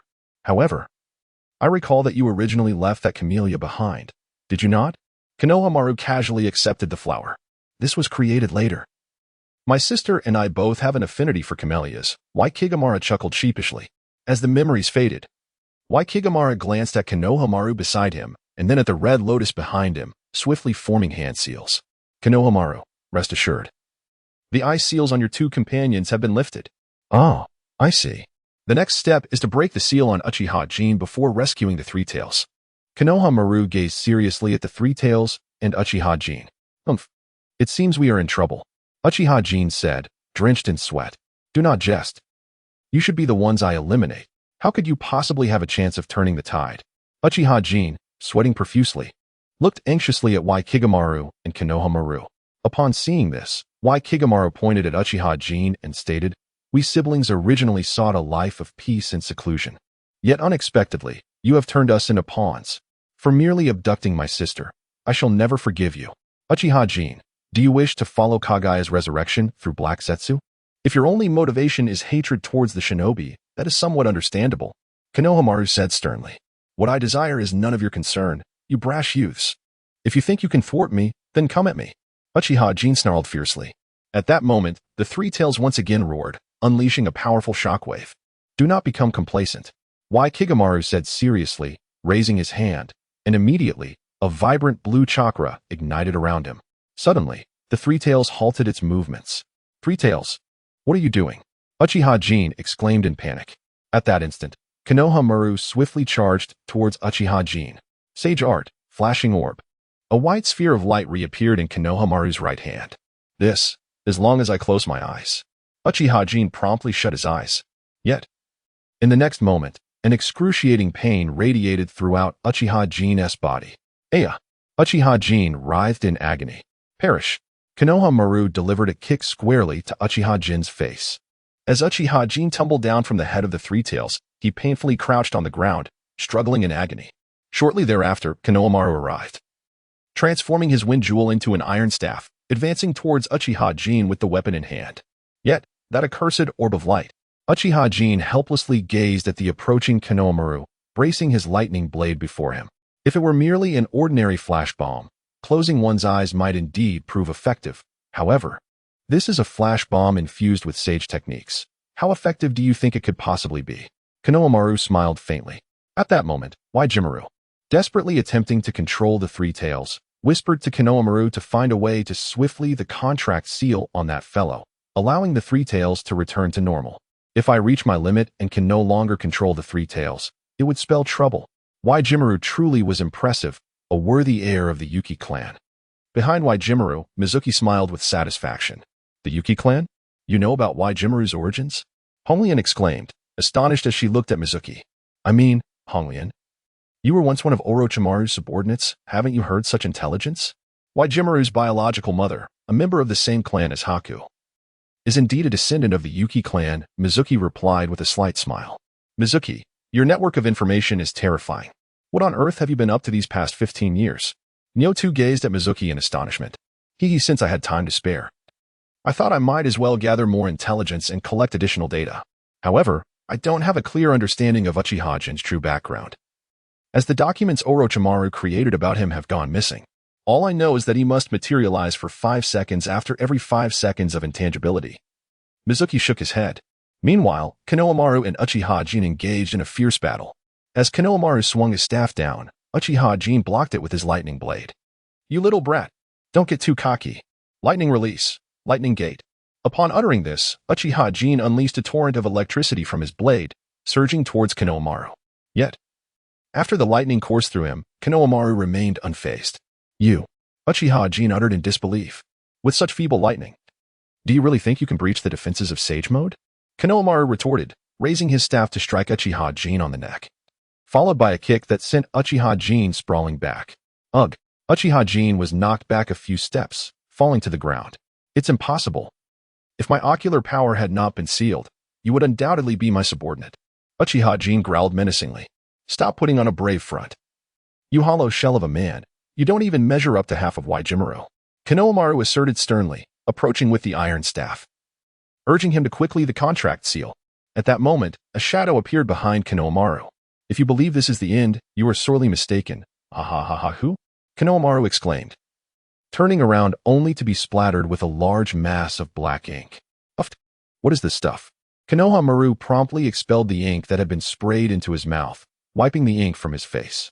Struggling to open his eyes, he discovered that the shadow before him was none other than Kagaya's manifestation.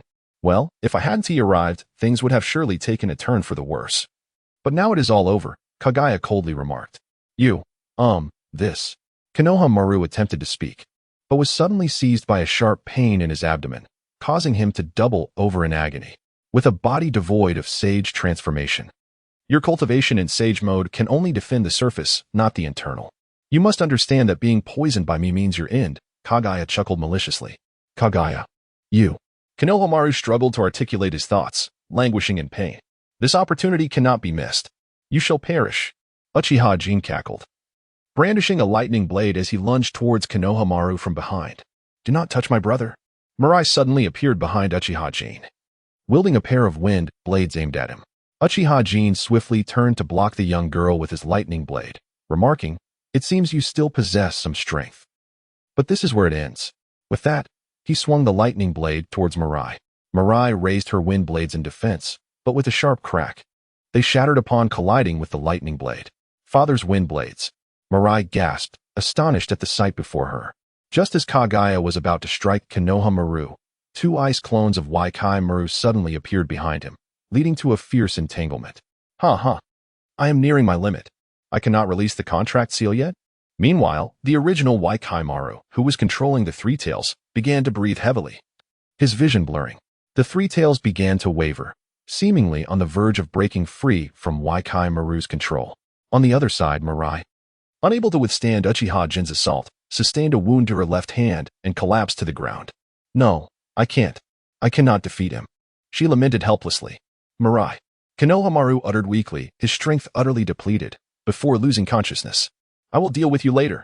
Uchiha Jin dismissed Mirai, hastily approaching Konohamaru with the lightning blade. Once you are dealt with, everything will be over, he proclaimed, swinging the blade towards Konohamaru's neck. In the next moment, a crack echoed as Konohamaru raised a metal rod, blocking the lightning blade. How is this possible? How could you? Uchiha Jin questioned, still in disbelief. Just then, Konohamaru placed his right hand against Uchiha Jin's chest and declared, Contract seal, release. In an instant, Uchiha Jin's control over the Three Tails vanished. Uchiha Jin, you scoundrel. The Three Tails roared in fury. This is bad. Kagaya, witnessing the turn of events, swiftly extricated herself from the ice clone's entanglement and merged with Uchiha Jin, both vanishing underground. Brother, you. Mirai gazed at Konohamaru in astonishment. Well, it's not too bad. It's all because of that black Zetsu, who never changes the poison. Konohamaru sat helplessly on the ground, a wry smile on his face. He then took out the backpack that Hanabi had prepared for the future. Grateful that you managed to hold off Uchiha Jin just long enough for me to administer the antidote. I never expected that Black Zetsu would use the same poison twice. Oh, how fortunate. Kai Maru smiled wearily, glancing at the Three Tails and then at Hong Lian. Thank you all immensely this time. The Three Tails expressed gratitude. However, in the next moment, Kai Maru suddenly fainted and collapsed. After 2 days of turmoil, the Hidden Mist Village finally settled down. The explosion caused by the Three Tails, in conjunction with Uchiha Jin's lightning release, inflicted significant damage upon the village. At this moment, numerous citizens of the Land of Water gathered outside the daimyo's palace, awaiting the daimyo's decision. Originally, you were the most suitable candidate, so why do you refuse? The daimyo gazed helplessly at Mizuki. This time, the Hidden Mist Village narrowly escaped disaster, and I managed to break free from Black Zetsu's control. Mizuki, your contributions are indispensable. Hey, I'm not so noble as to bear such heavy responsibilities. Such duties should be entrusted to those more fitting for the task, Mizuki replied leisurely, sipping tea. The Hidden Mist Village is my hometown, and though I have wandered far and returned infrequently, I cannot ignore its plight. However, now that the turmoil has subsided, it is time for me to depart. With that, Mizuki stood up, stretching. I cannot linger here indefinitely. There are more pressing matters I must attend to. Will you not reconsider? The 6th Hokage is only suited for you. The daimyo pleaded again. I share the same sentiment as Brother Mizuki. At that moment, Konohamaru entered. Oh, you are the one from Konohagakure. We are truly grateful for your assistance this time. The daimyo thanked Konohamaru. Daimyo, I concur with Brother Mizuki's decision. The true candidate for the 6th Hokage is not Brother Mizuki. Konohamaru smiled faintly. Since you all feel this way, the daimyo sighed resignedly. Very well. I shall acquiesce to your wishes, since you all deem this individual suitable. Subsequently, Konohamaru and Mizuki emerged from the daimyo's hall, walking leisurely down the corridor, engaging in casual conversation. So, how is it? Have you cleared all the poison from your system? Mizuki tilted his head to glance at Konohamaru. There are no issues now. Fortunately, we had the antidote we used previously for the future. Black Zetsu truly is something else, using the same poison twice. Konohamaru smiled lightly. This time, thank you, Brother Mizuki. Otherwise, the future could have been perilous. You two siblings, how should I put it, are indeed quite intriguing. Despite enduring immense pain, you still persist in moving forward. This aspect has earned my admiration, Mizuki remarked, tidying his hair. Brother Mizuki, are you not the same? Dare I say you were not saddened when Brother Sasuke perished? Konohamaru fell silent. We are all shinobi, as ninjas, no matter how great the pain. We must grit our teeth and forge ahead, mustn't we? Subsequently, the two emerged from the corridor and found themselves outside, where throngs of people knelt in unison before the great name hall, fervently beseeching. Please, Lord Mizuki, the village hidden in the mist cannot be without a leader. It has been 15 years since we have had a water shadow. Please, save us. We need the 6th generation water shadow to rescue us. We firmly support Lord Mizuki as the 6th generation water shadow. Hey. Please rise. Mizuki hurriedly approached the crowd, exclaiming, I have already stated that I cannot assume the role of the 6th generation water shadow. Please spare me. If Lord Mizuki refuses to save us, we are doomed. An elderly man implored. Honestly, I shall not depart from the village hidden in the mist until the 6th generation water shadow is appointed. Please, believe in me. Mizuki called out to the people. Mizuki, you truly possess great popularity. Konohamaru remarked contemplatively. I am not a person of great renown. For the past 15 years, I have secluded myself here, studying ninja blades. Occasionally, I assist the impoverished, but my actions stem solely from my conscience, Mizuki replied with a faint smile. However, there is no denying that in the absence of a leader in the mist, a mere idle individual like myself has somehow become an idol, which is quite distressing. Next, we must address the matter at hand. Konohamaru pondered. Leave the rest to me, after all. I promised everyone that I would not leave until the 6th generation water shadow is chosen, Mizuki said with a chuckle. He then turned to Konohamaru and added, By the way, your sister and the others have been waiting for you at the village entrance for quite some time. If you are to depart, you should do so swiftly. I will handle the tasks here. Could you please deliver this to Ghost Maru for me, Lord Mizuki? Konohamaru asked, producing a letter from his pocket. He is still unresponsive, but I must set off, so I shall leave this letter. Understood. You can rest assured I will take care of it, Mizuki replied. Afterward, Konohamaru bid farewell to Mizuki and made his way to the village entrance, where he found Saratobi Mirai, Udon, Moegi, and even the Three Tails, all waiting for him. Apologies for keeping you waiting, Kanomaru said sheepishly. It's nothing, after all. Persuading the great name is not a swift endeavor, Udon remarked, adjusting his glasses. Brother, did you succeed? Mirai inquired as she approached Kanomaru. Yes, rest assured. The great name has agreed to my and Lord Mizuki's proposal, Kanomaru assured her, placing a hand on her shoulder. Now, our next destination is the village hidden in the clouds. Here, your wind jewel. The Three Tails stepped forward, presenting the second wind jewel to Kanomaru.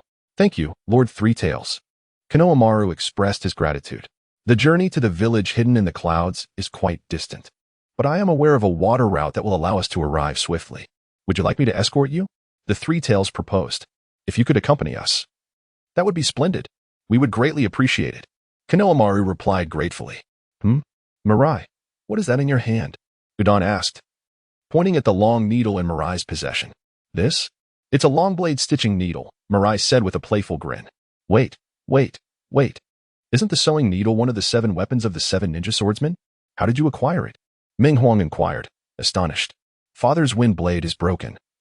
So Brother Shuei, you gifted me the sewing needle.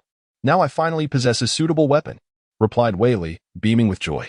I see this trip to the Hidden Mist Village is merely an opportunity for you 2 siblings to level up, isn't it? One of you has obtained the Wind Jade's transformed iron rod, while the other has acquired the longsword, the sewing needle, Udon remarked, looking puzzled. Well, you 2 missed the decisive battle, didn't you?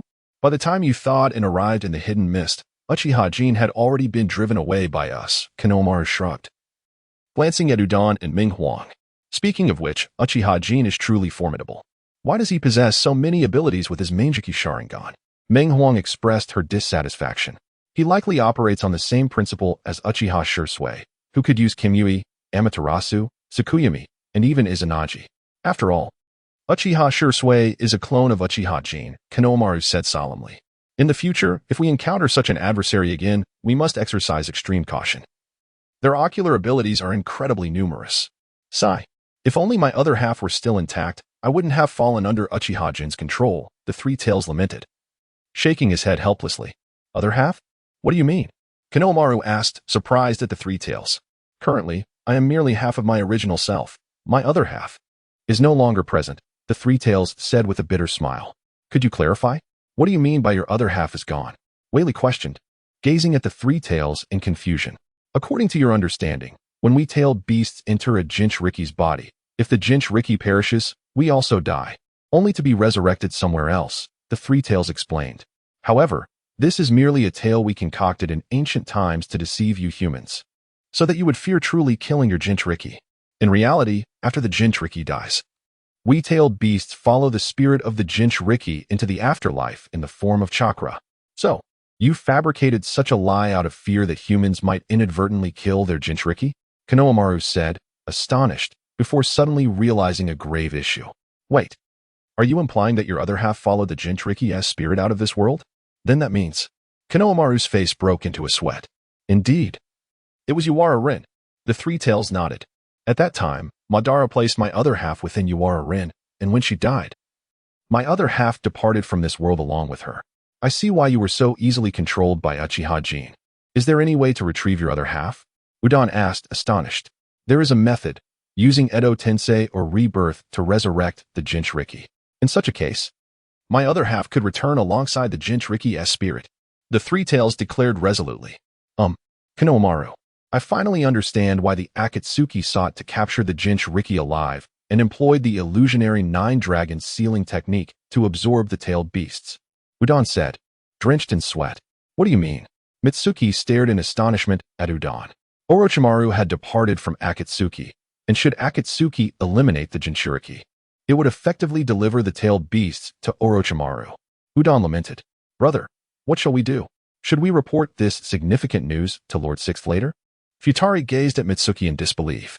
Yes, it is imperative to report it. Such weighty news cannot go unreported. Mitsuki said, beads of sweat dotting his brow. Enough of this. Time is of the essence. Let us set forth. I will escort you to the hidden cloud. The Three Tails lifted its gaze to Mitsuki and asked, Mitsuki, would you like to learn the techniques of water release? Three Tails, you, Mitsuki replied. a flicker of surprise crossing his face as he realized that the creature understood his desire to train in that art.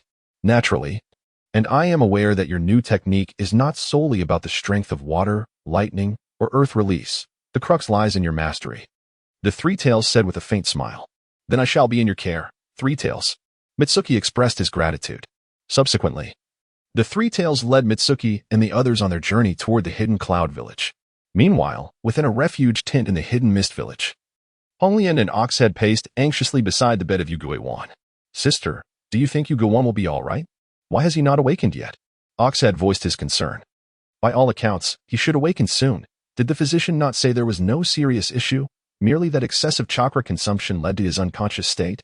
Honglian replied, somewhat helplessly. At that moment, Yuguewan began to stir, gradually coming to. Sister? Brother Ox? What is happening? Yuguewan sat up, eyes fixed on Honglian and Oxhead. Thank goodness, you are awake. Oxhead exclaimed joyfully. Phew, finally, we can rest easy. You truly know how to keep us on edge, Honglian chuckled wryly. Did I faint? How long have I been asleep? Yuguewan asked, astonished. 3 full days and nights. Quite a lot has transpired during that time. Just then, Shueiwei entered the tent, holding a blue hat. Shueiwei, what do you have there? Honglian inquired, taken aback. Shueiwei lifted the blue hat, declaring, the daimyo has consented. Yuguewan, from this day forth, you shall assume the role of the 6th Mizukage. Wait, why me? Yuguewan exclaimed, immediately rising from his bed. This decision was made after discussions between myself and Mitsuki, and the daimyo has agreed. It appears you are the only one suited for the position of 6th Mizukage, given that your biological father is of the same lineage as the 4th Mizukage, Yagura. Shueiwei said with a gentle smile. You know about my biological father? I was not even aware. Yuguewan exclaimed in astonishment, looking at Shueiwei. I once perused the research materials within Orochimaru's stronghold. At that time, Orochimaru was aware of your father's kinship with the Yagura clan, and your mother's lineage from the Snow clan. Thus, he surmised that you could be molded into a weapon capable of wielding the power of the Three Tails. This led him to send Honglian to eliminate your mother and subsequently capture you under his command. Mizuki continued to articulate, regarding your ability to control the Three Tails. It is due to the Yagura lineage having been hosts to the Three Tails for generations. Their bloodline had long begun to merge with the Three Tails, endowing their descendants with the potential to harness such control. Orochimaru merely amplified this potential through his techniques. Kisame Mizuki, how much do you truly know? You are rather formidable, aren't you? Honglian gazed at Mizuki in astonishment. Hey, do not overcomplicate my intentions. I have my own goals and aspirations. If it were not for such purposes, I would not have dedicated over a decade to gathering intelligence. Rest assured, I would never engage in anything malevolent, Mizuki replied, shaking his head. However, I cannot accept this appointment as the 6th Mizukage. The burden is too great. Waigamera hesitated, voicing his concerns. Moreover, I have been a recluse for over a decade. I may not even qualify as a proper ninja. Do not belittle yourself. After experiencing this upheaval, it is evident to anyone how immense your potential is. Although you are the youngest, you are indeed the true core among the 3 siblings, Mizuki asserted, presenting the Mizukage hat to Waigamero. This time, it is not to turn you 3 into weapons of Kirigakure to invade others, but rather to hope you become the shield that protects this nation, benefiting its people. Will you accept my words? Mizuki then raised his gaze, imploring Honglian and Ushioni. Upon seeing this, Honglian offered a slight smile and nodded in silence. Waigamero, if it is to protect the people, I believe we should accept this. Indeed. The current ninja world lies in tatters. If we 3 siblings continue to seek only seclusion and safety, it would be rather selfish of us, Ushioni asserted resolutely. As Waigamero remained indecisive, Mizuki produced a letter left by Konohamaru and presented it to him. Here, this is a letter from Konohamaru for you. Konohamaru? Have they departed? To be honest, I truly owe them a sincere apology for this matter. Waigamero exclaimed, swiftly opening the letter. After some time, Waigamero closed the letter, exhaling deeply as he silently accepted the Mizukage hat from Mizuki. Indeed, Konohamaru also urged me to remain, to stay in Kirigakure and protect the land of water. This country, having endured a protracted history of darkness, can no longer withstand further devastation.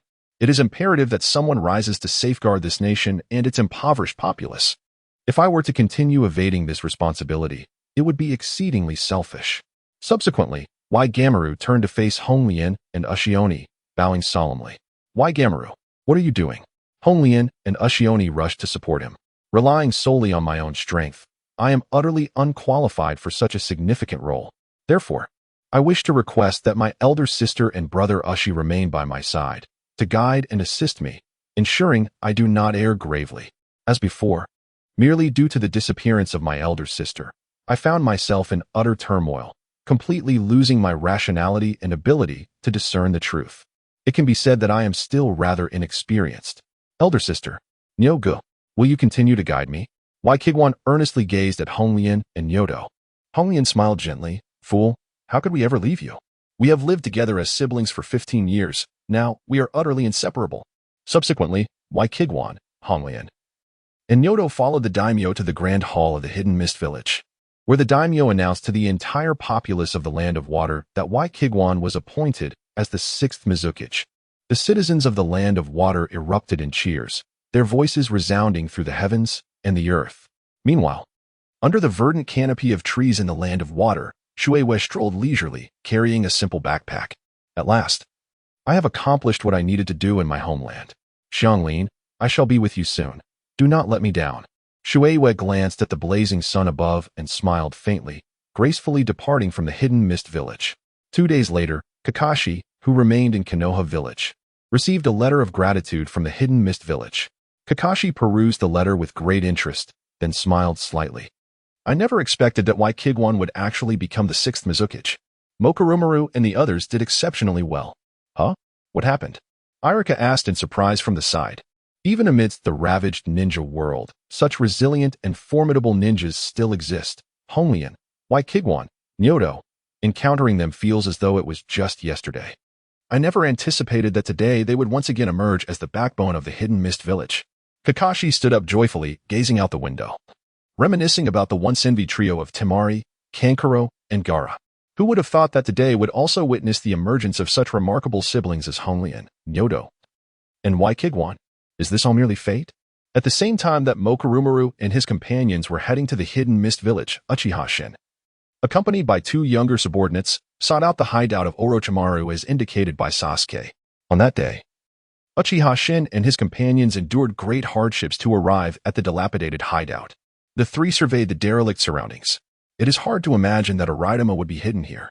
Brother, shall we enter and investigate thoroughly? Uchiha Shin inquired. Of course we must investigate.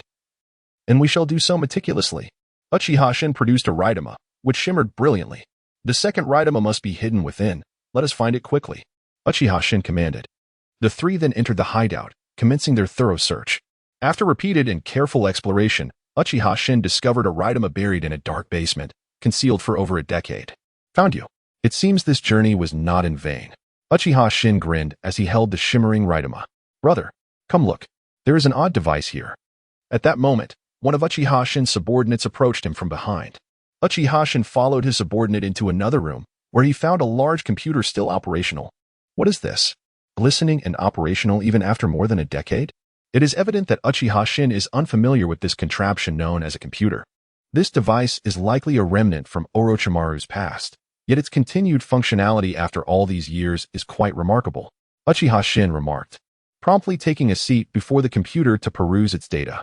Brother, how astonishing. You can actually use a computer? His 2 subordinates exclaimed in disbelief.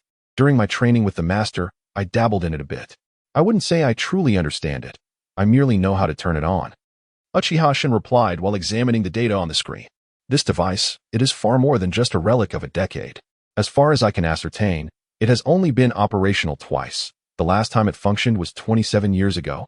Uchiha Shin pondered aloud, subsequently calling up the data from its previous operation. Gene combination? Artificial test tube babies? What is all this? Did Orochimaru once use this to create test tube infants? Then, as Uchiha Shin scoured through older records, he stumbled upon even more ancient data stored within the computer.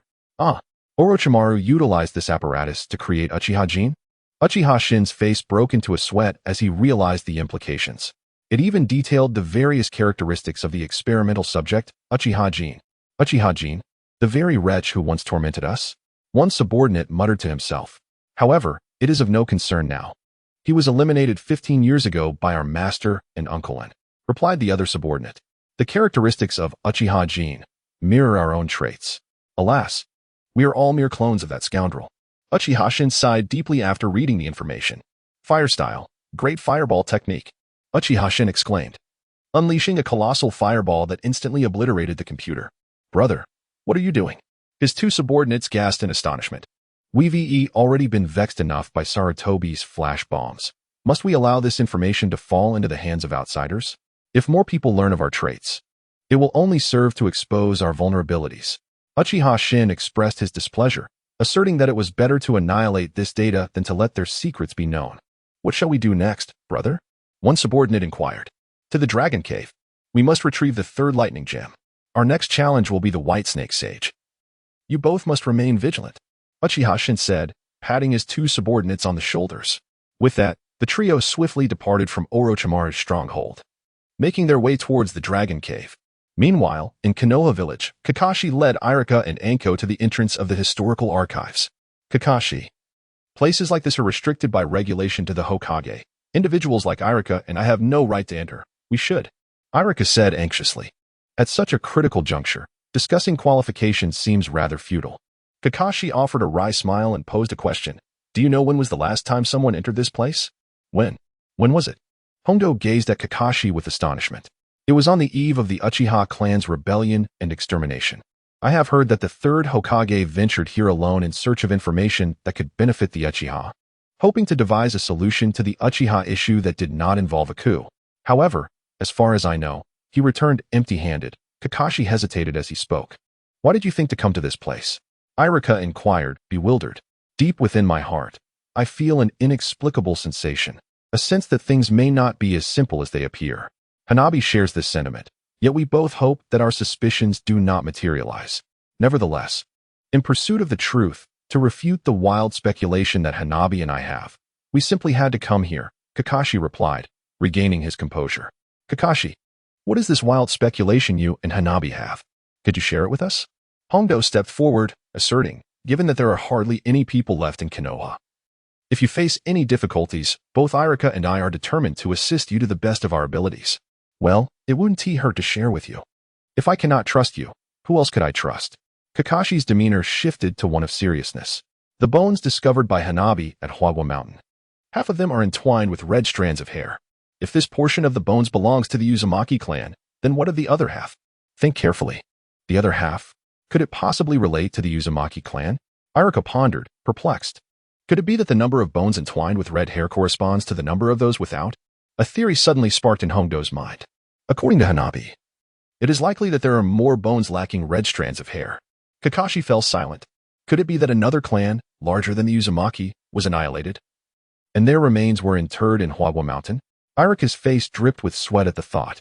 If that is indeed the case, during the height of the Uzumaki clan, there was no clan more prosperous than them. The Hyuga and Uchiha clans were eradicated in the era we know of afterward. Thus, the last clan that thrived and then mysteriously perished. Could it really be? Hondo felt as if struck by lightning. It seems both of you have deduced the implication. Indeed, I too hope it is not the Senju clan. However, until the truth is unveiled, we cannot dismiss this speculation, can we? Kakashi then turned silently toward the door of the archives, contemplating, I have never been here before. Let us hope we uncover some evidence to refute this wild notion. Meanwhile, Hanabi, along with Hinata, Irika, Ino, and others, arrived at the dilapidated ruins of the Uzumaki village. Is there truly any clue to be found here? It seems that all I see is desolation. Ling Xiang languidly remarked as she gazed at the ruins before her. Even amidst the rubble, I firmly believe that with meticulous searching, one can uncover the faintest traces. I am determined to piece together the truth. Hua stated earnestly, then gradually advanced, rolling her eyes to scrutinize everything in her sight. What is that place? The observant Lurong suddenly noticed a dilapidated noodle shop amidst the ruins and began to approach it. Lurong? What are you doing? Zayuhong called out to Lurong. I just have a feeling that there is something familiar within that noodle shop. May I take a look? Lurong turned back to respond. A noodle shop? What could possibly be inside? Hua inquired with curiosity, shifting her gaze toward the establishment. Could it be the place where Orochimaru acquired the Shinigami mask 15 years ago? The mask? What kind of mask? Is it the same one I saw in the materials at home? Lurong questioned, perplexed. Lurong, what kind of materials could you possibly have at home? You even have records of the Shinigami mask? Jingai asked, astonished. It's not particularly valuable information. I heard from my stepmother that it was something her biological son, Nara Shikamaru, researched years ago, a few documents regarding the cult of the evil god. Later, after successfully avenging Saratobi Asuma. And since Nara Shikamaru couldn't uncover any deeper secrets of the cult at that time, the documents were left untouched. When I was young and playful, I stumbled upon this material in the cellar at home, Lurong explained, noting that the documents seemed to depict such a mask. But what connection does the Shinigami mask have with the cult of the evil god? At the same time that Konohamaru and others were heading to the hidden mist village, Huahua, Ziyuhong, Lurong, Jingai, and Lingxiang were on their way to Whirlpool Village. Gazing at the desolate ruins, Lingxiang languidly complained, "Is there really a clue worth investigating in such a place? It's utterly uninteresting. Do not be deceived by the dilapidation of such locales. In fact, the more decrepit the ruins, the greater the potential for harboring monumental secrets, rendering them all the more worthy of investigation," Huahua remarked, turning her head to give Lingxiang a slight smile. "If you are unwilling to enter, you may remain here. It will suffice for us to go in." "Ah? Are you all really going into that ruin? It will be so lonely for me here, and it's so eerie. I don't want to." Lingxiang began to grumble. "Lingxiang, since you are reluctant to come, you shouldn't have followed us in the first place. Now that you're in this predicament, it becomes quite troublesome," Jingai said helplessly to Lingxiang. "I thought Whirlpool Village would be a tourist attraction or an amusement park. That is why I agreed to join you all. Who would have thought it would be this kind of place?"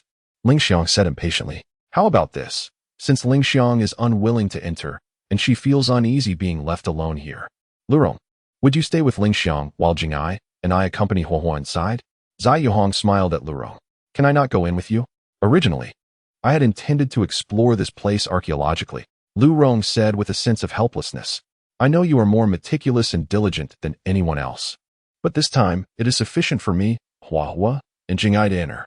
It is inconvenient for Dingxiang to remain here alone. I can only feel at ease if you accompany her," Zirong comforted. "Well, since you, teacher, have said so, I have no further objections," Lu Rong replied, disappointment evident in his voice.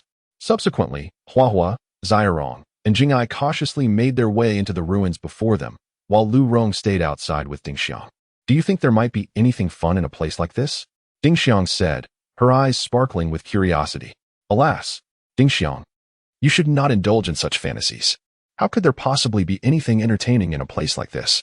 Just obediently wait here for Huahua and Teacher Hong to return," Lu Rong said helplessly. I need to use the restroom," Dingxiang suddenly exclaimed, glancing at a distant building. "Why are you always in such situations? Do you genuinely need to go, or is it just a ruse to play?" Lu Rong sighed. "I truly need to go. If not, will you accompany me?" Dingxiang grinned mischievously. I give up on you. Hurry and return. If anything happens, call for me immediately." Lu Rong's face flushed bright red. "Hee, I knew you were easy to persuade." Lu Rong Dingxiang cheerfully patted Lu Rong's shoulder and promptly dashed off toward the distance. "This girl. I hope nothing goes wrong." Lu Rong shook his head in resignation. He had initially hoped to explore Wuchao village to see if he could apply what he had learned over the years. But he never anticipated that this chubby girl would ruin his plans.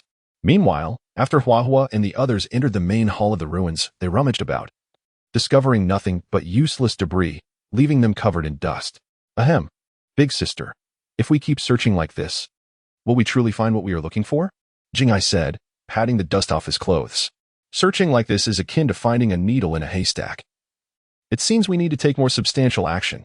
Huahua immediately activated her Byakugan, scanning the surroundings. "Huahua, did you find anything?" Zirong inquired. After a prolonged observation, Huahua suddenly froze. "What is wrong, big sister?" Jingai asked. "If we continue searching above, we will surely find nothing. Thus, we must descend." Huahua smiled slightly. "Descend? Where to?" Jingai questioned. Without answering, Huahua pressed forward, feeling along the remnants of the walls. After a brief moment, she suddenly struck the wall with great force, creating a small hole from which a decorative iron lion emerged. "What is this? How could it remain intact after all these years?" Zirong gazed at the little iron lion in astonishment. "This is merely a switch," Huahua declared, twisting the head of the iron lion with ease, causing its body to rotate. Suddenly, the floor on their left began to shift. "Wow, is this a basement?" As Jingai approached in astonishment, he was taken aback to discover a tunnel revealed beneath the lifted floorboards. It appeared that this main hall was indeed the most opulent location within the village of Whirlpool. If we have found nothing in the hall, it suggests the existence of an additional area. Earlier, my Byakugan had revealed the presence of a basement below. Descending into this subterranean space should unveil some secrets. Hanabi smiled faintly before entering the basement alongside Jingai and Sunset Red. Upon their descent, the noxious stench and swirling dust in the basement were overwhelming. Cough, cough. This place is truly unbearable, Jingai lamented in discomfort. Hanabi remained silent, activating her Byakugan once more to survey the area. After a brief moment, she suddenly sprinted deeper into the basement as if startled. Hanabi, wait for us. Sunset Red and Jingai immediately followed suit. The trio soon arrived at the depths of the basement, where Hanabi forcefully pushed open a half-hanging door. Behind it lay a stark skeleton. Ah, is this a skeleton? Jingai gasped, trembling in fear. Jingai, there is no need to be frightened. It is merely a corpse. What truly matters is what lies beneath the skeleton, Hanabi reassured him, then quietly retrieved a tattered piece of paper that had been hidden beneath a mat under the skeleton. A piece of paper concealed beneath the bones. What could this mean? Sunset Red inquired as she approached Hanabi, examining the faded writing on the paper. The characters are nearly illegible. What should we do? Hanabi responded, with my Byakugan. I can still discern some of the blurred text, but much of the paper is damaged. I fear the information may be quite limited. After a moment of scrutiny, Hanabi's eyes widened in shock as she gazed at the skeleton. Could it be? This skeleton belongs to the village chief of Whirlpool? Sister, what have you discovered? Jingai asked, stepping closer. Hanabi remained silent, studying the skeleton meticulously. She then noticed several conspicuous dark stains on the bones. This black substance, she mused, touching and then sniffing it, is highly toxic. Could it be that the village chief took his own life? Given that this individual was the chief of Whirlpool, why would he resort to such an act? And how can you be certain it was suicide? Sunset Red queried. I cannot be sure. This is merely conjecture based on the contents of this letter. Hanabi replied, her forehead glistening with sweat. Letter? What letter? Jingai asked, perplexed. This paper is a letter intended for Uzumaki Kushina. However, it seems that circumstances prevented its delivery in the past. The village chief elucidated the truth within this letter, but due to the passage of time, its contents cannot be fully restored. I can only decipher a portion, Hanabi explained cautiously. Jingai, is there any way your family's secret techniques could allow us to read the memories of this person through the bones?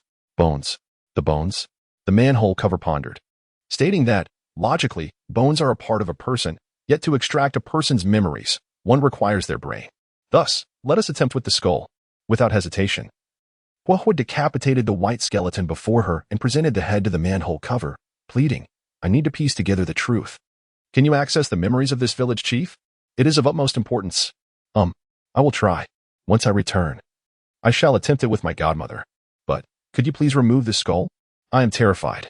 The manhole cover was drenched in cold sweat, overwhelmed by fear. Please. The truth is unfolding in a manner worse than I had imagined. However, I currently lack irrefutable evidence to substantiate the truth. Huahua lamented, surprised that the Senju clan truly. Just how horrifying is the truth? Meanwhile, waiting for Dingxiang, Lurong impatiently gazed into the distance, exclaiming, What on earth is Dingxiang doing? Even a trip to the restroom takes this long. Suddenly, from afar, Dingxiang let out a terrified scream. Ah, Lurong, come quickly. It's so frightening. Dingxiang, what is happening? Lurong hurried toward the sound of Dingxiang's call. Upon arrival, he found Dingxiang trembling on the ground, paralyzed by fear. What has happened to you? He inquired, but was immediately taken aback by the sight before him. It was within the Hall of Masks, where numerous terrifying masks hung upon the walls. These masks are truly frightful. Lurong, let us return to Konoha at once. I never wish to set foot in this place again. Dingxiang trembled. Wait, there is nothing to fear, and finally, I have encountered something intriguing. Lurong grinned with satisfaction. What is intriguing about this? I want to go home. Dingxiang quivered, hiding behind Lurong. Look, do you recognize any of these masks on the wall? Lurong asked with a confident smile. How could I possibly recognize these things? Dingxiang replied helplessly. I have seen these in a document at home. My godmother told me that this document was left by her biological son, Nara Shikamaru, during his lifetime. It is said to contain information about the evil deity cult, which he compiled in pursuit of vengeance against Sarutobi Asuma. But why are these masks found in such a place? Lurong pondered. So, does this mean we are in the territory of the evil deity cult? Dingxiang shivered. No, as far as I know. This place should be where Orochimaru retrieved the masks for the Shiki F gene technique during the Fourth Great Ninja War 15 years ago. I recall the 6th Hokage mentioning it. Lurong mused, perplexed. Then it is indeed strange. What connection could there be between Shiki F gene and the evil deity cult? This is precisely my concern. If there is a connection between the two, the implications could be severe. It seems I must thoroughly examine the materials left by Nara Shikamaru once we return, Lurong remarked cautiously.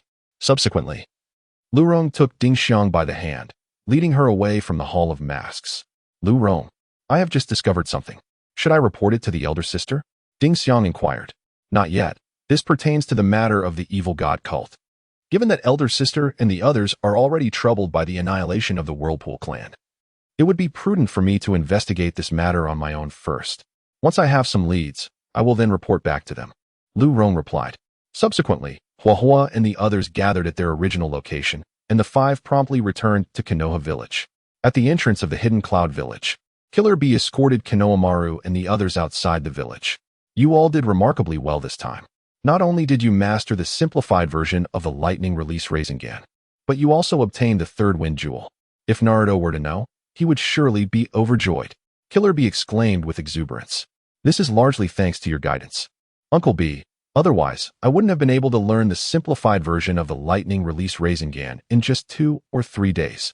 Konohamaru expressed his gratitude. However, it was quite unexpected that this wind jewel was hidden within a real waterfall, and the chakra of the jewel even conjured a dark version of Naruto. It was indeed a fierce battle, Udon lamented. Fortunately, we emerged victorious. Without the assistance of Lord Raikage, it would have been far more challenging, Fataki said with relief. So your next destination is the Hidden Stone Village, right?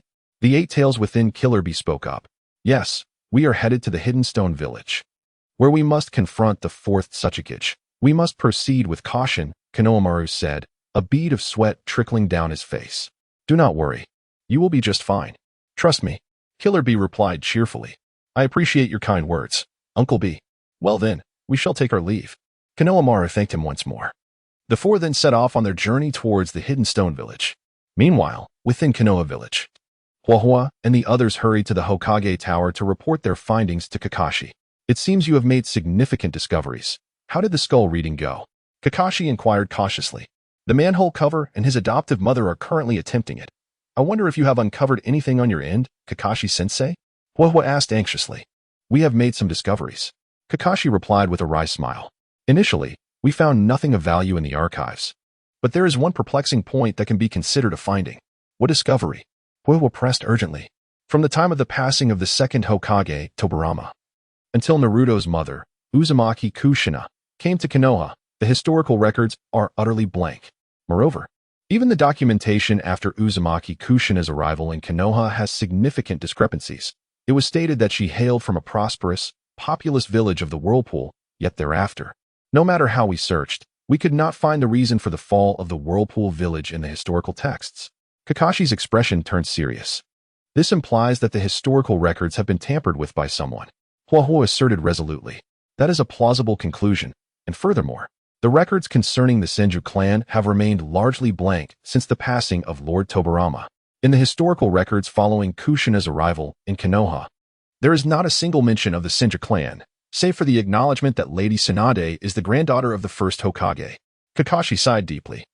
It seems your conjecture is truly about to be realized. However, despite this assertion, we still lack concrete evidence to substantiate the connection between the extermination of the Senju and Uzumaki clans and the 3rd Hokage, remarked Hanabi with a hint of resignation. At that moment, Ino's mother and Inoichi entered through the door. 6th Hokage, Hanabi, we have just interpreted a portion of the memories from this skull, but it is only a fragment. Ino's mother spoke with a tone of exasperation. Regardless of whether it is complete, I wish to glean as much information as possible. I must piece together the truth. Hanabi exclaimed anxiously. Observing this, Ino's mother, feeling helpless, leaned in to whisper to Hanabi. Suddenly, Hanabi gasped in astonishment. Oh my heavens, how could this be? It truly is. Hanabi, what is the matter? Kakashi rose instantly, turning to Ino's mother. Is there a truth that you cannot share with me? 6th Hokage, I fear that knowing this may distress you. In truth, your father, Ino's mother began, but was abruptly interrupted by Hanabi. Kakashi-sensei, there's no time. I must head to a Wagakure immediately. If I delay any longer, it may all be over. Without waiting for Kakashi's approval, Hanabi dashed out at the swiftest pace toward Iwagakure. Meanwhile, as Yuhi Kurenai arrived at the base of the Hokage Tower, she noticed Hanabi's hasty departure and inquired about her whereabouts. Kakashi, what on earth is happening with Hanabi?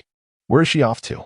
Kurenai asked, her astonishment evident as she glanced between Kakashi and Ino's mother. Kurenai, perhaps you and Kakashi should wait until I finish speaking before making any decisions. But sixth Hokage, you must. Ino's mother regarded Kakashi with concern. Speak your mind. I have weathered many storms in my life.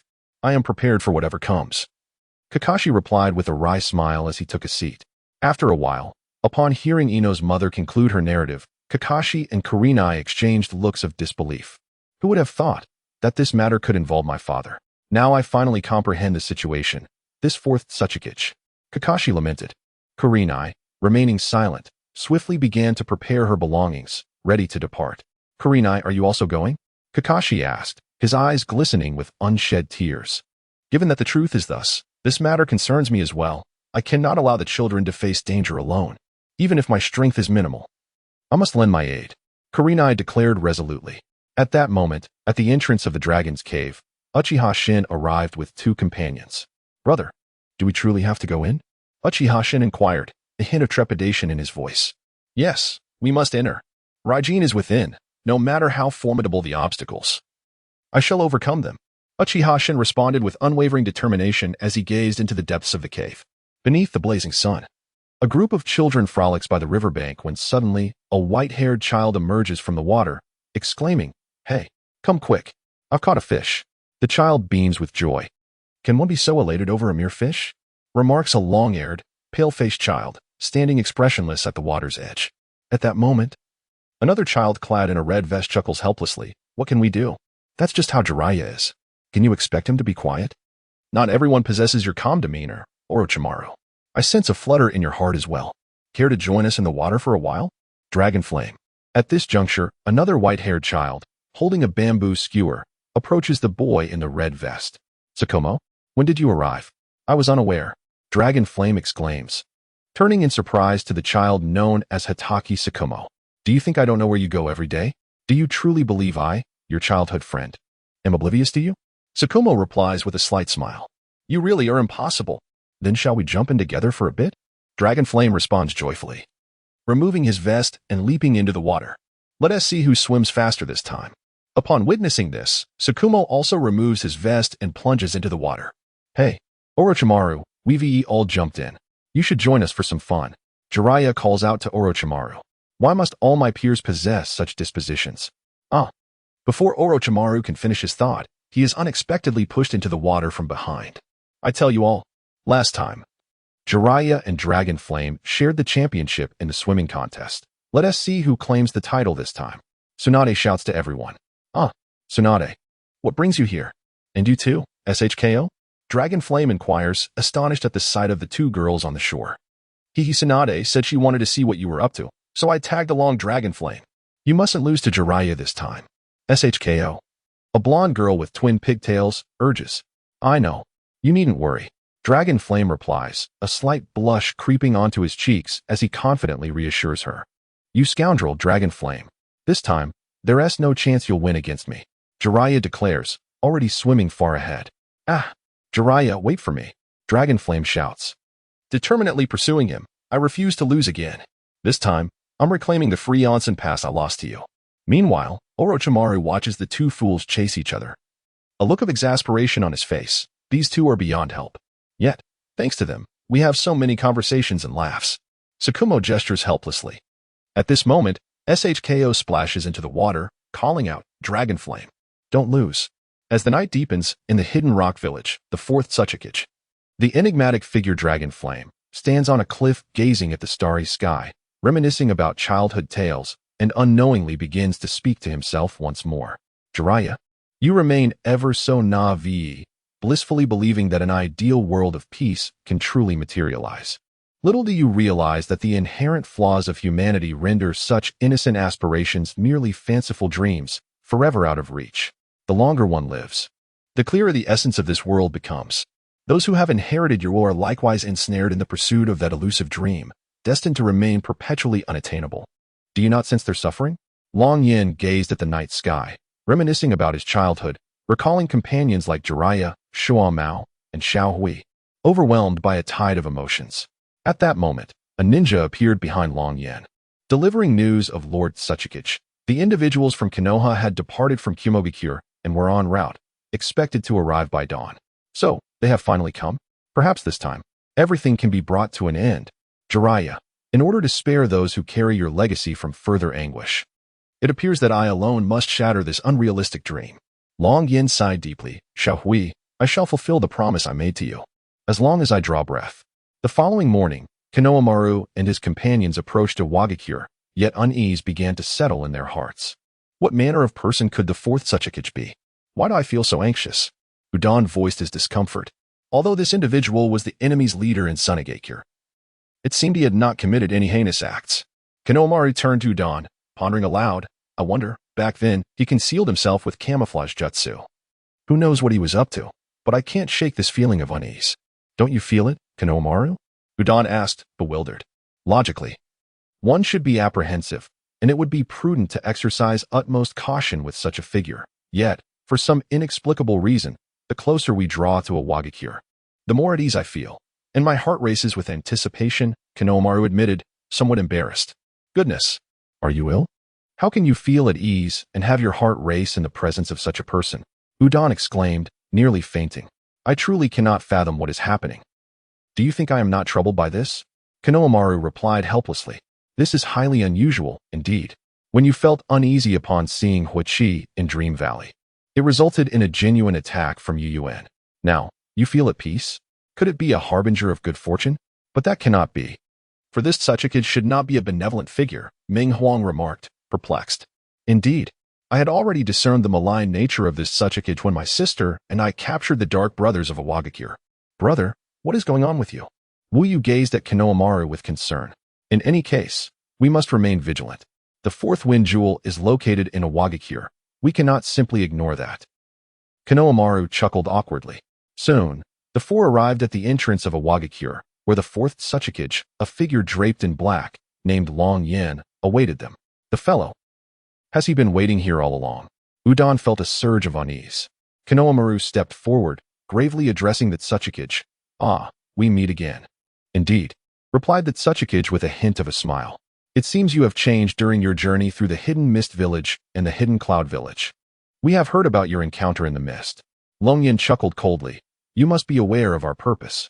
If you possess the fourth wind jewel we seek, I kindly ask you to hand it over. Konohamaru regarded Long Yin with caution. The wind jewel? Is that the luminous gem? I have indeed seen it, and it is in my possession. I can give it to you, but not without fulfilling two conditions first. Long Yin's eyes suddenly gleamed with a benevolent smile. What conditions? Meanwhile, Uchiha Shin entered the Dragon-S cave with two subordinates, only to find the interior enveloped in impenetrable darkness. Is this really the fabled Dragon-S cave? Why is it so obscured? One of the Uchiha murmured in exasperation. At that moment, two pairs of gleaming eyes lurking in the shadows began to converse. Are these the individuals the White Snake Lord spoke of, the ones destined to arrive at the Dragon-S cave? They all possess Sharingan. It seems so. Let us take action. No, there is no need for us to intervene. The White Snake Lord has other plans. At the same time that Konohamaru and company were en route to the Hidden Stone Village, Uchiha Shin and his two companions entered the Dragon-S cave, confronted only by an abyss of darkness, rendering the path indistinguishable. This place, it feels so ominous, one Uchiha stammered. Do not be alarmed. There is nothing to fear, just a mere gathering of snakes, Uchiha Shin scoffed, activating his Manjiki Sharingan to survey the surroundings, discovering a considerable number of them. Suddenly, a colossal white python appeared before them, lunging with its gaping maw wide open. Amaterasu. Uchiha Shin remained motionless, eyes wide, and in an instant, the giant serpent was engulfed in black flames. Yet, the serpent quickly transformed into a wisp of smoke, vanishing without a trace. Ah, a mere clone. Before Uchiha Shin could comprehend, his two subordinates were ensnared by massive tails, suspended in midair. Without hesitation, Uchiha Shin charged backward, but more gigantic tails emerged from the shadows, blocking his path. With a fierce glare, Uchiha Shin activated his Manjiki Sharingan, and in a flash, the colossal tails were pierced through. The hidden observers resumed their dialogue. noting that he indeed possessed both Amaterasu and Kamui, and he must also have Kagetsuchi. Uchiha Shin immediately unleashed Kagetsuchi, setting ablaze the tails that bound his subordinates. In no time, the tails were severed, allowing the two subordinates to land safely. "Apologies, my brother," Uchiha Shin, drenched in sweat, uttered. "Enough. Heighten your vigilance. More serpents will emerge." Uchiha Shin's expression remained stoic as he unsheathed the Kusanagi sword, the white serpent sage. "Come forth and engage me in a true battle. Do not resort to treachery." Suddenly, the colossal tails around them dissipated into smoke, vanishing without a trace. Indeed, these were mere clones. Where could the real body be? Uchiha Shin cautiously surveyed his surroundings. However, the cave was eerily silent. Even the sound of breathing seemed jarring. What trickery is afoot? Uchiha Shin shielded his two subordinates behind him, his gaze unwavering as he scrutinized the environment. Sage art, white flash technique. A blinding light erupted within the cave. "Oh, my eyes, my eyes."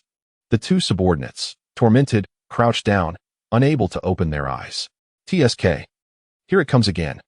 Am I to be deprived of my ocular prowess once more?" Uchiha Shin lamented painfully. At that moment, two figures lunged from the shadows, one a violet serpent, the other a crimson-scaled tiger snake. "Bring forth Sasuke's Raijin. With your vision sealed, you should be unable to wield many ocular techniques." The Azure serpent lunged at Uchiha Shin. "Mouth agape. Do not presume. Do not presume that my loss of ocular power renders me helpless. Behold the blade."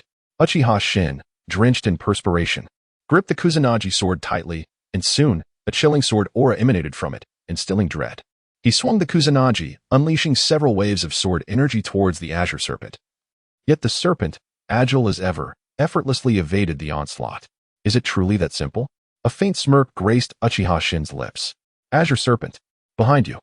The tiger snake shouted anxiously, attempting to intervene, but it was too late. "Huh? What? Ah." Before the Azure serpent could react, it was struck by the sword energy, injuring its back. This isn't an illusionary blade, is it?" The tiger snake gazed at Uchiha Shin in astonishment. "Do not be deceived into thinking my illusions rely solely on my eyes. Even without them, I can still wield Jinjutsu," Uchiha Shin declared fiercely, then charged at the Azure serpent with the Kusanagi sword. Meanwhile, in the shadows, a pair of luminous eyes glimmered, releasing a potent light in an instant, rendering Uchiha Shin immobile. "Is this the power of Kagura? It cannot be." Uchiha Shin gasped, turning to face the radiant eyes in the darkness. "Brother." His two subordinates rushed forward. "Enough. Stand down." The luminous eyes slowly approached, revealing a colossal white python, significantly larger than both the Azure and tiger snakes. "Lord White Serpent, you have come in person?" The tiger snake exclaimed in astonishment. "Azure serpent, do you now submit?" The white serpent inquired, gazing at the Azure serpent. I yield. Utterly humbled. This individual's ocular prowess is extraordinary, the Azure serpent admitted, abashed. "Do not take offense. For many years, Qingxi has been tasked with guarding the Thunder Jewel left by Sasuke. We have long anticipated the arrival of a member of the Uchiha clan to reclaim it. However, Qingxi holds a certain disdain for you, the heir of Uchiha Sasuke, and thus requested that I create some obstacles to test your mettle." Baishi regarded Uchiha Xin with a slight smile. "Do you possess the ability to manipulate objects from a distance?" Uchiha Xin exclaimed in astonishment. "If you wish to learn, I can teach you, but at present, this is not the skill you require," Baishi replied, subsequently releasing the control over Uchiha Xin, who finally felt liberated. "How am I to discern whether you are friend or foe? The moment we entered, you launched an attack. Moreover, do not regard me as merely the successor of Uchiha Sasuke. I have no connection to him, merely a tool devoted to my master," Uchiha Xin stated solemnly. "Your loyalty to Otsutsuki Kagaya is indeed commendable. However, there is a task you must undertake, otherwise you shall never obtain the third Thunder Jewel. Once you secure it, you will comprehend our true allegiance," Baishi replied leisurely, then turned, saying, "If you dare, follow me, and I shall lead you to the location of the Thunder Jewel." Observing Baishi's retreating figure, the two subordinates trembled with trepidation. "Do we truly follow him?" one asked uncertainly. "If the Thunder Jewel lies there, I must go," Uchiha Xin declared, producing the two Thunder Jewels he had already acquired and waving them in the direction of Baishi.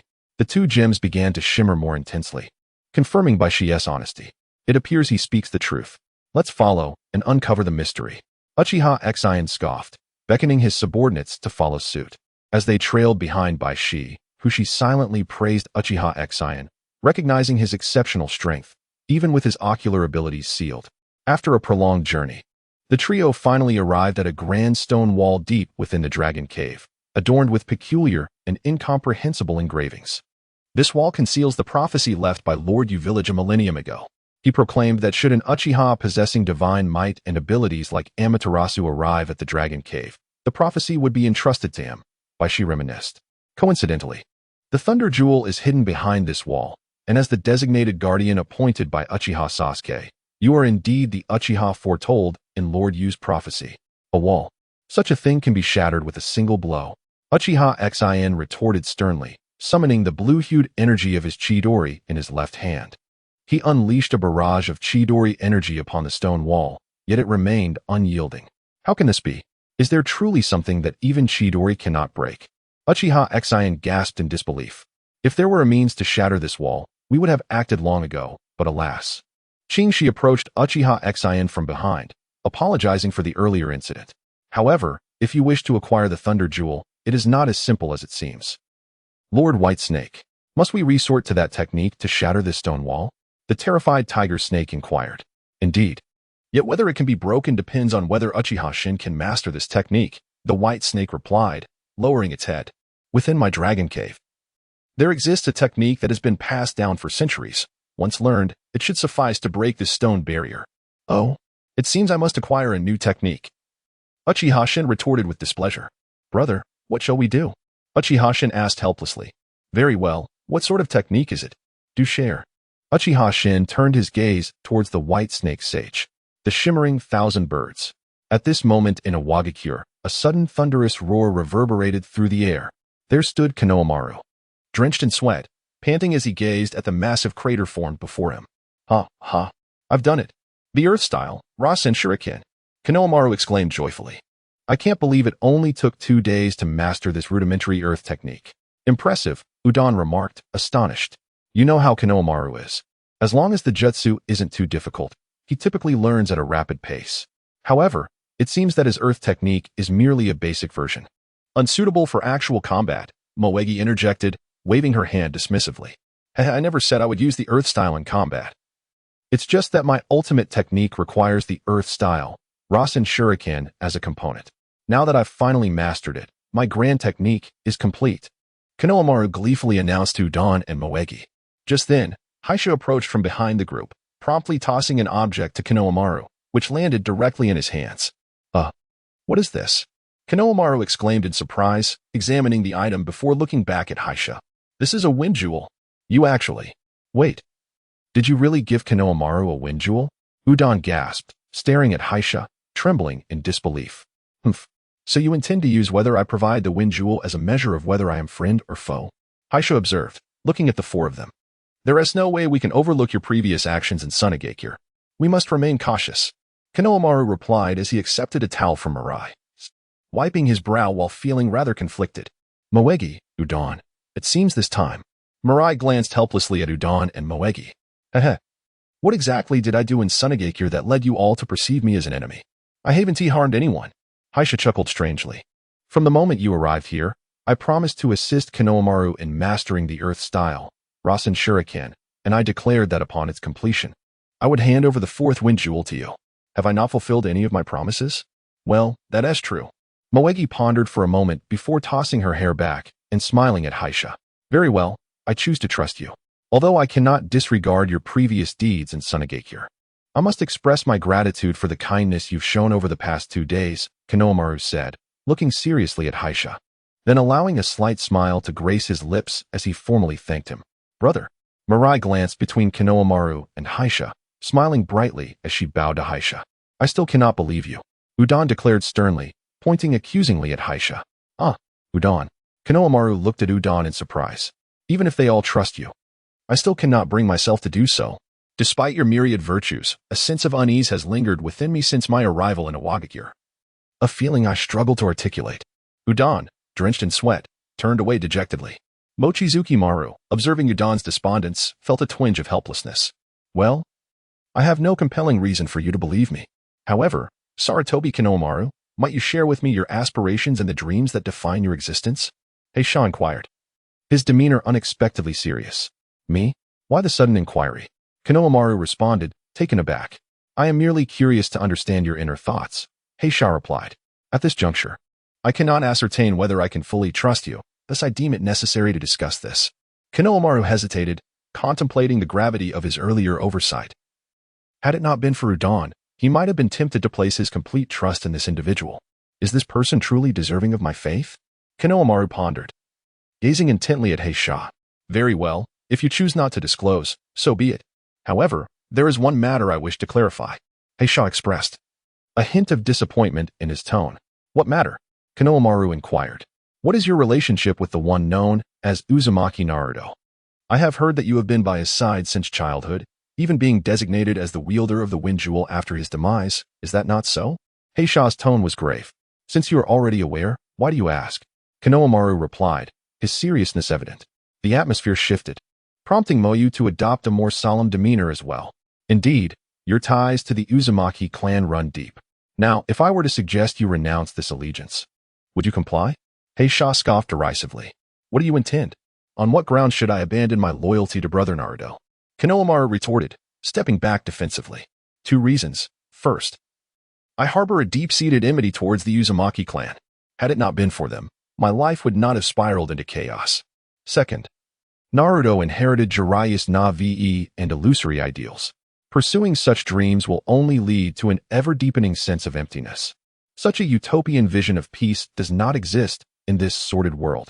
Heisha glared fiercely at Konohamaru.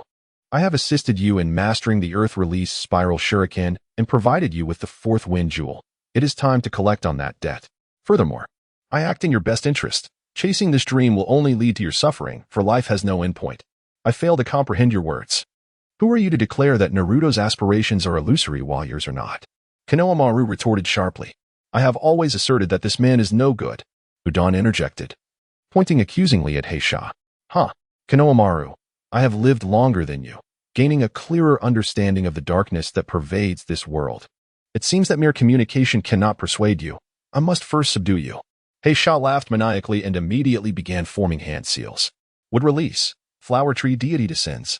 Vast trees erupted from the ground, charging towards Konohamaru and his companions. This fellow can use wood release. Upon witnessing this, Konohamaru quickly turned to the 3 others and commanded, scatter. The 3 promptly retreated, leaving the flower tree deity to strike nothing but air. Quite nimble, indeed, Heisha sneered. Then observed the multiple shadow clones of Konohamaru appearing around him, once again commencing his hand seals. Give it up. This technique is useless against me. Konohamaru produced 4 shadow clones that formed a circle, encircling Heisha at the core. The real Konohamaru conjured a massive fire release, Rasengan, while the 4 clones sequentially manifested wind release, water release, lightning release, and earth release Rasengans. A fusion of 5 elemental Rasengans. This move, Future, watching from a distance, was astonished by the 5 Rasengans in Konohamaru's hands. Rest assured, didn't Konohamaru mention that this technique is on par with the wind release, Rasen Shuriken? Udon said excitedly, trust me, this time, Heisha is finished. At that moment, a blue hue appeared in Konohamaru's eyes as he cautiously observed Heisha. With the addition of Sage Art, this is now my strongest technique. Are you truly willing to oppose us? Konohamaru felt a pang of compassion. Bring it on. If you hesitate to strike an enemy merely because of the small favors I have granted you, you will never achieve greatness. Upon completing his hand seals, Heisha suddenly radiated a dazzling golden light. What exactly is this fellow's jutsu? Konohamaru gazed at Heisha in astonishment. Feel free to unleash your techniques. I told you. Unless I defeat you, you will never believe what I say. Heisha smirked. TCH. Underestimated. Am I? Behold. Sage Art. 5 elements Great Rasengan. Konohamaru immediately released the 5 Rasengans from his hands and those of his 4 clones. The 5 colossal Rasengans hurtled towards Heisha at the center. Moments later, a tremendous explosion rocked the entirety of Awagakure, a massive mushroom cloud rising to engulf the sky. Amidst the billowing smoke, Udon and Moegi struggled painfully, coughing incessantly. Suddenly, Sarutobi Mirai appeared beside them with Konohamaru. Thanks, Mirai. If it weren't for you, I'd have been caught in that explosion. Konohamaru smiled faintly at Mirai. Brother, your technique is incredible. With such destructive power, even Heisha should be finished, right? Mirai said joyfully. Not necessarily. This guy feels unfathomable. He has been assisting me in practicing the Earth release, Rasengan these past few days, so he must be aware that my ultimate move is the 5 elements Great Rasengan. Konohamaru replied anxiously. I must say, Konohamaru, you've created quite the spectacle. I believe even Heisha should be finished. Udon groaned in discomfort. Indeed, even a mushroom cloud resembling an atomic explosion has emerged. Moegi concurred. However, let us hope. Konohamaru gazed anxiously into the depths of the thick smoke. Gradually, the smoke began to dissipate, revealing a shadowy figure within. Indeed, it was this individual. Before Konohamaru could finish his sentence, he suddenly discerned the figure's face clearly and was immediately rendered speechless in astonishment. That previous attack was rather impressive. It certainly caused me a bit of discomfort. If I were struck by it 30 or 50 more times, I fear my seemingly indestructible armor would be shattered by you. Heisha sneered. His upper garment was completely burned away, exposing his sinewy frame, and he mockingly tapped on his metallic skin, declaring, "This is my grandfather's ancestral secret technique. Indestructible, which can revitalize human cells and transform skin into metal." This person, he seemed somewhat familiar. Udon gazed in astonishment at Heisha's face, then immediately turned to the future. Could it be? No. This is, brother. The future exclaimed in shock as he looked at Konohamaru. At that moment, Konohamaru was drenched in sweat, trembling as he rose, tears streaming down his face. Why? Why are you still alive? Did you not already perish? Ah, Konohamaru cried out, tears flowing freely. Offspring, you have finally recognized me, the individual before him, pointing at Konohamaru with a cold smile, remarked, I always knew you would not follow my path. I should have suffocated you in the cradle. My grandfather said you were a martyr. You died before I was born. Why are you still alive? Konohamaru knelt helplessly. Father, why must you be my enemy? Why? Well, so much has transpired over the years. It cannot be explained in a few words. I now ask you, will you abandon your previous beliefs and follow me, or will you steadfastly continue to adhere to the ideals of Naruto Uzumaki and oppose me? Heisha gazed seriously at Konohamaru. Why must it be an either-or choice? What enmity do you harbor against the Uzumaki clan? Konohamaru shouted helplessly. Then do not blame me. Heisha responded solemnly before forming hand seals once more, this time with the flower tree god technique, but infused with the indestructible technique. The iron tree god descends.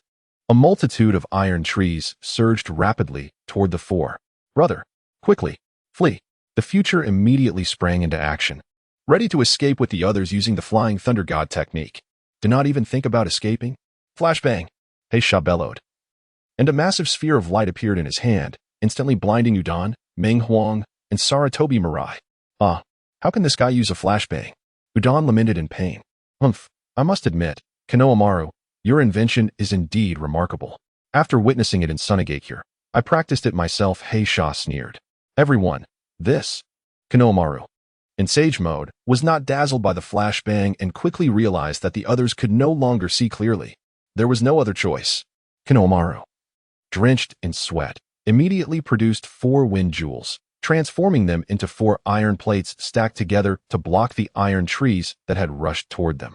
Offspring, today, I shall reveal to you just how fragile the ideals pursued by the vortex of faith, Naruto, truly are. The dark figure roared.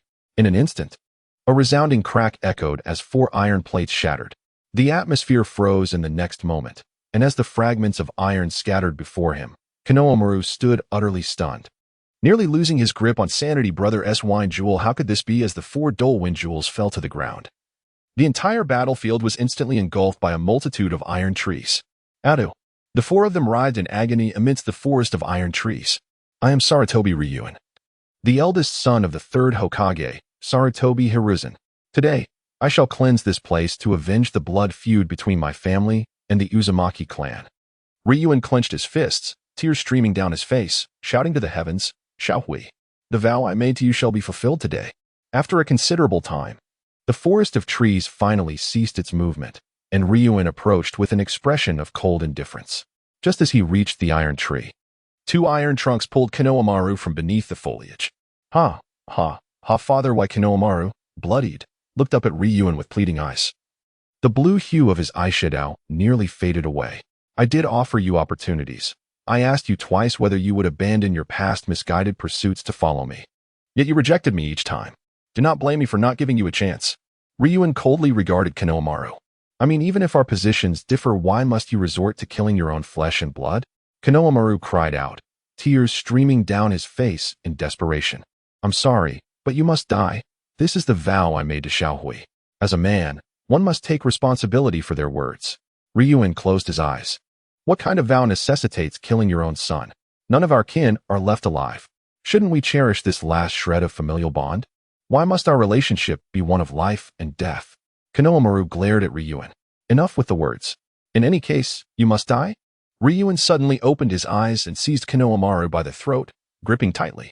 Konohamaru struggled desperately, gasping for breath, his feet kicking against the iron tree's trunk. Stop. Let go. You're clearly deceiving me. How could you possibly be Konohamaru's father? At that moment, Udon, bloodied and battered, struggled to rise from beneath the iron tree. Boy, do you truly think I'm lying? Ryuin sneered at Udon. Release my brother. Suddenly, the bloodied Mirai appeared behind Ryuin, brandishing a sewing needle aimed at his back.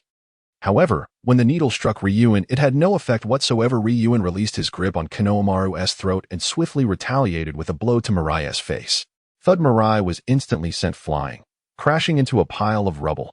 Konohamaru managed to catch his breath, painfully uttering, Don't hurt Mirai, let it be come at me instead. Indeed, I never intended to take their lives, Long Yen remarked with a cold smile, turning to extend his hand towards my wand once more. Uncle, even if I am not well acquainted with my father or you cannot slay my brother. He is your own flesh and blood. Future cried out, weeping upon the stone. My own flesh and blood. If he is a wretched spawn, I would rather forsake him. Long Yen suddenly shouted. You scoundrel, you claim my wand is your son, yet the ages do not align. None of our elders are aware of your existence. Did you truly leave Konoha 27 years ago? Udon exclaimed. That is precisely why I label this boy a wretched spawn. Long Yen sneered, tugging at my wand's hair. I indeed departed Konoha 45 years ago. Then I. My wand gazed helplessly into Long Yan's eyes. As for your appearance, you must inquire with Orochimaru. I know him well. He relishes conducting such experiments. Upon hearing this, my wand's eyes widened in disbelief as he shouted at Long Yen, You are deceiving me. You are utterly lying. How could I possibly be? Whether it is a lie or not, you will discover after your demise in the underworld when you ask your grandfather, Long Yen asserted gravely. Let me tell you, your grandfather's affection for you is merely an extension of his love for me. I do not believe it. I do not believe you. How could I possibly be? It's impossible. My wand's face was streaked with tears, his mental state nearing collapse as he glared at Long Yen. Long Yen observed the utterly broken my wand before him and chuckled coldly. Very well, before your demise, you shall come to understand why you must perish and what transpired in the past. When you arrive in the underworld, do remember to send my regards to your grandfather. The scene unfolds at the conclusion of the First Shinobi World War, with Konoha village being overseen by the second Hokage, Senju Tobarama. In a secluded forest, a woman clad in luxurious red approached a simple gravestone, holding a white flower. Silently, she placed the flower down and gazed at the tombstone. Shortly thereafter, Tobarama appeared behind her, clutching a bundle of scrolls, and approached the gravestone to stand alongside the woman, both contemplating the stone in silence. At this time each year, sister-in-law, you never forget to pay tribute to Sasuke, Tobarama remarked with a slight smile. The woman was none other than Uzumaki Mido, the wife of the first Hokage, Senju Hashirama. Indeed, had it not been for Sasuke's desperate rescue, I fear we would have perished at the hands of Madara long ago. It is only natural to honor the savior each year, Mido replied solemnly. Tobarama, you do not resent me for visiting Sasuke less frequently than Hashirama, do you? Sister-in-law. Such a thought is unfathomable. I could never hold that against you, Tobarama replied, closing his eyes in contemplation. Tobarama, do you still harbor resentment towards Sasuke? Yes. In my youth, I shared a history with Sasuke, but that is all in the past. Mido regarded Tobarama with a serious expression. I must confess. When Konoha was first established, I harbored doubts about Sasuke's motives when he brought his clan to join us. However, when he courageously stepped forward and sacrificed his life to save you and me, I found peace within myself. Please do not hold it against me, dear sister-in-law. Tobarama nodded. That is good. Since I have wed Hashirama, I shall forever be his wife, eternally the spouse of the first Hokage, Mido declared with solemnity. Yet, I can perceive that deep down, you still harbor feelings for Sasuke, do you not? Tobarama smiled faintly. Those are matters of the past. Sasuke arrived a moment too late, resulting in my marriage to the Senju clan. Thus, I am fated to share a bond with him that is devoid of romantic ties.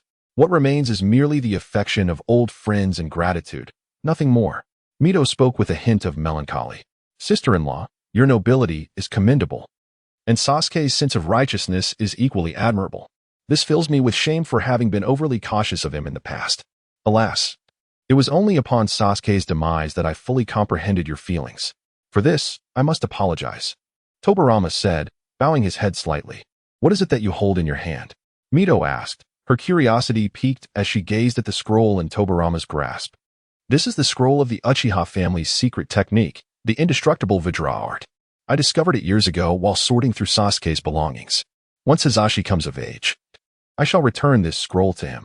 With that, Tobarama silently buried the scroll at the foot of the gravestone. Why must you wait until Hizashi comes of age to return it to him? Mito inquired, puzzled. I have examined this technique closely. It is one of those that inflicts self-harm while damaging the enemy. Moreover, the practitioner must be male and at least 20 years of age, or else they risk their very life.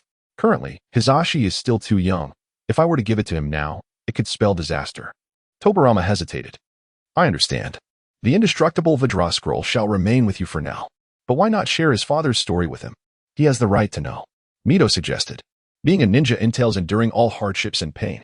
However, my elder brother established Konoha with the hope that future ninjas could enjoy a relatively fulfilling childhood, without the need to face the battlefield too soon. Hizashi has already lost his father at a tender age. I do not wish for him to learn of such past sorrows prematurely, as it would only deepen his suffering.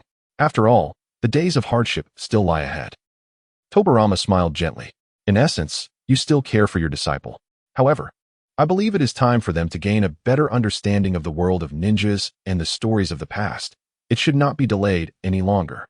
Mito hesitated. It seems you two comprehend the gravity of the current situation, so I shall speak candidly. Recently, there has been an increasing discourse within the village regarding who is most suitable to inherit the title of third Hokage, and the community has already split into two factions. This is a rather dire circumstance, Mito lamented. Who do you believe is more fitting, Kaiten or Terra? Tobarama asked with a subtle smile.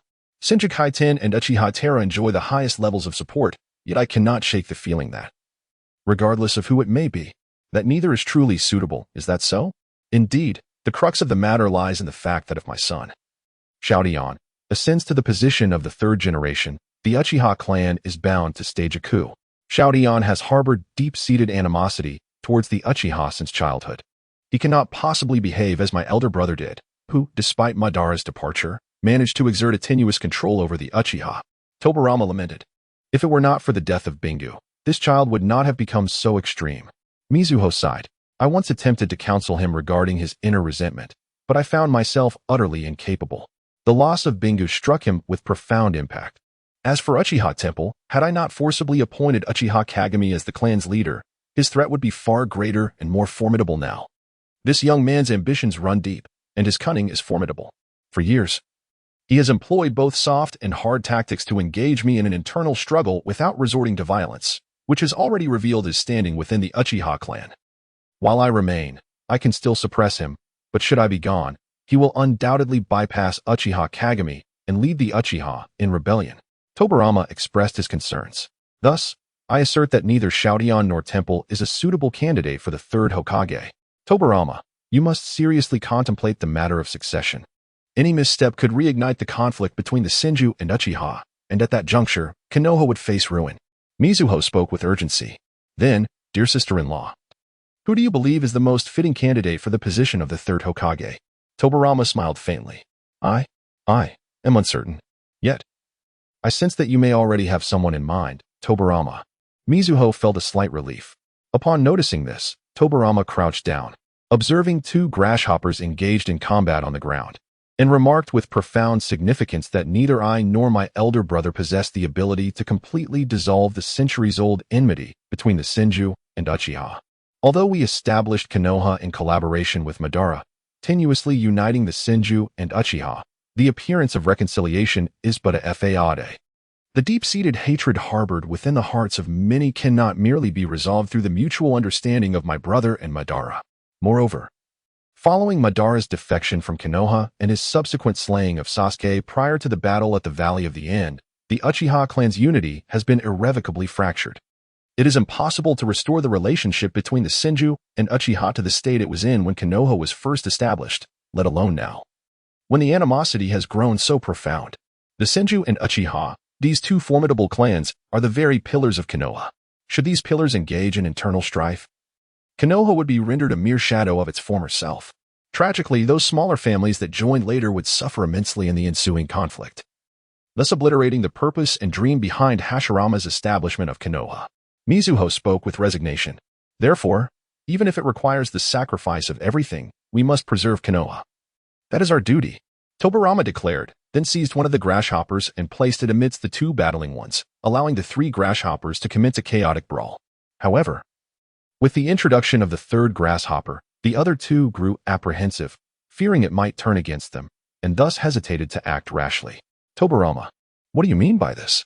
Mito gazed at the grasshopper on the ground, seemingly coming to a realization. This was also the idea that Ryuzen had in mind. Sister-in-law, are you familiar with a certain term? Tobirama smiled faintly. What term? The three-party game. The three-party game? Do you mean? Mito looked at Tobirama with a hint of surprise. When two deeply rivalrous tigers are engaged in a fierce battle, if a third tiger of equal strength joins the fray, the two original tigers will cease their conflict. Tobirama fell silent, then slowly rose to his feet.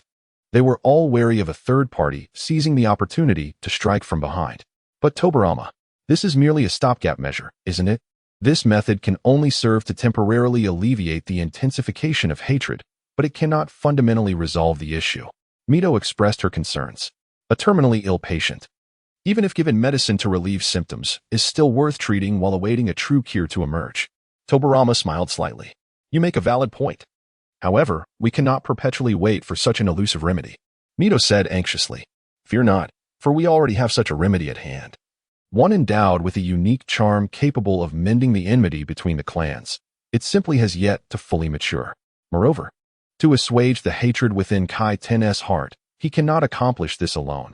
Tobirama's words trailed off when suddenly two figures rushed toward them. Master, this is bad. The newcomers were Tsumuji and Mito Minen. Tsumuji? Minen? What has happened? Tobirama turned to face them. In the village, something has occurred. Tsumuji gasped for breath.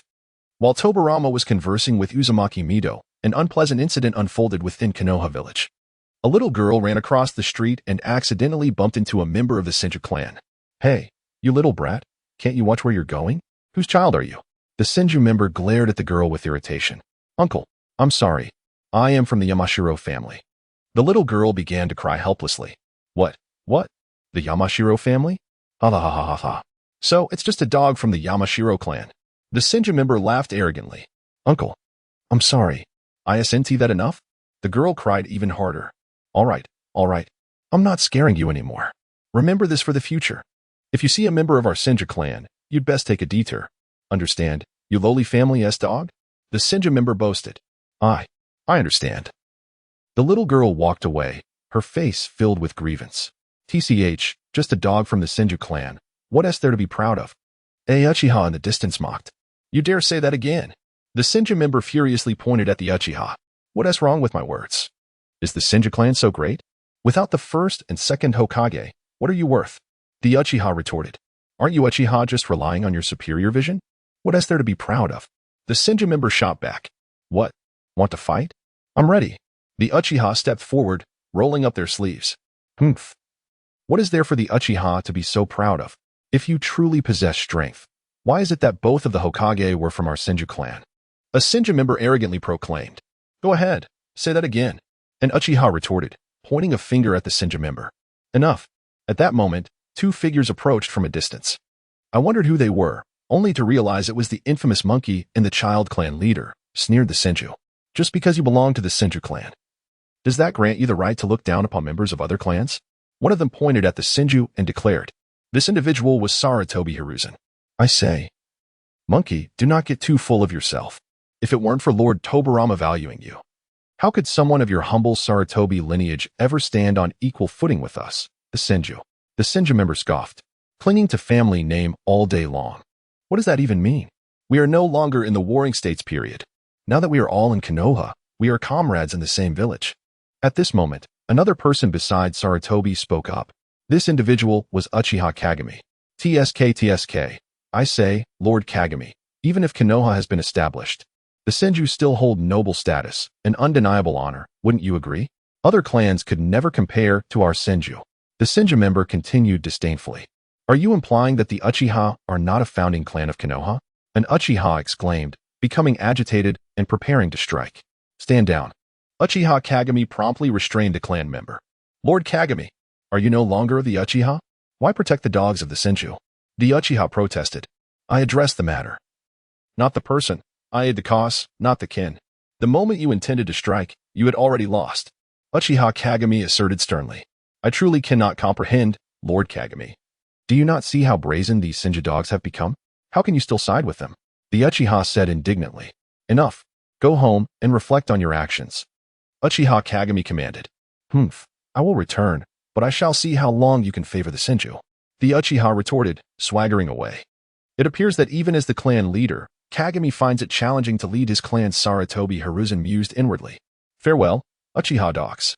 No, rather never to meet again. The Senju laughed heartily. Witnessing this scene, Sarutobi and Uchiha Kagami were about to speak when suddenly, Tobarama Senju, Mito Uzumaki, and the others appeared behind them. Lord Tobarama.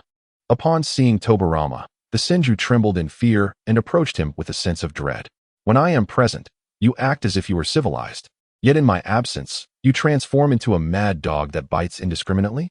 Tobarama's presence commanded authority without anger. Lord Tobarama, I was merely addressing the Uchiha, the Senju member stammered, but was abruptly seized by the throat and lifted by Tobarama. Say that again. You were merely addressing the Uchiha? What is the matter with that little girl from the mountain tribe? Tobarama exclaimed in indignation. A member of the Senju clan stammered. Return and reflect upon your actions. Tobarama commanded. The Senju clan member, feeling chastised, walked away with a downcast demeanor. Master, you have arrived. Sarutobi Hiruzen and Uchiha Kagami approached Tobarama. You two have worked hard this time. Tobarama remarked with satisfaction, gazing at them. Master, let me speak candidly. You should no longer indulge these clansmen. I acknowledge that Uchiha instills unease, but presently, the Senju clan is even more concerning. Sarutobi Hiruzen expressed with worry. Both Senju and Uchiha members regard themselves as the aristocracy of Konoha, showing little regard for the other, newly integrated clans. The smaller clans are truly struggling for survival. I believe that Lord Hashirama established Konoha not merely to accommodate the Senju and Uchiha clans, but to embrace a multitude of families, coexisting harmoniously as one. Yet now, the reality diverges ever further from that ideal. Uchiha Kagami lamented. It is unfortunate.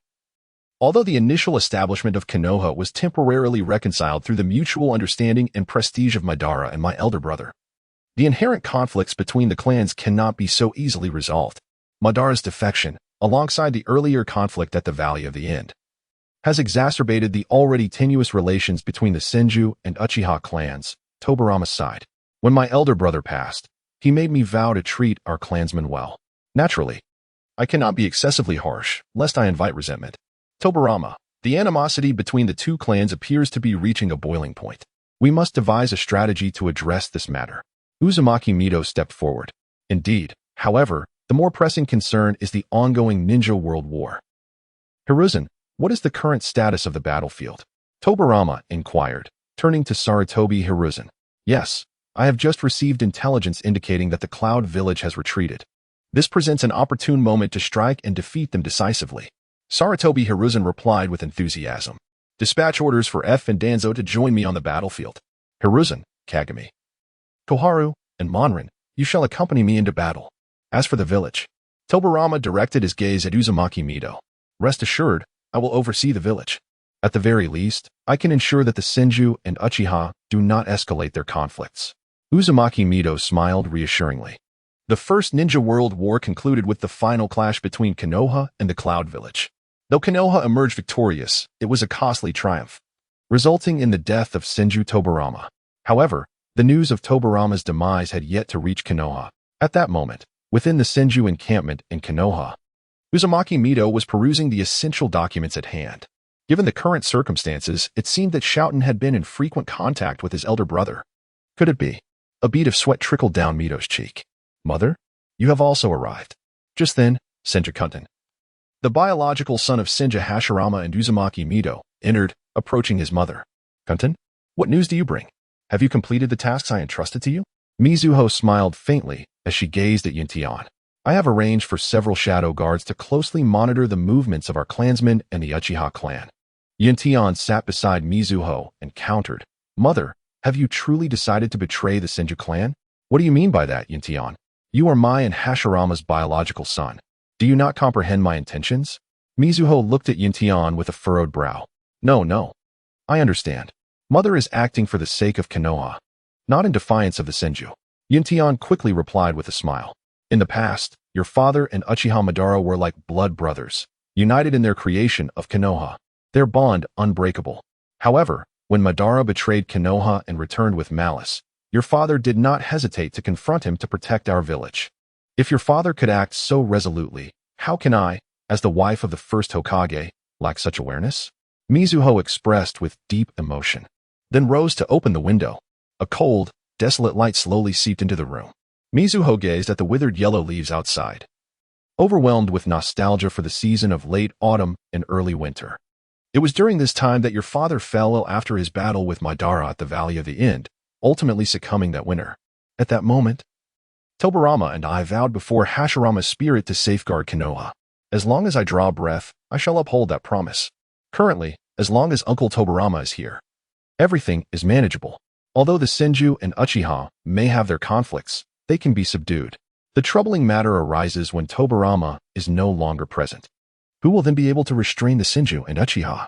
Whether it be Kaiten or Uchiha Toshi, they have both gained immense prestige, lauded by their respective clans as the future third generation. Yuntian moved behind Mizuho. If we fail to resolve this issue while Tobirama is still with us, once he is gone, the Senju and Uchiha will inevitably clash in a bid for the position of the third Hokage. Mizuho lamented.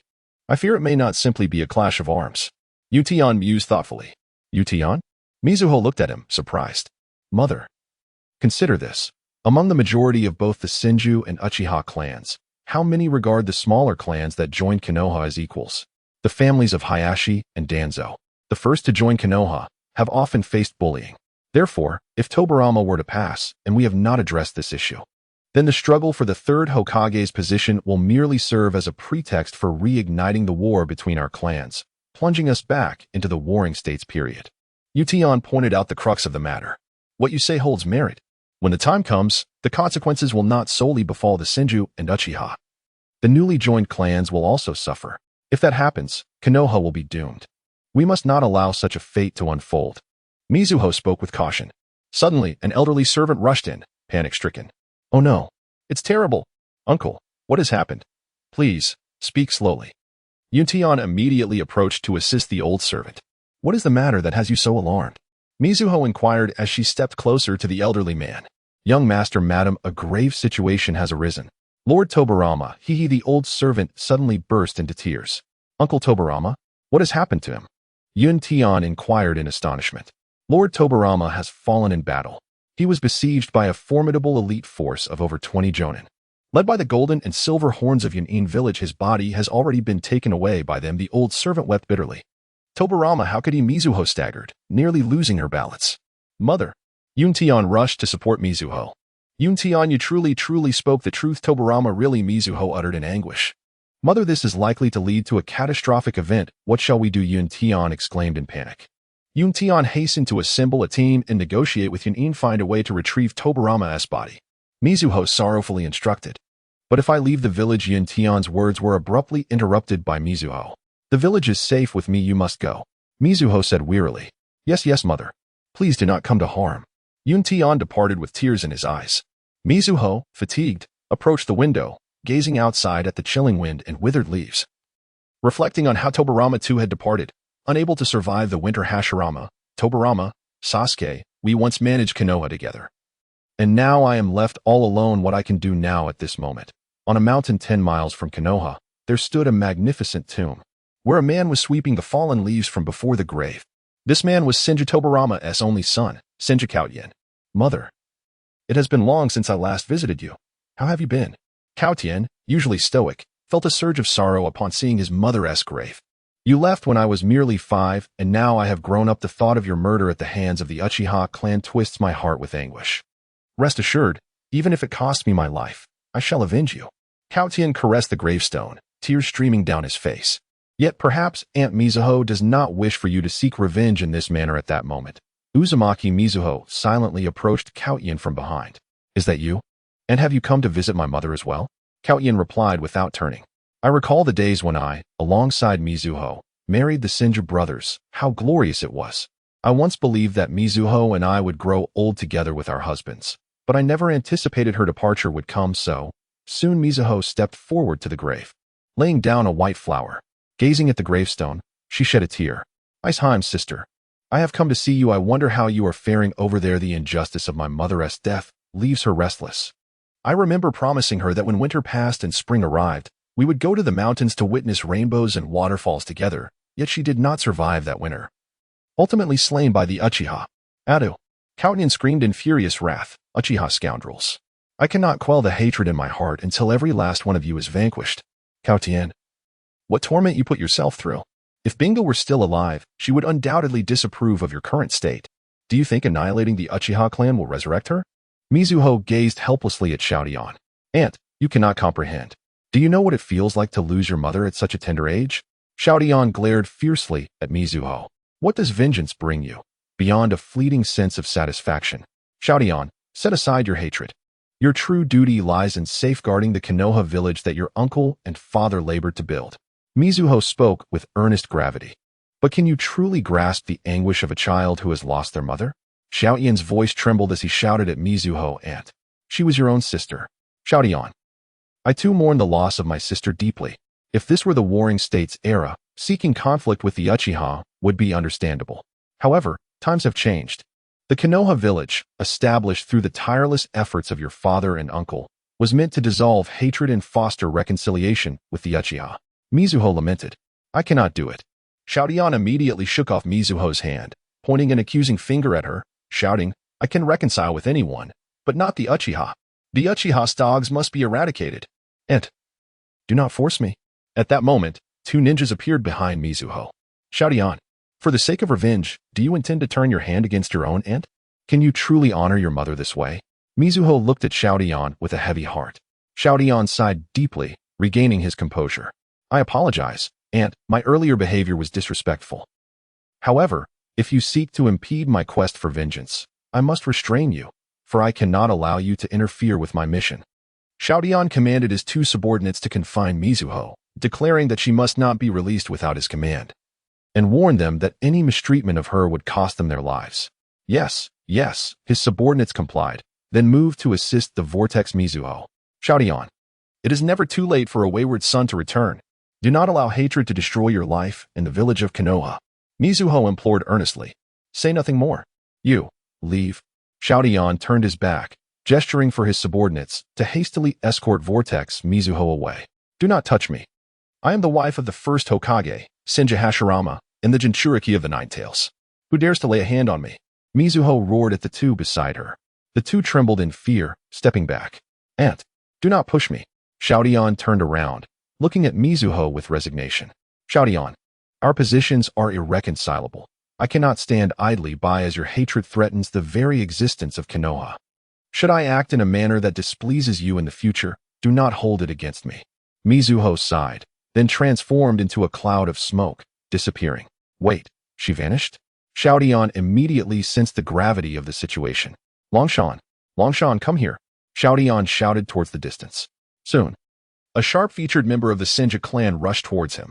Young master, what is it? Longshan immediately bowed to Xiaodian upon seeing him. Enough. Let us dispense with the formalities. You heard what transpired moments ago, did you not? Xiaodian promptly assisted Longshan to his feet. Lady Mito utilized her shadow clone to test your resolve, indicating that she had prior knowledge of your situation. It is likely that she is set off to undertake some other endeavor. Longshan reflected, at present, the 2nd-generation lord has just passed, and the clan members are vociferously rallying, hoping that you will ascend to the position of the 3rd Hokage, thereby eradicating the Uchiha clan and overturning the previous 2nd generation's duplicitous policies. However, It is probable that the Uchiha clan has long coveted the position of the third Hokage. They will not permit your ascension without a fight. Upon hearing this, Xiaoyan's fury ignited. Excellent. The decisive battle with the Uchiha can commence at once. I have long yearned for retribution. Longshan pondered. Do you truly intend to engage the Uchiha directly? Such an approach would leave us without legitimacy. Thus, you must immediately journey to the Lord's mansion and request the presence of the daimyo in Konoha, conveying that I am to inherit the position of the third Hokage. Should the Uchiha attempt to assault my ascension ceremony, it would provide us with a justification to eliminate them. Conversely, if they do not appear, I can subsequently accuse them of treason in the name of the third Hokage and dispose of them. Xiaoyan commanded. Yet, relying solely on our Senju clan, the odds of defeating the Uchiha are slim, for both clans are evenly matched. Should the outcome be a Pyrrhic victory, it would be disastrous. Longshan shook his head. You shall dispatch a trusted confidant to Yuzushiogakure to meet with Lord Yenhu, requesting his assistance in sending reinforcements to Konoha to eradicate the Uchiha scoundrels. With the support of Yuzushiogakure, vanquishing the Uchiha would be a mere formality. Xiaoyan said with a slight smile. Understood. I shall attend to this immediately. Longshan replied before departing. Mother, bear witness. This time, I shall avenge you. Xiaoyan gazed at the gravestone, closing his eyes, allowing a solitary tear to fall. Meanwhile, on the return journey to Konoha from the battlefield, Sarutobi Hisashi and 5 others sought refuge in a secluded spot, intending to rest before continuing their journey home. What shall we do? Our master, how shall we explain this to everyone upon our return to Konoha? Mito Minion lamented. At such a time, rather than considering our explanations, we should contemplate how to extricate ourselves from this predicament, Danzo remarked with dissatisfaction towards Minin. What do you mean by that, Danzo? Koharu inquired, astonished by his words. Danzo implied that upon our return to the village, we would inevitably face considerable upheaval. Though our master designated me as the third generation, will the villagers accept this? Sarutobi Hisashi expressed his concerns. Not only will they struggle to accept it, but I also fear that the Senju and Uchiha clans are on the brink of conflict. Uchiha Kagami lamented.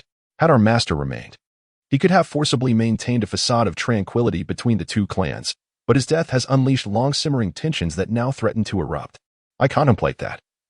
Whether it be Senju Hashirama or Uchiha Tetsuya, both are currently scheming to attain the position of the third Hokage, likely to exact revenge upon each other.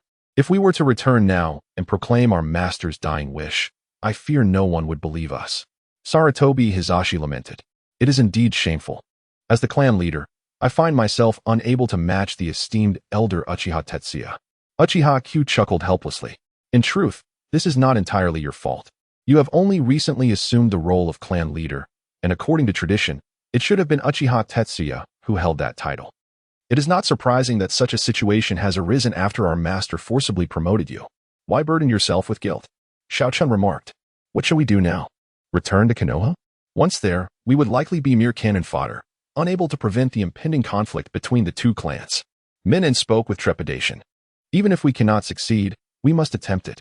At that moment, Sarutobi Hisashi rose to address everyone, stating, We are all comrades bound by our mentorship. Now, as calamity looms over us, if we cannot unite, we will have no hope whatsoever. I believe that as long as we work together, we shall find a way to navigate through this dire predicament. Hisashi's words resonated. Rather than idly sitting here, we ought to hasten back and exert every effort to avert the war. Should a conflict erupt between Senju and Uchiha, Konoha would face ruin. All the clans that have recently joined Konoha would also become victims of the ensuing chaos. Uchiha Q concurred, rising alongside Hisashi. Upon witnessing this, Danzo, Kaze, Xiaochun, Minin, and the others exchanged resigned smiles, understanding the gravity of the situation. Subsequently, the 6 of them set forth, quickening their pace back to Konoha. Meanwhile, in the Uzumaki village, the village leader, who also serves as the head of the Uzumaki clan, Uzumaki Inju, received the envoy sent by Hashirama. Is it true that Hashirama seeks our cooperation to counter the Uchiha? Inju inquired. Indeed. Thus we implore Lord Inju to mobilize our forces swiftly. The envoy replied. Understood. I shall gather all the clan members to discuss the mobilization. Inju gestured to signal his intent. Wait. At that moment, Minin entered, breathless. Mizuho? What brings you here? Inju asked in surprise, looking at the newly arrived Uzumaki Mizuho. Brother, it is essential that you mobilize the troops. and also that you journey to Konoha, but not to assist the Senju. Mizuho spoke solemnly, locking eyes with Enju. At this moment, as autumn transitions into winter and the weather begins to turn cold, the feudal lord of the Land of Fire, summoned by the Senju clan, hastily makes his way to Konohagakure. Upon entering the village, he is warmly greeted by Senju Kaiten, who leads the entire Senju clan in welcoming him. Kaiten, we are not strangers. There is no need for such formality, the lord expresses with satisfaction as he follows Kaiten to the Hokage building, gradually finding a seat to settle down. This matter concerns the succession of the third Hokage, and we must treat it with utmost seriousness. Please do not take offense. My lord, Kaiten cautiously states, subtly signaling to those beside him. In an instant, one individual steps forward, leading the crowd to chant. Kaiten is the rightful successor to the third Hokage. The air fills with the resounding echoes of the Senju clan's support. Kaiten's credentials are indeed formidable. The lord begins to respond, but before he can finish, a sudden commotion arises as an object hurtles through the air, striking the very Senju clansman who had led the chant.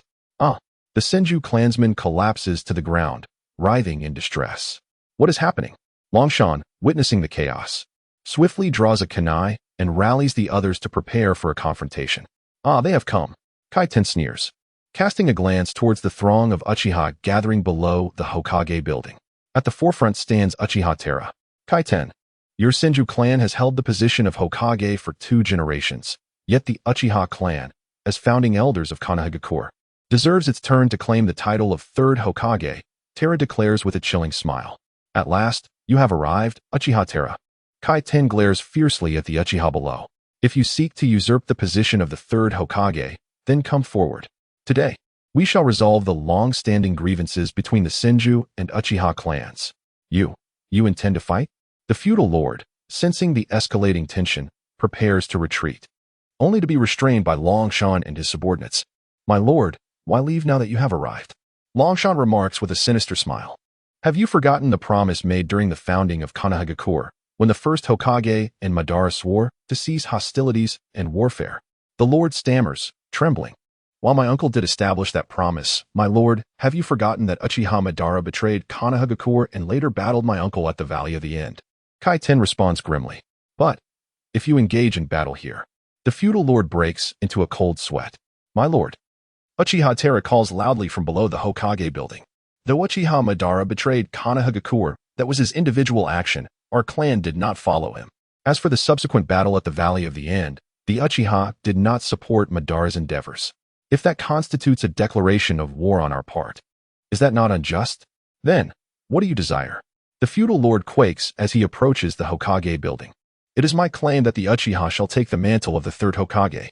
Since both the first and second Hokage hailed from the Senju clan, we, the Uchiha clan, as one of the founding elder families of Konoha, possess the rightful claim to inherit the position of the third Hokage.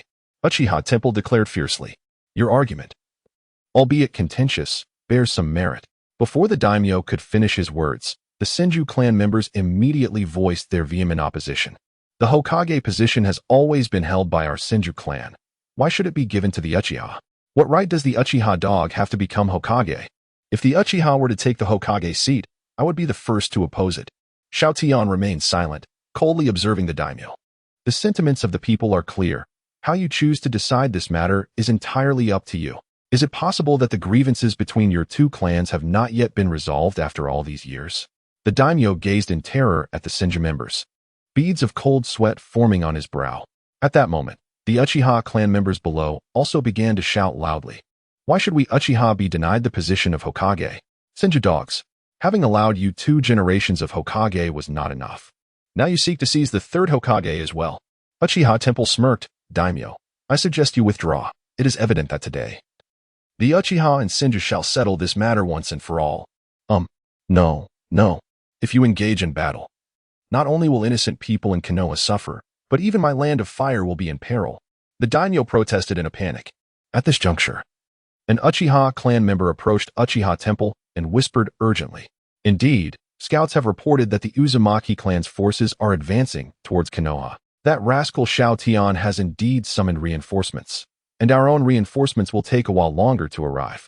It is imperative to resolve this swiftly, otherwise, being caught between the Senju and Uzumaki will be detrimental to us.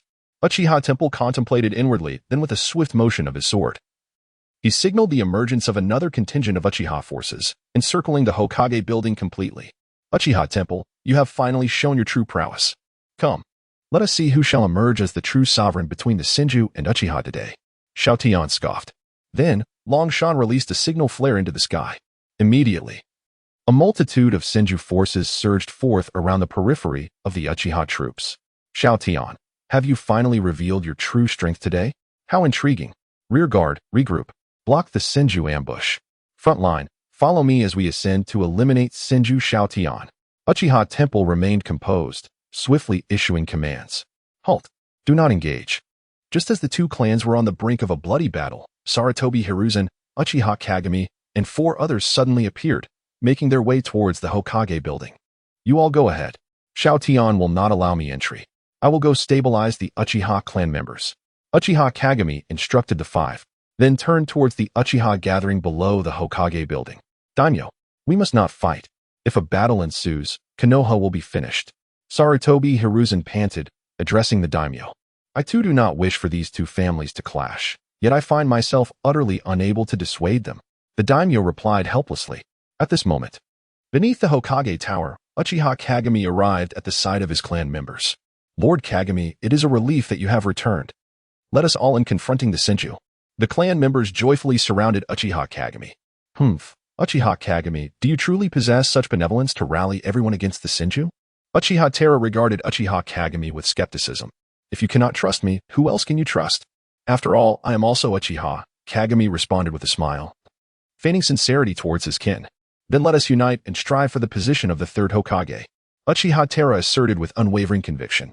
Terra, there is one thing you have misjudged. Not only you, but even K-10 has erred, Uchiha Kagami remarked with a slight smile. The true 3rd Hokage is neither Senju nor Uchiha. Kagami, what do you mean? K-10 gazed at Uchiha Kagami in astonishment from atop the Hokage tower. At that moment, Akimichi Kif stepped forward and proclaimed, Master had a final decree. The rightful heir to the Hokage position, the one who should become the 3rd Hokage, is Sarutobi Hiruzen. What? Nearly every member of the Senju clan and Uchiha present exclaimed in disbelief. This is how it stands. K-10, this is your father's last command. Do you dare to question it? Sarutobi Hiruzen pointed at K-10. The Senju cannot serve as Hokage, and the Uchiha cannot either. Perhaps it is best to appoint someone who is neither Uchiha nor Senju as the 3rd Hokage, the daimyo sighed in relief. What is Sarutobi to claim such a position? On what grounds does he deserve to be Hokage? Yes. On what grounds does he deserve to be Hokage? At this moment, individuals from both the Senju and Uchiha clans began to voice their opposition. Their fervor significantly diminished compared to the earlier tensions between the two clans. Everyone's silence. Master indeed spoke thus in his final moments. I can attest to it. Uchiha Kagami called out, addressing the Uchiha assembly. Even if you do not trust Sarutobi, you should at least trust me. The Uchiha clan members silently lowered their weapons, falling into a hushed stillness. Uchiha Kagami, are you truly one of us? Uchiha Terra furiously pointed an accusing finger at him. Terra, I am merely faithfully adhering to Master S' last wishes, devotedly safeguarding the village of Konoha. Kagami retorted, his tone resolute. You, do not think that your position as clan leader grants you the liberty to act as you please. Uchiha Terra, unable to contain his anger, turned away and stormed off. At this juncture, Arzan immediately stepped forward, pointing at Sarutobi Hiruzen and scolding. And you think you can be the 3rd Hokage? Do you even know your own worth? Arzan, do not go too far. Danzo interjected, confronting Arzan. This is Master S' final wish. We were all present at that time. If the daimyo does not believe us, he can consult with Koharu and Hamura. Kif circumvented K-10 and approached the daimyo directly. It seems indeed to be the case. I believe. Yet before the daimyo could finish his statement, K-10 interrupted him. To become a figure of prominence, one must garner the overwhelming recognition of the masses. Not only do I lack the support of the Uchiha clan, but the Senju clan also does not stand behind me. Given that Sarutobi is simultaneously opposed by both the Senju and Uchiha, he is even less suited for the role than I am or the Uchiha temple. My lord, you must see reason, exclaimed Kyuten vehemently. Kyuten, I am not the same as you or the Uchiha temple. You and the Uchiha temple are sworn enemies, but I am different. I bear no animosity towards either the Senju or the Uchiha. This is a unique advantage that neither you nor the Uchiha Temple possess. Isn't that so? Sarutobi Izashi glared at Senju Kyuten. Izashi, do you truly wish to oppose me? Kyuten narrowed his eyes, observing Sarutobi Izashi. I have always adhered to my principles. I do not indiscriminately slay the innocent, nor am I of the Uchiha. However, if you insist on opposing me and obstructing my quest for vengeance, I shall have no choice but to be unyielding towards you. Kyuten, you are mistaken. My actions are neither in defense of the Uchiha nor biased towards your Senju clan. What I aim to do is save Konoha. If you engage in battle with the Uchiha Temple, what will happen to the other clans outside of the Senju and Uchiha? What will become of the Land of Fire? Sarutobi Izashi spoke in a stern voice. Just as the two sides reached an impasse, the forces of the Uzumaki clan suddenly surged into Konoha. Wonderful! Lord Hayashi, they have arrived! Exclaimed Ryauzen excitedly. Could it be that Kyuten has called upon the forces of Uzumaki village? This is troublesome. Akimichi Takefyu, drenched in sweat, gazed at Kyuten. Humph. No matter how much you struggle, it is all over now. With the combined might of our Senju and Uzumaki clans, even the Uchiha will fall, let alone you few. Hizashi, Kyuten declared coldly. Yet, upon entering Konoha, the Uzumaki forces not only encircled the Uchiha troops, but also inadvertently surrounded the Senju clan's forces. What is happening? Ryauzen, witnessing the chaos, hurried downstairs. Lord Hayashi, how did this come to be? Ryauzen rushed to the front of the Uzumaki forces, intending to find the village leader, Hayashi. However, he spotted another figure beside Hayashi. It was none other than Uzumaki Mizuho. Mizuho, how did you end up with the Uzumaki forces? Ryauzen's face was drenched in sweat. Uzumaki village is my maternal home. Since the Senju forces refused to heed my commands, is it not within my rights to return and command the Uzumaki forces? Mizuho regarded Ryauzen sternly. That is not. Ryauzen stammered nervously. Where is my lord? He is in the Hokage building. Take me there. Subsequently, Ryauzen, trembling, led Uzumaki Mizuho to the Hokage building, followed by a contingent of Uzumaki ninjas. Look, is that not Lady Mizuho? The Uchiha gathered below the Hokage building began to murmur as they spotted Uzumaki Mizuho's ascent. Wonderful. It is Master-S wife. Perhaps this will be the salvation we seek. Uchiha Kagami smiled, silently praying. Mizuho, you have finally arrived. Upon witnessing the arrival of Vortex Mizuhito, the daimyo was filled with joy and hurried to his side. At last you have come. If you had delayed any longer, I fear the situation would have truly escalated. My lord, I sincerely apologize for the distress you have endured. The strife between my clans, the Senju and Uchiha, has inadvertently entangled you in peril. I offer my deepest regrets, Mizuhito spoke respectfully. And, how wonderful! You have finally arrived. At that moment, Sarutobi Hizashi and 4 others approached Mizuhito. The latter smiled gently at the 5 of them. Rest assured, my children, with me here, the heavens cannot bring ruin. Aunt, you have indeed. Kyuten gazed at Vortex Mizuhito with a deep sigh. I had promised I would not stand idly by, Kyuten. This time, I have outmaneuvered you. Mizuhito replied with a slight smile. Uncle, how could you have made such a promise to me? Kyuten glared indignantly at Vortex and Hugh, who stood behind Mizuhito. Kyuten, Vortex and Hugh seemed at a loss for words, though he remained silent. Brother, please align your stance. Do you wish for Konoha's destruction? Mizuhito turned, gazing sternly at Inhyu. I know. Inhyu, feeling helpless, shook his head and took a step back. Mizuhito, who shall assume the role of the third? The daimyo looked at Mizuhito with great anticipation. In truth, the outcome was already evident. Neither Kyuten nor Uchiha Terra possessed the qualifications to lead as the third, although Hizashi was even less suited. He bore an advantage that neither Kyuten nor Terra had. My meaning is to heed Tobarama's dying wish. If it were Sarutobi, indeed.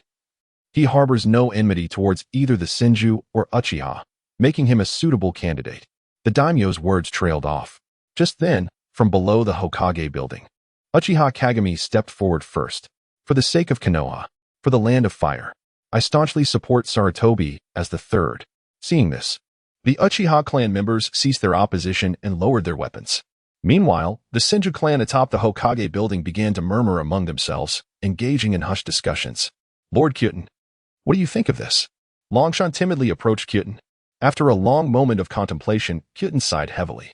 If this truly reflects my father's wishes, then I shall grant my aunt some favor. However, I hope that Sarutobi will not hinder my quest for vengeance in the future. Kyuten's demeanor turned grave. With that, Kyoten led the Senju clan members away from the Hokage building, not looking back. Below, the Uchiha clan, at Kagami's signal, also dispersed, and Kagami hurried toward the Hokage building.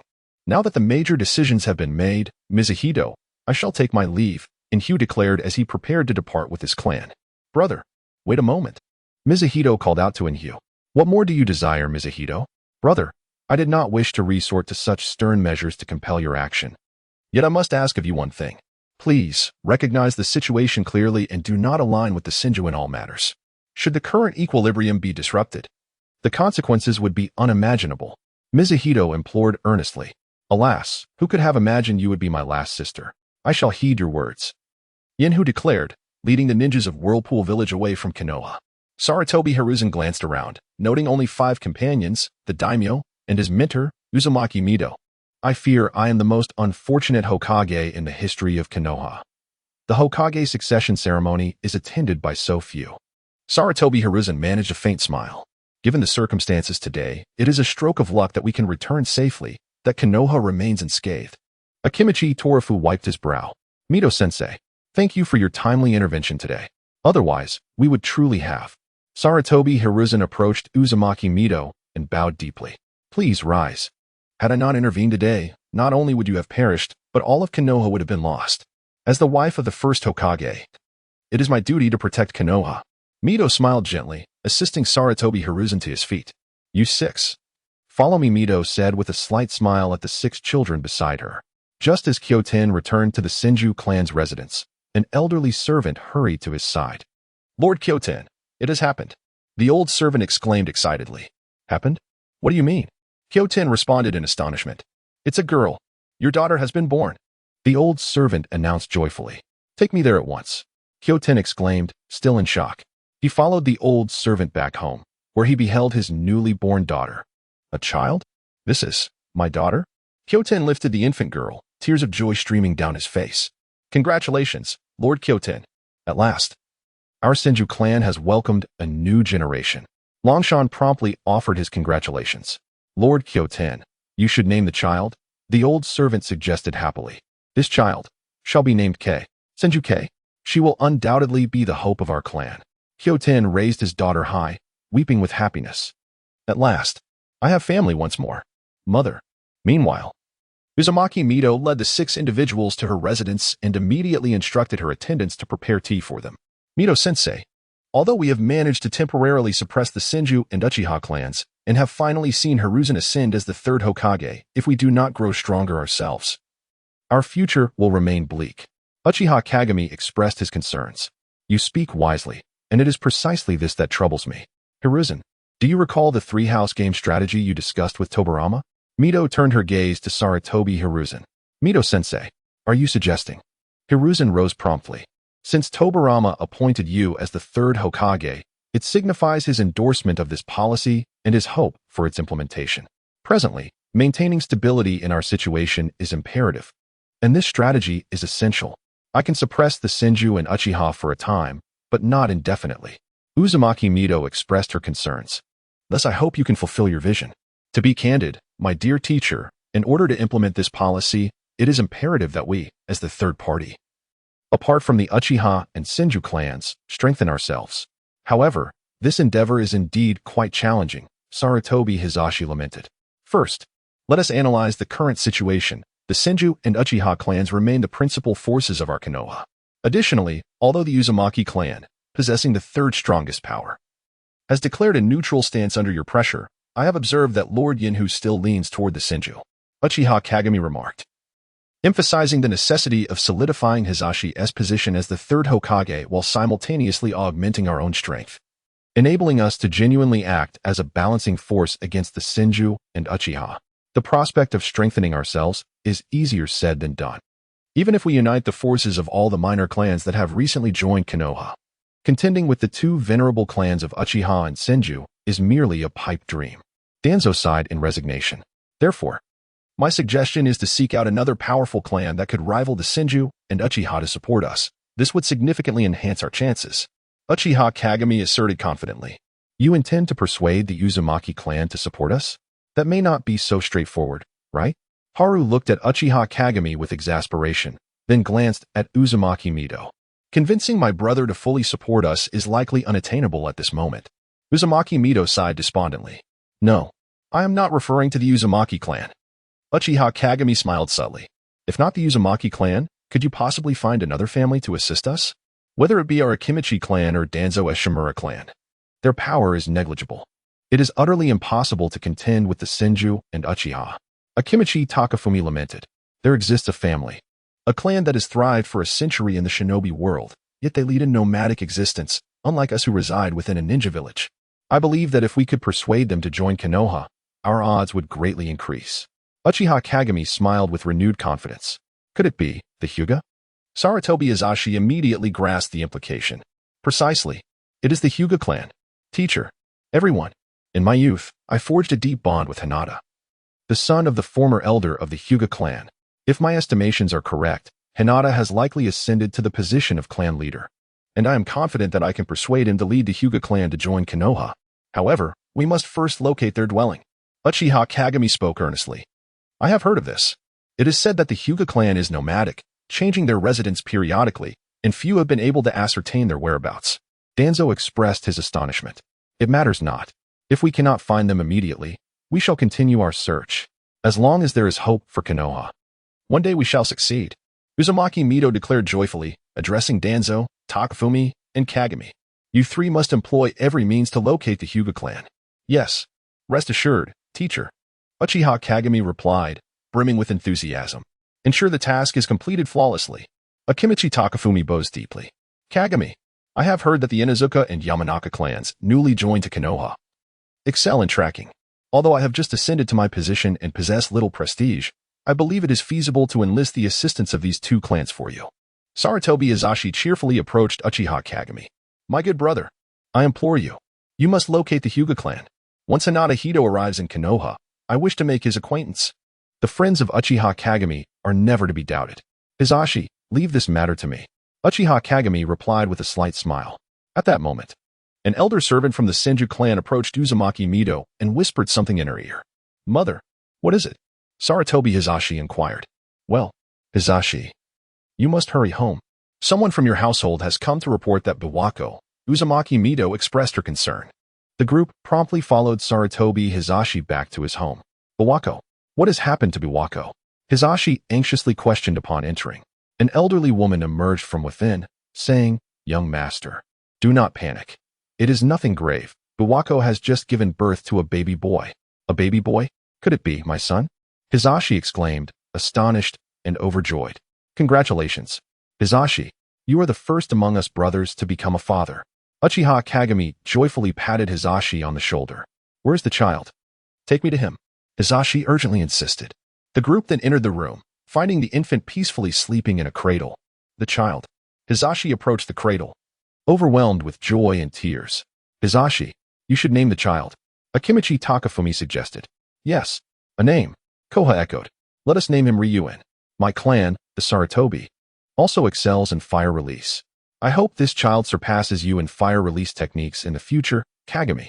Sarutobi Hizashi beamed at Uchiha Kagami. Rest assured, I foresee this child becoming extraordinary. Uchiha Kagami said with a gentle smile as he approached the cradle. At that moment, the infant opened his eyes and, upon seeing Uchiha Kagami, immediately broke into a joyful smile. This child appears to have a special affinity for Kagami, Danzo remarked, scratching his head. No, Daddy is over here. Sarutobi Hizashi pouted, lifting the child into his arms. Koha, have you heard?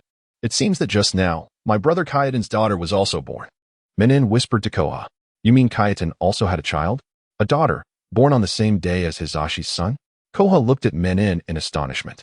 Following Uchiha Kagami's suggestion, Sarutobi Hizashi and Uzumaki Mido began planning the integration of the Hyuga clan into Konoha. However, despite multiple attempts by Uchiha Kagami and Akimichi Takafumi to locate the Hyuga clan settlement, they were unsuccessful. After several fruitless searches, Uzumaki Mido had no choice but to decide to halt the extensive search for the Hyuga clan, shifting their focus instead to consolidating Sarutobi Hizashi's influence within Konoha, aiming to balance the powers of the Senju and Uchiha clans.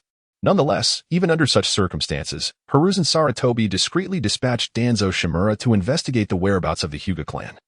Furthermore, he arranged for Tsunade and Mito to study alongside the daimyo, both to hone their professional skills and to garner the daimyo's support for his faction.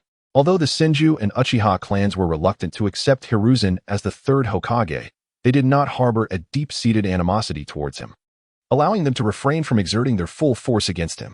Hiruzen, for his part, treated the two prominent clans with utmost humility. And under the pressure exerted by Mito Uzumaki, both clans gradually acquiesced to Hiruzen's position as the third Hokage. As Mito and Hiruzen maneuvered behind the scenes, the majority of the members from both the Senju and Uchiha clans directed their animosity towards one another, incessantly disparaging each other in front of the third Hokage and Mito, wishing to eliminate one another swiftly. However, due to Mito's suppression and Hiruzen's deft diplomacy, despite the palpable tension and the onset of a military arms race, neither clan could embark on open conflict. Thus, a stalemate persisted for an extensive 12 years, during which a discordant voice began to emerge within the Uchiha clan. 12 years later, at a family meeting within the Uchiha clan, the atmosphere was charged with tension, given the current situation, with Mito Uzumaki exerting relentless pressure from above and internal traitors creating turmoil below, coupled with the ever-growing threat posed by the Senju. The future of the Uchiha clan appeared bleak. Should we not unify our efforts against external foes? Uchiha Toshiro thundered from his elevated position. If you believe that we are the traitors, you are gravely mistaken. Uchiha Kagami replied languidly, sipping his tea. What we desire is merely a life of peace. Regardless of past grievances with the Senju, we ought to set aside our vendettas and focus on nurturing our present lives, rather than constantly seeking revenge. Uchiha Kagami, can you truly forget the atrocities inflicted upon your ancestors by the Senju clan? Is your heart made of stone? Toshiro retorted, ire evident in his voice. Hatred does not sustain us. It serves only to drive one to madness, Kagami asserted solemnly. The founding of Konoha by the first Hokage in Madara was intended to foster reconciliation between the Senju and Uchiha. What purpose does clinging to these old grievances serve now? Yes, indeed what Lord Kagami says holds merit. A faction of Uchiha clan members whispered amongst themselves. No, we cannot let the Senju's traitorous actions go unpunished. Another group of Uchiha members quickly countered, evidently siding with Toshiro. Observing the division, Kagami silently reflected, it seems my efforts over the years have borne fruit. If not for the stubbornness of individuals like Toshiro, the situation would surely be more favorable. Meanwhile, at the Senju clan's residence, the 12-year-old Tsunade, having finished her meal, wiped her mouth and swiftly tidied her utensils, eager to depart. Tsunade, isn't today the day of your graduation exam? At this moment, Yuntian emerged from the inner room. Indeed, today marks the graduation examination, and tomorrow heralds the commencement of graduation. Wasn't it previously mentioned that a new format would be adopted for the organization of the ninja squads post-graduation? I wonder what it will entail. Tsunade turned back with a smile and reminded, don't forget to change Shinshu's diaper later, or else he will start crying again. Ah, I know. This child. With both your grandmother and me at home, are you still not at ease? Yutian replied with a friendly smile. I just worry that if both of you get busy, no one will attend to Shinshu, Tsunade said playfully. No more talk, I must be off. Or I'll be late. With a cheeky laugh, little Tsunade dashed off towards the school without looking back. At that moment, Uzumaki Minato slowly walked out from the inner room, standing by the window, gazing at Tsunade's silhouette with a gentle smile. The new generation of children is growing up. These children will soon become the backbone of Konoha. Mother, why are you out here? What about Shinshu? Yutian asked, somewhat surprised as he looked at Minato. Shinshu just fell asleep. I merely stepped out to take a look. You need not worry too much, Minato replied with a serene smile. But Yutian, in reflection on these years, we truly have achieved little. Alas, our situation is starkly different from that of the Uchiha clan. While Uchiha Kagami was able to persuade nearly half of the Uchiha clan to relinquish their grievances in support of the third Hokage, we have been unable to sway the allegiance of Shoutian towards the Senju clan, Yutian lamented. Meanwhile, just as little Tsunade arrived at school, she spotted a group of children gathered around a table in the corner, all intently focused on something. Curiosity piqued, Tsunade slowly moved closer. There. A small boy clad in a red vest held his breath as he meticulously assembled wooden blocks. After a swift and skillful construction, he gently placed a tiny red flower atop the wooden piece. The blocks, rather than mere blocks, formed a wooden sculpture resembling a little girl. I did it. It's finished. The boy exclaimed joyfully. This is so exquisite. Wow, how delightful. The classmates buzzed with admiration, casting appreciative glances at the boy. At that moment, Tsunade examined the wooden sculpture and burst into laughter. What is this? Is this not little Hui? But Longyan, your craftsmanship is quite impressive. Could it be that you? Tsunade teased the boy named Longyan. Huh. Ah, Sister Tsunade, come see how I've done. This is a gift for little Hui. Do you think she will like it? Longyan beamed with excitement. What do you think? She has never disliked anything you've given her, Tsunade winked. At that moment, two children walked into the classroom, one boy with white hair, chewing on a toothpick, and a girl with golden hair styled in twin ponytails. Ah, Shimo. Hui. I'm over here. Longyan called out, immediately rushing over with the wooden sculpture in hand. Longyan? Both children smiled knowingly as they saw him approach. Hui, this is for you. Longyan declared as he earnestly placed the wooden sculpture in Hui's hands. Is this crafted by you, Longyan? Xiao Hui gazed at Longyan with delight. Yes, indeed. Do you like it? Longyan replied shyly, a faint blush gracing his cheeks. It's truly beautiful. The gifts you bestow upon me have always been exquisite. Xiao Hui beamed with joy. Really? Truly? Longyan chuckled awkwardly, feeling his heart race. Observing the scene, Jimu Suaimo, who stood behind Xiao Hui, deliberately cleared his throat. I say, Longyan, you haven't forgotten what day it is today, have you? Ah, what day? Longyan looked at Jimu Suaimo in confusion. You silly. Today is your birthday, Xiao Hui exclaimed, taking Longyan's hand. I conferred with Suaimo and thought we should give you something special. Tonight, we shall celebrate at your home and present you with your gift. Xiao Hui smiled sweetly. Really? Truly? Longyan looked at Xiao Hui and Suaimo with gratitude. Why would you be so formal with us, Longyan? Aren't we the ironclad friends who grew up together? Suaimo smiled gently. At this moment in the Hokage Tower, Uchiha Kagami arrived as usual to deliver documents, but upon entering the Hokage's office, he was astonished by the sight before him. Hiruzen's. What is this? Uchiha Kagami gazed in surprise at Sarutobi Hiruzen, who was buried under a pile of papers. Kagami, you're here. Sarutobi Hiruzen quickly rose with a forced smile. Why are there suddenly so many documents? Uchiha Kagami asked, bewildered. Do you remember me mentioning the formation of a new type of ninja team? I have come up with some new ideas, which is why the paperwork has increased. Sarutobi Hiruzen replied cheerfully. You, always so busy dealing with the Senju and Uchiha clans, can barely return home, and now you've taken on even more burden. Uchiha Kagami chuckled helplessly. In truth, I am doing this to expedite the Senju clan's reconciliation with the Uchiha, thereby resolving our long-standing issues, Sarutobi Hiruzen explained. Producing a scroll and handing it to Uchiha Kagami. Take a look. This is my concept for the new ninja team. I believe the scale of 6, like when our master led us, is sufficient. What new innovation have you devised? Uchiha Kagami examined the scroll carefully. The previous structure was decent, yet somewhat cumbersome. Hence, I have simplified the organization of the ninja team. Observe, one Jonin serves as the guiding instructor, with each team comprising 3 graduates from the Ninja Academy, forming a new 4-member unit. For members? Uchiha Kagami looked at the 3rd Hokage with intrigue. Indeed, with one instructor guiding 3 students, the instructor's burden is alleviated, and communication within a 4-member team becomes more seamless. I believe this will enhance efficiency without compromising the team's operational capabilities, the 3rd Hokage expressed with enthusiasm. Coincidentally, tomorrow marks the graduation of the new generation from the ninja school. We can test this system on these children. What do you think? The team size has indeed been streamlined, yet this raises the standards for the guiding Jonin. The graduates must be matched with suitable instructors. Especially the Senju clan's 3rd generation, Tsunade and Koharu, Uchiha Kagami remarked cautiously. The future of the Senju clan depends significantly on the choices of these 2 young ladies. And I believe you have sensed it too, Kagami. The stubbornness and pain within Kyuten, born of hatred, can only be resolved by Koharu, the 3rd Hokage stated solemnly. Indeed. Kyuten has regarded Koharu as a precious gem since the beginning. Even Longyan, who grew up alongside her, often finds himself worried about her. Uchiha Kagami closed the scroll. As for Tsunade, she inspires much more confidence. Both Mito-sensei and Kunian are aligned with our interests, leading Tsunade to be quite amicable towards us since childhood. Therefore, I have decided to personally mentor Tsunade. This will ensure stability. The 3rd Hokage smiled gently. Just a moment ago, it was said that a Jonin would serve as the team leader. Now, why is it that you have decided to take the reins personally? Uchiha Kagami smiled helplessly. With Kakashi and Madogai absent, we could have just enlisted the help of Shikaku and Danzo. There's no need for you to step in yourself. Come now, Kagami. Let us not engage in a verbal spar, he retorted. I am hardly a secret weapon. It feels rather absurd to keep everything so concealed.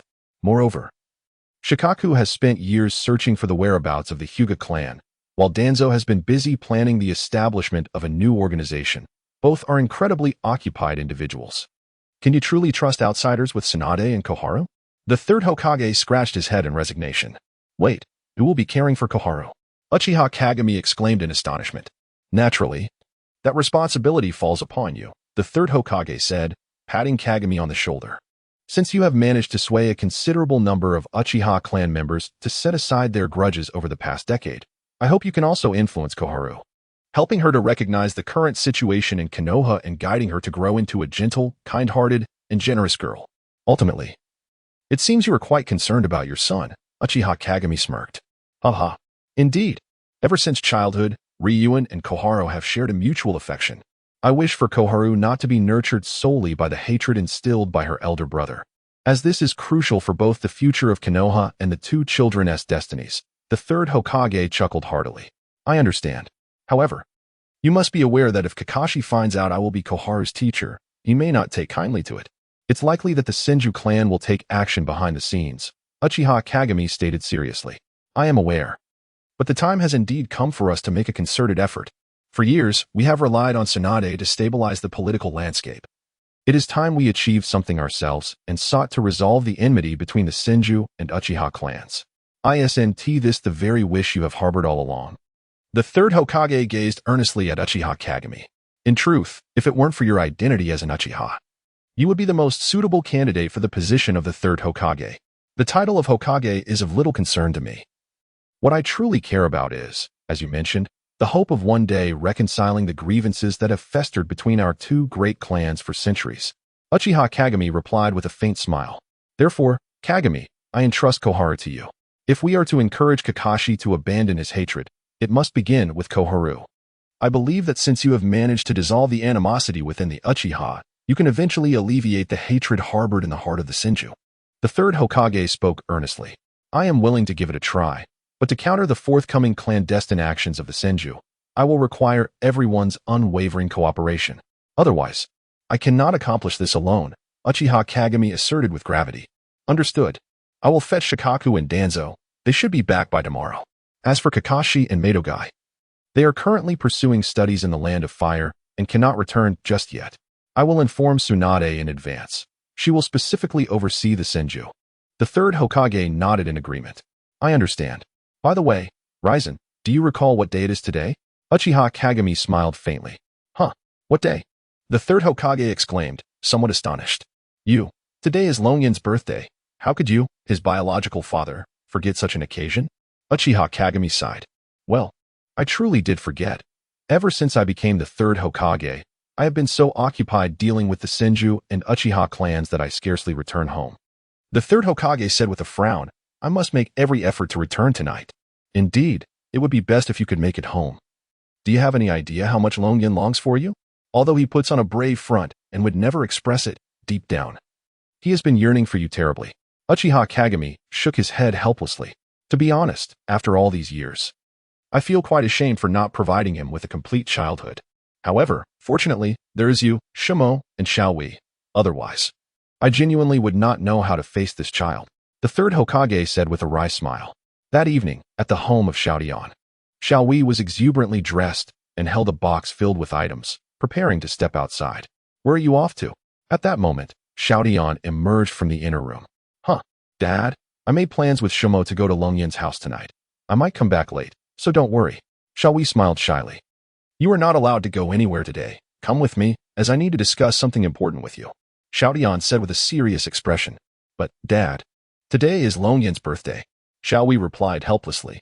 In your heart, am I less important than a friend? Xiaodian looked at Xiaowei with disappointment. No, that is not it.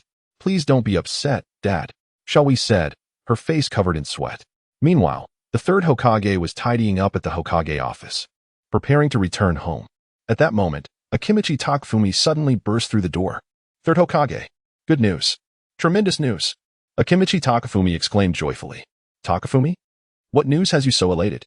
Sarutobi Hiruzen looked at Akimichi Takafumi in surprise. I have discovered the Hyuga clan. What? Where? Take me there at once. As night fell, Within a grand house in Kanahagakure, Long Yin was bustling about, ensuring everything was in order. This is splendid. Not only are Xiaowei and Shimo coming, but my father is also returning. Long Yin exclaimed excitedly, already drenched in sweat, eagerly anticipating a joyful celebration. However, after tidying up the previously disheveled home, Long Yin sat by the door, waiting for a long time, yet no one returned. Why? Why is no one coming? Wasn't it agreed upon? Long Yin's spirits began to wane as he looked around at the empty house. Am I to be alone again tonight? After what felt like an eternity, a figure finally appeared in the distance. It was Hitaki Shimo. Shimo, Long Yin exclaimed, rising in delight. Ha! I have arrived, Long Yin. Upon seeing Chimu Shimo, who was gasping for breath, Long Yin swiftly approached him. What has happened to you? Why are you so exhausted? Where shall we? Ha! Let us discuss this inside, Shimo replied, lifting the box in his hand. The two promptly entered the house, where Long Yin poured a glass of water and offered it to Shimo. What on earth has transpired? Long Yin inquired, bewildered. Well, it is like this. Xiaowei probably won't be able to come, Shimo said awkwardly. I just heard that Uncle Xiaodian suddenly took her away tonight, claiming there was something urgent. Is that so? All right then, Long Yin said, his tone tinged with disappointment. This. Shimo presented the box before Long Yin. This is a birthday gift we decided to give you after discussing it with Xiaowei. Do you like it? It was originally with her. But upon learning she could not come, I hurried to retrieve it, which is why I arrived late. Long Yin opened the box to reveal a red scarf inside. Is this for me? He said, his voice thick with emotion, nearly on the verge of tears.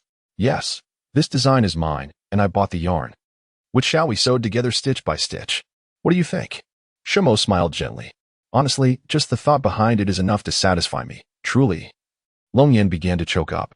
Every year, it is only you two who remember my birthday. I really do not know how to express my gratitude. Long Yin, why say such things? Are you being distant with us? Don't forget that the three of us grew up together. If you continue to act this way, do not blame me if I turn my back on you. Shimo teased, pretending to reclaim the scarf. Hey, is there a rule that one can take back an ungiven gift? Who said I didn't want it? Long Yin responded, flustered. Haha, look how anxious you are. How could I possibly take it back? Even if I wanted to, Xiaowei would never agree. Shimo laughed heartily, then patted Long Yin on the shoulder. So, from now on, do not be so distant, understood? Understood. If I continue to be polite, it would seem I am ungrateful, Long Yin replied with a cheerful laugh. Though my father hasn't returned, and Xiaowei is absent, I am glad you are here. A hint of disappointment flickered in his eyes. Perhaps he is simply too busy. Long Yin, do not be too hard on him, Shimo said with a touch of helplessness. I know, but it has been like this since childhood. Long Yin voiced his discontent. Long Yin, Shimo looked at him with concern. Never mind. After all, my father is the Hokage. I should at least have this level of understanding, Long Yin said with a bitter smile. With me around, do not pretend that everything is fine, all right? Shimo said, slightly exasperated. Long Yin lowered his head in disappointment. At that moment, a figure pushed the door open and entered. Though the third Hokage has not returned, I have come. It is none other than Uchiha Kagami. The two children joyfully rushed towards Uchiha Kagami. Upon noticing Kagami clad in a raincoat, they finally realized that it had been raining outside for quite some time. I apologize, Long Yin. Due to an urgent matter, the third Hokage left the village overnight and is currently absent, Uchiha Kagami said helplessly. Not in the village? Well, it doesn't matter. I never dared to hope that my father would concern himself with me anyway, Long Yin said dejectedly. Is today your birthday? Would you like to receive my gift? Uchiha Kagami smiled gently. A gift? Uncle Kagami, Long Yin exclaimed in surprise.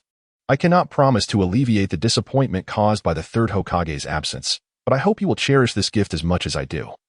Uchiha Kagami said with a smile, casually presenting a forehead protector to Long Yin. A forehead protector? This is... Long Yin gazed at Uchiha Kagami in astonishment.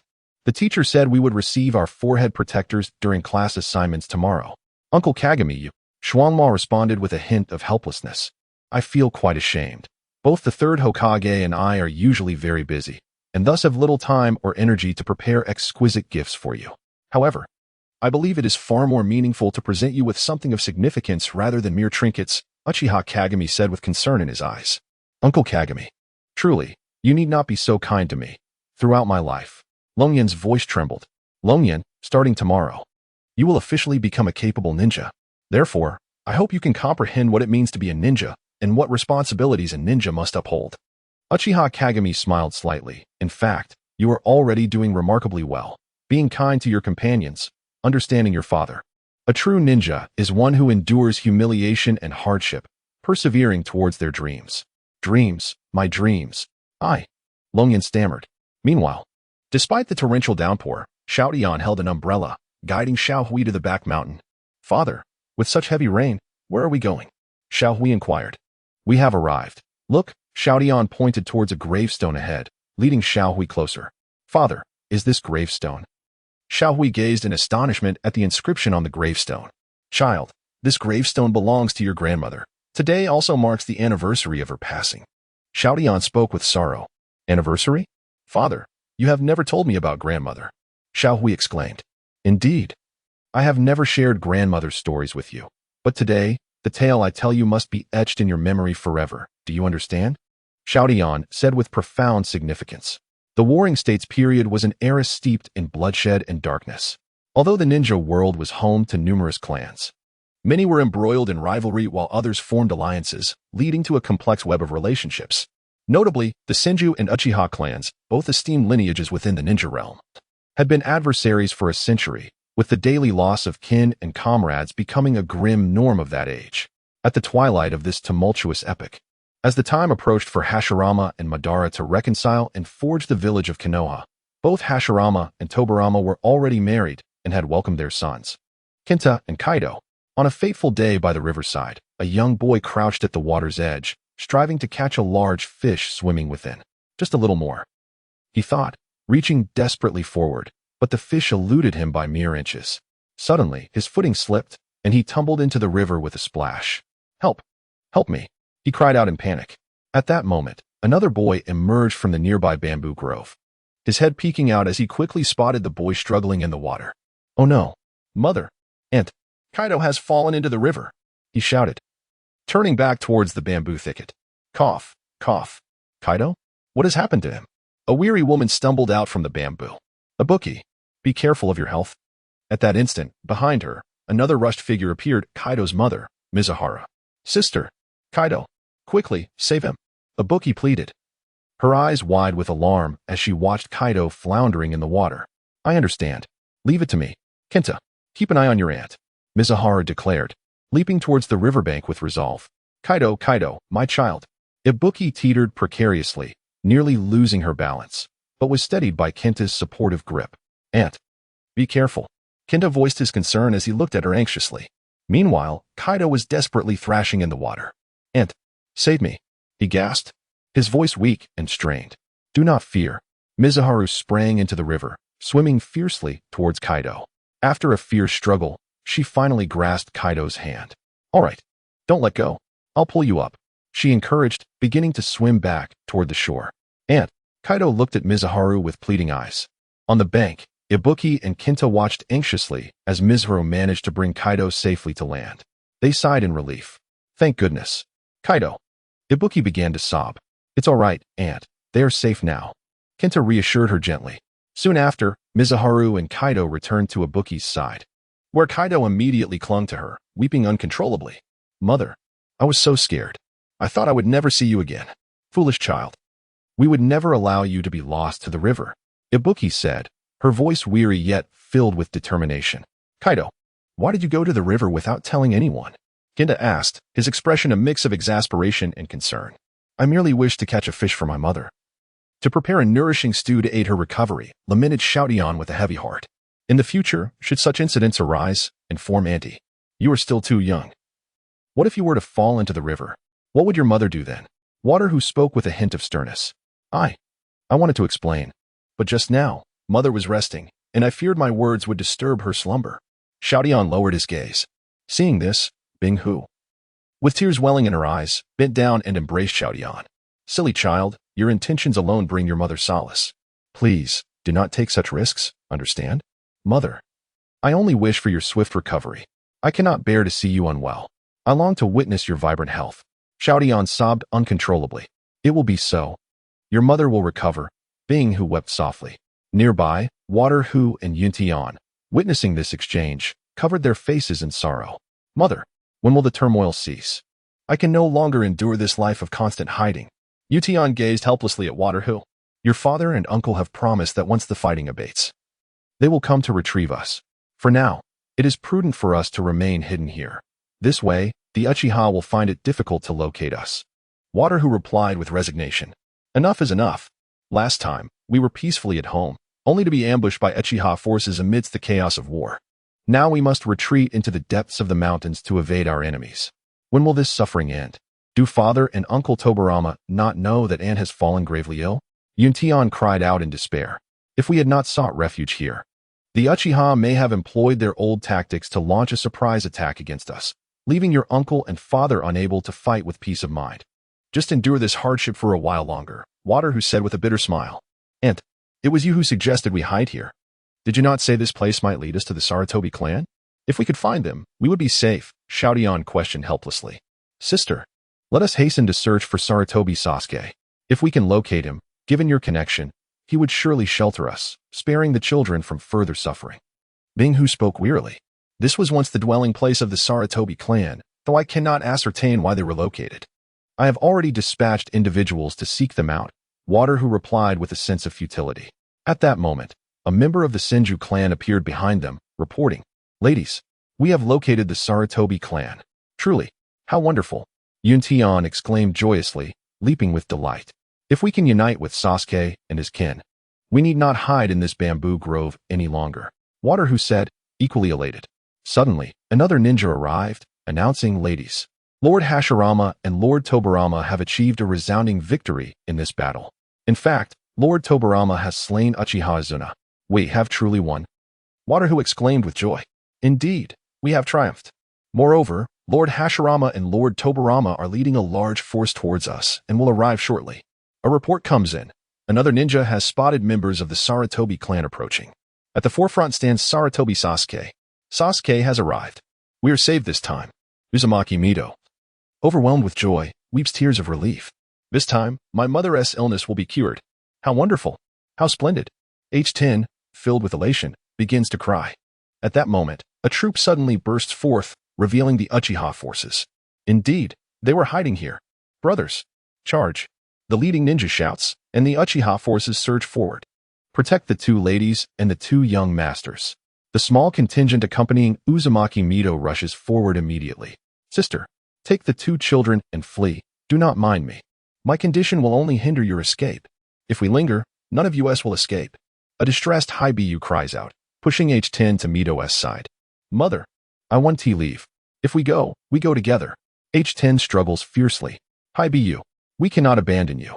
Mito insists sternly, grasping Haibiyu's hand, determined to take her along. At this moment, a ninja squad approaches swiftly from a distance, led by none other than Sarutobi Sasuke. Mito, we are here. Seeing the Uzumaki sisters surrounded, Sarutobi Sasuke rushes forward with his clan members. After a grueling defensive counterattack, under Sasuke's protection, the small Uchiha raiding party is finally annihilated. Are you all unharmed? Sasuke wipes the sweat from his brow and approaches the four. Thank goodness you arrived in time. Sasuke, I truly appreciate your help this time. Mito expresses her gratitude earnestly upon seeing him. Haha, why be so formal with me? By the way, where are Brother Hashirama and Brother Tobarama? Why did they allow you women and children to come instead? Sasuke laughs heartily. We were also trying to evade the Uchiha pursuit. Yet we were still discovered, Yutian says helplessly. Is that so? I have heard that the Senju and Uchiha have always been adversaries. When you two clans are at war, do you still send small units to raid the enemy's stronghold and capture women and children? Sasuke's expression turned serious. Such occurrences were common in the past. But after Hashirama became the clan leader, such tactics were prohibited. Mito replies with a hint of resignation. Cough. Cough. Haibiyu suddenly begins to cough intensely. Mother, are you all right? H10 anxiously supports Haibu.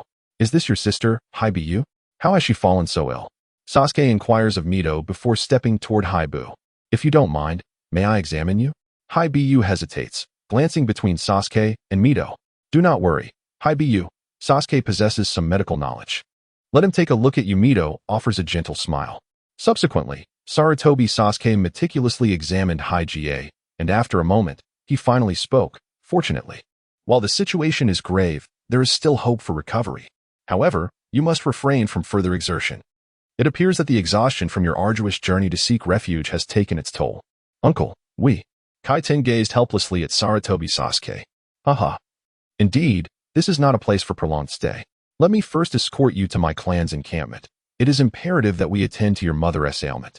As for your father and the others, I will ensure that personnel remain here to await their arrival, and I will also invite Brother Hashirama to join us shortly. It has been quite some time since you last visited, Sarutobi Sasuke cheerfully remarked, casting a glance at Kaiten and then back at Haiga. Vortex Haiga smiled and nodded in response. Just as the group was about to depart, a member of the Uchiha clan staggered to his feet and hurled a kunai towards Haiga from behind. The atmosphere froze in an instant as Haiga stood rigidly, slowly beginning to topple backwards. Mother! No! Kaiten cried out, rushing to Haiga's side, weeping uncontrollably. Mother, please hold on. Stay strong. Kaiten. In the future, you must. Haiga's voice trailed off, and with those final words, her eyes closed forever. No, this cannot be. Kaiten lamented, his grief overwhelming. There's still life in this world. Sarutobi Sasuke quickly approached Haiga, soon realizing that another Uchiha clan member remained alive in the distance. Sasuke, save my mother. Save my sister. Vortex Haiga implored Sarutobi Sasuke, tears streaming down her face. Haiga. I am so sorry. Sarutobi Sasuke said, his gaze fixed on Haiga's pulse, his demeanor heavy with despair. No, this cannot be. How can my mother die? Kaiten shouted frantically at Sarutobi Sasuke. Save her. Please save her. Child, please calm down. Sarutobi Sasuke replied helplessly. Uchiha. Kaiten suddenly regained his senses, frenziedly seizing a knife from the ground and rushing towards the Uchiha clan member, attacking wildly. The memories faded, and now a father himself, Kaiten stood before a gravestone, his eyes swollen and red, silent. Father, what is wrong? Little Hui gazed at Kaiten with concern. Child, promise me, no matter the time, never to spare the Uchiha clan. They must not go unpunished. Kaiten said, his fists clenched in rage, blood seeping from his palms. Seeing this, Little Hui felt a pang of sorrow and silently embraced Kaiten's waist. Father, I will heed your words. No matter what, you are my dearest father. Please, do not be this way. Child, you are everything to me. It pains me that Uncle Yution and Aunt Sub have entirely forgotten how my mother met her demise. Opposing the quest for vengeance against this sea of blood. From now on, do not stray from my side. Let us stand united against our foes, shall we? Kaiten, with tear-streaked cheeks, looked sorrowfully at Little Hui. I will. Rest assured, father, when I grow up, I will surely defeat all the Uchiha. Little Hui earnestly nodded. Early the next morning, Xiaohui stood alone at the school gate, pacing back and forth. After a considerable time, Longyan and Shuamao arrived together. Upon seeing Xiaohui waiting alone at the entrance, they hurried over. Xiaohui, what brings you here so early? Longyan asked, his surprise evident as he noticed the tear stains on her face. What's wrong? Have you been crying? He inquired with concern. No, I'm sorry. Longyan, I was supposed to visit your home yesterday, but, Xiaohui replied, her voice laced with helplessness. Xiaohui, there's no need to be so polite with me. The scarf you made is wonderful. I truly appreciate it. Thank you. Longyan exclaimed joyfully, patting the warm scarf around his neck. Your craftsmanship is exceptional. Is that so? Well, I'm glad. If you like it, I'll make you another one next time, Xiaohui said, her spirits lifting. Xiaohui, is there something you've forgotten? Shuamao interjected with a faint smile. Huh, what have I forgotten? Xiaohui replied, surprised. Aren't we sharing the same birthday? Longyan suddenly blushed, hesitating as he spoke. Oh, being caught in the middle of you two is quite uncomfortable. Keeping this secret from one and that from the other is quite a task. Shuamao waved his hand dismissively. Actually, I had already discussed with Longyan about giving you a gift. I intended to present it to you when you visited his home. Huh. Longyan, you. Xiaohui gazed at Longyan in astonishment. Why yes, that's true. Longyan admitted sheepishly. So, what are you gifting me? Xiaohui asked. Her curiosity piqued. I. Longyan's face turned even redder, and he struggled to find his words. You. Shuamao, witnessing Longyan's embarrassment, shook his head in exasperation and pulled out a small wooden carving from Longyan's pocket. The carving depicted a boy. Longyan, what is this? Xiaohui asked, astonished. I gave you a wooden carving last time, didn't I? It was of you. And this time, I carved one of myself, Longyan stammered, unable to continue. And then? Xiao Hui tilted her head, her curiosity growing. I wanted. Long Yin's face reddened further.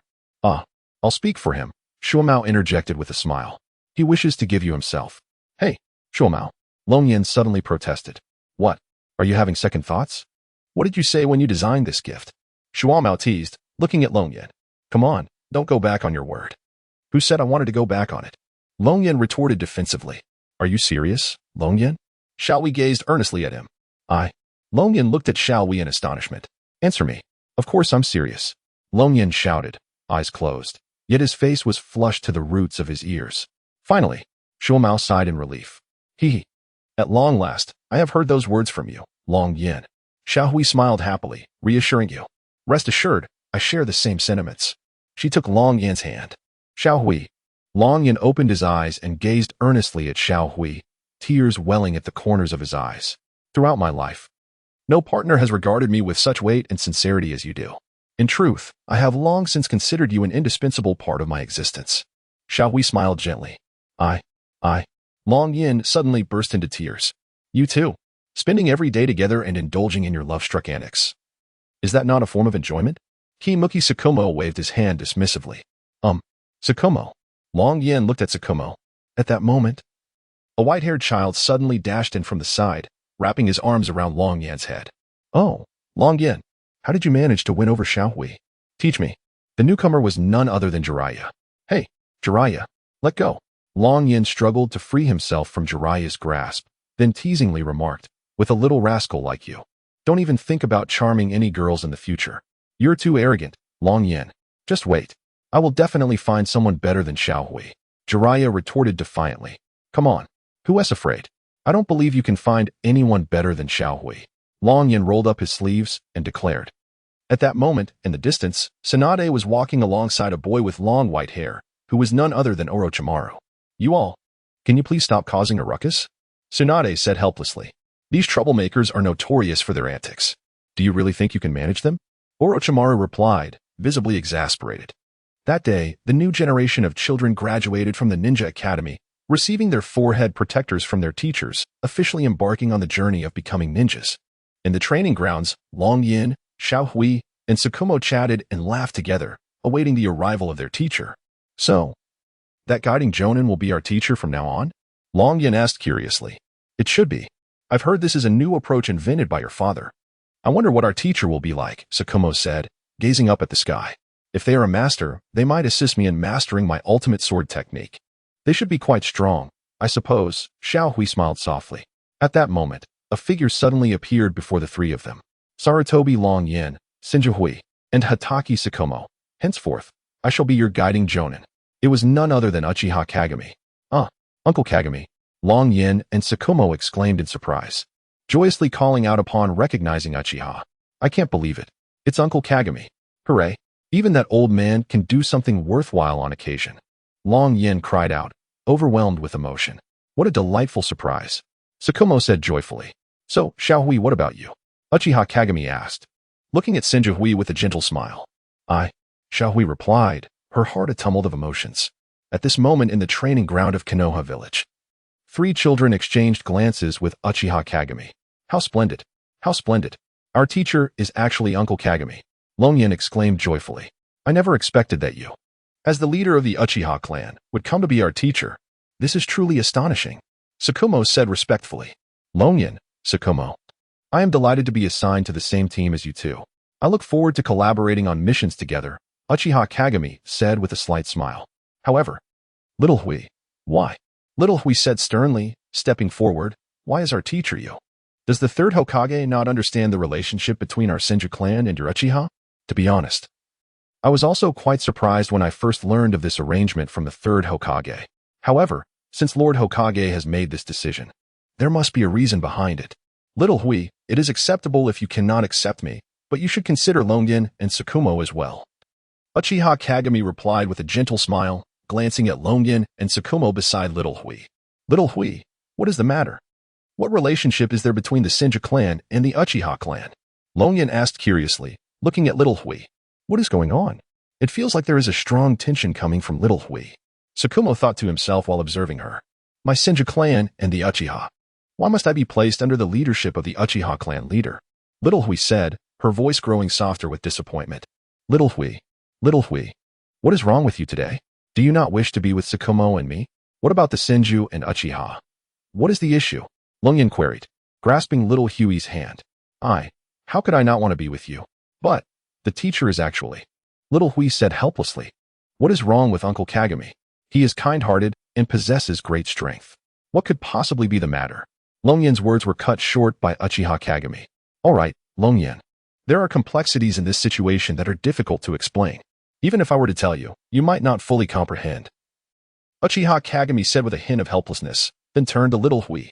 Little Hui, regardless of the past between the Uchiha and Senju. Since the third Hokage has entrusted you to me, I must fulfill my duty as your teacher. You are an indispensable member of this team. And I hope you can cast aside previous prejudices and prioritize the greater good. As ninjas, we must endure pains that others cannot fathom. And as ninjas of the Hidden Leaf Village, we must learn to endure even more. I hope that within this collective, everyone can foster a sense of teamwork and consider their comrades when faced with challenges, rather than clinging to past grievances. A ninja who harbors hatred in their heart will ultimately lose sight of their original goals.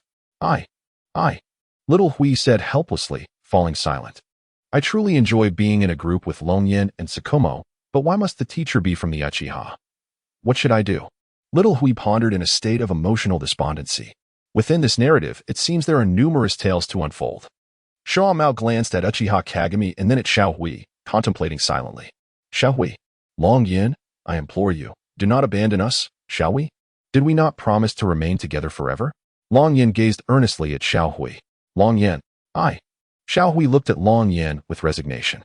Indeed, Xiao Hui exhibited considerable reluctance. However, it was surprisingly not as vehement as one might expect. This revelation piqued my curiosity. Perhaps this child still possesses the capacity for redemption. If only Xiao Hui could truly relinquish her hatred and prioritize the greater good, she could undoubtedly influence Xiao Tian. Uchiha Kagami observed Xiao Hui, smiling inwardly as he mused. Well then, to celebrate the establishment of the Uchiha Kagami class, shall we indulge in a hearty meal together? My treat. Uchiha Kagami smiled warmly. Meanwhile, in another training ground, Jiraiya and the others exchanged bewildered glances. After a prolonged silence, Sarutobi Hiruzen finally coughed awkwardly. Ahem. I must say, you three. He looked at the trio of children before him. In a swift response, Tsunade spoke first. Teacher, why must we be grouped with this little pervert? Little Tsunade glared at the young Jiraiya beside her. Hey, Tsunade, whom are you calling a pervert? Jiraiya retorted defensively. If you're not a pervert, then who is? Last time, when Xiao Hui and I went to bathe, you tried to peep. Had it not been for Xiao Hui asking Long Yin to keep watch, you would have indeed seen. Tsunade expressed her displeasure. How tiresome. You two truly are noisy, commented Orochimaru nonchalantly from the side. Huh? Orochimaru. You were involved in the last peeping escapade as well, so don't act as if it doesn't concern you. Jiraiya shot a mocking glance at Orochimaru.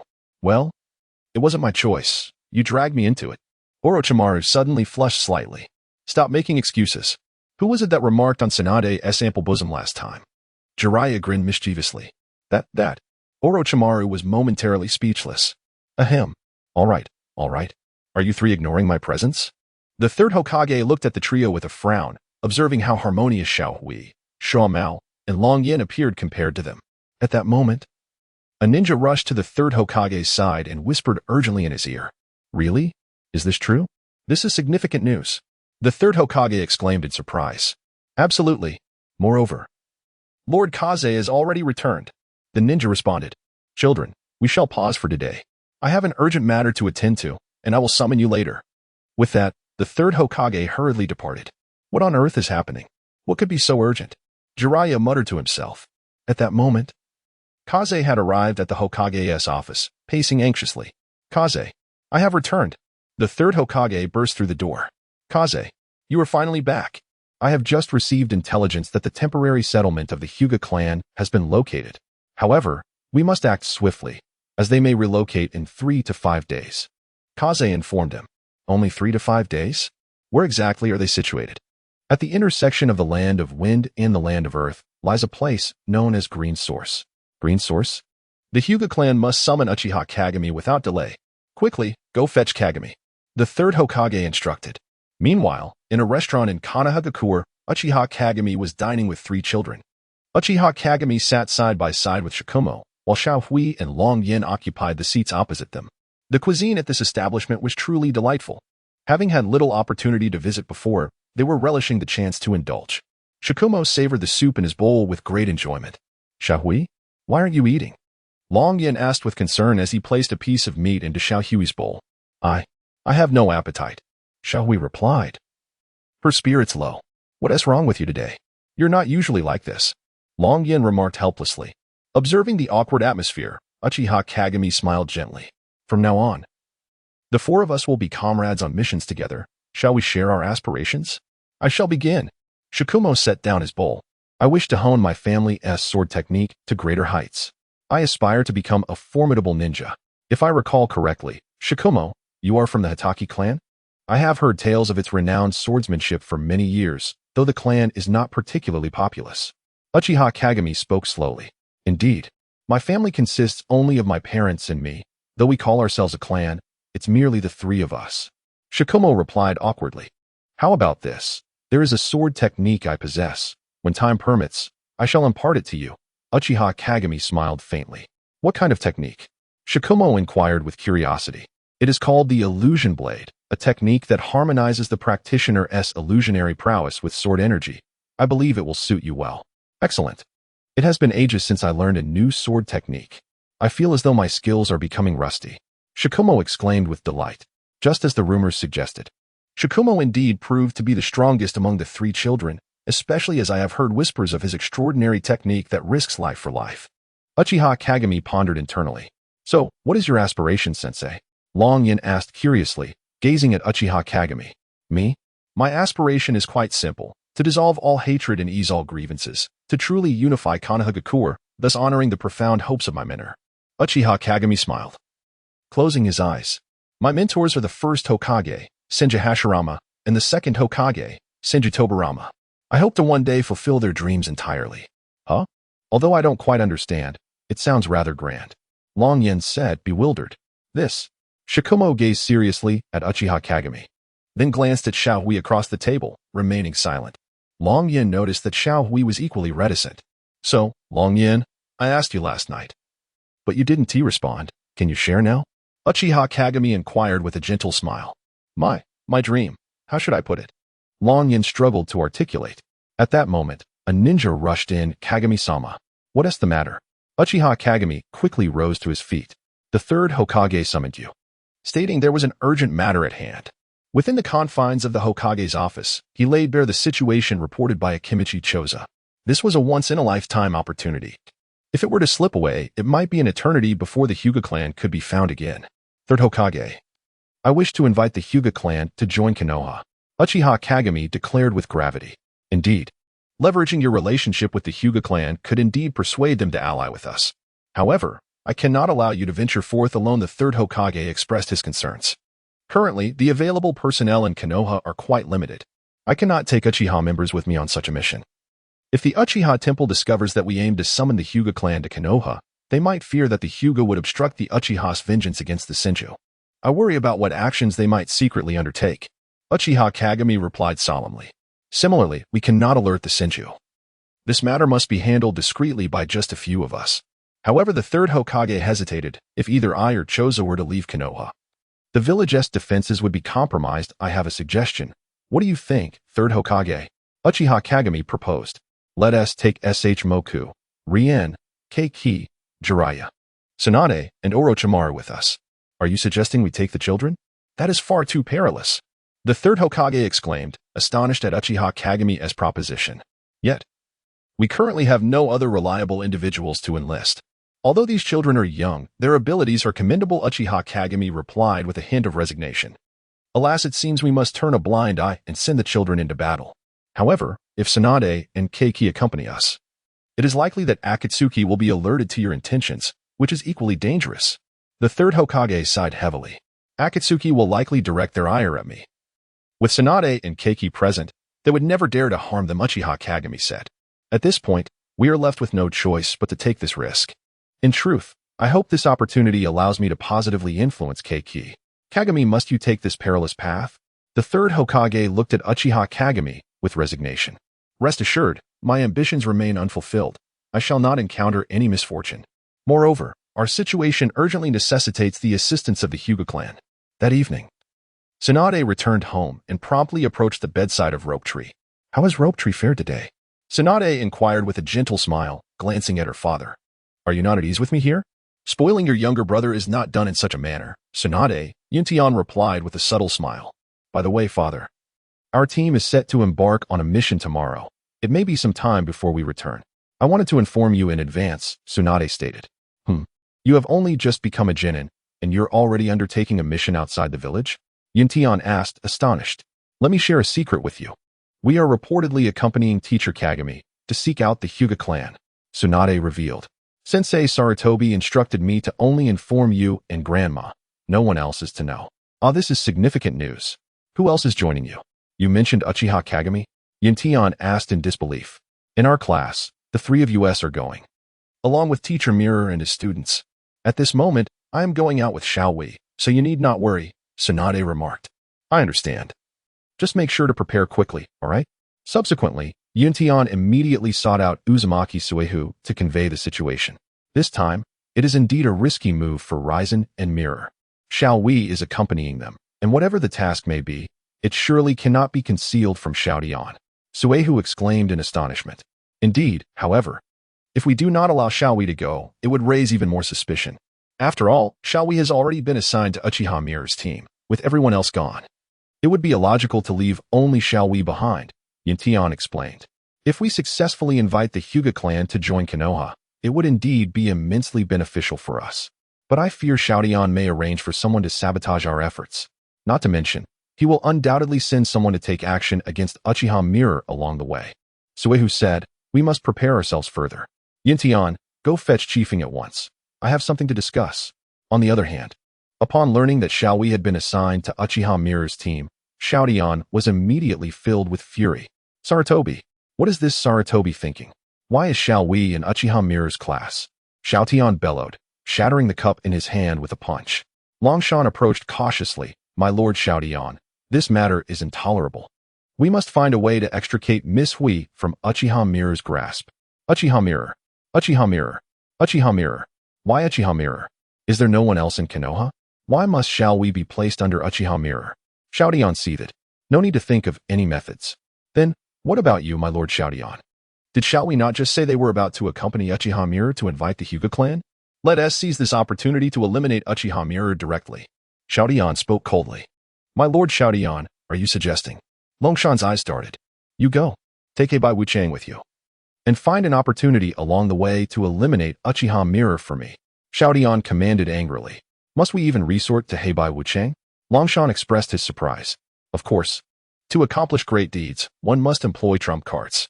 Prepare immediately, and this time, you will be entirely responsible. The subordinate obeys. I shall set forth to Uzumaki village at once to request Heibai Wuchang from Lord Yenhu. Please await good news, my lord Xiaodian. Longden smiled sinisterly and then slowly withdrew. At this moment, within the Uzumaki Suehu household, a Kimichi chiefing hurriedly arrived, and Suehu relayed the truth of the matter. I truly did not know that Mirror was taking such a risk. Rest assured, I will arrange for personnel to provide cover along the way. Chiefing said respectfully. Chiefing, I am truly troubled about how to intercept Midway, as the number of personnel we can mobilize is limited. Are you truly confident? Suehu expressed his concern. Do not worry, master. Over the years, I have trained an apprentice, though still a child, roughly the same age as Tsunade, but in terms of strength, you can rest assured. Having said this, Chiefing hurriedly departed. Gazing at the receding figure of Chiefing, Mito silently prayed for the safety of all involved. Upon returning home, Chiefing immediately summoned a child. Master, why have you called me so urgently? Is there something amiss? The child replied solemnly. Kato, I have an important task to entrust to you, Chiefing said, placing his hands on the child's shoulders. Meanwhile, in Wuchao village, Longshan entered the purification chamber and unfurled a scroll in his hand. Suddenly, 2 streams of dark energy emerged from the scroll, transforming into bizarre, shadowy figures upon touching the ground. Lord Longshan, what is your command? The figures, known as the Black and White Impermanents, inquired. Your time to shine has arrived. This time, Uchiha Kagami is taking 6 children to seek out the Hyuga clan. You are to eliminate Uchiha Kagami along the way, Longshan instructed, gesturing for them to carry out the order. Understood, but are we only to eliminate Uchiha Kagami? What shall we do about the children? They questioned. Those children?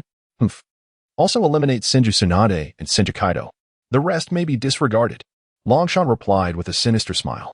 This time, I permit you to take the map of mountains and rivers as well. Be sure to kill Uchiha Kagami as well as Senju Tsunade and Senju Kaido. The following morning, the third Hokage and Uzumaki Mito stood at the entrance of Konoha village, watching the seven figures growing ever more distant, their inner concerns unspoken. Hizashi, you have acted recklessly. Allowing Kaido to be placed under Kagami's command is one thing, but letting Kagami lead these 6 children on such a crucial mission alone is irresponsible. Mito expressed her worries. Mother, this was out of necessity. With Koharu and Minion absent, and Danzo nowhere to be found, I am left with only myself, Kagami, and Chiefing to act. If I were to accompany Chiefing, the village would be left vulnerable. The third Hokage sighed deeply. This is indeed a dilemma. Yet you must take further precautions. How can you allow Kagami to undertake such a perilous task alone? Mito replied, exasperated. The only preparation I have made is placing Kaido in Kagami's care. The third Hokage said with a faint smile. You are taking a gamble. Betting that Kaido will be safe from Hikaten's ire? Mito inquired, her gaze fixed on the third Hokage. Indeed. The 6 of us have been close to Brother Yuntian and Brother Hikaten since childhood, and I am well aware that Hikaten would never harm his kin. In truth, assigning Kaido to Kagami's side, along with Tsunade, is already aiding Kagami. The third Hokage smiled gently. It seems you recognize the significance of Kaido. He is a child whose fate will greatly impact the future of the Senju clan. Mito spoke earnestly. Hikaten, having lost his mother at a young age, harbors a deep-seated hatred for the Uchiha, yearning to eradicate them for revenge. For many years, he has diligently trained to exact his vengeance, but with Hashirama establishing Konoha, that hope has faded. Over the years, he has come to view neither you nor Brother Yutian as family. Kaido is his only true kin. The third Hokage lamented. To alter Xiaodian and transform his inner self, only Xiaohui possesses that capability. You hope that mirror can change Xiaohui's thoughts and spirit? Mito sighed deeply. Beyond this, we have no alternative. It is the sole means to cleanse the hatred and pain residing within the heart of Xiaoyan's elder brother. The third Hokage expressed with conviction. I beg to differ. This is merely your perspective. There is another reason. You are concerned for your son. Am I correct? Mito smiled faintly. Ah, Sensei's wife. Have you discerned that? The third Hokage's expression darkened instantly. Frankly, Nichiren, these past 10 years have been arduous for you. In your effort to stabilize the situation, you have scarcely had time to return home, let alone attend to your son. In truth, you need not exert yourself so greatly. It would be better for you to occasionally return home and truly observe your son. I have heard from Mirror that Longgin seems to have been dissatisfied for quite some time. Mito expressed his concern. Hence, I wish to compensate him. He genuinely harbors affection for Xiaohui. I aspire that the era these 2 children face in the future is no longer the chilling era of the Senju and Uchiha's Cold War. I wish to bequeath to the next generation a harmonious and united Konoha. We must not allow even a trace of sorrow to shadow the future of these 2 children. The third Hokage declared resolutely. Indeed, if the century-long enmity between the Senju and Uchiha cannot be resolved in this generation, it will undoubtedly cast a shadow on the next. Mito contemplated deeply. Meanwhile, in the distant place known as Lvaiyuan, the tents of the Hyuga clan were neatly erected along the riverbank, where a group of Hyuga clansmen hurriedly gathered in the central tent. Lord Hito, we have matters to discuss. The crowd entered the tent, addressing the young man within. Lord Hito, the food and water sources for this generation have been dwindling.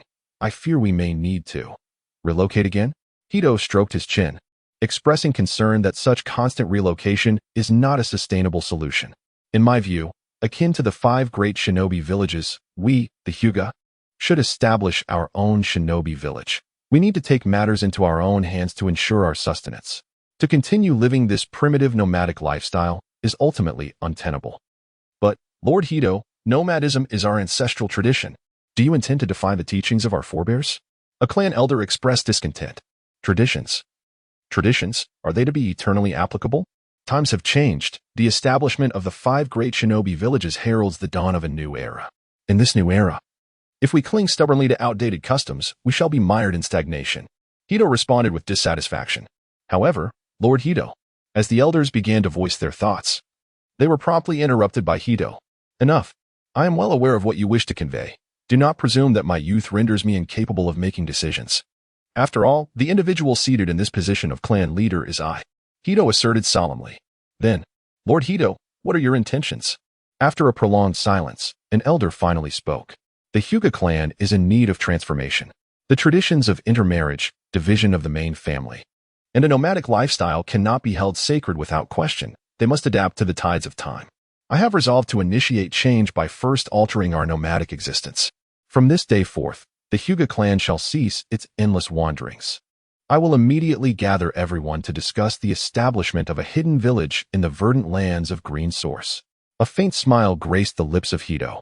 That evening, after a long day of travel, Uchiha Kagami decided to lead the 6 children in search of a suitable camping spot, planning to head to Green Source at dawn.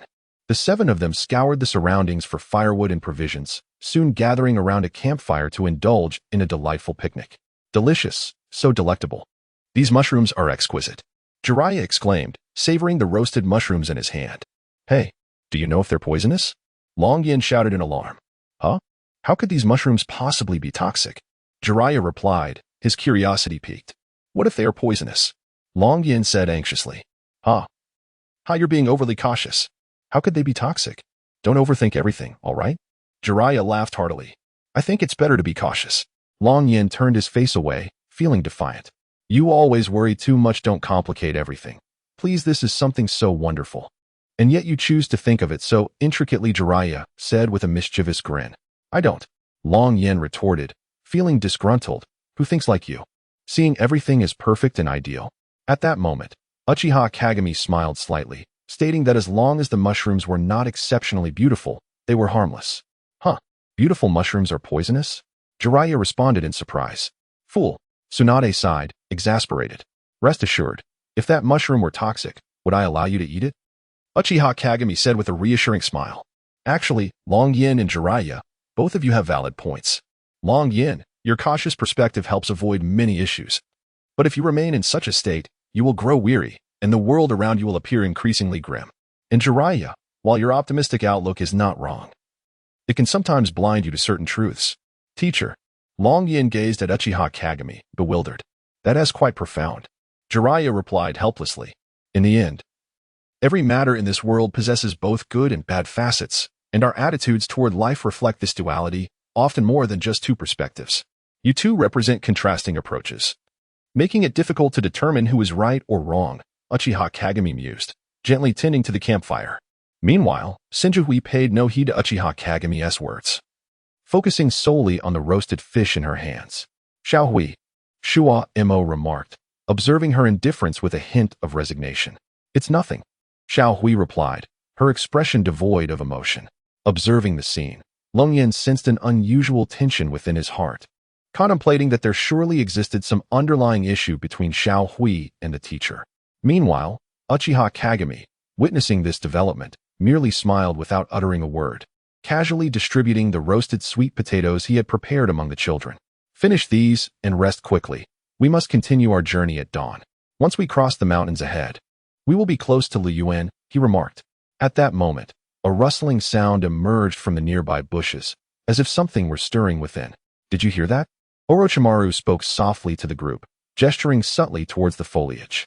Understanding his cue, the others pretended not to notice, continuing to savor their food leisurely. The shadow within the bushes crept closer, and just 5 steps away from Shwomo, he suddenly sprang into action, hurling a shuriken towards the undergrowth. Who goes there? In the split second before the shuriken made contact with the shadow, it darted away with astonishing speed. That creature is incredibly swift, Long Yin shouted, pointing at the fleeing figure. Don't let it escape. How dare it spy on us? Jiraiya exclaimed, brimming with indignation. The group quickly rose, pursuing the shadow, but its speed was overwhelming, and it was on the verge of vanishing from their sight. This is bad. If this continues, it will surely elude us, Shwomo calculated internally, swiftly drawing his blade and channeling his chakra. Take this. Phantom Blade. He gathered an unending flow of chakra onto his weapon, whereupon it ignited with a vivid aura. With a flick of his wrist, a powerful wave of sword energy surged forth, relentlessly pursuing the shadow. Wow, that technique is impressively rapid. The shadow, realizing escape was futile, came to an abrupt halt. Gale Kick. The figure revealed itself to be a child clad in a tight green outfit, who launched into the air and aimed a fierce kick at the sword energy. However, the attack merely struck air, as the sword energy was merely an illusion. What? Before the green-clad child could comprehend the situation, he was struck in the back by the true sword energy, tumbling to the ground. Schwalmo's phantom blade has found its mark, Long Yin exclaimed in astonishment as the group encircled the child. Please, don't hurt me. I was just hungry. The child curled into a ball, trembling in the center of the circle. Is it merely a child? Jiraiya remarked. His face darkened with exasperation as he regarded the green-clad figure. So, not an assassin after all? Just a child? Schwalmo said, beads of sweat forming on his brow. You've gone too far. The poor thing just wanted something to eat. And you all resorted to violence? Look, he is injured. Tsunade scolded the group, approaching the child with the intention to heal him. Wait. Uchiha Kagami interjected, halting Tsunade. Teacher Kagami, he is injured. Tsunade replied helplessly. Uchiha Kagami swiftly activated his Manjiki Sharingan, scrutinizing the child closely as he approached. Answer me, who are you? Why were you spying on us? Uchiha Kagami spoke solemnly. My name is Might Dai. I was merely passing by. I'm terribly hungry, observing your delectable meal. The boy named Might Dai trembled as he spoke. There appeared to be no signs of traps or transformation jutsu on him. It seemed he was not affiliated with the Senju clan. Uchiha Kagami pondered silently, then heaved a deep sigh, closing his Sharingan. Tsunade, please tend to his wounds promptly. And Long Yin, fetch him something to eat without delay. All right. Long Yin responded immediately, turning to retrieve food. Under Uchiha Kagami's direction, the group brought the boy to the campfire, treating his injuries while providing him sustenance. Thank you. It has truly been ages since I savored such delicious food. Might Dai devoured the meal voraciously. Meanwhile, Shumo watched Might Dai with a bemused expression. I thought someone with such speed would surely be a master. But it turns out, he is simply a glutton? How long has it been since you last ate?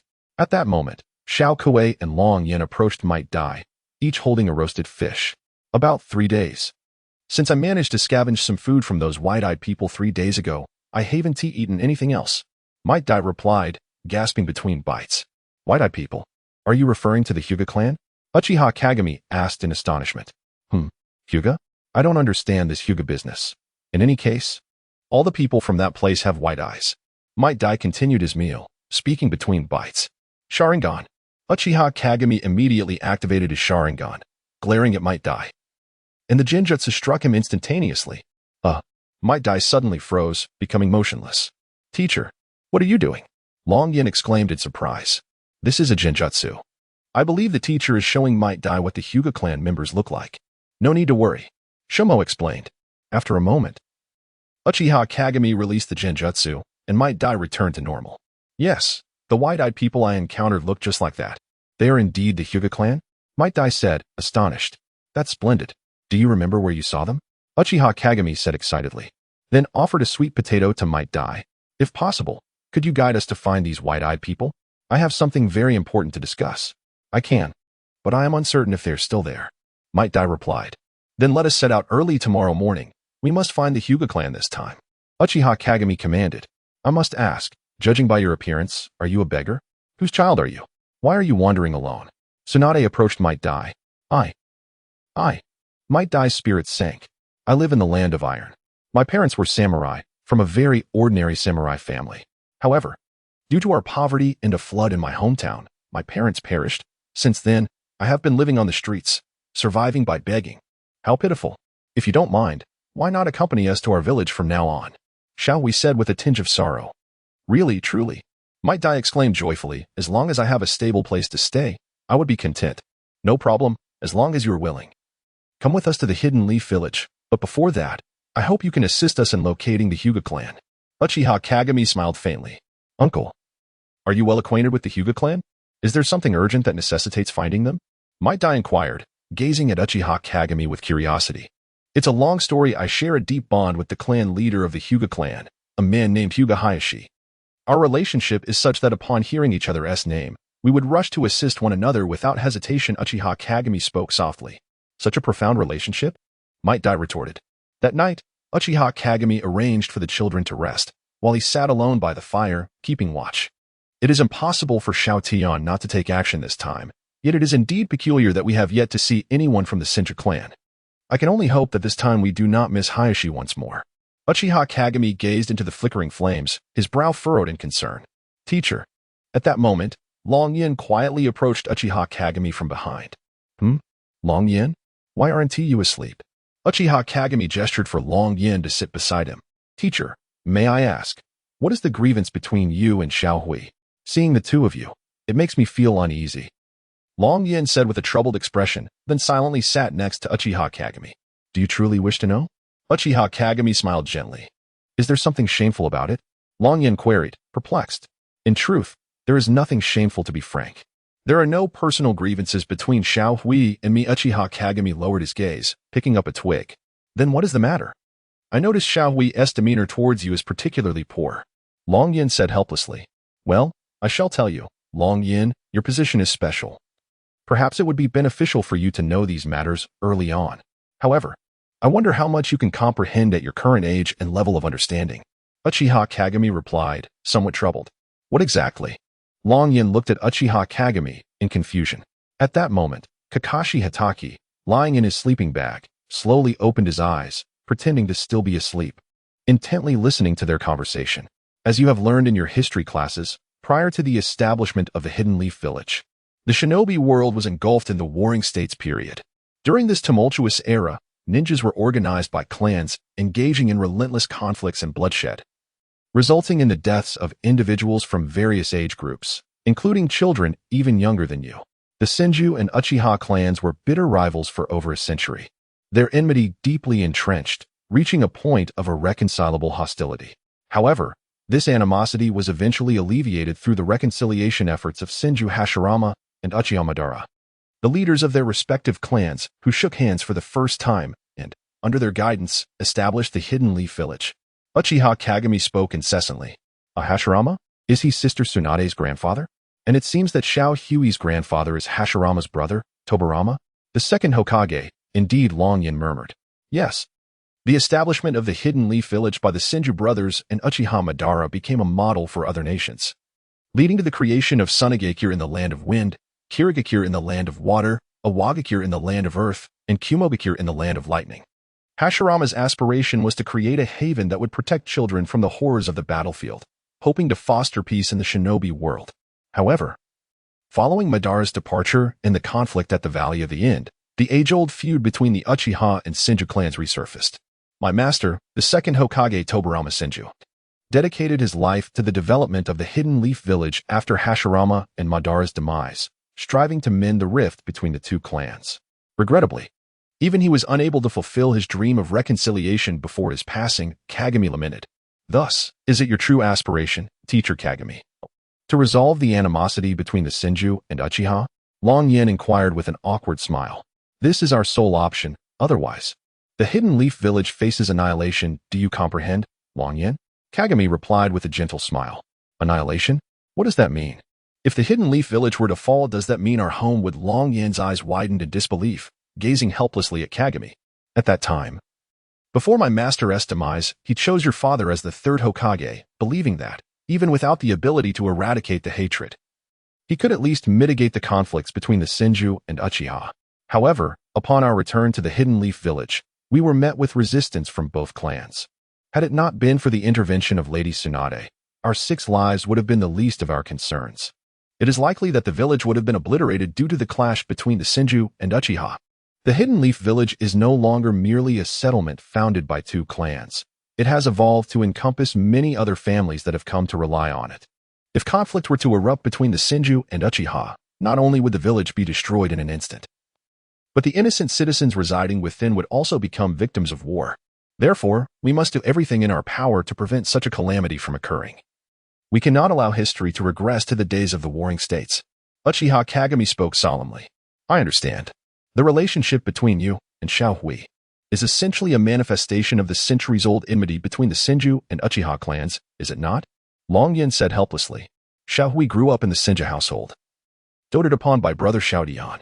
From a young age, she has been immersed in the conflict between the Senju and Uchiha. Thus, I hope for a transformation in her, so that her life may not be consumed by hatred. Uchiha Kagami managed a wry smile. Uncle Xiao Dian. cannot comprehend the struggles of the first and second Hokages? Must he persist in a deadly feud with the Uchiha? Long Yan's eyes widened. Brother Xiaotian is not a petty man. Even during our childhood together, he was always accommodating towards your father and Danzo. It was only because his mother was slain by our Uchiha forces during the Warring States period that he harbors such deep-seated animosity. Uchiha Kagami sighed. Otherwise, Brother Xiaotian would surely have inherited his master's legacy. Teacher. Long Yan looked at Uchiha Kagami, troubled. Brother Xiaotian cherishes Xiao Hui as his most precious jewel, showering her with affection. Therefore, for him to relinquish his hatred, Xiao Hui is the sole hope.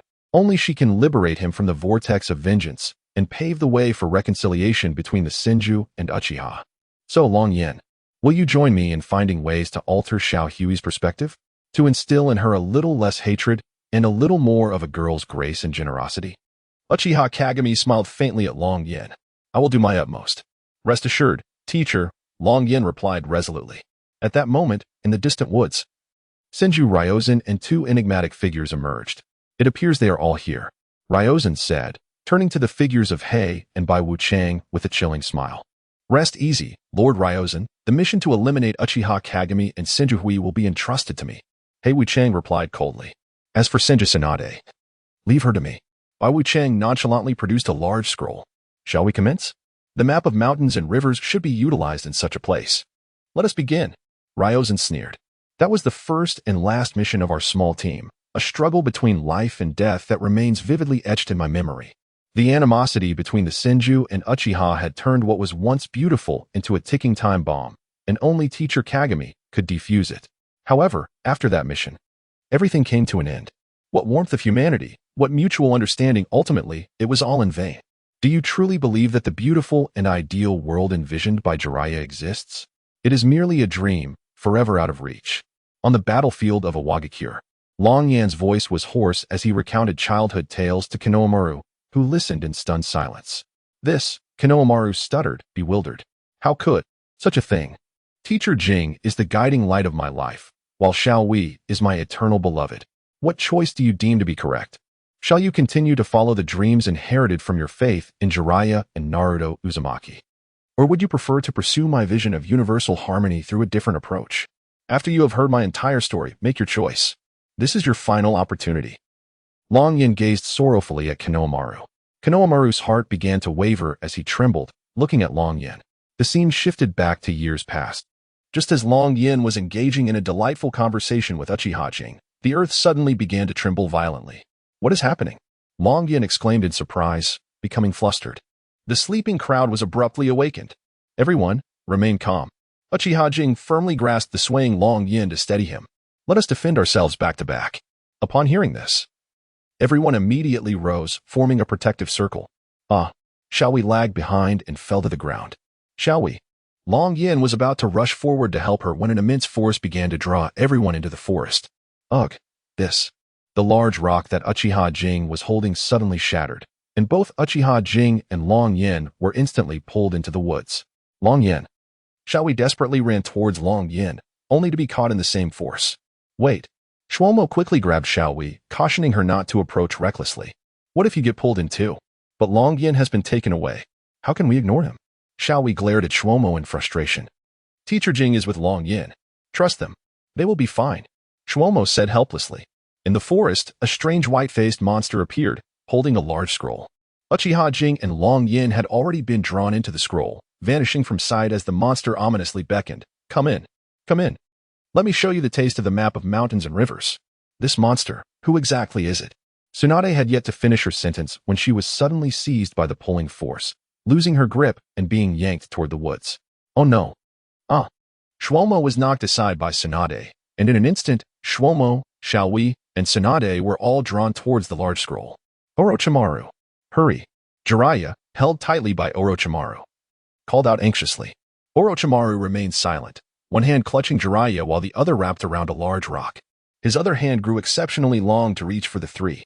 Meanwhile, Might Guy noticed he was not being drawn in and quickly rolled away into the depths of the forest.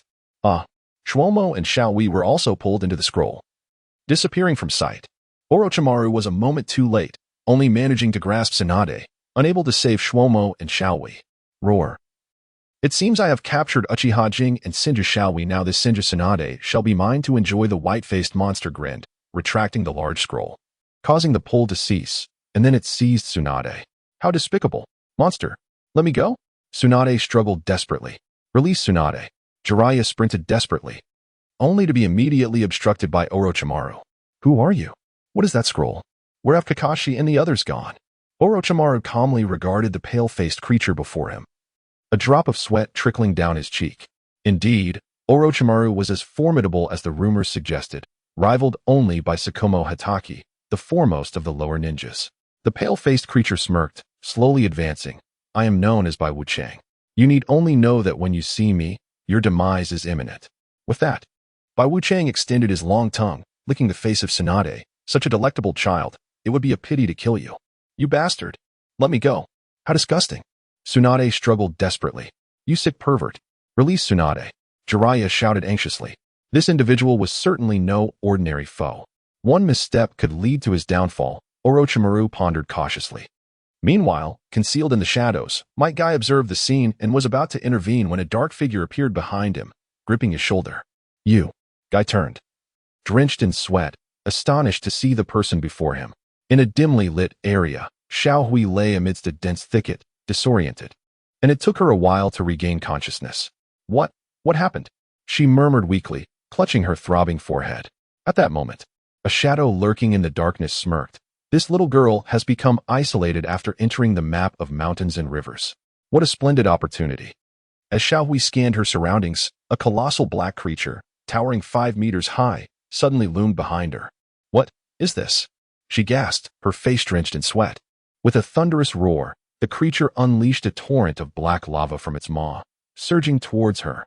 Water style, water wheel, Shaohui exclaimed, retreating while forming hand seals.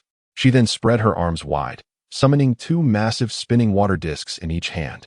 Go, she commanded, flinging the water discs at the black lava, resulting in a tremendous explosion that sent plumes of smoke billowing through the forest. Meanwhile, in a distant location, Uchiha Kagami, exploring his surroundings, spotted the rising smoke and immediately sensed trouble, hastening toward its source. Rian, Tsukumo, Shaohui, you 3 mustn't come to harm, he exclaimed, beads of sweat dotting his forehead. As Shaohui, amidst the thickening smoke, groped for an escape route, the black creature reappeared behind her. When did it? Before she could react, the creature's arms elongated into massive axes, swinging menacingly towards her. Ah! Shaohui screamed in despair. However, the atmosphere froze in the next moment. The black creature suddenly became immobilized. Could it be? Shaohui turned to see a black shadow darting from the depths of the forest. Merging with that of the black creature, there stood Long Yin, panting heavily, crouched low, forming hand seals to control the shadow beneath him. Ha ha ha. The shadow mimicry technique. Successful. Long Yin exclaimed, drenched in sweat. Long Yin. Shaohui exclaimed in surprise. Shaohui, hurry. I can't control this guy for much longer. Long Yin shouted anxiously. Upon hearing this, Shaohui quickly distanced herself from the creature. However, the black monster roared and suddenly broke free from the shadow mimicry's control. Wow, this creature is too.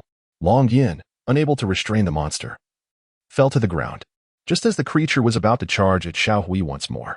Hatake Tsukumo suddenly appeared behind the beast, wielding a sword engulfed in intense chakra. Take this, Bideo 13 style. Tsukumo unleashed a flurry of strikes against the monster's back, inflicting severe wounds that brought it crashing to the ground. Fire release, fireball barrage, water release, water flower wheel. Seizing the opportunity, Long Yin and Shaohui dashed forward, launching their respective fire and water techniques at the creature. After a deafening explosion, the monster, battered and bruised, knelt on the ground. Long Yin, Tsukumo, and Shaohui slowly retreated together. What is this place? It feels like a dream world, so real yet so surreal. Long Yin mused, lowering his guard as he noted the creature's injuries.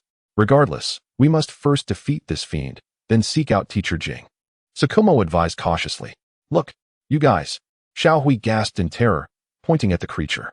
Suddenly, the wounds on the monster began to heal rapidly. The trio, witnessing this, immediately braced themselves. Heavens! What is this creature?